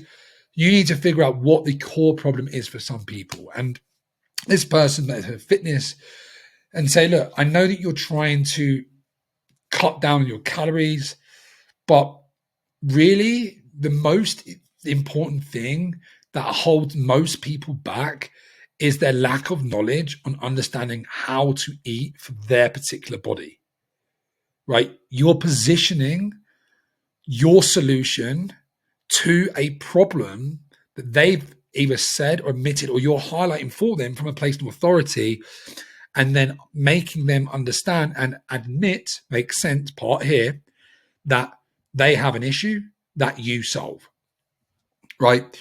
If you do this right, they'll start asking more questions about, well, how do I make a good offer? Well, that leads naturally into the call when you can simply say, I've got some thoughts. Do you have time on X or Y date? Really simple transition, right? Really easy one. Or what we can do, which is one I prefer. So now we move into proposing a call. So just to recap, guys, we've connected with them. We've built human connection. We've created good content. We're connecting with people. We've qualified them. We know their goals. We know their current situation. We know what their gap is. We know what their perceived roadblocks are. We've really double checked. We've really gone into that, and they know that they've expressed all these things. You've got a long conversation. You've got a conversation history here where you've really got information around it. And then you've highlighted to them that they have a bigger problem than what they thought, which is why they're never really going to get to where they want to be. And this gap is stretched. Now you've got all the ammo that you need to now solve this problem. Okay, guys. And there's a couple of different angles I want you to sort of look at this, right? Because depending on how the conversation goes, if this goes very, very smoothly, right, you can go directly and offer the call, okay? Because they've already expressed that they can help. If things haven't gone as smoothly and they're not being as, let's say, as open with you, but you're still getting some traction, we can do this a couple of different ways. So we've got to the point here. This is the art of the invitation. And if everything is done right, you nail down the call proposal, and the chances of saying yes are very, very high. It's about keeping your calm, being the leader, having high confidence. You don't want to make assumptions, pushy, or make them feel forced into doing anything. No, if there's one thing that you can get, if there's one thing you're going to help you with a lot of bookings, it's this one. Make your call proposal sound sexy. So avoid phrases at all costs. Again, if the conversation isn't going well, let's hop on a call later this week and I'm going to show you how to do X and Y. Are you free for a call this week so I can help you with X and Y? Okay. This really, guys, is the people that if you try and jump the gun, this is what most people do. They just go straight in with, hey, let's book on a call. And then you don't know if they're qualified. You don't know if you can help them. And they are really, unless you've got enough leverage in the conversation, they're just going to know it's a sales call and they're not going to see the value in it. And they might book in it, but they won't show up. It triggers a lot of sales resistance, and it gets them to get their guard up. You're being pushy, you're being forced to them. Let's hop on a call. You're being overly assumptive. so I can show you how to do X and Y. The reality is there might be a chance you can't even help them. So don't act like you can help everyone. People sense it and do not like it. You should always start the call proposal. Do you think it'd be helpful if we were to arrange a call together to explore how and if I might be able to help you with that? This way, you're not pushing them to do it. You're only asking if they think it'd be a good idea, if it would make sense to them. I'm not assuming I can help. The call would be to explore how and if we can help in the first place. This shows that I have self-awareness. I'm not just seeing them as a bag of cash or more of a person I'm genuinely trying to help. While you're in the inbox, leave your ego aside, detach yourself from the emotional side, and focus on serving, helping, and creating a collaborative environment between you and the prospect. This is going to enable you to put 10 times the amount of calls that you book and the number of commissions you're making. If the prospect replies, makes sense, and ends there, use the following copy. Great. Well, look, do you think it'd be helpful if we could arrange a call together to explore how and if I might be able to help you? I could definitely give you some insights on building out your offer, which I've used with my clients in the past that have helped them make 10 to 30K a month, which I'm more than happy to do, independent if you are interested in becoming a private client or not. Sound good? This, guys, is gold. Gold, gold, gold. Guys, because what you're saying is, do you think it'd be helpful if we could arrange a call, see how and if I might be able to help you? Not assumptive. You're just saying, like, let's explore. But what you are saying, I can definitely help you on this one particular problem that we've spoken about. So that's the value in the conversation. And then your position is that I'm more than happy to do this independent if you're interested in becoming a private client or not. Sound good? And you're lowering that sales resistance. And then on the sales calls, it is a free coaching call, and you pre-frame it at the start. Hey, look, the main intentions here is for you to take value from this, but also to make sure that you see me as someone who can help you, whether that's now or in the future. So this is why it's so beautifully all tied into each other, guys. And then you just go, cool. When they say yes, you'll get such a very, very, very high rate of show up rates and call acceptance with this framework, guys. And I hope that you can understand it and see the logic of how it all builds up on each other. And then you just say, hey, look, great. Does 10 or 4 p.m. work for you? The key here is to offer multiple times. The prospect will say, sure, yeah, Monday works. Or you say, you drop in your Calendly link. Either way, you just make sure that it gets confirmed. Don't just leave them to it here. If you send your calendar link, they don't reply, make sure you follow up. That's why getting a time locked in and then sending the calendar link maybe is a good idea.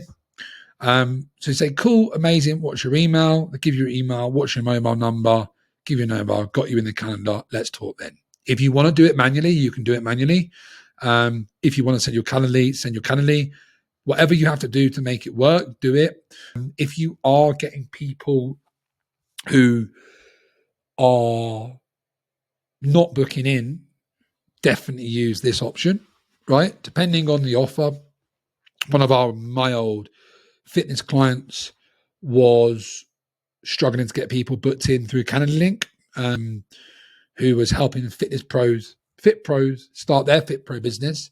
And because there's not enough leverage in the conversation at times, because people are busy and booking in a time when they could be earning money is quite difficult for some people.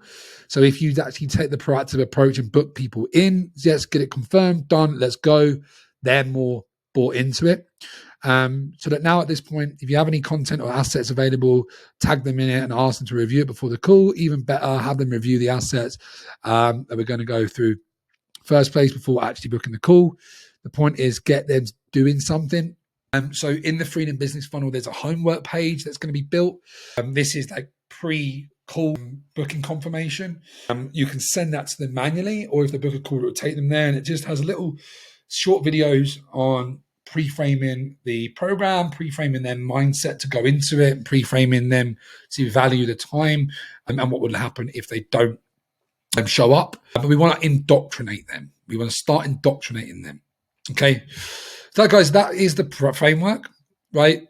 Rewatch this, print this out, make your own copy, just build out your appointment set script. I do have some resources here, which I'll show you in the next part. But for this part, guys, just want to show you how to maximize your show up rates. Okay, so booking link using Calendly or your smart system, or go high level, any other booking link. I like sending people the Calendly links so they can book straight in with available time on my calendar. I ask them a couple of questions. This way there's no back and forth to figure out a time, especially if you are in different time zones. You can also use Zapier when someone books in to book into your CRM. I will give you the qualification questions to add into your Calendly in a separate training. So voice note before calls, guys, to increase your connections and setting clear expectations. Some people don't know what to expect and they're hoping to hop on a call. Hopping on a call is a great way to let them know and humanize the conversation more. I typically tend to send them a voice note which frames it perfectly. This frames everything perfectly. So, hey, James, just saw you come through, mate. Super excited to catch up in a couple of days. And above all else, get to know you a little better. I know that we had a bit of a chat on Messenger here, but you never really get to know someone until you connect on a call. Super pumped to catch up. Just to set a little bit of expectation. Be a quick call, mate. What we're going to do is exactly that. Find a little bit more about what's going on and see if we can help you, right? Typically, one of three things will happen. We'll see if it's a good fit and appropriate for you to do so. We'll book in either another time to chat in the next couple of days, go through the how in a screen share, Zoom, type form session, so we can actually build out a little plan. If we see it's a good fit and now's not the right time, we can identify a time to reconnect and we'll give you a little bit more guidance on what we would do best between now and then. And if you're on track, we can chat again. Sometimes we identify there aren't problems that we can help with and we can introduce you to someone that you can have a better fit with to go through some more stuff. In any case, super excited to catch up and I'll speak to you on the date, right? This doesn't mean that you don't go for the close there and then on the offer if it's relevant and if you're building rapport. It's just to minimize the sales resistance as much as possible, guys. So they're coming on the call like, cool, right? I've got low sales resistance. I'm showing up just to have a conversation, basically, which is what you will. Make sure they turn up. Too many people forget to give them a nudge before the call. People forgetful and end up being ghosted. They typically tend to send the message out 20 to 30 minutes before the call. Automated emails and text reminders, nothing more likely to get someone than that personal touch. Reminder messages, also great to identify if they might need to reschedule or not. So a day before, hey, are we still on for 1 p.m. tomorrow? 1 hour before, hey, James, are we still good for the call? Following up, guys. Fortune is in the follow-up, and I will do a full training on this. I just want to touch on this quickly. So if no reply for the first engagement, wait 48 hours to send. Look, mate, I know you're probably super busy. I just want to bump this up in case you missed it. Be great to hear back from you, man. Or you say, be great to hear back from you, mate. Or we can go down this route, which is kind of a good way of getting people that haven't replied in a little while. Bit of a random one. I'm just sitting down to do some content for the week and hoping to speak to a handful of people in my audience I haven't connected with as much to see if there's any particular roadblocks they're facing right now. They'd love to see a piece of content created about it. If you could, I'd love to let you know what that might be for you. If not, all good. Hope you're crushing it either way. So you're going down the content route there. And that's a genuine opener, genuine follow-up. So fair amounts of people will ghost. Do not take it personally. It really is not personal. But just give yourself 3 to 4 follow-ups. Give them 20 minutes. If they're in the middle of a conversation, you can do a question mark or a GIF or just bumping up to the top of your inbox just to keep the conversation going. 24 hours. Are you alive? Lol. Ghost GIF. Don't ghost me. Lol. And then follow up for more. These follow-up processes, there are tried and tested ones that work generally well. The more sophisticated the audience, the more saturated the audience, the more competition they have. You want to be creative with these follow-ups because people do use the same ones. There's some tools, guys. So Wordboard or Lazyboard is the biggest appointment taker ever. It's a phone keyboard extension that allows you to put in canned responses. You can load up your openers, qualifiers, questions, booking links, objection handling answers, get a few FAQ answers into a keyboard. Then we have to retype the same stuff over and over again. So you will build things out and you'll know what to reply to what and how to ask the question to this. And again, guys, it's not like one long answer. You do send multiple things. So it could be you do it like acknowledge, hey, man, that's great. Then you can say a specific acknowledgement. Hey man, I remember when I done that, was a great feeling, right? Then you ask the question. So it can be like bang, bang, bang. And we just want to optimize our time, guys. So next we move into how and when to know you'll be ready to hire an appointment setter and how to do so, guys. I know you've been waiting for this one because you want to get it off your plate as quickly as possible. So guys, the validation process, validate your process, automate as much as possible, hire an appointment setter. I know the idea of hiring an appointment setter is sexy. One of my biggest pet peeves is seeing people who clearly don't have a validated appointment setting process in place, posting in groups, looking for someone to work on commission. Is typically a dead giveaway. The main problem is that you're in a delusional fantasy, hoping that someone will hopefully figure out, validate, automate, and scale the appointment process for you, that you, the person who they report to, is meant to be able to coach them on their success, that never could figure it out. It doesn't exist, and you're going to ruin an appointment setter's life. Trust me, guys, right? It's a very, very difficult thing to manage an appointment set when you don't know how to when you don't know how to book your own appointments. You can't do it because they're not you. They're not your audience. They have a basic skill set, but they have to know who you are. They have to know what resonates with your audience. Only after you've validated a process in place that you can hire, and even more then, using tools like Wordboard may not necessarily be necessary for a while either, because it's literally just pushing buttons after that. Then you will know you're ready to hire an appointment setter to take over your process for you. So when will you know? You'll have a validated openers, qualifiers, acknowledgement, transitions, and ways to invite people to call. This will be based on 5 to 10 calls being booked, the exact same process. They pass with the same openers and qualifiers. This is not a must, but a really good tool. Based on the numbers of your tracking sheet, you can clearly see that if you send X amount of messages per month, you'll be able to book 15, 20 calls per month using the same word templates. This is why we have our KPI tracker, guys, because we need to track this. We need to improve and see our bottlenecks. If we're sending out and we're having 150 conversations a week and we're booking no calls, there's issues, right? But you might be able to have 20 calls a day and book 20 calls a month, right? Depending on how good your content is, depending on how good your appointment setting process is, it's more than possible, guys. And again, this is a process. It's a skill. We need to really look to iterate and improve this as we go. And you're turning 2 to 3 of those into clients every month, and you can bankroll the hire. Don't employ someone before you make money. If you can confidently book those meetings, close those clients, and have the exact process, the only thing holding you back from signing more clients is the actual time it's taking you to press the wordboard buttons. Then you're ready to hire a setter. At this point, you want to reach out and ask us what the process that would be. There'll be more trainings in the scaling section of this course.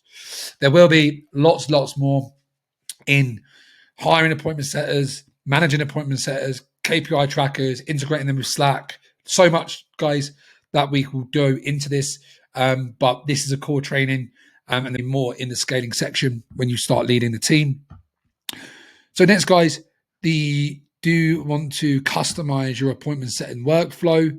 So this here is a document, guys, that you can customize and make a copy for yourself, which allows you just to go through and have this document.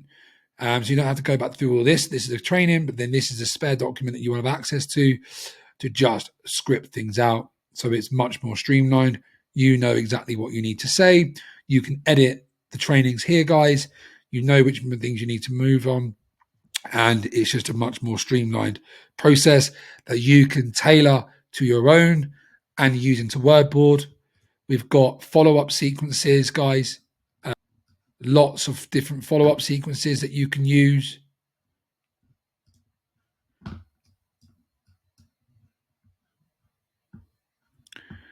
So we've got full training here that you can read through for follow-ups. And that is if they book a calendar, even if they don't, basic follow-up sequences, and if they book and don't show up. I've got the objection handling toolkit, guys, which is an absolute weapon of a resource, because if they say no, you've got tons and tons of ways and every objection under the sun, guys, that you can use to just re-engage the conversation, because you want to be proposing as many calls as you can. You want to be proposing like 2 to 3 to 4 calls a day as much as possible. Disattach yourself from the outcome. Do what you can from a skill-based perspective and following the process to iterate and increase that. But if you do not get the yes, doesn't matter, because you have ways of following up, objection handling to position the call again.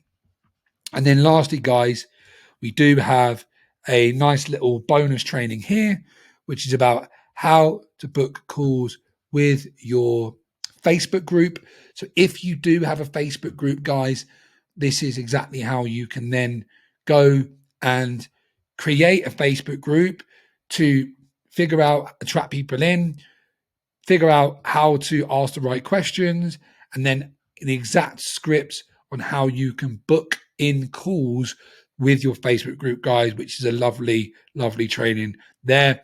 If you wish to use that, speak to me about it, ask me about it if it's relevant, and I recommend it 100%. I will say yes. There is a resource there to book calls, guys. So that is the training, guys. I know it was a long one again, but really, really, really important to come back to this, guys. If you have any questions, let me know. And I hope to see some wins in the channel of you, how many calls you're booking after you watch this. Share your insights inside the main chat. Ask people questions, what's worked with them. If there is other coaches or consultants, other people in the environment, in the community that do a similar thing to you do, ask them, collaborate, because you still, like, it's a trial and error process. Hope you like it.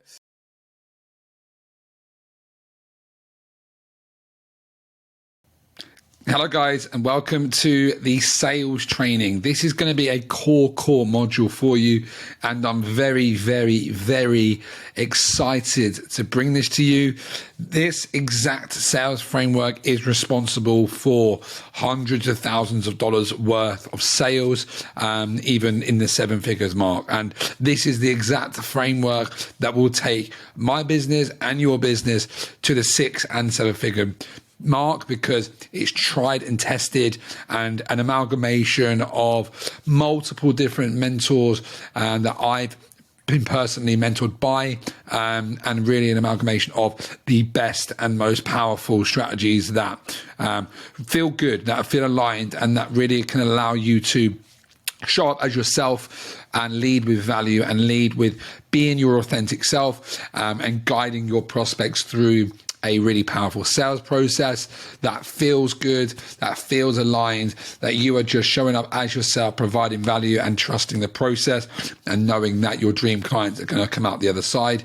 I really do want to pre-frame this, guys, and just say that trust this process, follow the frameworks, make sure you customize it to yourself, because it really is going to be a powerful training for you, and this, guys, really is the only way you're ever going to truly create the impact that you want, by learning how to sell. Okay, so let's dive into this, guys, because I really want to dive into it because it is such an exciting training to go through. So let's get that sorted. Let's get me up there. So guys, so this is the free coaching call with transition into sales call framework. When this is going to be used is across all the times that we have a call, because we want to lead with value. We want to lead with being client centric and being prospect centric, and knowing that, again, people who are meant to be inside of our program, who are meant to work with us, will see that, and we're going to provide them with the exact tools they need to take that action. But how this call is positioned is going to be one of multiple ways. So let's just go into the organic way that this call be positioned. So we do, in the sort of appointment setting script, we position this as a call to provide value. So we provide a free coaching call or a call to solve a particular problem, and that's why it's called the free coaching call with transition to sales framework, because we do want to genuinely help these people and show up and provide value to a particular problem, and the framework does that. But also it's a very, very smart transition into a sales call, by nature of how it's mapped out, by the nature of the processes that we go through. It's a really easy way when you're starting out, or as you progress to scale and start getting people onto the team and the appointment setters in your DMs. It's a really easy way to book calls and conduct calls in a way that feels good and feels aligned, and that is leading with value. So, and the other way, guys, is going to be through an automated booking system. And again, however we position that is always going to be solving a particular problem and coming for a particular reason. And this framework does allow us to go through that in a nice flow. So let's dive into it, guys. So the key principles I really want to go through first. All the training, we go through principles, so it pre-frames you. If you know the principles, the strategies, you can plug yourself into them. So look, before the prospect jumps on the call, spend 10 minutes, 5 minutes reviewing the answers they've given in their market research form and the question they've answered in their booking form. Make sure that you do know who they are, why they're coming on the call. So it's a really easy start, and there isn't this disconnect there where you're not really quite sure who they are or where they come from or what they're doing here. We want to make sure that you're coming in from a leadership perspective and you're really, really guiding them through this process. So guys, what this call essentially does, and the framework, it really gives us to identify the 4 key data points to leverage in a call.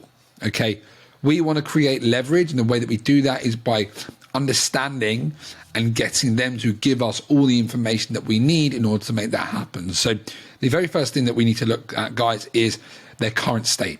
Where are they right now? What does their reality look like? What does their life look like? Their feel like, their thoughts, their emotions. We really want to get super, super clear on exactly what their current state is, their point A.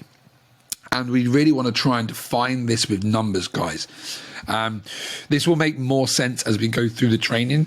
But when we have numbers, we can create a real contrast and we can really create a journey. So you are at point A, you want to get to point B, clearly defined in numbers. And we'll teach you how to do this.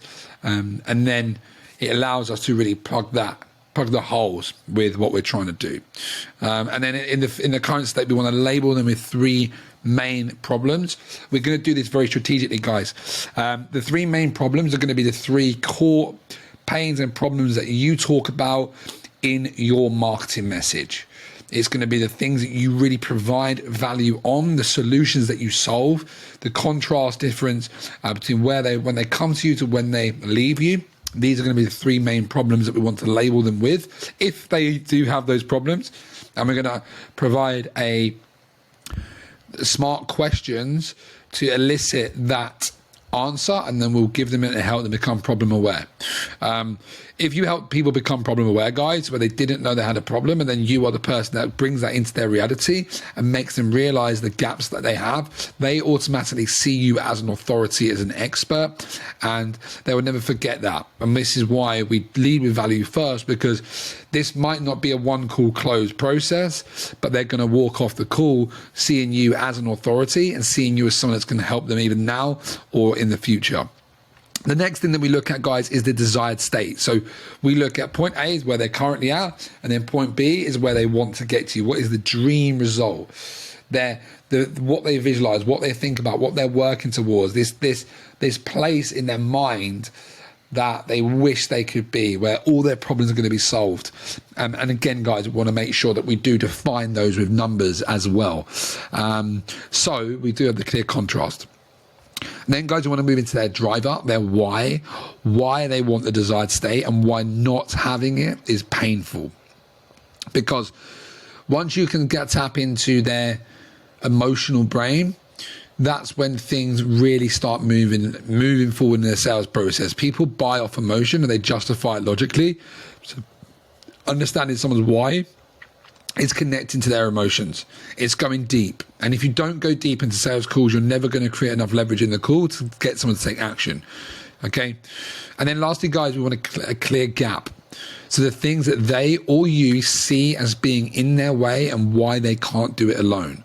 So we've got point A, point B, we know why they want to get there, and then we know what exactly is in the way for them to actually achieve that result. And then we begin to plug our solution, our offer, our program into that gap.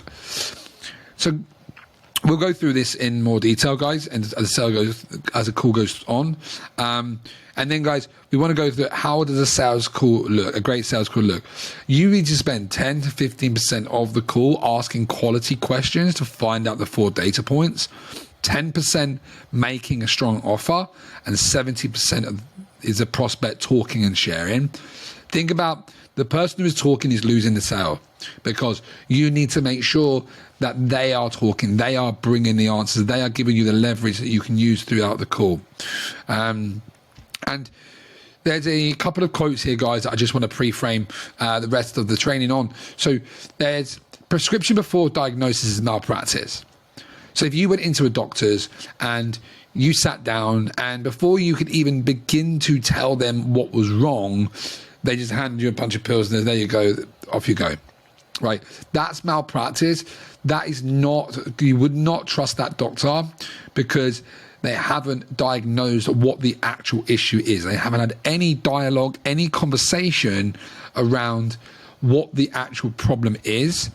So when it comes to sales, we need to take the lead as the doctor. We need to diagnose. We need to learn about their current situation, learn about what they want, learn and get the information that we need to prescribe the best solution to them, right? If it is our program, we're going to do everything within our power to make sure that they make the best decision for themselves, right? But if it's not, we'll tell them. This isn't about closing every call. This is about an overarching process where we're super clear on our offer, super clear on our message, super clear on our sales assets and our appointment setting process and our VSLs, and all of this comes into this so that when you're on these calls, they are as qualified and as pre-sold as they could possibly be. But it doesn't mean that you close everyone, because not everyone is going to be the ideal client avatar. They're not all going to need your help. Right, but we're going to do everything we can to make sure that is as high as possible, but we need to make sure that we prescribe and we diagnose them before giving them the solution. And then the other thing, guys, is sales is the highest form of service. A lot of people have negative connotations and beliefs and attachments to sales, but sales is the highest form of service, because when you learn how to market and sell your offer, that's when people really learn how to create change in others. You're not going to have a business if you don't learn how to sell. It's as simple as that. You're not going to ever help people if you don't know how to sell, because the people that pay the most attention pay the most, right? And we are learning sales. We're learning high ticket sales, learning coaching and so on, online service providing sales, where we need someone to actually have that energetic transaction, to hand over their money in order to step into our space and step into our world and into our program to deliver on the results that we promise. And you have to, in order for you to serve that person to get the results, you have to learn how to sell that. Okay. So I just want to make sure, guys, that you really do take this. If you are in this program, you're in this game to serve people. And that means that the sales process is you serving at its highest form. Okay. And then lastly, guys, remember, we sell the outcomes, the goals, the future they want. They see themselves through a new lens and the emotional state of being when they arrive, and that they are capable of more than they ever thought possible with your program and your process. This is what we're trying to do, guys, and this is why we get so clear on the outcomes, because this is what people want. Right? They want to see themselves in a new lens, and we're going to provide that space in this call for them to go there and experience that and then feel what that will feel like, and then provide them with the exact blueprint to arrive in this destination, what they truly want. Okay, and lastly, guys, this is a framework. It's not a word-for-word script. You will tailor the questions to your niche and your offer. In the gold, that is the frameworks. Okay, that's the scripted areas where you would use. If you don't feel aligned to it, bring it to a sales call training, bring it to a coach, because we want to make sure that you do flow with this. But the green is really where you tailor it to you, your audience, and your offer. Okay, it'll make more sense as we go through, guys. So let's dive into it. They're the key principles, guys, and we're going to go through the 10-part process of the call. And so you know each step and you know how to move through these. So pre-call, guys, is really about setting the mental frame, using affirmations, listening to music and moving your body, getting you in that state where you are the leader. Get into the space where you can accept the role of a leader in the conversation. Understand that being the leader of the call actually helps the client, and it's your job to maintain that frame regardless. Be ready at your computer in a silent place with no distractions, script on hand on your computer or printed out, and then have this call ready on Zoom, meeting being recorded to the cloud, and know your price, know your offer, and know your objection handling toolkit. Be prepared, guys. This is the mental frame. You want to go in as prepared as you possibly can for every single call. So now we've got them onto a call, guys, but we've accepted them on. The first stage is about intro and rapport and then setting the frame. So first thing we do is welcome people onto a call. Hey, John, welcome to the call. How's your week going, mate? Right, where are you calling from today? How long have you been following me for?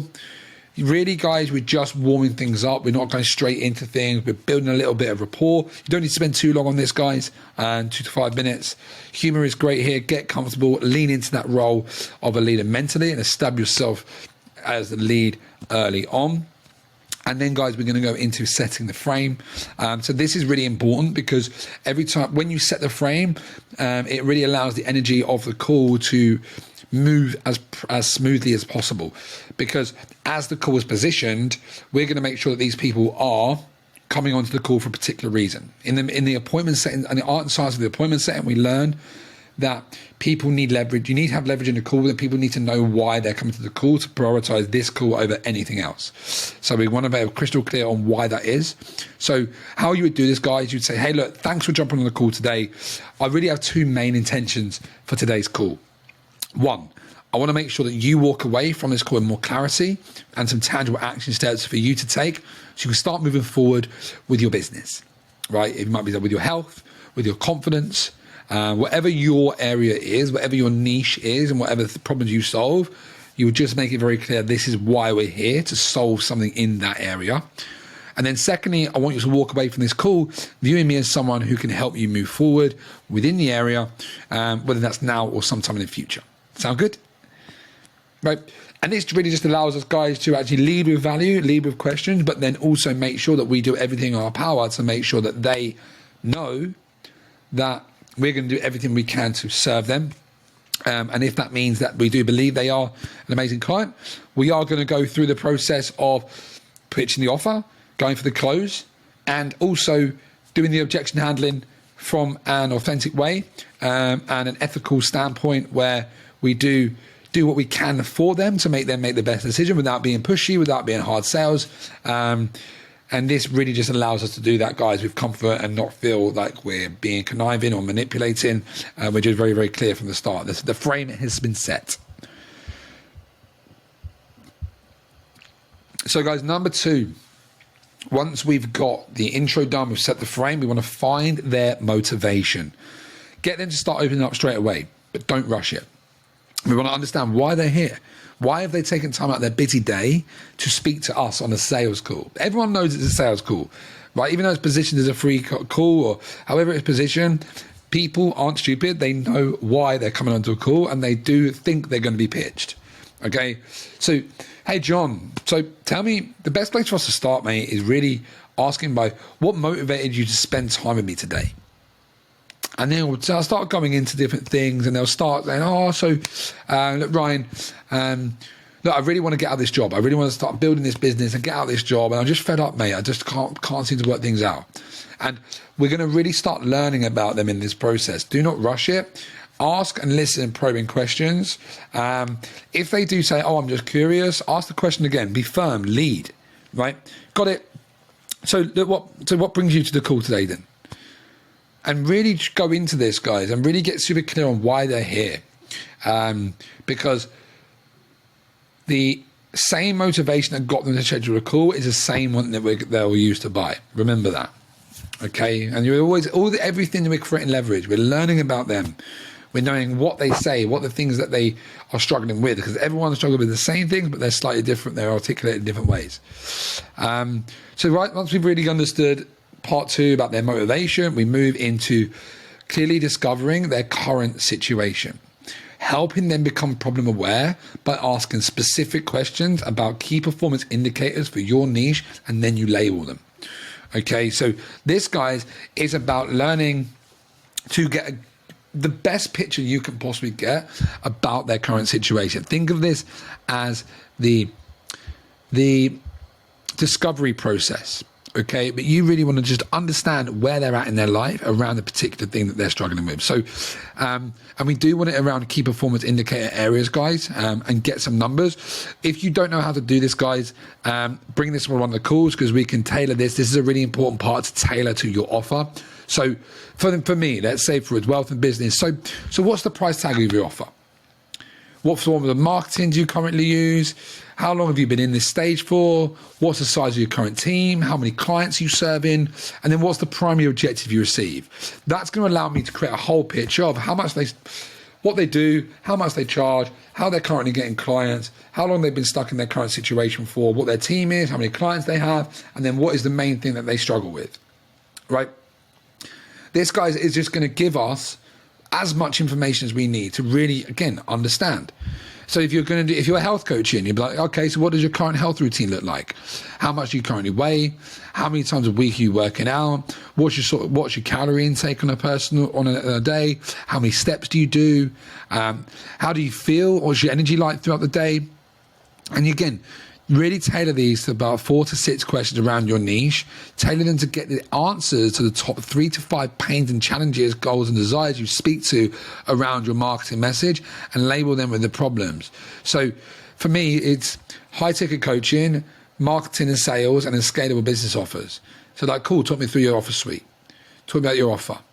Tell me about your marketing, right? And then, guys, for another one for mindset and confidence, you can say, cool, on a scale of 1 to 10, how confident are you right now?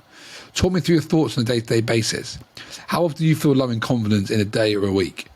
How does not having confidence affect your life? What are you not doing right now because you don't have the confidence you need? Right? Really explore these. Think about your message. Think about your offer. Think about what specific questions you can ask to get them to give you information that you can use later on in the call from a place of understanding. So, guys, then once we've got a really clear understanding of where they're at, then we want to apply pain to the current state, right? So you can then go into understanding how long they've been stuck. So you've been here for 2 years, is that right? Yeah, I've been there for 2 years, right? Okay. So what would you say the biggest bottlenecks that you faced are in the past? Oh, I think I've had a little bit of strategy. I've had some mindset blocks, Ryan. I haven't really had a lot of time. I've been juggling family. Okay, got it. Sweet. So what's been stopping your growth now? Oh, I think now it really is I don't really know what I'm doing. Okay, cool. No worries at all. So we really got a current understanding of the state. And then, guys, we want to ask what their current state is directly to a main measurable metric. Really what they actually care about. And everyone can come up with this, guys. And this is where we get a clear defined number. So for me in business, it'll be, so how much money are you making per month in your business right now? Very, very clear. No stories, no subjective. It's an objective number. It's a number that we can use, and it's a clear dollar amount, specific number here before moving forward. If they don't give you a clear answer, ask again how much ask again and ask that they're specific with you. This is essentially making the close towards the end of the meeting and the prospect viewing you and your service to their income and the outcome they desire. So it might be cool. So like right now, like how much do you actually weigh for health? Or on like that. So on a scale of 1 to 10, like how confident would you actually say you are right now? and ask it with certainty, because again, you need to know this. Don't move on until you've got this number. Okay. And then, guys, what we're going to do is label them with the problem based on what they've said. So for my example, like, hey, got it. So look, what I'm hearing is that you are probably undercharging right now because you don't really know how to build out a scalable high ticket offer. And you don't really know how to market and sell that. You're just going through the motions, you're doing what you can, but you don't have a strategy with your marketing sales to have consistent leads and make consistent sales. And lastly, you don't actually have that scalability within your business right now. You don't know how to hire a team, and you don't have the systems in place to make that scalable. Does that sound about right? And then they'll agree. And this is based on the 3 pains that you have in your marketing message. You want to reaffirm that and label them with the problems. Because when, again, later on in the call, when we present the offer, this is what we do, is going to provide the exact solutions to this. And when they agree with you, it's admitting that these are the problems that they face. So, guys, the next part is dream casting. Sorry, guys. So the next part is dream casting. So this is where we want to assess their dreams and their goals for their journey. We want to get them excited about the outcomes that they're sharing and make them feel supported. Let's have fun with this part. We've already got in the future. So thanks for sharing. So let's really get into it. Like, if you could achieve anything in the next 12 months, quite literally anything, where would you like to be? What would you like to be doing? How would you like to feel? What would you like your life to look like? What would you want to be like? How much would you want to weigh? And you really go into getting the polar opposite of where they're currently at. Asking probing questions. So how do you want to feel? What do you want your business to look like? How many clients do you want to have? How much money do you want to earn? Where do you want to be?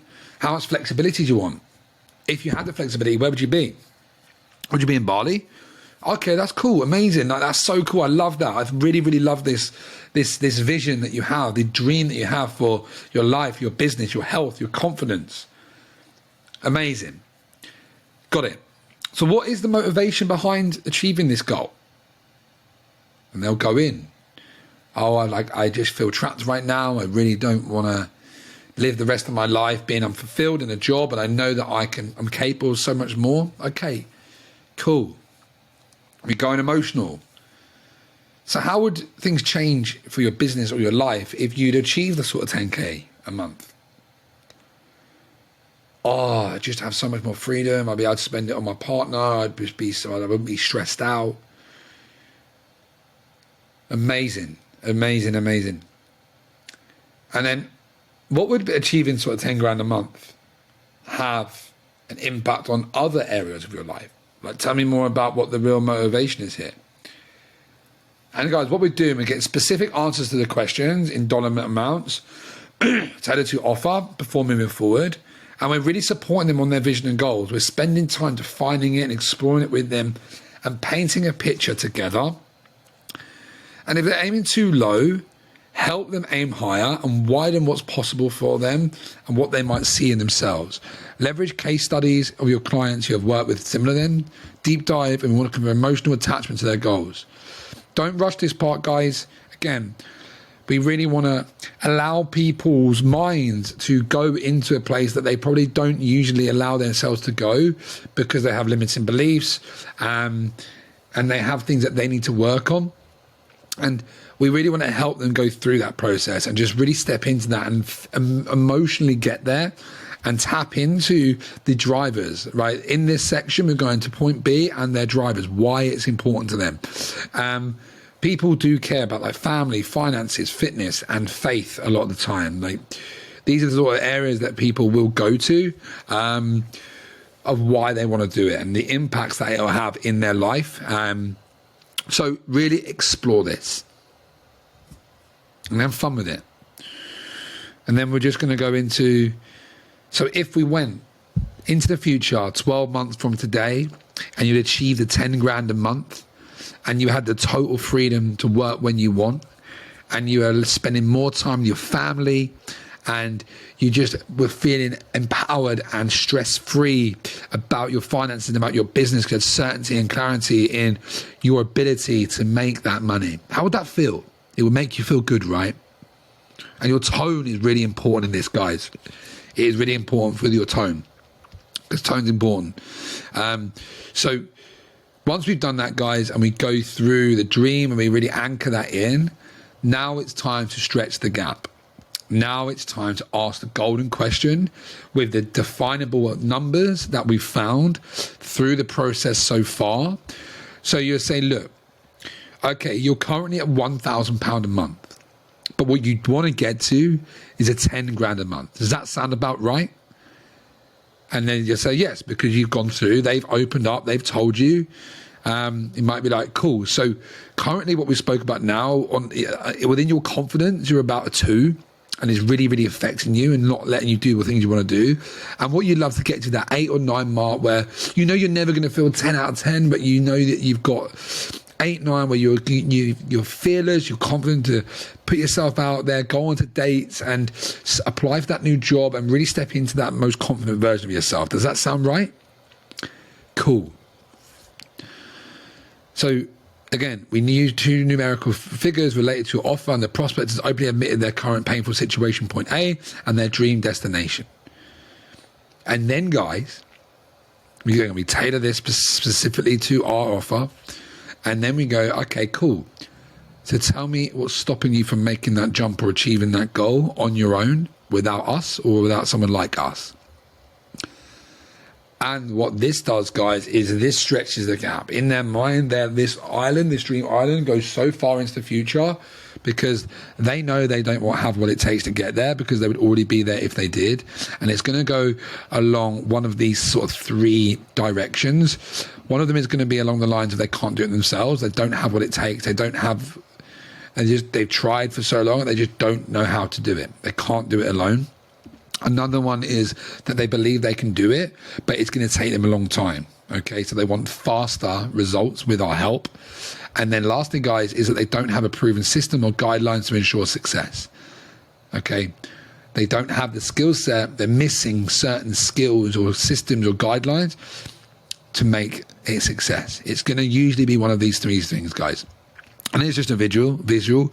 So the prospects, point A, where the currently is in their life and business, the gap, and then the prospect, point B, is where the client would be in their life and business.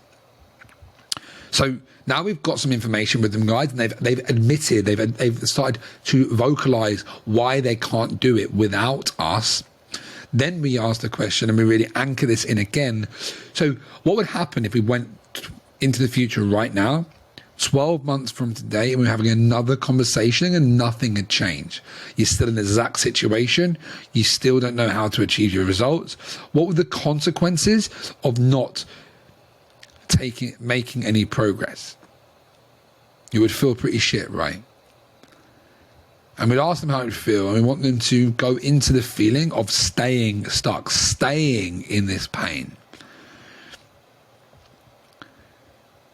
And then we go into some small micro commitments, guys. So it's like, would you consider making this money and really getting out of the job and making the 10K a priority for you right now?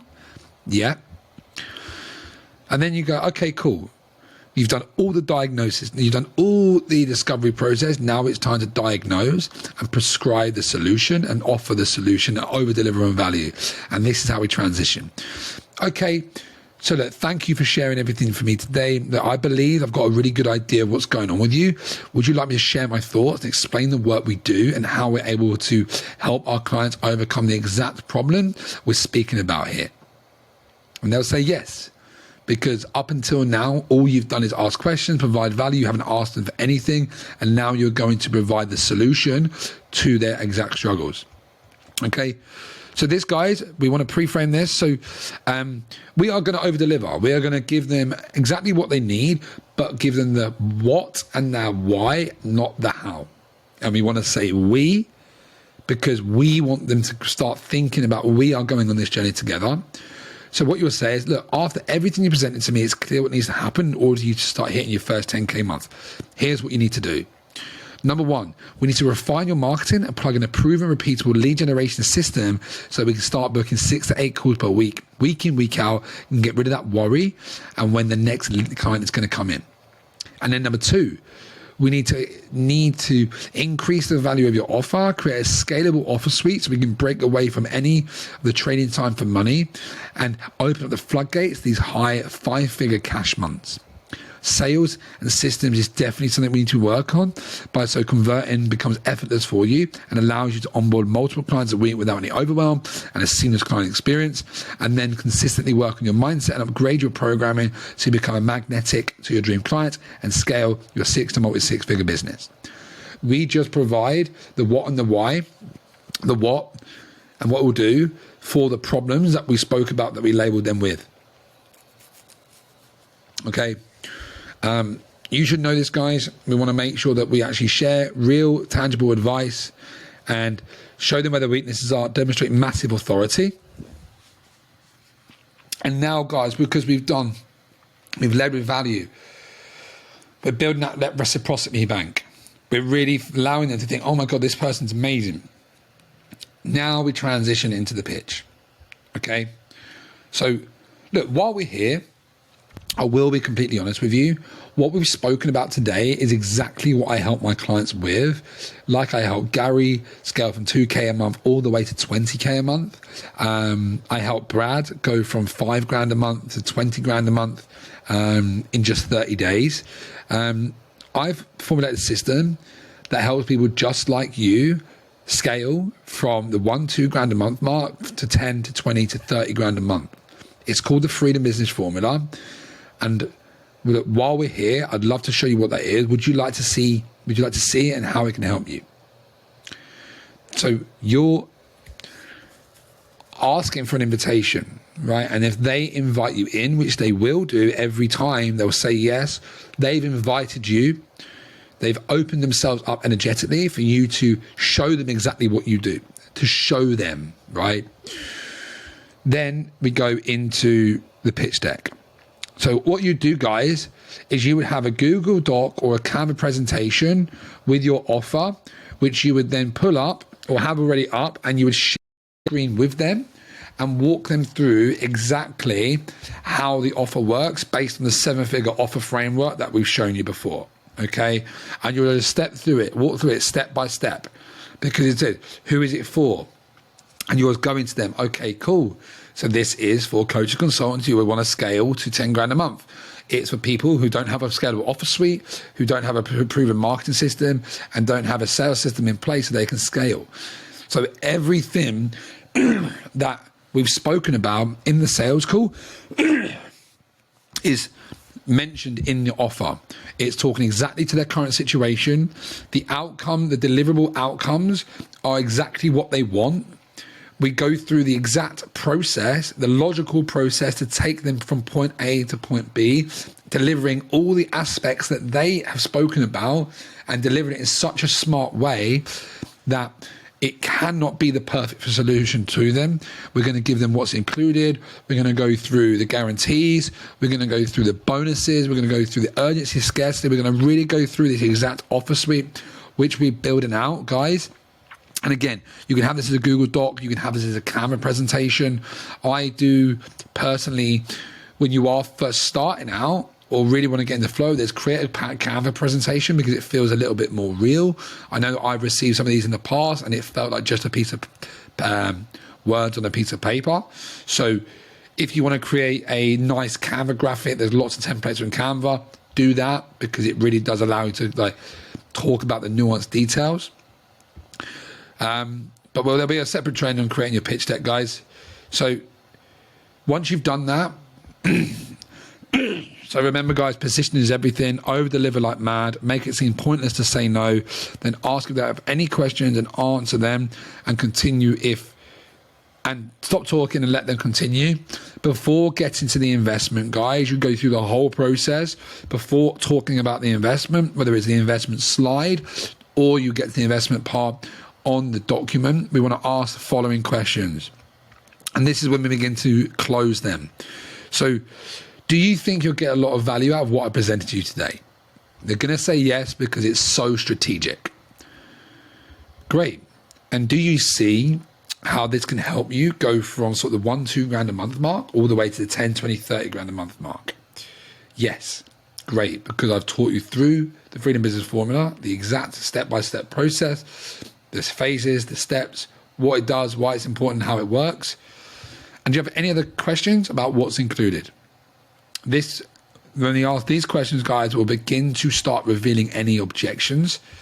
And then you'll say, just quickly, is there anything stopping you from starting a program like ours today? Right? You're just asking them, preempting and getting them to bring up any objections that they might have. Okay? Because most people will have objections at some point, right? But what we're really trying to get at now is getting them to ask how much the program is. And this is what's going to start indicating them to show their buying signals. If they're asking about the price, it means they're very interested. If they don't mention the price, it means they're not so interested, guys. Okay, so this is how we read the buying signals. There's two ways this can go. They might ask the price and still be a bit hesitant, but read this, gauge this. You're going to get more experience with this, guys. But the prospect should bring up the pricing.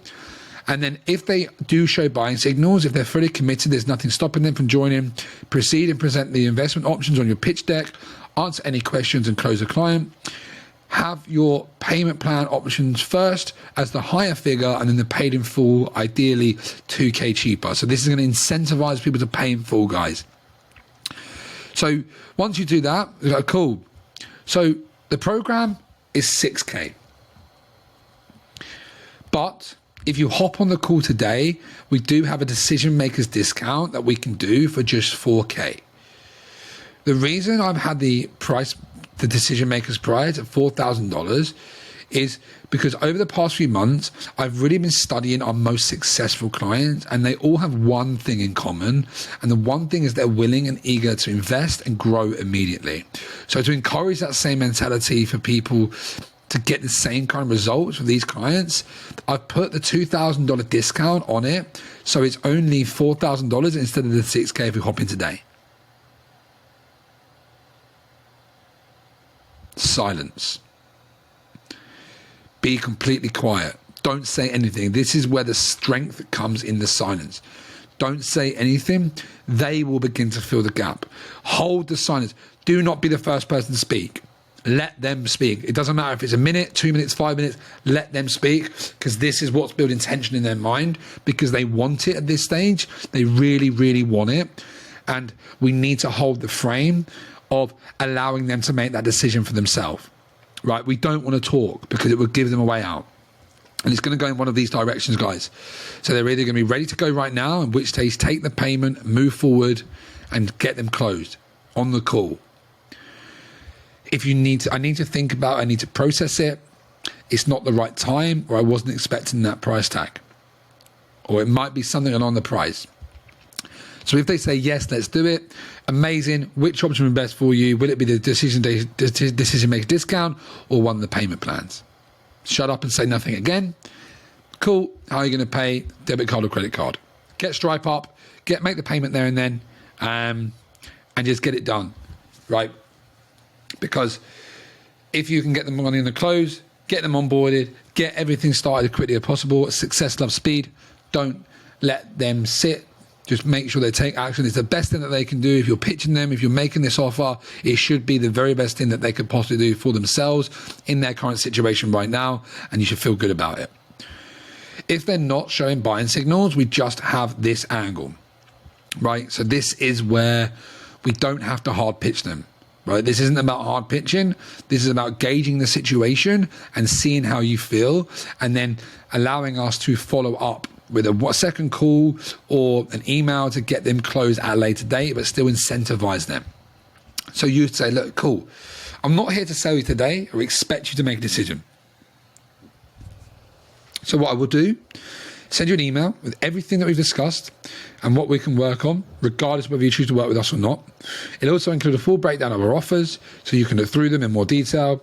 I'll also send you a whole bunch of testimonials so that you can see we're not just for the shit and actually deliver on the results that we say.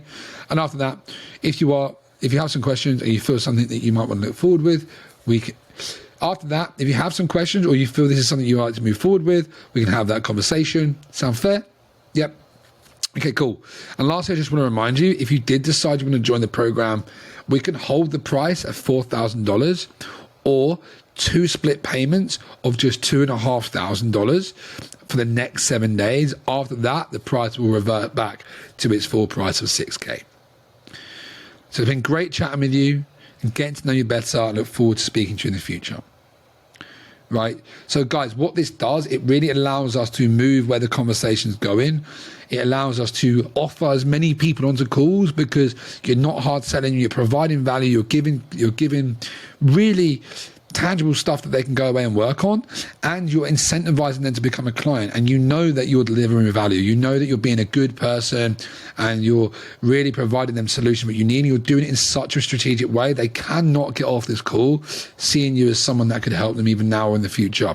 And that's why, guys, you'll have a good percentage of people that sign up immediately and pay in full, but you have a lot of people that come back to you that you'll close in 7 days, a month, 2 months, 6 months. They don't go, they stay on our lead list because you have provided so much value to them, guys. And then lastly, guys, I just want to talk about the objection handling, right? It's important that to expect objections and be ready for them as they arise. These are smoke screens for most people, and our job is to get to the core objection with curiosity and service, right? Be curious and really seek to understand. The close is only about 85% into most calls, and you will spend the rest of your call handling objections. Don't go into the call and think, right, as soon as I say the pitch, that's done. It's going to be done. It's going to be over. We still want to have a bit more time in the conversation. The call should last anywhere between half an hour to an hour, depending on how smoothly it goes. More about 45 minutes to an hour. But we really want to make sure we're not having this tense energy and waiting for them to say yes or no. We expect what they're going to say and just treat it as it's normal. And we already have these things in place that we know what to say when they arise. So follow this structure. Every time that you do handle objections, we agree, we isolate, we bring it back to the pain, we go for the close, and if they object, we go through the process again. We do this no more than 2 times because it will trigger resistance and break the rapport that you have with them. The better you get at objection handling, the more money you'll earn. Do not neglect this section. 3 types of objections, guys, is a vehicle objection. They don't believe the program is what they need. If you follow the process, this shouldn't be the case. You should be able to only presenting the offer to people who are qualified that need your service, and you've delivered it in such a strategic way. There shouldn't ever be like, oh, this isn't going to work for me. It absolutely will work. There's the internal limiting belief. So this is an internal mindset block, such as fear, doubt, lack of confidence, lack of self-worth, lack of belief, fear of failure, that prevents them from achieving the results they desire. It is your job to make them believe in themselves, in you and your program, to help them overcome that. And then lastly, guys, is an external limited belief. There's an external factor that they see as a real objection why they cannot achieve their goal. They're too busy, they don't have enough time, they can't afford it right now, they've made other commitments. There's just external things that are going on. They believe they can do it, but if the external world would allow them to actually do that. So lastly, guys, I want you to remember there's no such thing as they can't afford it. Money is an abundant resource for all people, believe it or not, right? If you are in enough perceived pain, they can find the money and should be one. If people are in enough perceived pain, people find the money to solve that pain. And you should be 100% convicted that they should be able to ask their family, friends, and credit cards and explore these options with them if there is a money objection to find the money for your services. If you don't, you need to go back and improve your service, build that inner certainty, work on that, and really work on this belief, because we've all been there. When we need money, we can find money, right? So throughout this conversation, you're helping someone realize that this is the thing in their life that they need to solve right now. And if they can't afford it with what they've got available, they need to reach out and find the resources to come back. I was when I really made the success in my coaching business, it was 2.5 years in. I was absolutely broke. I was working 2 jobs. I had literally zero money. I was maxed out my credit card, had nothing to my name. I was back in the UK, and I went to the bank and got a £4,000 loan out. I knew I know my credit rating was down because Vodafone had taken out a payment when I was in Australia and had a default on my credit. So I had no money, no access to credit. So I had a call with my old mentor, and I was like, I have to make this happen. I don't know how I'm going to do it, but I have to make it work. And I spent the next 2-3 weeks fixing my credit rating, calling up Vodafone, making sure that everything had been sorted, so that got lifted off my credit. Bang, I got credit. I went into the bank. I told them I was going to buy a car. I got a £4,000 loan out, and I paid him £4,000 upfront for a 12-week mentorship, 12-week one-to-one program. And then within 8 weeks, I'd made 10 grand and moved to Bali. Right. Quite often, it needs to be the last time for them to really get the results that they need. So provide that strength, provide that space for them guys, and hold the standards that you would expect of yourself. Don't allow people to do things that you wouldn't do yourself, and talk about that. It's training off, guys. I think we're just going to go through the most common objections and how we can move forward into that. I do have a whole different training on objection handling on sales calls, and this is a way more comprehensive training that I'd like you to go through an SOP, because it really does allow you to look at all the different options and potential objections that most people will have. But for this training, we're just going to stick to the main 3 based on where the conversations normally go. So most people will say that they need to think about it, right? So following the process, like, got it, absolutely fine. What exactly is it that you need to think through? I'm happy to help you process the decision together and make sure and ensure that you make the right move. Answer the questions openly and honestly, and at the end, restate your price, restate the offer split if necessary, and follow the framework and go for the pitch. Okay, go for the close, because people, it's not about needing to think about it, it's needing information. And if you're saying, look, if what information do you need in order to make that decision now? Don't press too hard, because most people just like, oh, I'm just the type of person who needs to think about it. That's true to a degree, but a lot of people will make decisions on the call. And again, what we're really trying to do is go from curiosity and service, and just making sure that, look, if there's anything unclear, let me know and we can work through it. Another one, guys, is not the right time. And all you would say for this is that, look, totally get it, that's fine. What is your timeline? We're going to set up a following call for then. And a lot of people will have to book in a second call. It's a really good way to end the call as well, is to just say that you'd like to book in a second call. Some calls will be 1 call close, some will be 2, right? That's just the way it is. And if you get to this point where you presented the offer and they're saying it's just not the right time, I need to think about it, absolutely fine. Let's book in for a second call. Repeat this script on the follow-up call, but start off with a new call just to say, look, it's great to reconnect. I just want to go through everything we did last time and see if it's still a good fit. Sound good? And you go through the exact same process. So if it's out of budget, guys, the last one is what we really want to look at is how do we paint that it's not about the price, it's about the transformation. So what you'd say is, look, got it. But as far as you've seen, well, and how you go about this, guys, is say, got it. Well, as you've seen, we're only here to solve these problems for you. That's why we're here. And it's less about the price and far more whether you feel it's worth getting from 1K a month all the way to 10K a month. Am I correct? And they say, yes, that makes sense. And say, look, great. Look, the price is 4K, as I've explained, if we get started today to solve that problem and take you from 1K a month to 10K a month and learn how to make that 10K a month. Okay, does that sound good? Right, and we just want to make sure, guys, that we're prepared for these. And what I want you to do, guys, is tailor these. Again, we've got a whole different training on objection handling here. I need to speak to my partner after we get cash on hand. It's too much. Do you do discounts? I need to think about it and process this for the night. There's lots of different ways that we can go through this, guys. And it's an extensive training. So I want you to go through that, highlight things where you think would be good, and plug things into your sales script. You will make a copy of this and change each part so you have it there ready to go. And you have one sheet that you always pull up when you're ready and know where you're at.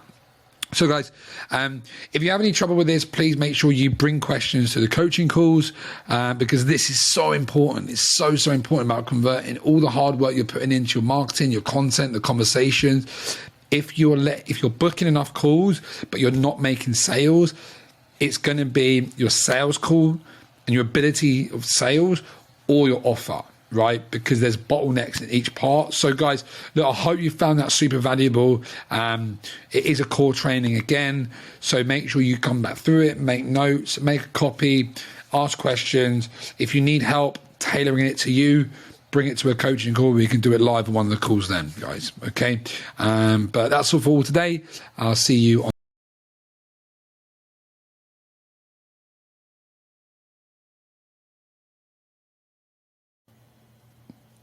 Hello guys, welcome to this training. Really excited to bring this one to you as well, because this is the official beta launch and market research process to either launch your brand new offer, the offer that we've been working on building together, or you want a proven system that you can use, rinse and repeat, regardless of any sort of seasons within your business. This is a tried and tested way to consistently get clients in a way that feels really good.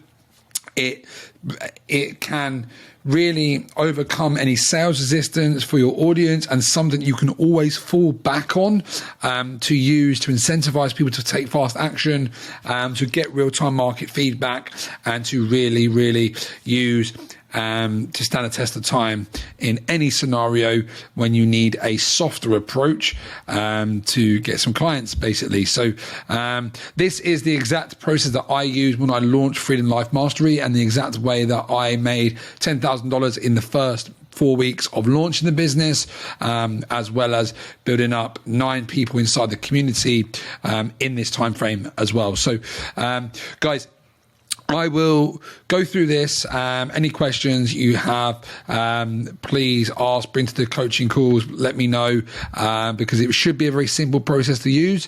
And I just want to make sure that you guys really step into this, because it is an amazing strategy that you can use once you're fully aligned to it, guys. So we'll dive in to the training.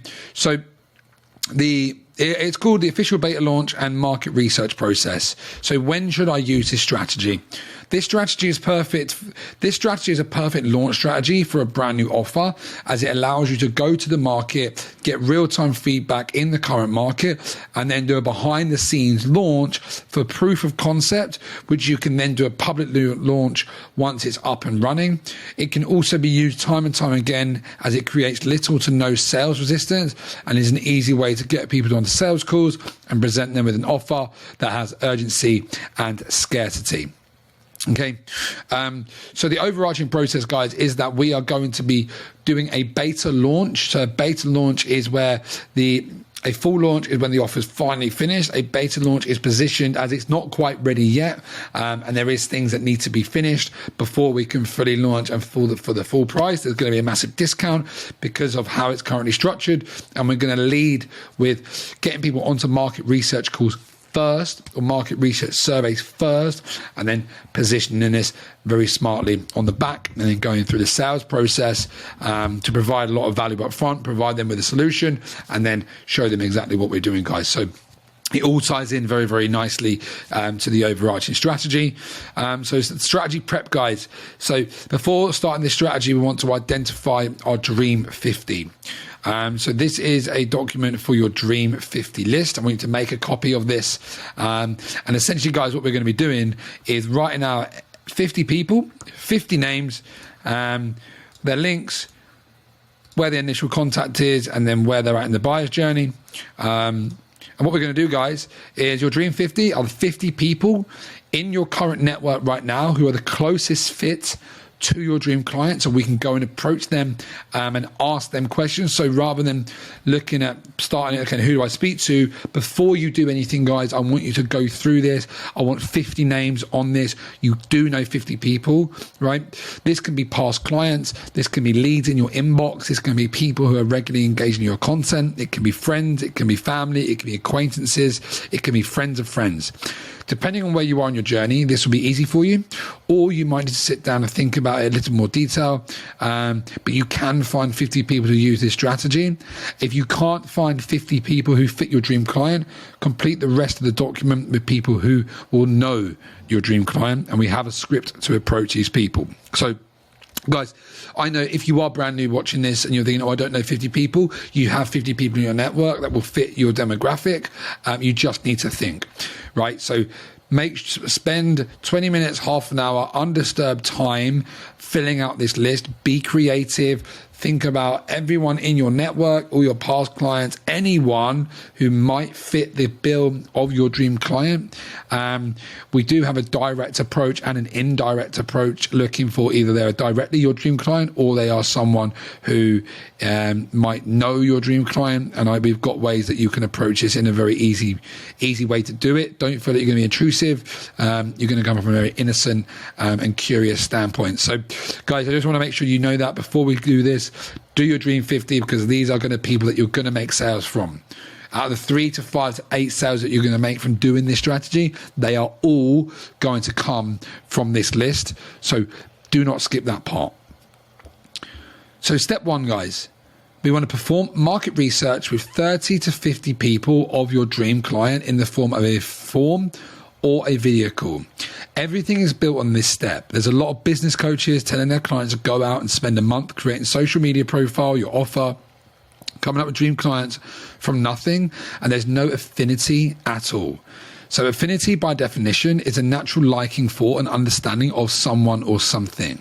So first of all, you have to have an affinity for them, and it's only then you get to go and do step 2, post. Step two, to post in your community email list and message your warmest leads. Okay. Step 2 is about completing the market research for your dream clients. You need to go to the market as soon as you can with a survey or something similar, asking key questions to gather intel on your dream clients' pains, problems, fears, and desires. So over the next 2 weeks, this is going to run for 2 weeks, guys, I want you to survey 30 to 50 of your dream clients, either on a 15-minute phone call or a survey, to find out what the market specifically wants and to present them with that perfect solution, aka your offer. When you're doing this, guys, you've already gone through the process of coming up with your offer with your current awareness. You've gone through the client success timeline. You've gone through the ultimate transformation. Now, guys, it's really important that you get real-time market feedback, because you don't know until you get proof. And the only way you do that is by speaking to real people, guys, finding out in their own language what they struggle with, why they struggle with it, what their fears are. So these are the market research questions, guys. So when it comes to, and I will use my business if I was doing this, but you insert your niche. So when it comes to growing your business, what is the biggest challenge that you're struggling to overcome right now? This is like the top of mind, biggest roadblock. When it comes to building your business, what's the biggest fear that you have around you're facing today? So this is tapping into their fears. When it comes to building your business, what is the biggest frustration that you're currently experiencing? So different angles, what we're looking at, challenges, fears, frustrations, everything that we need in our marketing message and what we're going to put inside of our offer as well. What do you want to learn to overcome these challenges, fears, and frustrations? So this is going to give you exactly what you need to put inside of your business, inside of your offer, and what you communicate to the marketplace of what you do offer them. Then we go, what's your dream result that you could get? What would your dream day look like in 12 months' time? We're going to go into the outcomes. What is the language that people use for the outcomes that they want? And then, guys, If a program existed that would take you from your challenges, fears, and frustrations to your dream results, what would you want that program to look like? Online course, one-to-one, or group coaching. This is going to allow you to learn how people want to be coached. And then how much is it worth to you to go from challenge, fear, and frustration to your dream result?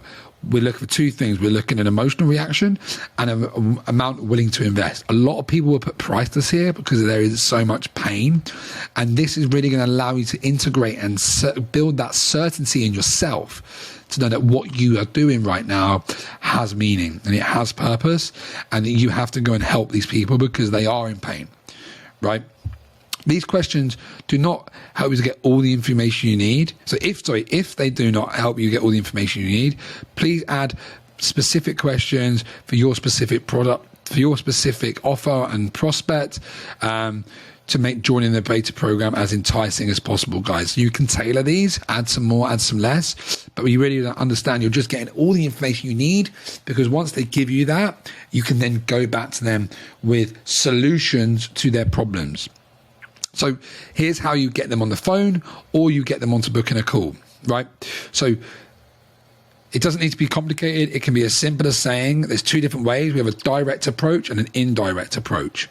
So the direct approach is saying, hey, John, hope you're doing well, mate. I wonder if I could ask a favor of you. I'm in the process of doing some market research, and I'm specifically looking to speak with business owners or people that are looking to start their own business. Would it be okay if I ask you a few questions out with my research? Super, super innocent. If you have any level of rapport with these guys, which you should do by now, then they should reply back. Okay, and they should be very willing and open to do that. You can either put them in for a 5 to 10 minute call, depending on your relationship, or send them a survey to complete. On the call, to make sure you're jotting down notes on everything that they say inside the spreadsheet. If they're submitting a survey, make sure you put the information in the spreadsheet. If they say something like, I want more income, that's far too generic. We want to find out more examples on how they can create more income, what specifically they want. I would recommend drilling down and extracting crucial information from vague answers by asking such questions as, what specifically do you mean by that? Or could you elaborate that a little bit more for me? And how would having X, Y, and Z make you feel specifically? Best way to do this, guys, is by using Google Forms. Very, very simple way to use that. If you have your smart system, you can use your smart system and systemize that and add them into your CRM at the same time. Jot form or type form is another way that you can do that. If you're looking to the indirect approach, this is for your dream clients, or looking for referrals, all that you do is saying, hey, name, I hope you're well. I wonder if I can ask you a favor. I'm in the process of doing some market research and specifically looking to speak to people who want to either have their own business or looking to scale or looking to start. Do you know anyone who might be interested in achieving a 10K result in their business, or would be open to some free value in return to answer some questions? In return of answering some questions, a few good questions, it would help me with my research. Right, really, really simple, guys. You're saying, do you know anyone? If they are your dream client, they're like, oh yeah, that's actually me. Or they might be able to put you in direction of, hey, I've actually got a friend. I'll connect you. Right, this is why it's important to do the Dream 50 list at the start, guys, to really expand your network and go through this as much as you can. Pro tip, guys, be assertive, take charge of the call by being a leader. It's your job to challenge a survey recipient to really help them become problem aware. When you make someone really painstakingly aware of their current situation, it's only then that they're actually aware of the problem. When someone becomes consciously aware that they have a significant problem, from a simple shift in perspective you've helped them achieve through your guiding questions, it makes the next step of the process so easy and effortless. So that's step one, guys. We're really going into finding these market research, getting the research back, completing 30 to 50 over the next couple of weeks. And then the second step we do, guys, is now we gather the information. It's time to position yourself as the ultimate leader. You say this after completing the 7 questions. So once we've got it back, either on the call or on the feedback, what you'll say is, look, I'm just finalizing my exclusive program that will benefit people just like you based on the information that you shared today. At this point, I'm still finalizing a couple of things so it can be the best it can be. I'm planning on running an intimate and exclusive beta launch group in the next few weeks, where I'll take them through the program at a hugely discounted rate before launching the full program to the marketplace. If there was a problem, if there was a program that would help you go from your fears, challenges, and frustrations to your dream result within the next 60 to 90 days, would you be opposed to looking at the details of such a program? You're not looking for a yes, you're looking for a no. If they would not be opposed, would they be opposed? No, I wouldn't be opposed to that. Okay, so really what we're looking to do is get them booked in for a call so we can go through the sales process and show them the offer to show that then you are the right mentor for them. Okay, so if they say yes, what you say is, awesome, John, what does your calendar look like next week? Would it be helpful if we arrange a call to explore how and if I might be able to help you overcome your current pains and get to your dream result? Let me know if that's something you see valuable and if it aligns to you. If it does, we can discuss maybe about getting you into the beta launch. If not, then no worries, nothing gained, nothing lost. Does this sound good to you? So on the call, you want to follow the sales framework and present the programs within the same value stack. Please note, the price of your beta is full price of the program, but presented as a discount. The reason the program is valid, the reason is that once the program is validated, it will show the value of the price stack that shows them. So with this, guys, you have two choices, right? If it is like the brand new first launch that you're going to do and first offer, and you don't have a course, and it's going to include a course, look, by all means, you can discount this, right? This isn't a program to say that you have to charge super high ticket prices straight away. When I've launched Freedom Business Mastery, Freedom Life Mastery, there's a lot of things that I want to build in this. And I did have a discount for the first sort of 2 to 3 people, 3 to 5 people in there. And the reason for that is because I wanted a transparent relationship, because I am going to be working my way out of the one-to-one sales calls, and my offer is unlimited one-to-one sales calls. So depending on your offer, depending on how you're looking to transition and build the offer out, you can either have it as a slightly discounted rate, or you can use it just to say that, look, this is the normal price, but it's positioned as a beta price. Totally up to you guys. This is the way that I built my business as a coach, build relationship with people in DMs. Because I wasn't trying to sell people from the first message, they would be open to me. And from there, I'll be able to understand their current situation and their desired situation. And I would offer them to help them on a call, solve some key challenges. And about 40% of people would naturally sign up and keep working with me. It's that simple, guys. And then, guys, all the step 3 is presenting them with the offer based on market research feedback and positioned as a beta offer. So your pitch deck either shows a beta offer with limited spaces and limited time only, or it will just be your full offer. We have the full sales call framework in there now. So again, the sales call framework aligns perfectly to this, guys. If you do it as just any call, positioned as a straight into a call, or you position it as a free beta launch offer call, or you position it as a free coaching call, guys. The sales framework works for all scenarios. So you just go through the process as you normally would.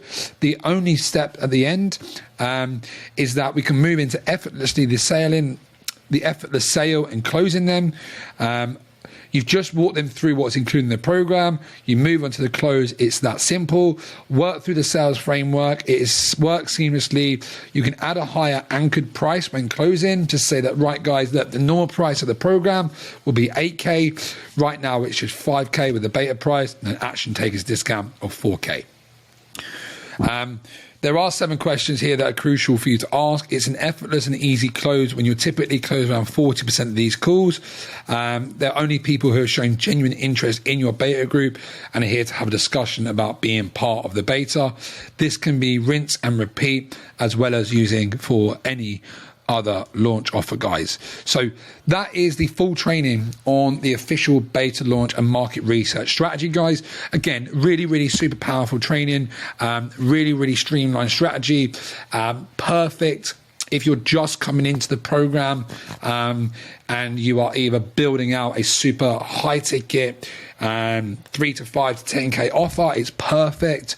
And it's also perfect for you guys if you are brand new and you just want to get your first 3 to 5 clients in the door, because it validates your offer. It gives you proof of concept. It doesn't mean you have to go heavy on the front end. All you need to do is provide value on the front end, but you're picking up clients in the meantime by being strategic about looking who's in your network, and you've got a very simple way to go and approach them and position your offer with the exact solution they have, guys. If you are struggling with this, guys, bring it to the coaching calls, ask questions. I'll see you on the next training, guys.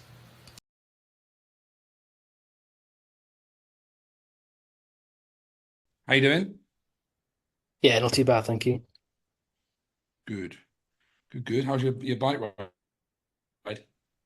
Yeah, not too bad. Not too bad. It was all right. So trying to keep it up. Good, mate. You looked a bit confused when I asked you that, then. Yeah. Been a long day. Sophie, how you doing? Good, thanks. Hi. Yeah. Liz, how are you? Good to see you again.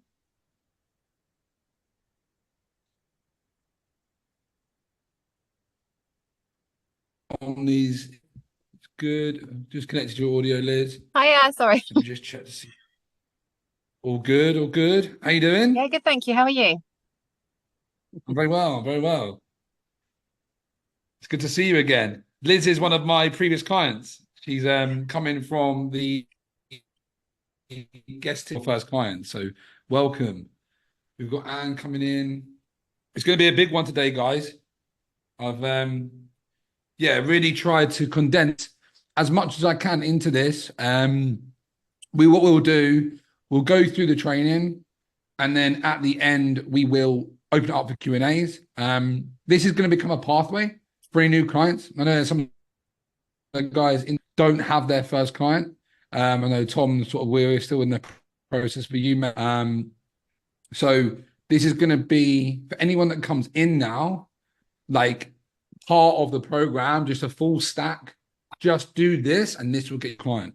Okay, because it's quite easy at the start to kind of a bit too much room at the start can create too much confusion, and when there's confusion, it can create lack of certainty, right? So it is a more prescriptive process at the start, so then it's easier for you to just navigate and move forward. Okay, what we'll do, guys, with the chat today, I do want you to be active in the chat. I'll just ask you questions. It'll be just put a 1 in the chat, just so I know that you're engaged. We won't have talking during the presentation, but we will have lots of time at the end for Q&A. Another couple of minutes just to let anyone else join. I think there might be a couple more people coming in. I know Gemma was coming in. I think Anne's in the background. What's the latest, Liz? You look different. My gosh. Yeah. When I last. Yeah, I think I probably do. I've just jumped out the shower, so I'm not looking my best. Sorry. It's yeah, That's right. You look more spiritual these days. I look more what? Spiritual? What did you say? Yeah, Spiritual? it might be the nose. Oh, yeah. Maybe. I think it probably is. All the Reiki and everything that I'm doing, it's turned me a bit woo-woo, I think, maybe. Love it. Well, everyone's woo-woo is welcome in this community. Lots of things. I've become a Reiki master, and I've now just done a professional massage certification, and I've got an interview in a spa next week, so I'm hoping to be doing more holistic therapy work, which I'll be definitely using alongside my coaching. And I've also just signed up to a womb healing course, which I think will be really helpful for my clients. Yeah, I think it will help me massively, and also people that I want to help. So yeah, there's lots of strings on my bow right now.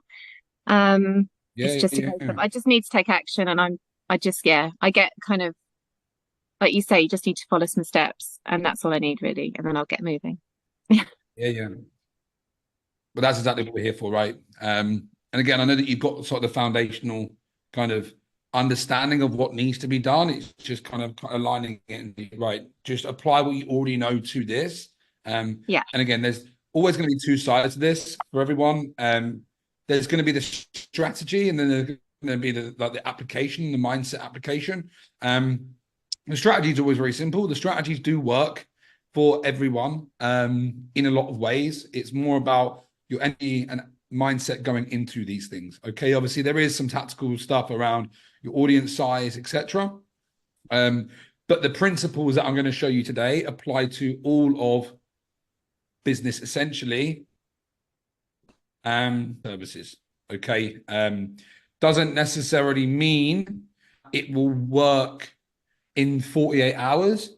However, if you do exactly what I tell you after, you could have a client within 48 hours. Okay, so there's that. Join us now, which is good. And then we can start. Kaylee, how you doing? Hello. You're right. Good to see you. All good. Good to see you. Good to see you. Right. We will get cracking. So again, guys, what I'll ask you to do is just put sort of ones and twos in the chat box as we go in. And then we will take it from there. And just for Liz and the guys who have bought tickets to this, the Road to Freedom is opening its doors again as of tomorrow for a few days. So the doors are officially opened. I haven't opened it to the public yet. So for anyone who is on live as a guest, there is the full offer document there for you to take a look. And you do have first dibs on that before it goes live to the public as well. And if you're watching this on a replay, this will be provided in an email to you as well. So anyway, let's dive into it. The reason why we're here is to get our first clients. So that's exactly what we're going to figure out now. Bear with me. One sec. Let's get this. Share my screen.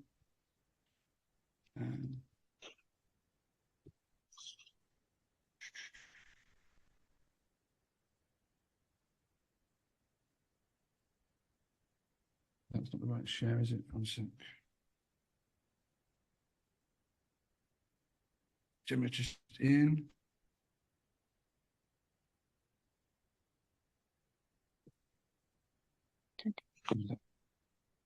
Gemma join in.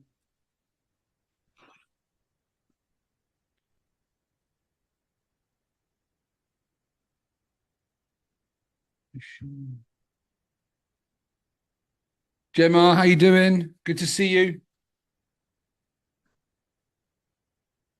All right, let's get into it. Right, can you guys see the workshop? Hey, Gemma, welcome. Gemma, we're going to dive in. We've got loads of room for Q&A at the end. I know it's probably quite early doors for you over there. So if anyone needs to leave, just let me know in the chat as well. And just for you, Gemma, I've just dropped, I'll drop it now. The Road to Freedom is reopening today, well, this evening for the next few days. You guys do get first in that, so that's there for you to have a look at. But we will crack on and just really dive into the value aspect of this. Okay, so hold your questions till the end, guys. But can you put a one in the chat if you can see this screen share, please? Awesome, sweet. Right, awesome, let's go. Okay, so guys, getting your first client is a mountain, right? I think we all come into the space, all come into the entrepreneurial and sort of business space, coaching space, consulting, freelance, whatever it is you specifically do, with this kind of over uninformed optimism, right? So we come in with this load of confidence, we see people online and we see everyone kind of killing it online, and then we kind of get into it and it becomes a lot more difficult than what we first guessed, what we first thought, okay? The reason for that is it is because you only see very little in social media of what goes on behind the scenes from a strategy perspective and a tactical perspective, okay? And you can see what happens online and copy it, and it just not work for you. So what I'm going to do in this training, guys, is give you everything I could possibly give you as prescriptively as possible, give you templates, give you scripts, give you frameworks, give you 9 steps at the end for you to do and follow. And if you follow that, you will land a client. Okay. And I just mentioned that before, you can do this and go away, get your client within 48 hours. It might take you 4 weeks, but the principles and the actions do not change. Okay. It's about how you apply these. Okay. And what you're working with. Okay. If you already have people in your audience, which I know some of you do, it's going to give you ways that you can go extract them and start conversations with them and get them into book calls and send them an offer. If you don't, it will give you strategy to actually go and do that. Okay. So I think it's really important, guys, what we're going to cover. We're going to cover what is not going to get you your first client. Okay. Because there's a lot of things you could be doing, but what are the actual things that you should be doing? Okay. There's a lot of things that people were doing, and I was doing for a long time, just expecting people to come to me. And that is not the way it works. The industry is not the same as what it was a few years ago.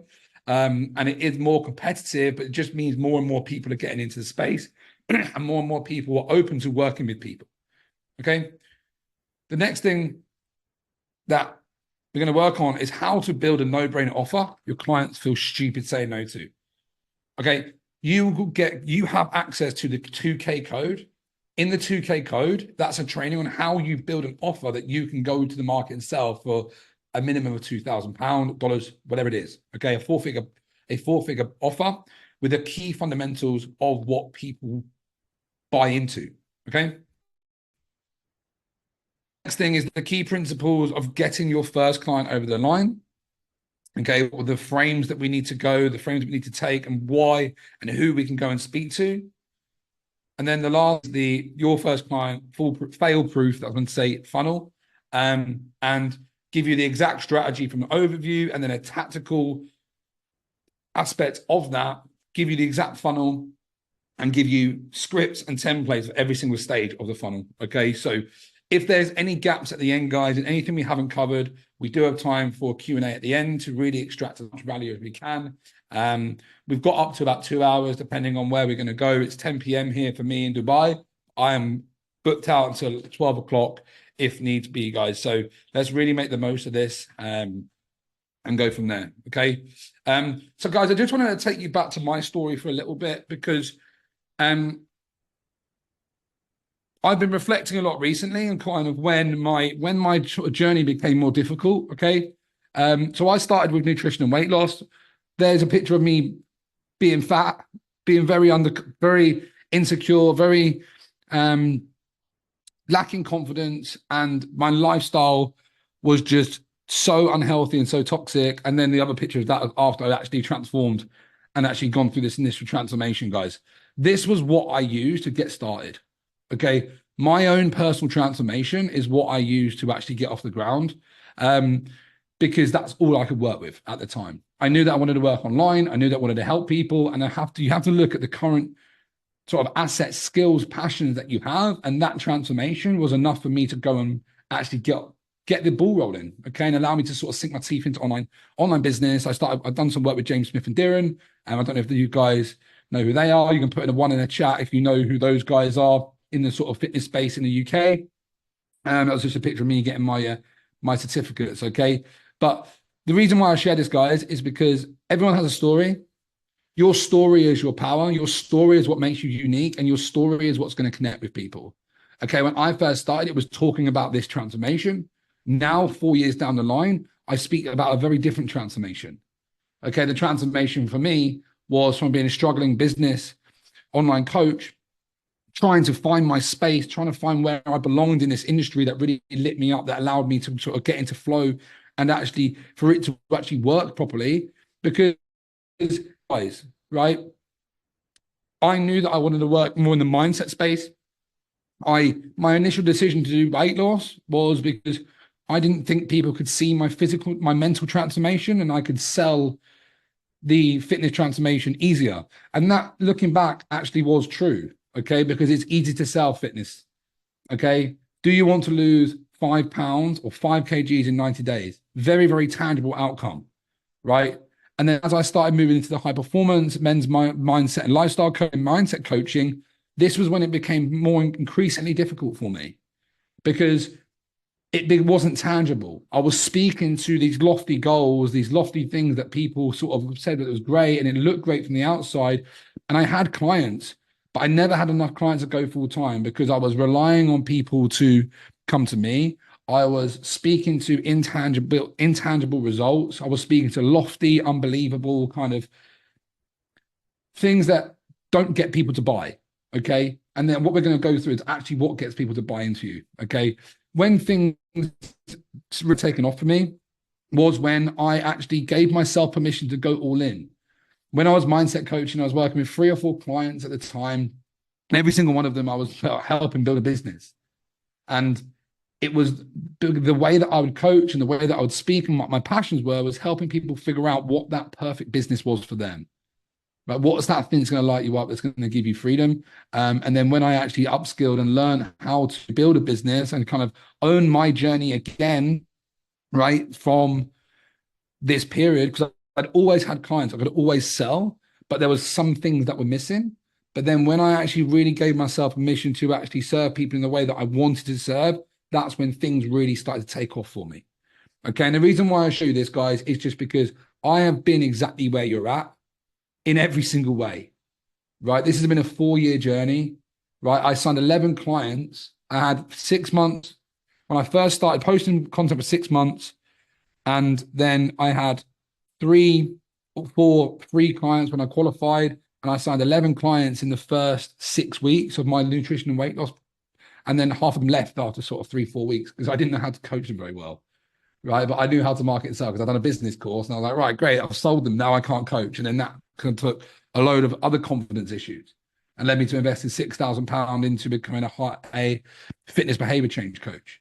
So this has been about £50,000 of my own money invested into this journey, guys, to give you what I'm going to give you now. I'm coaching in the online business and mindset coaching space for nearly about 2 years now. So please just use this as much as you can. All the struggles, all the emotions, all the fears, everything that you're facing, I felt, and I can help you through it. Okay. So now we're going to go into what is not going to get you your first clients. Okay. Because there is only very few things that you should be doing. Okay. And a really good saying, which I actually learned from my nutrition coaching course, was it's like mowing the lawn when your house is on fire. Okay. And the example at the time was about nutrition.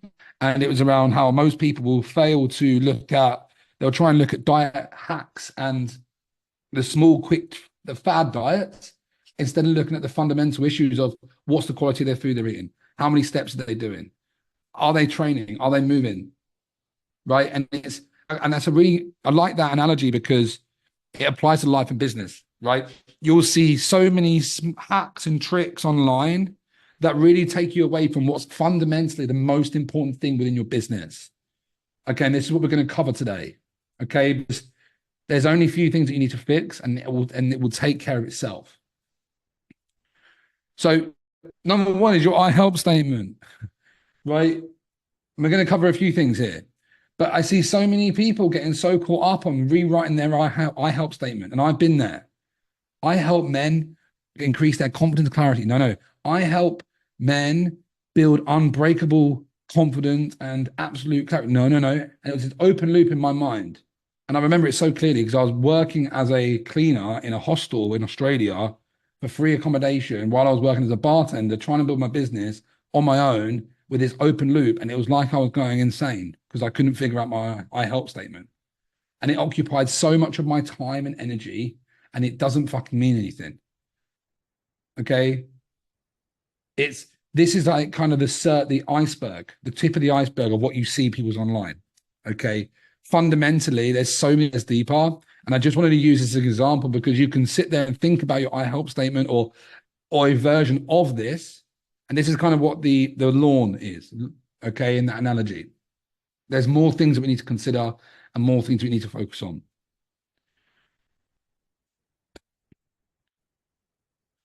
Second, let's get the comments. There we go. Thanks, Katie, for that. I just spent an hour writing my health statement today, but not only wasted the time, stressed me out because I wasted my time. It all stems from what we're going to speak about, right? It becomes clear when you know the deep, deep core of what you do. And it's what a few characters. But another one is around fear of rejection. Okay, the fear of rejection holds so many people back, right? Nobody wants to be rejected. Okay. And for me, this was one of the biggest things that held me back for so long, because I could not reach out to people. I would sit there, I'd post content most days. I still go through periods when I wouldn't post, right? And I would do everything that I wanted to do, but not the things that actually mattered, right? I would avoid building relationships with people. I was unconscious for a long time. And the reason why I'm saying this to you is to hopefully bring this conscious to you, right? And the fear of rejection looks like procrastination. It looks like I'm not confident enough as a coach. It looks like I just need to post content. DMs are icky, right? The symptoms of this can show up in many, many different ways. But in essence, when you begin to sell yourself, it's a very vulnerable place for you. It's a very vulnerable thing that you need to overcome, because it's deeply connected to who you are and your life experience. It's not like you're selling widgets.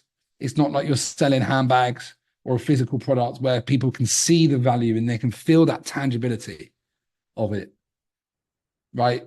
You have to put yourself in a position where you will be rejected. And if you don't, you will not grow your business, because you have to offer someone your services.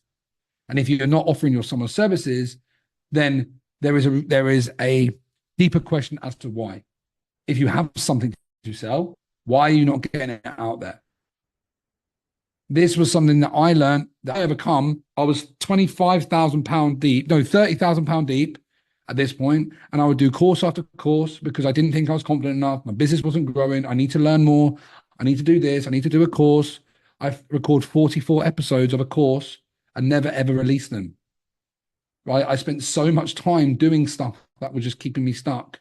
And then when I realized what it was, and it was through a lot of work, inner work, I realized that I didn't want to be rejected, because I got rejected from a football club, like from professional football and professional cricket, when I was about 15, 16. It showed up in my life in many other ways prior to that. And I kind of connected the dots, but it was fundamentally from a fear of rejection. And it's one of the biggest reasons I see a lot of people, even if they don't admit it. And I want to bring this to your awareness right now and really sit with this question and sit with this and ask yourself, do you fear rejection? Is one of the reasons why you're not speaking to people, you're not reaching out to people, is in case of if they ignore you, if they ghost you, if they say no. Because on the other side of this is where your business will succeed. It's a numbers game. Right. Let me just...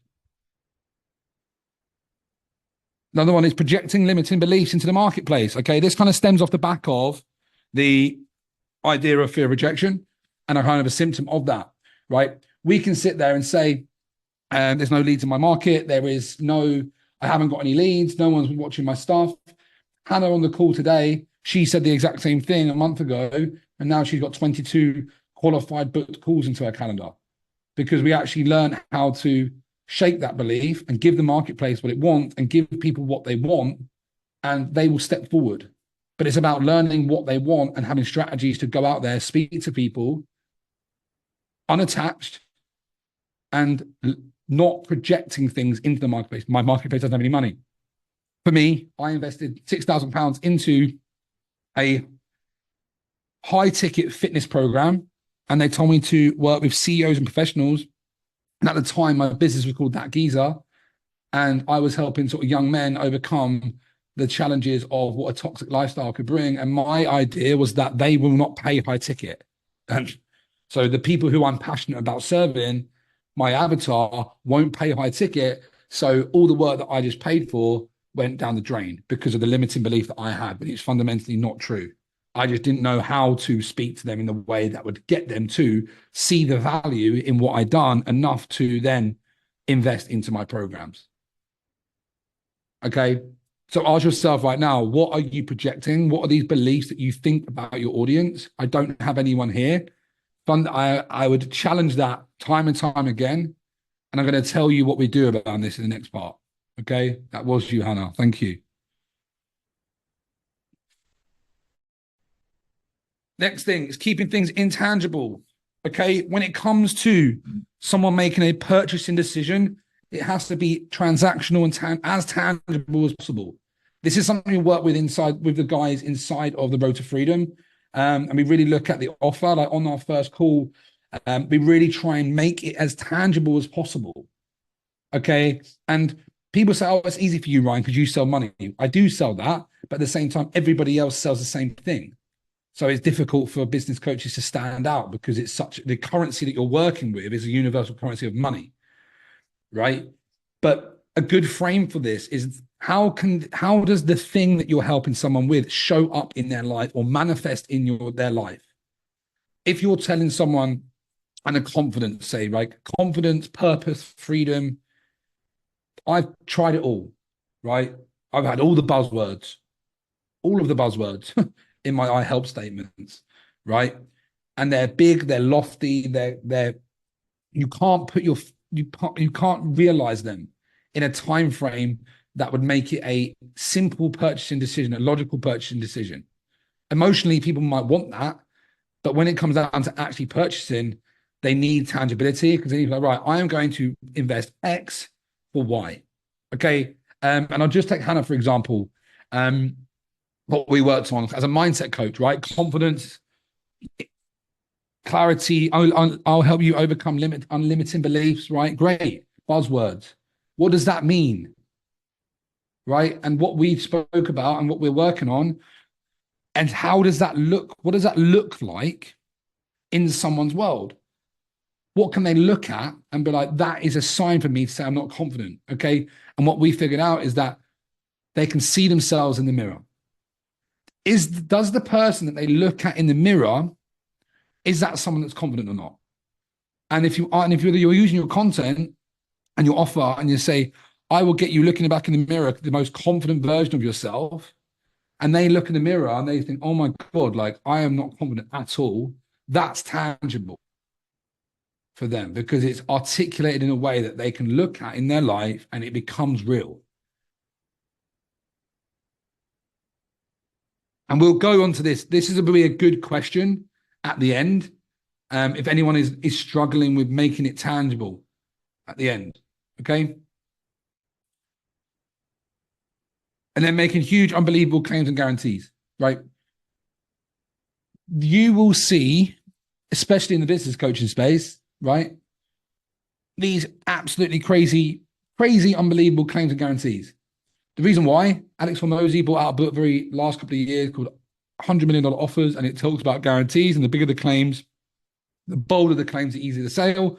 And what's happened is the sophistication of the marketplace has created distrust, and people will make these unbelievable claims to get you in,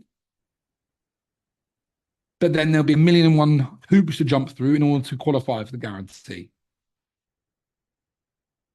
Okay, I know that to be true because I've been in businesses and been speaking with businesses and in the side of things where there's been conversations around how do we get out of a guarantee.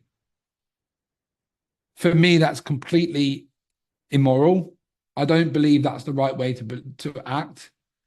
Okay, but it's being aware of that and making a grounded promise because it's easier to keep. You don't need to make these huge, obnoxious claims to get people to invest. You just need to solve their pain, because that pain to one person is a huge mountain. And that's what we're solving. We're solving the biggest pain for our audience of what is the thing that they can't solve that we can take away for them. And then that's what they buy. And we're going to go into this. And in the 2K code, it really goes into this. It really goes into the nuts and bolts of this. And I've got you a template offer, which is how I do this. And just for me, and this goes back to these two, the freedom is a very intangible result. It's a very lofty word, right? Freedom's subjective. It means a lot of different things to a lot of people. So what I've been working with my mentor with to establish my offer has been 3 to 8K a month, right? We'll get you 5 clients and 5K in the next 16 weeks. with the ultimate goal of getting you 3 to 8K every single month so that you can choose to leave your 9 to 5 as and when. Okay, so it's not me saying you're going to quit your job. I guarantee you're going to quit your job because there's so many variables in that it just becomes unbelievable and this lofty thing that no one really believes. And the type of people that we attract aren't people who would come into a conscious relationship, but they're desperately trying to get out of pain. And then that causes its own problems. Again, I'm going to go into this in a bit more depth, but just you don't need to have these big things. Small promises are easier to keep. And if you keep them, then it becomes a much better relationship for people. Okay. And the last thing is about incongruence and misalignment. So my example for this is that I knew I didn't belong in the fitness space the second I started my business. So I lost 23 kilograms over the course of 18 months. Started reading, started listening to books, started going on walks, started getting up early, started doing cold showers, like all the shit, right? All full personal development mode, completely changed everything about me. Had this purpose, this lightning bolt moment. Oh my God, I need to be a coach. This is amazing. What do I coach? Do I do mindset? Do I do fitness? I've done the fitness because it was what I thought was a sensible decision. But the second I started that, I started putting on weight. All the hard habits that I had come back because of my attention and energy. I couldn't give that to what it needed. And it created a lot of stories, a lot of resistance. And I really found that when I was in the fitness space, I had so much resistance and I had this lingering thought that it wasn't the right thing for me. I wasn't a PT. I wasn't a qualified personal trainer. I studied personal training and I didn't bother continuing it because I was like, this doesn't give me joy. It doesn't give me passion. It doesn't give me interest. I would learn about the business. I would love learning about business. I would love learning about entrepreneurship and mindset. And it wasn't really until I gave myself full permission, and I couldn't give that to myself. I had to get that from my mentor. I had to be given that from someone else because I didn't have it within me at the time to say, do you know what? Fuck it. This is what I'm going to do. And the reason for that was that when I cut off the fitness, started doing mindset, and then I wanted to be a mindset and help people start businesses, but I believed that I wasn't good enough and I didn't have enough within me to do that, even though I was already helping people with it. And then my mentor gave me that permission slip that I couldn't give myself and was like, Ryan, you have more than enough in you to help these people at this stage of your journey. Have you launched a business? Have you got clients? I'm like, yes. Okay, cool. Just help those people then. You don't need to help them quit their job. You don't need to help them make tens of thousands of pounds. You don't need to promise the world. All you need to do is help someone figure out what they want to do, overcome the mindset challenges to do it, and launch their business. And that's what I've done. And that's what kicked me off to actually allow all of this to start by focusing on the smallest promise that I felt most aligned to, that I had absolute certainty within myself that I could help someone do. And then that's when everything quantum leaped. I went from earning about £2,000 in 6 months to £10,000 in about 8 weeks. And 15 grand over 12 and a 10K month. Right. And that's kind of what I've been doing ever since, within the space that I'm in. Okay. I haven't had 10K months every month, but I did go on to partner with my mentor. We had a $65,000 month, $25,000 cash collected. We had a team of 7. We had 2 setters, a closer, a COO, a video editor, and an assistant. And it was a massive quantum leap for me, but it was when I actually really gave myself permission to do that. And ever since then, it's completely changed. So with this, ask yourself, are you truly aligned? Or is there something off? And just sit with that question. Your intuition knows. If you're here, you probably do have some kind of spiritual aspect to your life. Sit with that question. If you do feel that, bring it to the end of the Q&A because it is a really important one.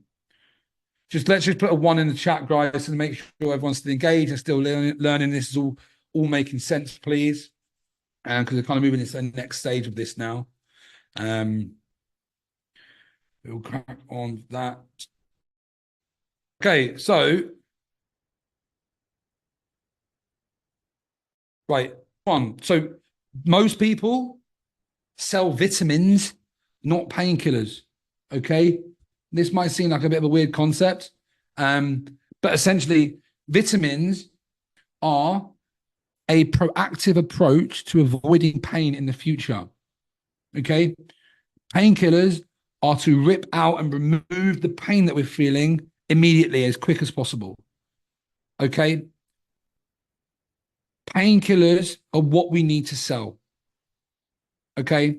Because we are, as human beings, we're wired to want to remove ourselves from pain and move towards pleasure. And what people purchase is a painkiller. Okay? A lot of people try and sell vitamins, and what that can look like is, right, the freedom lifestyle, right? Trying to sell that. If I just sold the freedom lifestyle, it wouldn't work because it's too far away. It's a nice to have, not a must have, right? And there's, just trying to see if I can get this, annotate this, because this is a really important thing to look at. So, 1 second. Just trying to find my mouse has disappeared.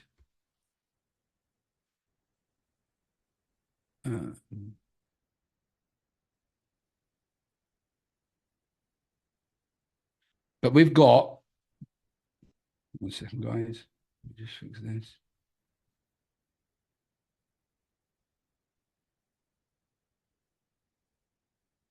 We have survival needs, and we have to speak to those survival needs. Okay, if you're selling someone that is going to help them thrive, right, that's kind of the vitamins. But what people pay for in the moment that you can begin to serve is really getting down to what is the main pain that I'm serving my clients with. And that's what you speak to, and that's what you remove. Okay. So we'll go into this in a little bit more depth as well. As part of the presentation. Okay, cool. So look, there's all the things that you shouldn't be doing, right? Which is great. Half the things that we shouldn't be doing, but now we need to actually look at what to actually do. Okay. So the next part of this phase is around how to build a no-brainer offer your prospects will feel stupid saying no to. Okay. Our job is to really get to know our audience as well as possible. And if you're here live, if you're watching this, it means that you are a new kind of coach or solopreneur and you're looking to get your business off the ground. You're looking to learn how you can sign clients consistently, build an offer that actually converts so that you can create a life of freedom, right? So that you can start making 3 to 8K plus every single month, be financially independent, and actually be time free to live the life that you actually want. So you can spend more time with your family, spend more time doing things you love, whether that's traveling the world or focus on your personal development or doing other endeavors. Okay. But that's sort of why you're here. And that's why you're watching this. Okay. Because that's essentially everything that I do and everything that I talk about. Okay. So what we want to do and what a no-brainer offer really looks like is selling the transformation and getting people to commit to the transition. Okay. You will see a lot of things online around people selling huge transformational journeys for people. And this is the lofty side of things. This is the intangible, long-term goals that people have. And what we want to look this as is like the aspirational identity that our clients are looking to achieve. Okay. And when we can get really clear on that, then we need to kind of begin to focus on what is the pain that we can solve, that then we can then get them to commit to solving that problem and making that the tangible result as the first step towards achieving the transformation. Okay. I want you to write this down, guys, and kind of just have this image in your head. I'm going to try and annotate this now with the with this drawing now. I just kind of lost my cursor. So I need to make sure I've got my cursor on. Okay. So anyone that's inside of the community will know this very well. Because this is how we begin to look at what that transformation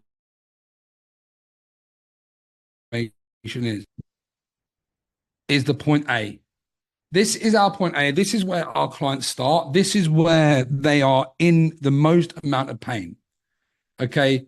This is where the startup, the solo entrepreneur coach comes into the world of entrepreneurship and really wants to achieve the lifestyle of freedom. I'm just trying to make sure that you can see that, guys. Can you see the annotations going on screen? They put a 1 in the chat.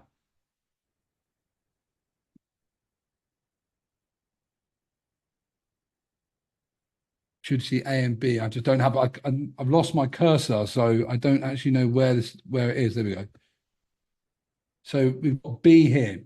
Okay, so this is the transformational journey that your clients want to go on.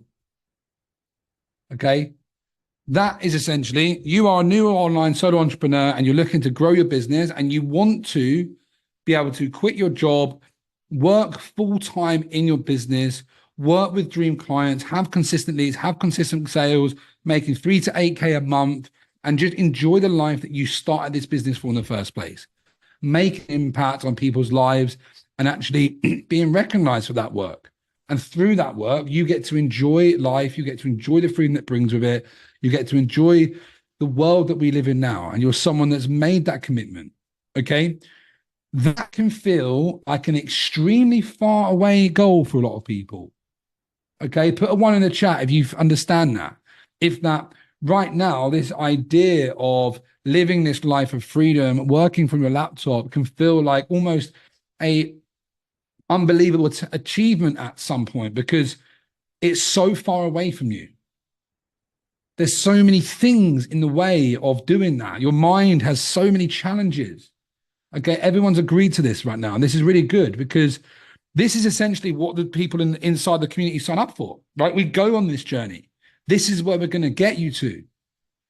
But if I just said that, people wouldn't commit to that or wouldn't commit as much. They wouldn't convert as highly because it's too unbelievable of where they're currently at, their current belief systems, or where they're at right now in their journey with the beliefs, the traits, the lifestyle, the characteristics, the results that are showing up in their life right now.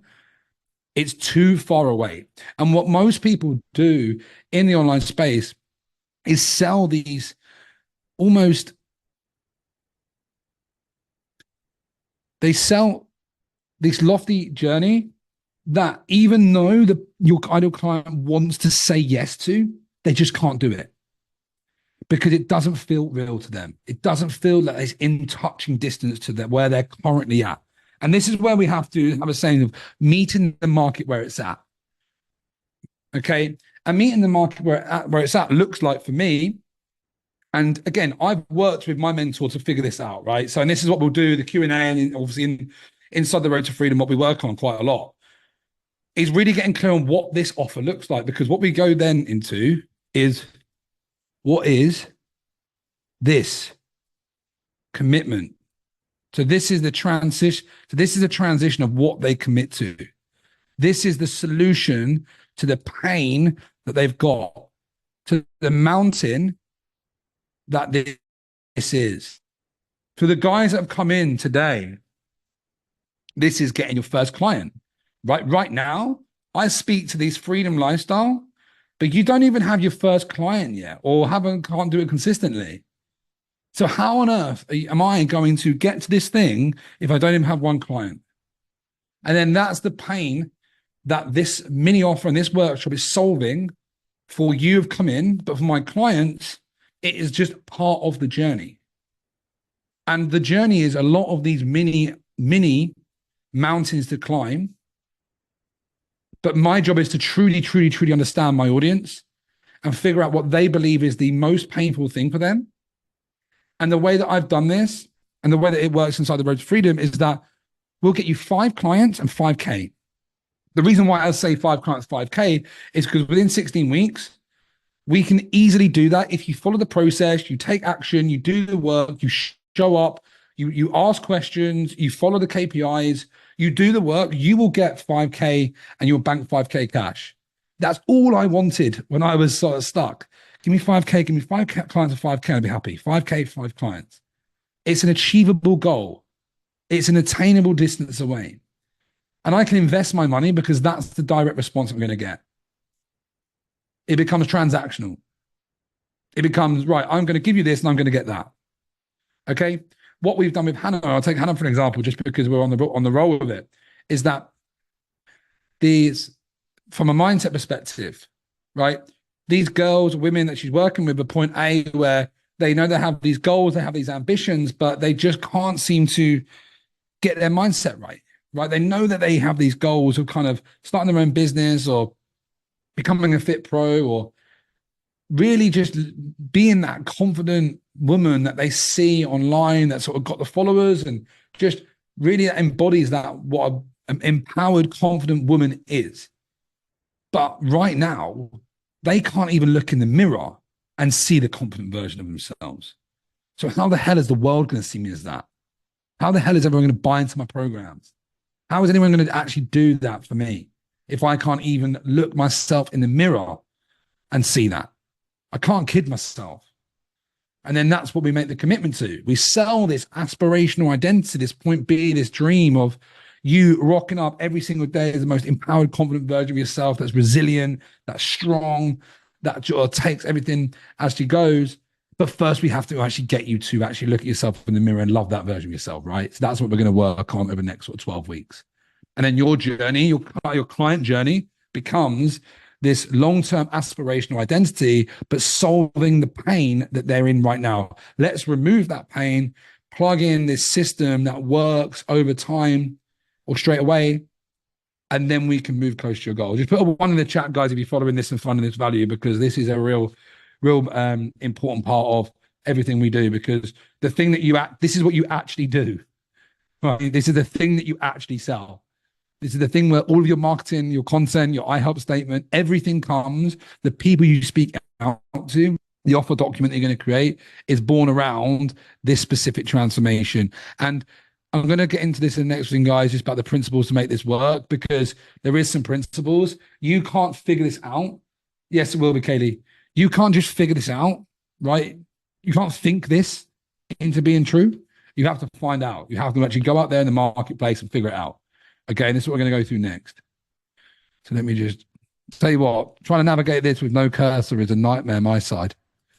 Right,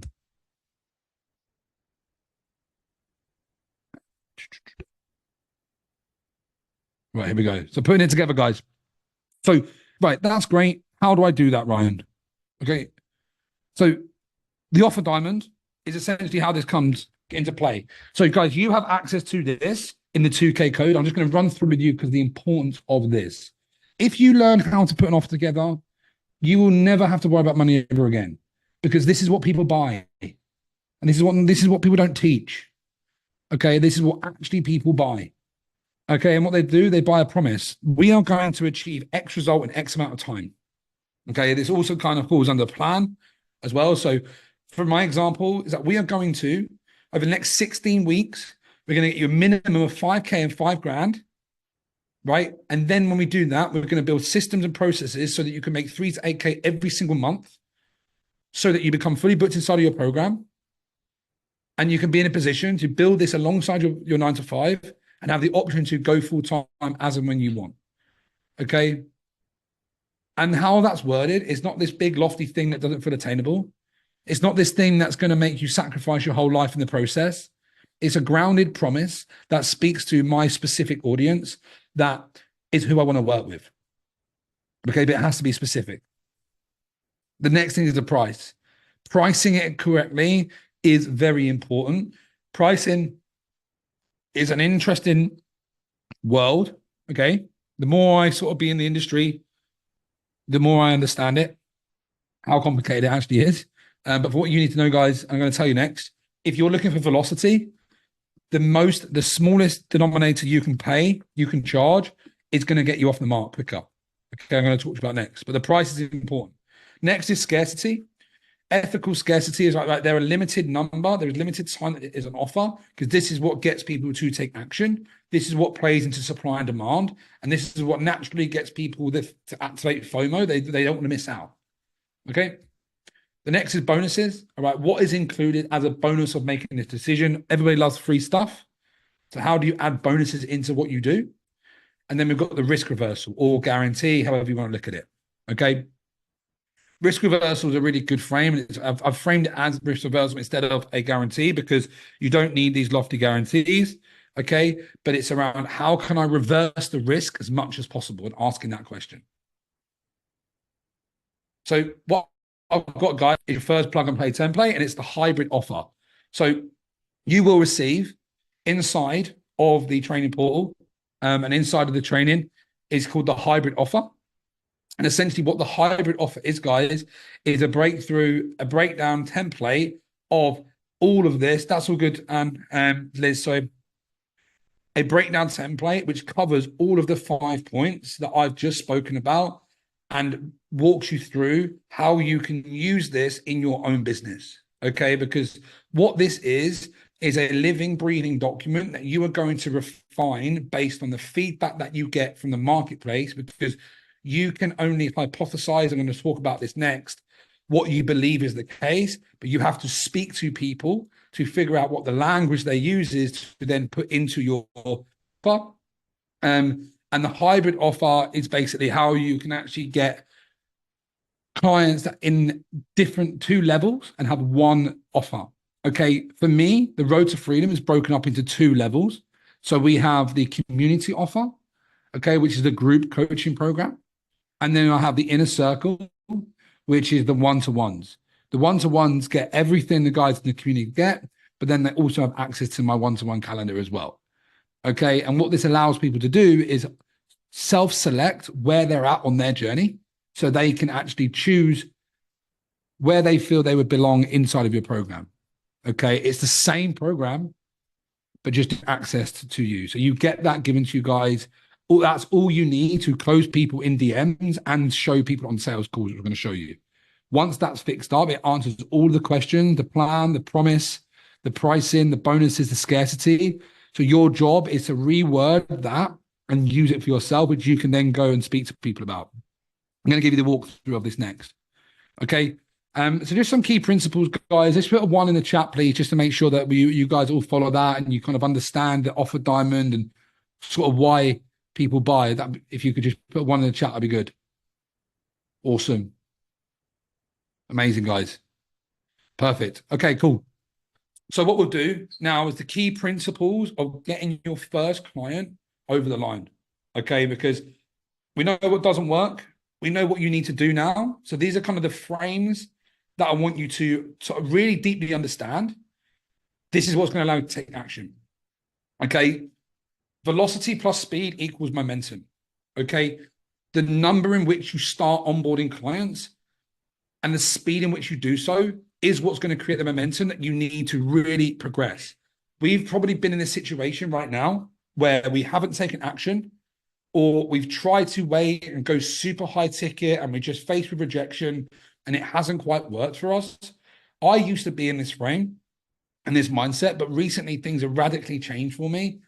And I've started introducing and trying to help my clients more with different structures so you actually feel like a coach.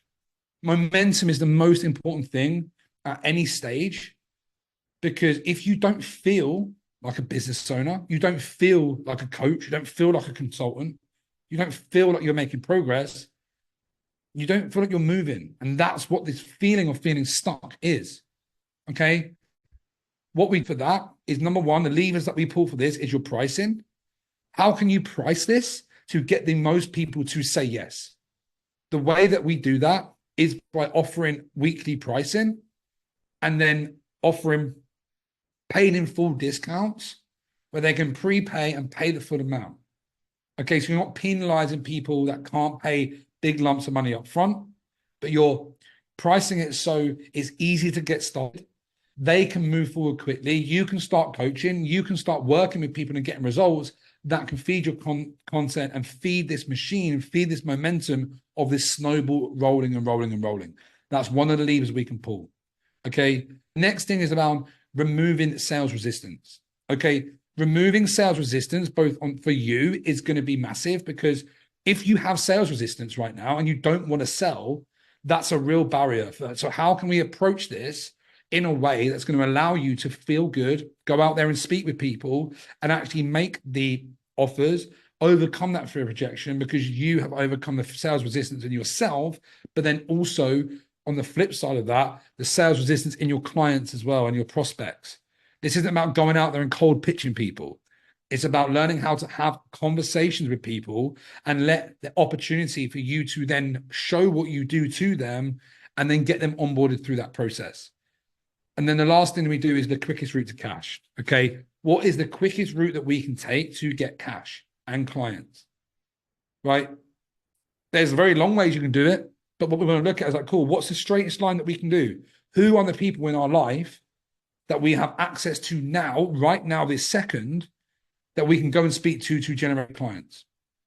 Put one in the chat if you were following this. Really important with this part. Again, it's all important, but this is where it gets super tactical, guys. Okay.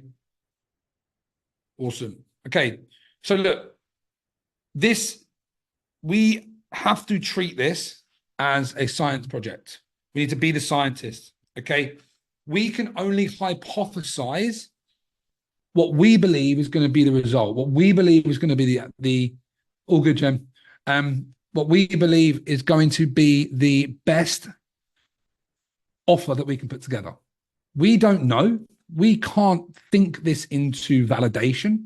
We have to prove it like a hypothesis, like a science test. We can hypothesize our offer framework and be like, cool, this is what I think would work. And we get feedback on that. And that's what I'm here for. So everyone inside the program or anyone that's watching this on the Q&A, we want to get feedback on this to really speak to that pain. What's the aspirational identity we're working towards? And then what's the pain that we're solving? You can use that through your own experience, through looking at your story, right? When I first started, and again, with the fitness stuff, it's kind of an easier sell because it's more tangible, right? It was around the all or nothing mentality. That's kind of what I led with. Right now, it's around actually getting first clients, right? Because I know that, well, it's getting clients. Because right at the start, when you're first starting, the thing that you need most is clients usually, right? But the thing for you, whatever it is you do, you have to take the scientist frame. You're not going to know. You have to go and test. And whether you test is in the market. Clarity precedes action. So the only way you get clear on this and you validate this is by getting out there and speaking to real people, okay? Overcoming that fear of rejection. And then the last thing, right, is that why people buy. Why people buy is because they know, like, and trust you. Fundamental marketing principles, okay? Why people buy is because they know you, they like you, and they trust you as the person that's going to get them to where they want to go, right? So what that means is, who do we know, or who like, know, and trust us right now that we can go and speak to? That's in our network, okay? Because again, we're looking at the quickest routes to cash, right? This is the people that tick these boxes. We use our content strategy to build this. We be vulnerable. We talk about our story. We talk about what's going on in our lives. We share value. This is all this does. Share case studies. So the first people that we look at is our network, our friends and family, right? Who is that? This immediate network that we have that might resemble some kind of closeness to our ideal client, or someone that might know them. The next people we look at is our existing audience. It's not about going out and finding new people right now and just get your first client. It's about looking who you currently have in your audience. Hannah is a prime example, right, of this. Recently, I didn't think I had any clients in my audience. 1 month later, she's probably booked about 25 sales calls. No new people there. No new people at all.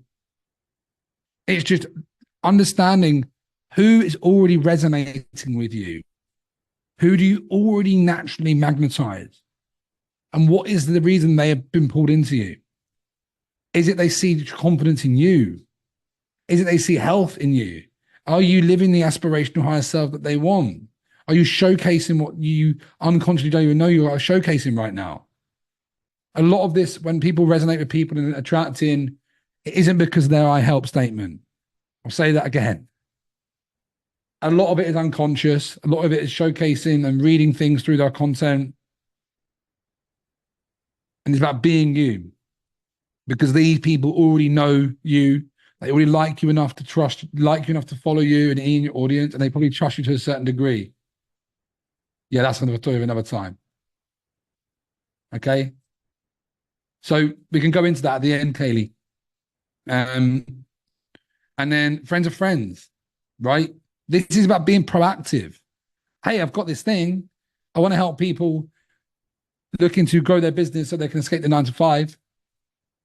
Do you know anyone that might be interested in that?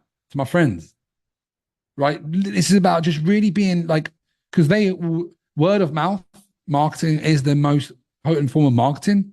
So if you can get a referral, that is going to be, these 3 things are going to be the easiest way that you can move yourself to clients without growing or trying to grow more on Instagram or Facebook or LinkedIn. Okay? Because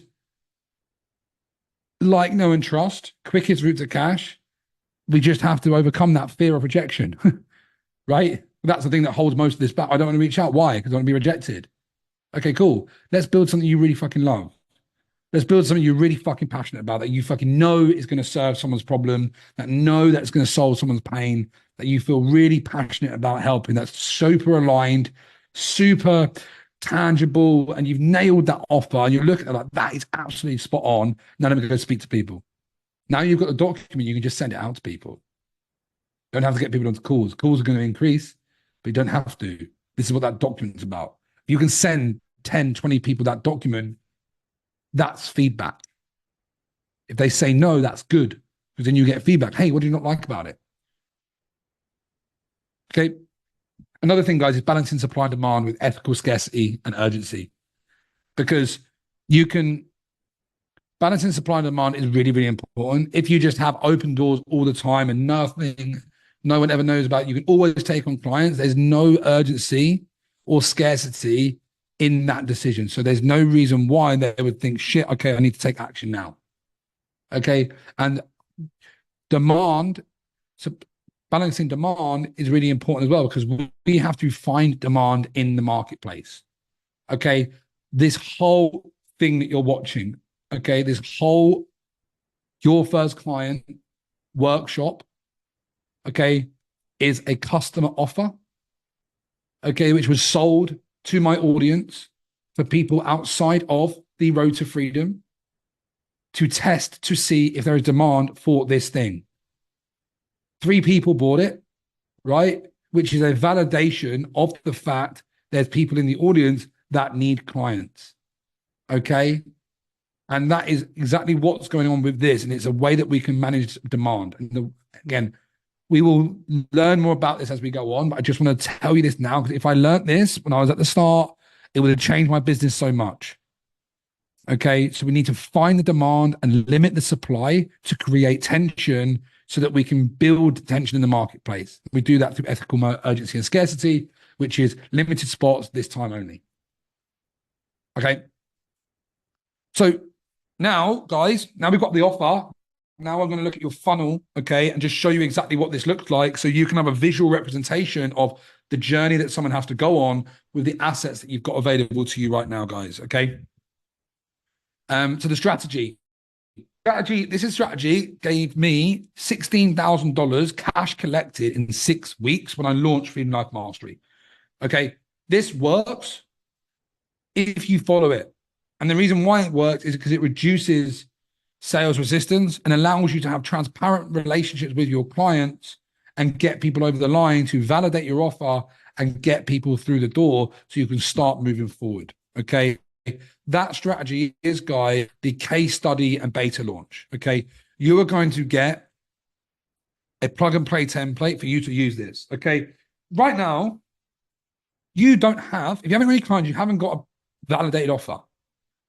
Right. So you not going around the internet and telling people you've got this fan-fucking-tastic program that fucking has all these courses and templates and everything, all the fancy bells and whistles is bullshit. And it doesn't need to be that case. You don't need that. You don't need that at all. What you need to do is find 3 to 5 case study clients that you can get on board, validate the customer journey, get results, and then lead with that in your marketing. If you don't have testimonials right now and you only have yourself, that's enough. Okay. The beta launch case study, right, is how it's positioned. This is to reduce sales resistance. This is how you go to the world and say, hey, I'm looking to take 3 people through this process to solve this pain to get this result. I've only got 3 spots available and it's going to be half the price what it normally is. Do you want it? And then when we take this frame, it allows us to kind of generally go in cheaper and be like, you're actually getting a steal, because you need to say the price and you have to honestly believe that they are getting a steal because of the value that you're going to create for this. You should look at your program like that is worth £3,000 or that is worth $5,000. But right now I'm going to do it for 1,500 because I want to get 3 or 4 people through the door and I'm going to absolutely blow them away with it. My first client was 50 Australian dollars, about 25 quid. I went round his house and looked at all of his cupboards, took out all his foods and wrote him a nutrition plan and then drove home. That was the first ever client I ever had, right? And I've done it cheap as anything, but I just wanted to say yes. But that's this momentum.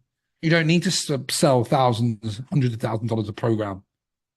It's not about that. It's about momentum. It's about speed. It's velocity. It's context. You're validating yourself. You're validating your offer. You're validating your process. So this is a really good frame. I'm going to give you a template for this, guys. It's got a full training. Exactly what to say, how to do it, how to reach out to people. Okay. It talks about reaching out to Dream 50 list. These are people in your network. Okay. So that's the strategy, guys, that I would highly, highly recommend you doing, because fundamentally, principally, you don't have this full program. It is a beta program. And then once you validated it by getting people to say yes and invest into you, and then actually taking people through it, you don't stop taking people through it. And even if whatever level you're at, you will still see people doing case study offers. And 9 times out of 10, they're the exact same thing. Same program. It's a positioning piece. But it can have truth as well. Okay. So the hybrid funnel, guys, is what you see here. Okay. So what you see here is the way that it works. Okay. Because this process is a timeless process that you have to follow, because this is how it works. Okay. At the start, the very first thing that a client has to do in order to become a client and invest into you at the start is see some content, right? You post content. You post daily content, solving the pains and problems of your clients to build, like, know, and trust. And I'm going to give you a value training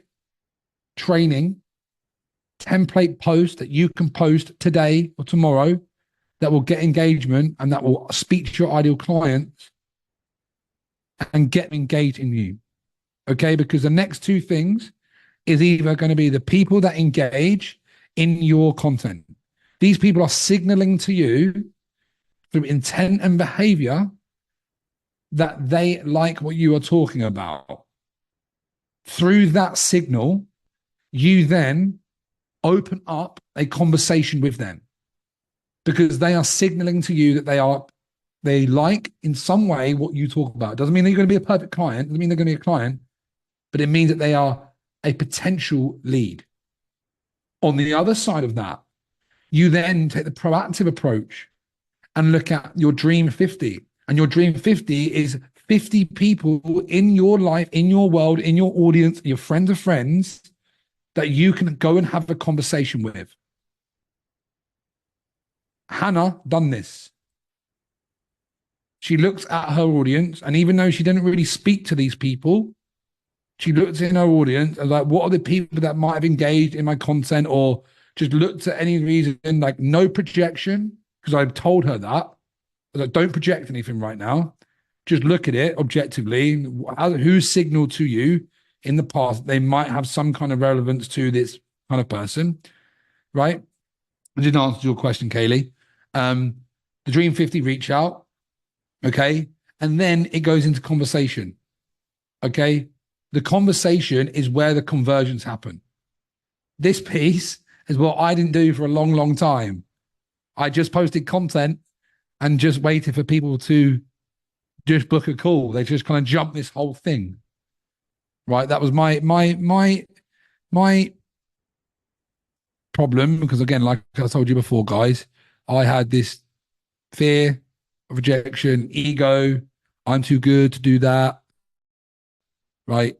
People should come to me. If you see my content in a minute, I'm talking about it. I thought people would just do this. They would just watch my content and book a call. Who's fallen into that trap? Put a 1 in the chat if you've actually fallen into that trap and think people, if you post content, people should just book a call, or even book a call and just buy things off you, right? Fundamentally, guys, there's a big gap in that, because it's about building relationships with people, right? And you see it at the tip of the iceberg. Hey, I help people build unstoppable confidence and unbreakable self-belief. Book a discovery call. Right? Doesn't fucking work. Right? Doesn't work, that. It's building relationships with people. It might have worked once upon a time, but there's so many people out there now that the gift that you have is being yourself. And the way you be yourself is by having personal conversations with people and finding leverage in that conversation, which essentially means, where is that, what I showed you before, that point A, their point B, and then the mountain between, the block, the gap, what they think is that problem, the challenge they face. If that challenge is something that relates to your offer, okay, if I'm speaking to a coach and they're saying, oh, great, man, I'm at 20K. Sweet, man, great. Awesome, man, good for you. Not going to be right for this program. But if they're saying to me, hey, Ryan, like, yeah, I'm just started getting started, haven't got any clients yet. Okay, amazing. Like, what do you want to do? Oh, I'm looking to be able to go full time. Awesome. What do you think's stopping you? Oh, I haven't got any clients yet. Amazing, mate. Well, look, here's a program where I help you get clients. Okay. So it's finding out in the conversations by being a human being and finding leverage in that to then proceed into the next steps, which is around a call or a hybrid offer doc. Okay, I would highly recommend, if you are just starting, to get people onto calls, because you can double up with this. So this is kind of gives you 2 ways to close people, right? If you've got volume, if you've got an audience, and you've got people in the audience that you have a kind of good relationship with, you just haven't monetized them yet, an offer doc would work okay, because the offer doc is basically a sell by chat script where you give them the option to sell themselves into that. That requires a bit more conversation and leverage, okay? Where you actually understand exactly what their pains are and a bit deeper. But you have access to all these scripts that I use, but then you've got a call, okay? And then once you have the call, once you have the offer doc, you then close them, okay? So that's the process that you go through, guys. It's called the hybrid funnel, because at the start, you're posting content, which is going to be inbound leads and then doing outreach. It funnels into conversations, and then it goes into a call or an offer doc or both, and then it goes into a close. I'm going to give you content. I'm going to give you scripts for reach out and engagement. I'm going to give you DM scripts of conversations. I'm going to give you frameworks and scripts for your sales call. I'm going to give you templates for your hybrid offer doc. So I'm going to give you everything you need for this. That's what I mean. Everything kind of covered, guys. Okay, within this, you just have to do the work. Okay, so let me just get rid of that. Just put a 1 in the chat, guys, to see this, if this is making sense for you guys. And it should kind of really kind of be simplifying things now and sort of building on what we've done throughout the workshop now, guys. Sweet. Okay. Oh.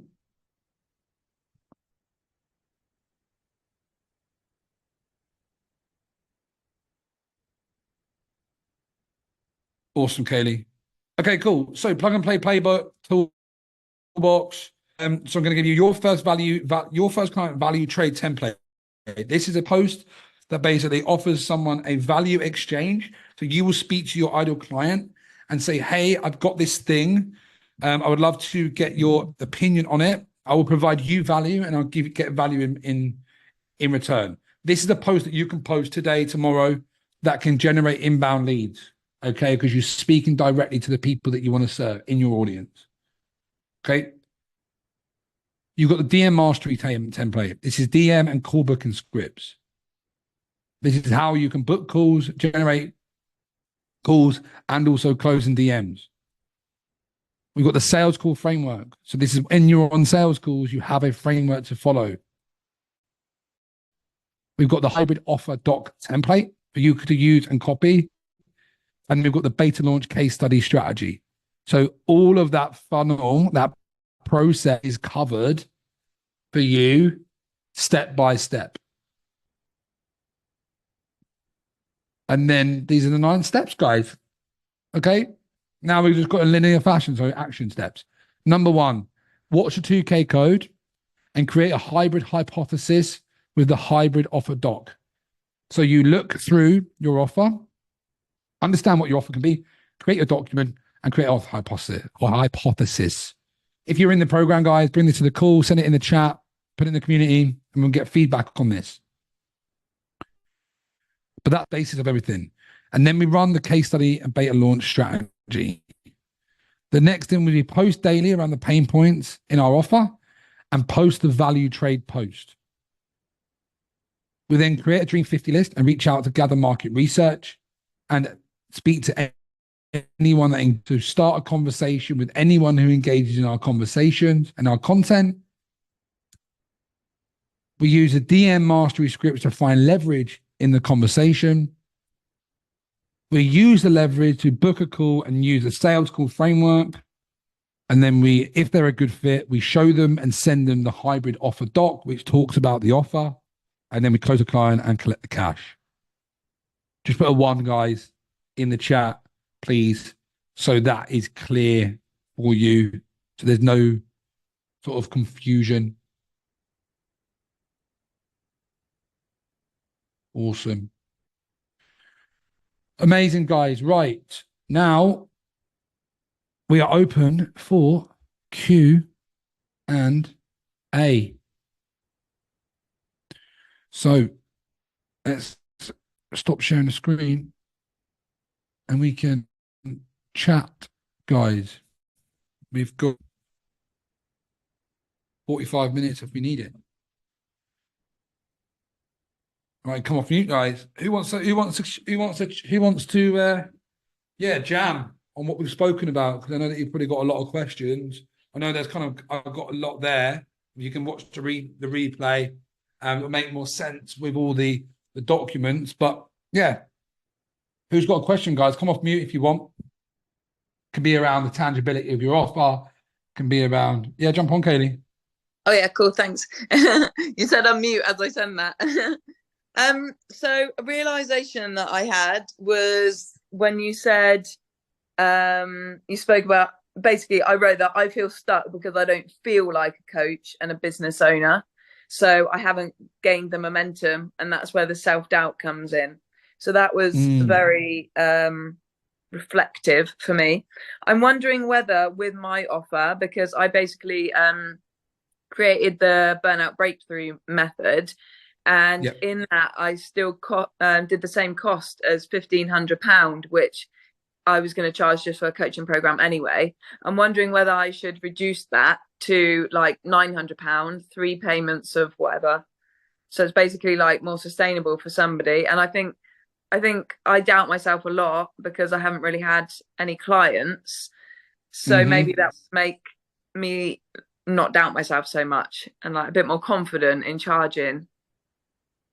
Absolutely. So there's again, it's a really important thing, right? It's like it's a feeling of being stuck. I feel stuck, right? And again, like the evidence of that is that things aren't moving. And what's that gauge of success? Oh, in our world as a service provider, it's actual clients, right?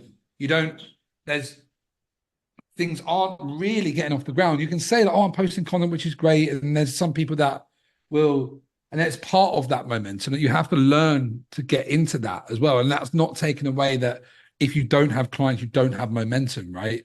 But it gets to a point like you've been in where you've done all the other stuff. You've done all the funnels. You've done the stuff that should have worked, but it hasn't. And then that gap creates this identity gap and more doubt. So velocity and speed is super important. So I think what you said then is really key, because it's not about the money for the first one. Do you know what I mean? It's not about this money, and it can be 900 weekly payments, and it could be 900 paid in full, 3 installments of 300, or you can do weekly payments of 100, right? And come right down and be like, look, it's £100 to get started. And it's not about you attaching time for money, right? Because that's not what it's about. It's just about how they pay, right? And then there's a lot of stuff in the market around don't put your time for money, and there's true, and you're not doing that. It's just about you're giving someone the option to get started for that amount. If you take that from, not I'm charging £100 an hour, it's like, no, it's £100 a week for one to get you to this result. It's still a 12-week process. Another reason as to why people say yes is shorter term results, right? Long-term masterminds are hard to sell unless you've got loads of authority, right? The Road to Freedom is positioned as a 12-month, right? But obviously it's got the love it or leave it in there as well, or the 16 weeks. So it's a long journey. So you are technically signing up for a 12-month journey. You're joining a 12-month journey, like, you know that, but the commitment levels is the 16 weeks. So like you're committing to that 16 weeks because that's where the results come. Because when it's stretched too far, we can't kind of make sense of where we're going to be 4, 5, 6, 7, 8 months down the line. So for you, even if it was like just as a backup, right? Because they're all about cards in your toolbox that you can play. You could even go shorter, right? And be like, cool, we've got a 6-week sprint. We've got the 12-week program, a 16-week core program. But if that's too much for you and you really want to work with us, but you can't afford the big commitment, cool, let's do the 6-week accelerator to start with. And we'll get some really good results. Obviously, we can't achieve this result, but we can achieve this thing, right? And then you just understand what pain you can solve in that time frame, because you know now this is the long term, and then this is the thing that we get, right? And then you can go 6 weeks, get people moving with the intention of knowing that it's a long journey, but then they're committing to a 6-week commitment because they're busy, burnt out for you, right? It's like, oh my God, that's like such a big commitment of how I feel right now. And they're like, they just want that short, sharp painkiller. We're going to get you back feeling the best you can in 6 weeks.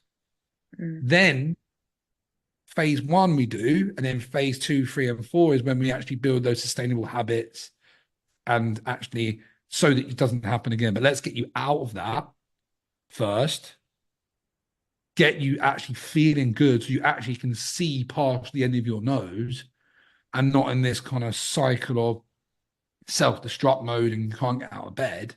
Let's get you out of that, get you feeling good again. Then we can talk about what the next part looks like. Yeah.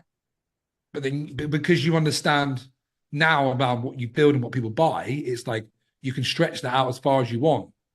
You go long term and you can put that gap a bit further, or you go short term and then make the gap even shorter. Well, a feedback that I did get from one lady, although she did struggle with procrastination and commitment, they were her pains. She then said that, the course maybe make it shorter. So it was feedback, not make it 3 months. But then I was like, is that just because she can't follow through with commitment? It's all relevant info, right? It's data as a scientist. Okay. That means that you can have that. And then you might copy the same document, have a 6-week accelerator that you would like, oh, hey, I've just got a case study clients based on you're actually one of the few good. This is just how offers work, right? If you're thinking about making offer-driven business, hey, how you doing? How you getting on? How you feeling? Look, thank you so much for that feedback, because I'm actually looking for 3 case study clients to take you through a burnout accelerator program I'm putting together. And it's going to be 6 weeks, super intense. And it was actually from the feedback you got this time. So how about now? Yeah. And it's data. And it's actually, you're actually a business owner. You're actually a real entrepreneur then, because you're not coming out into this zone like, oh, I'm a coach, I can just be my niche and that's it. It's like, no, market rules apply. Business laws apply to this space. What do people want? Is there a market demand for what you want? You know there is, but how do you do it in your way? So that's good. And that's why also every no that you get is good. Because why did you say no? Is it the price? Is it the pain? Is it the time frame? Is it that it doesn't quite resonate with you? Like, what actually is it? And then that document becomes a living, breathing thing that's always getting refined. And the FAQ section of what does this? And you're like, okay, cool, I can put that in there, because a lot of people ask that question in my particular industry or niche. Right. And it's like, oh, if I don't feel better after 4 weeks, you can leave. Right. So I'd be like, I love it or leave it. It's like, look, if the program doesn't work after 4 weeks, then you can leave, because it shouldn't not work after 4 weeks. Yeah. You should be feeling better after that point of time. Whereas for me, in order to get success, and again, mine's living and breathing, right? The road to freedom, living and breathing. Like, if you're watching this on record, the date of this is the 14th of March, right? So the road to freedom might be completely different if you're watching it in 6 months' time, but it's through data. It's through actually getting people to see it and be like, actually, that works, or maybe they love it or leave it. It doesn't quite work for this particular audience, because even though it could work for a more advanced audience, people that are just starting can kind of pull the plug sooner because of the mindset challenges they have to overcome, versus a more experienced entrepreneur will just know that these periods in business come. And I have awareness that it is going to be hard at times. It isn't this like straightforward line that I'm going to feel progress all the time. And in those sort of lull periods or down periods, 5 people pulled the plug because of that part of the offer that doesn't actually serve them. And then my best way of serving them is saying, no, you have to commit to 16 weeks, because you are going to feel down probably around week 8 or 9. And the worst thing you can do in that point is pull out. Yeah. Because it takes time for the work to compound enough to see the results. So it becomes fun. Do you know what I mean? It becomes fun when you actually look at it like that. It's not just this 12-week program that you say. It's your business. It's like, how do I serve my audience in a way that's going to really become this best way that I can serve them? Because, and that's the momentum piece. That's when you're like, oh, this worked, this didn't work. And you're like, right, I'll try this and I'll try that. If I do this, will that convert higher? And then you're like, well, that didn't make a difference. But if you know this now, like, if you really can grasp this now, it just sets you up to be a brilliant entrepreneur forever, because you actually understand what people actually buy. Yeah, definitely. It's foundational stuff. It's advanced. It is foundational stuff, but it's not taught much, right? The person that I'm learning this off is about this called the $1 Million Consultant, right? And it's like the one-man business from $1 million as one man. And it's about how to be efficient with your audience by making offers to them, rather than you sticking in this high ticket space of, right, I have a $5,000 course and it's 16 weeks and you either have that or you can't work with me. It's like 0.01% of the audience. So you have to constantly be having loads of people into your world to get that. Versus if you can find ways to actually extract 2, 3, 4, 5% of people in your world to make a purchasing decision of some kind with all these different ways of doing it, then you become more efficient. And then when you put more into that, it just accelerates the whole thing, because your natural growth over time will be to evolve into master organic, and then you can start reinvesting money into ads, and all ads does is just put fuel on what you've already got. Yeah. Right. Cool. So awesome. Amazing. That's cool. Let me know how you go though. Like, okay, cool. Quick question then. What is like the next step for you that you're going to take away from action this? Okay, so I admit I have done absolutely nothing in the last week and a half because I had to work loads and then I had to go back to Oxford to see my family. So I literally just got back from Oxford and today I've got a whiteboard on my wall. Probably can't, hang on. I've got a whiteboard over here. So I've just completely done like strategy. So I did goals, offerings, strategy and growth. And actually, in part of the strategy, I did write "have fun." So what you just said. So I think I'm just going to review my offer a little bit more, so I feel a bit more confident. So basically, just what you've said, I might do the 6-week accelerator offer and do it for less money. And then also my notes, I've written down that I'm going to reach out to anyone that's ever interacted or commented on any of my posts and start conversations with them because they obviously like my content and they resonate with it. And then continue going through my the people that are following me, but instead of just DMing them and being like, hey, how are you, I want to like interact with their stories, so it feels like I was like already watching them, you know what I mean? I think that's a little bit more personal. And then replying 100%. To stories, because that also goes straight to their inbox. So and I think it's a bit more conversation starter because you can like say, oh, I really resonate with what you just shared in your story or whatever, you know, rather than just being like, hey, how are you, out of randomly. So also, although I've not done any action taking over the past week and a half, I've been coming up with loads of different content ideas. So I have been doing that. I have been in my notes writing content so that I can sit down and do like a strategy thing and schedule some reels. Amazing. Well, look, that's it now. Like you know the funnel, you know the visual of the funnel, right? You content and then you engage and you take the proactive approach. That Dream 50 is just reaching out to people that you can proactively do that. Obviously, again, for you, the alignment piece is super, super important, as it is for everyone. Some people can just go fucking like a bull in a China shop and just smash it out. I can do that. Again, I don't know if you saw my story. I had a therapy session this week and it was around still having trouble with that. Like it got me to this level, but then I still couldn't do it enough because doing it at that volume exposed me to much more potential pain and trying to avoid it. So there's different levels to it all. So again, if you can do it in a way that you're like, oh, that's cool. I can feel like I'm not a fucking weirdo doing that. That might be the question. Journal. Do I feel like a fucking weirdo if I do it like this? No. Great. That's my strategy.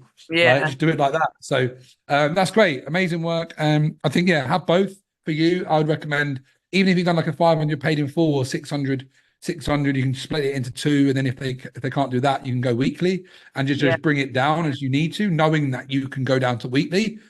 500 for the 6 weeks. Okay, cool. You can't do that. Sweet. We can split it over 2. All right, cool. If you can't do that, then we can go weekly. Or if you go document, you go weekly pay, and then they can save. So like there's 2 angles. If you go cool, you can go paid in full price.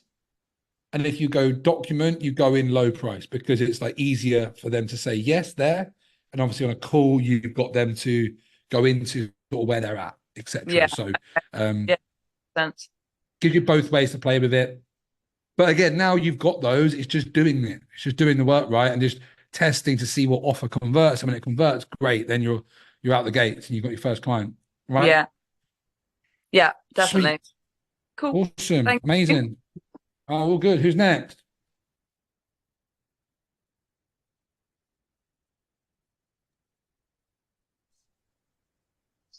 Come on, jump in.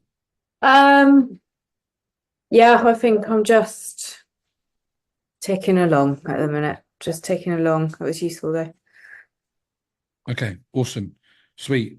Hopefully, again, overwhelm. Hopefully that once that settles and go through it, that kind of reduces the overwhelm in terms of you've got the high profit habits, which we speak about, like the daily actions, but then that's kind of the order in which you're working towards in the long run, rather because you can, knowing what to do in the high performance habits is great, but if you don't know why you're doing it or where you're going with it, it's kind of that can kind of get you in that loop. Versus now, if you know like what you're trying to achieve and you're just trying to achieve getting your offer out to enough people to get someone to say yes to or no, and then refine it, then you can kind of zoom out a little bit as well. So with those 9 steps, kind of that will hopefully give you a bit more clarity on that, and reduce that overwhelm. So it's daily habits and then stick to that plan, right? And again, with the offer doc for all people, it can be case study, group invitation, should be X, will be this price now. Okay. And again, for you, easiest way to convert people, shorter programs, 6 weeks accelerators, get people through the door, 500 quid for 6 weeks, or £100 a week, £300 in installments. And then that will should be able to get you testing to see what it's like. And then like, what is the pain that you're solving? And you can still sell that, like the long-term journey, but then get them to commit to the 6 weeks. It's like, right, we're going to commit to the 6 weeks, it'll be 500. And then if you want to extend, it will just be the same moving forward.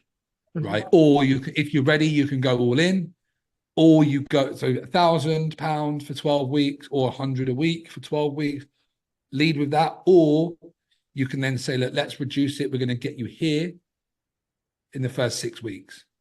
Does that make sense? Yeah. Sweet. And then, if you can just get in conversations with people, it doesn't matter what they say, whether they say yes or no, because right, they say yes, great, they're closed. No, okay, cool, they're off from that first. No, they're okay, cool, then why is that? And then you use that, and then you adapt it, and then you go again. It's just this process now of just getting that first client over the line. And I think, like we said before, especially with your kind of experience in the game so far, velocity and speed and momentum is really what you need, right? So good luck with it. Again, any questions, let me know. All right. Thank you. My pleasure. Hannah, do you want to jump on? Question? Can you let me know? I'm all good. Well, it was just the question I put in the chat. You mentioned something about, was I listening properly? Maybe I wasn't, but the 10-day content ideas or engagement at the beginning. It's like well at the beginning. No, I don't think I did. Okay, never mind. Never mind. Maybe I misread it. Never mind. All good. All good. There's a value trade post, I think which I'll be putting between. Yeah, there's value trade code, which would be. I'm going to put it in the group tomorrow. Okay. In the training tomorrow. That's something that we can work on after this promo, in between the next stuff, and it could be when you speak to a more specific ITIL client avatar. So if you wanted to specifically speak to fit pros, right, or aspiring, are you an aspiring fit pro? Yeah. Right. Hey, I've got something for you.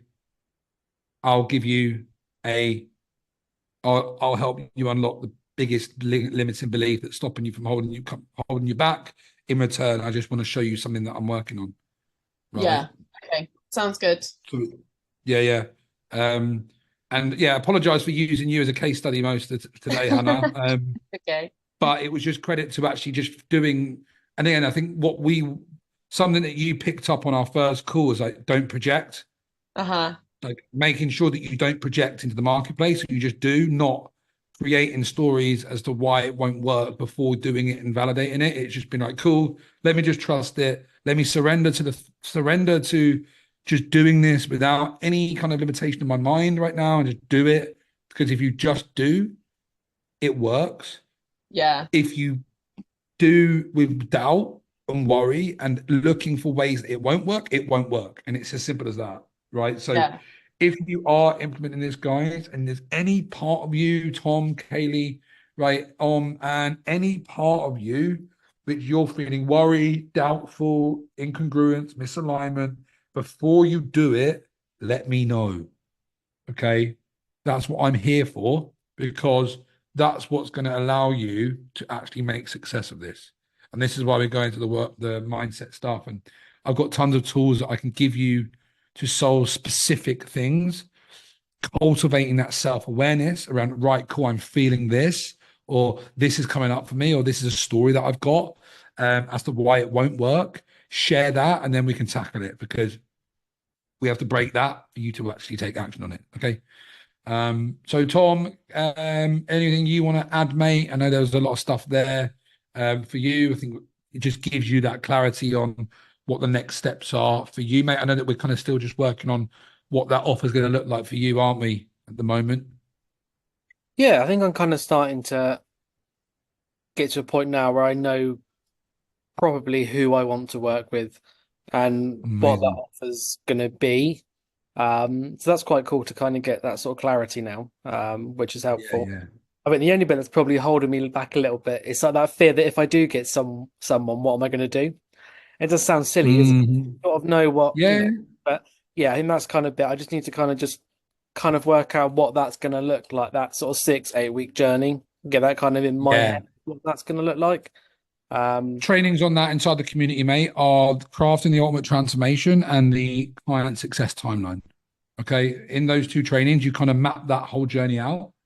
And it gives you like, right, what's their life look before? Like, what does their life look like after? And then the client success timeline is like, cool, what are the key pillars? What are the key weeks that you're going to do? And it's kind of like, what is the before and after of each week? So you might be like, let's say if it is, for example, confidence, how they come into this week or this training session is they have a lack of confidence around being themselves in life. And then after this session, they will then feel completely aligned and confident in themselves and love themselves so that they can show up in the world as themselves. So you map that out, and then the agenda is what you can do. Is like, cool, we'll talk about this, I'll talk about that, and I'll use this tool here in that framework. And then that kind of, because what you're doing in this process, mate, is building internal certainty within yourself. So that when you actually get into a conversation, you're like, bang, bang, bang, bang, right? And you're actually saying it with like confidence and certainty because you've taken the time to just go through that kind of mental walkthrough and kind of have that framework in place. And then that becomes your methodology that you will use. And then that actually becomes the substance of the words on the paper, right?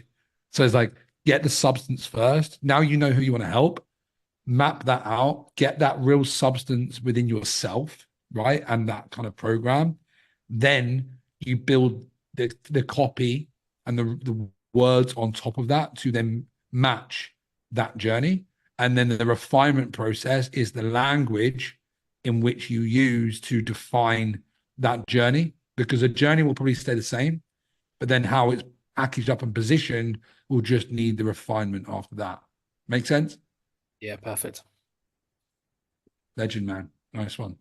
All right, guys, perfect. Well, look, if there's any other questions, let me know. If not, I will, we'll go. And for anyone watching the recordings, there will be a email sent to you with the recordings and the invite to join the community. If you like this, it'll be great to have you in and be one of the guys that we're helping, on the road to freedom, guys. So thank you very much, as always, your time.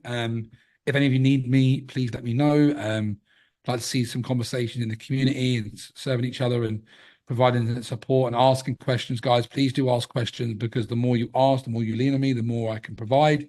But I hope you like this one, guys. It's valuable. I'll see you very soon. See you later. Okay. Thank you. Cheers.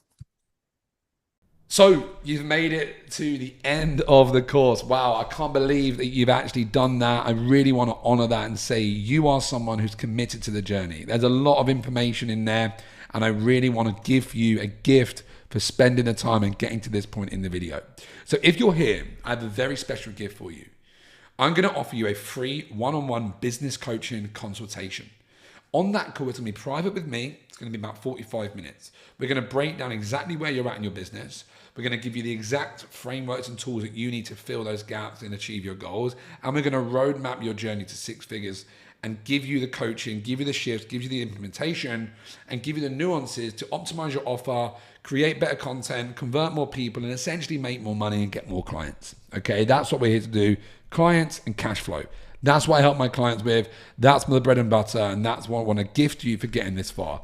All you need to do is message me the password 777 on Instagram, and I'll send you a link. We'll book in and we'll chat, and I want to give that to you because getting this far is an amazing pursuit and amazing effort, so I want to gift that to you. I look forward to seeing you on the call.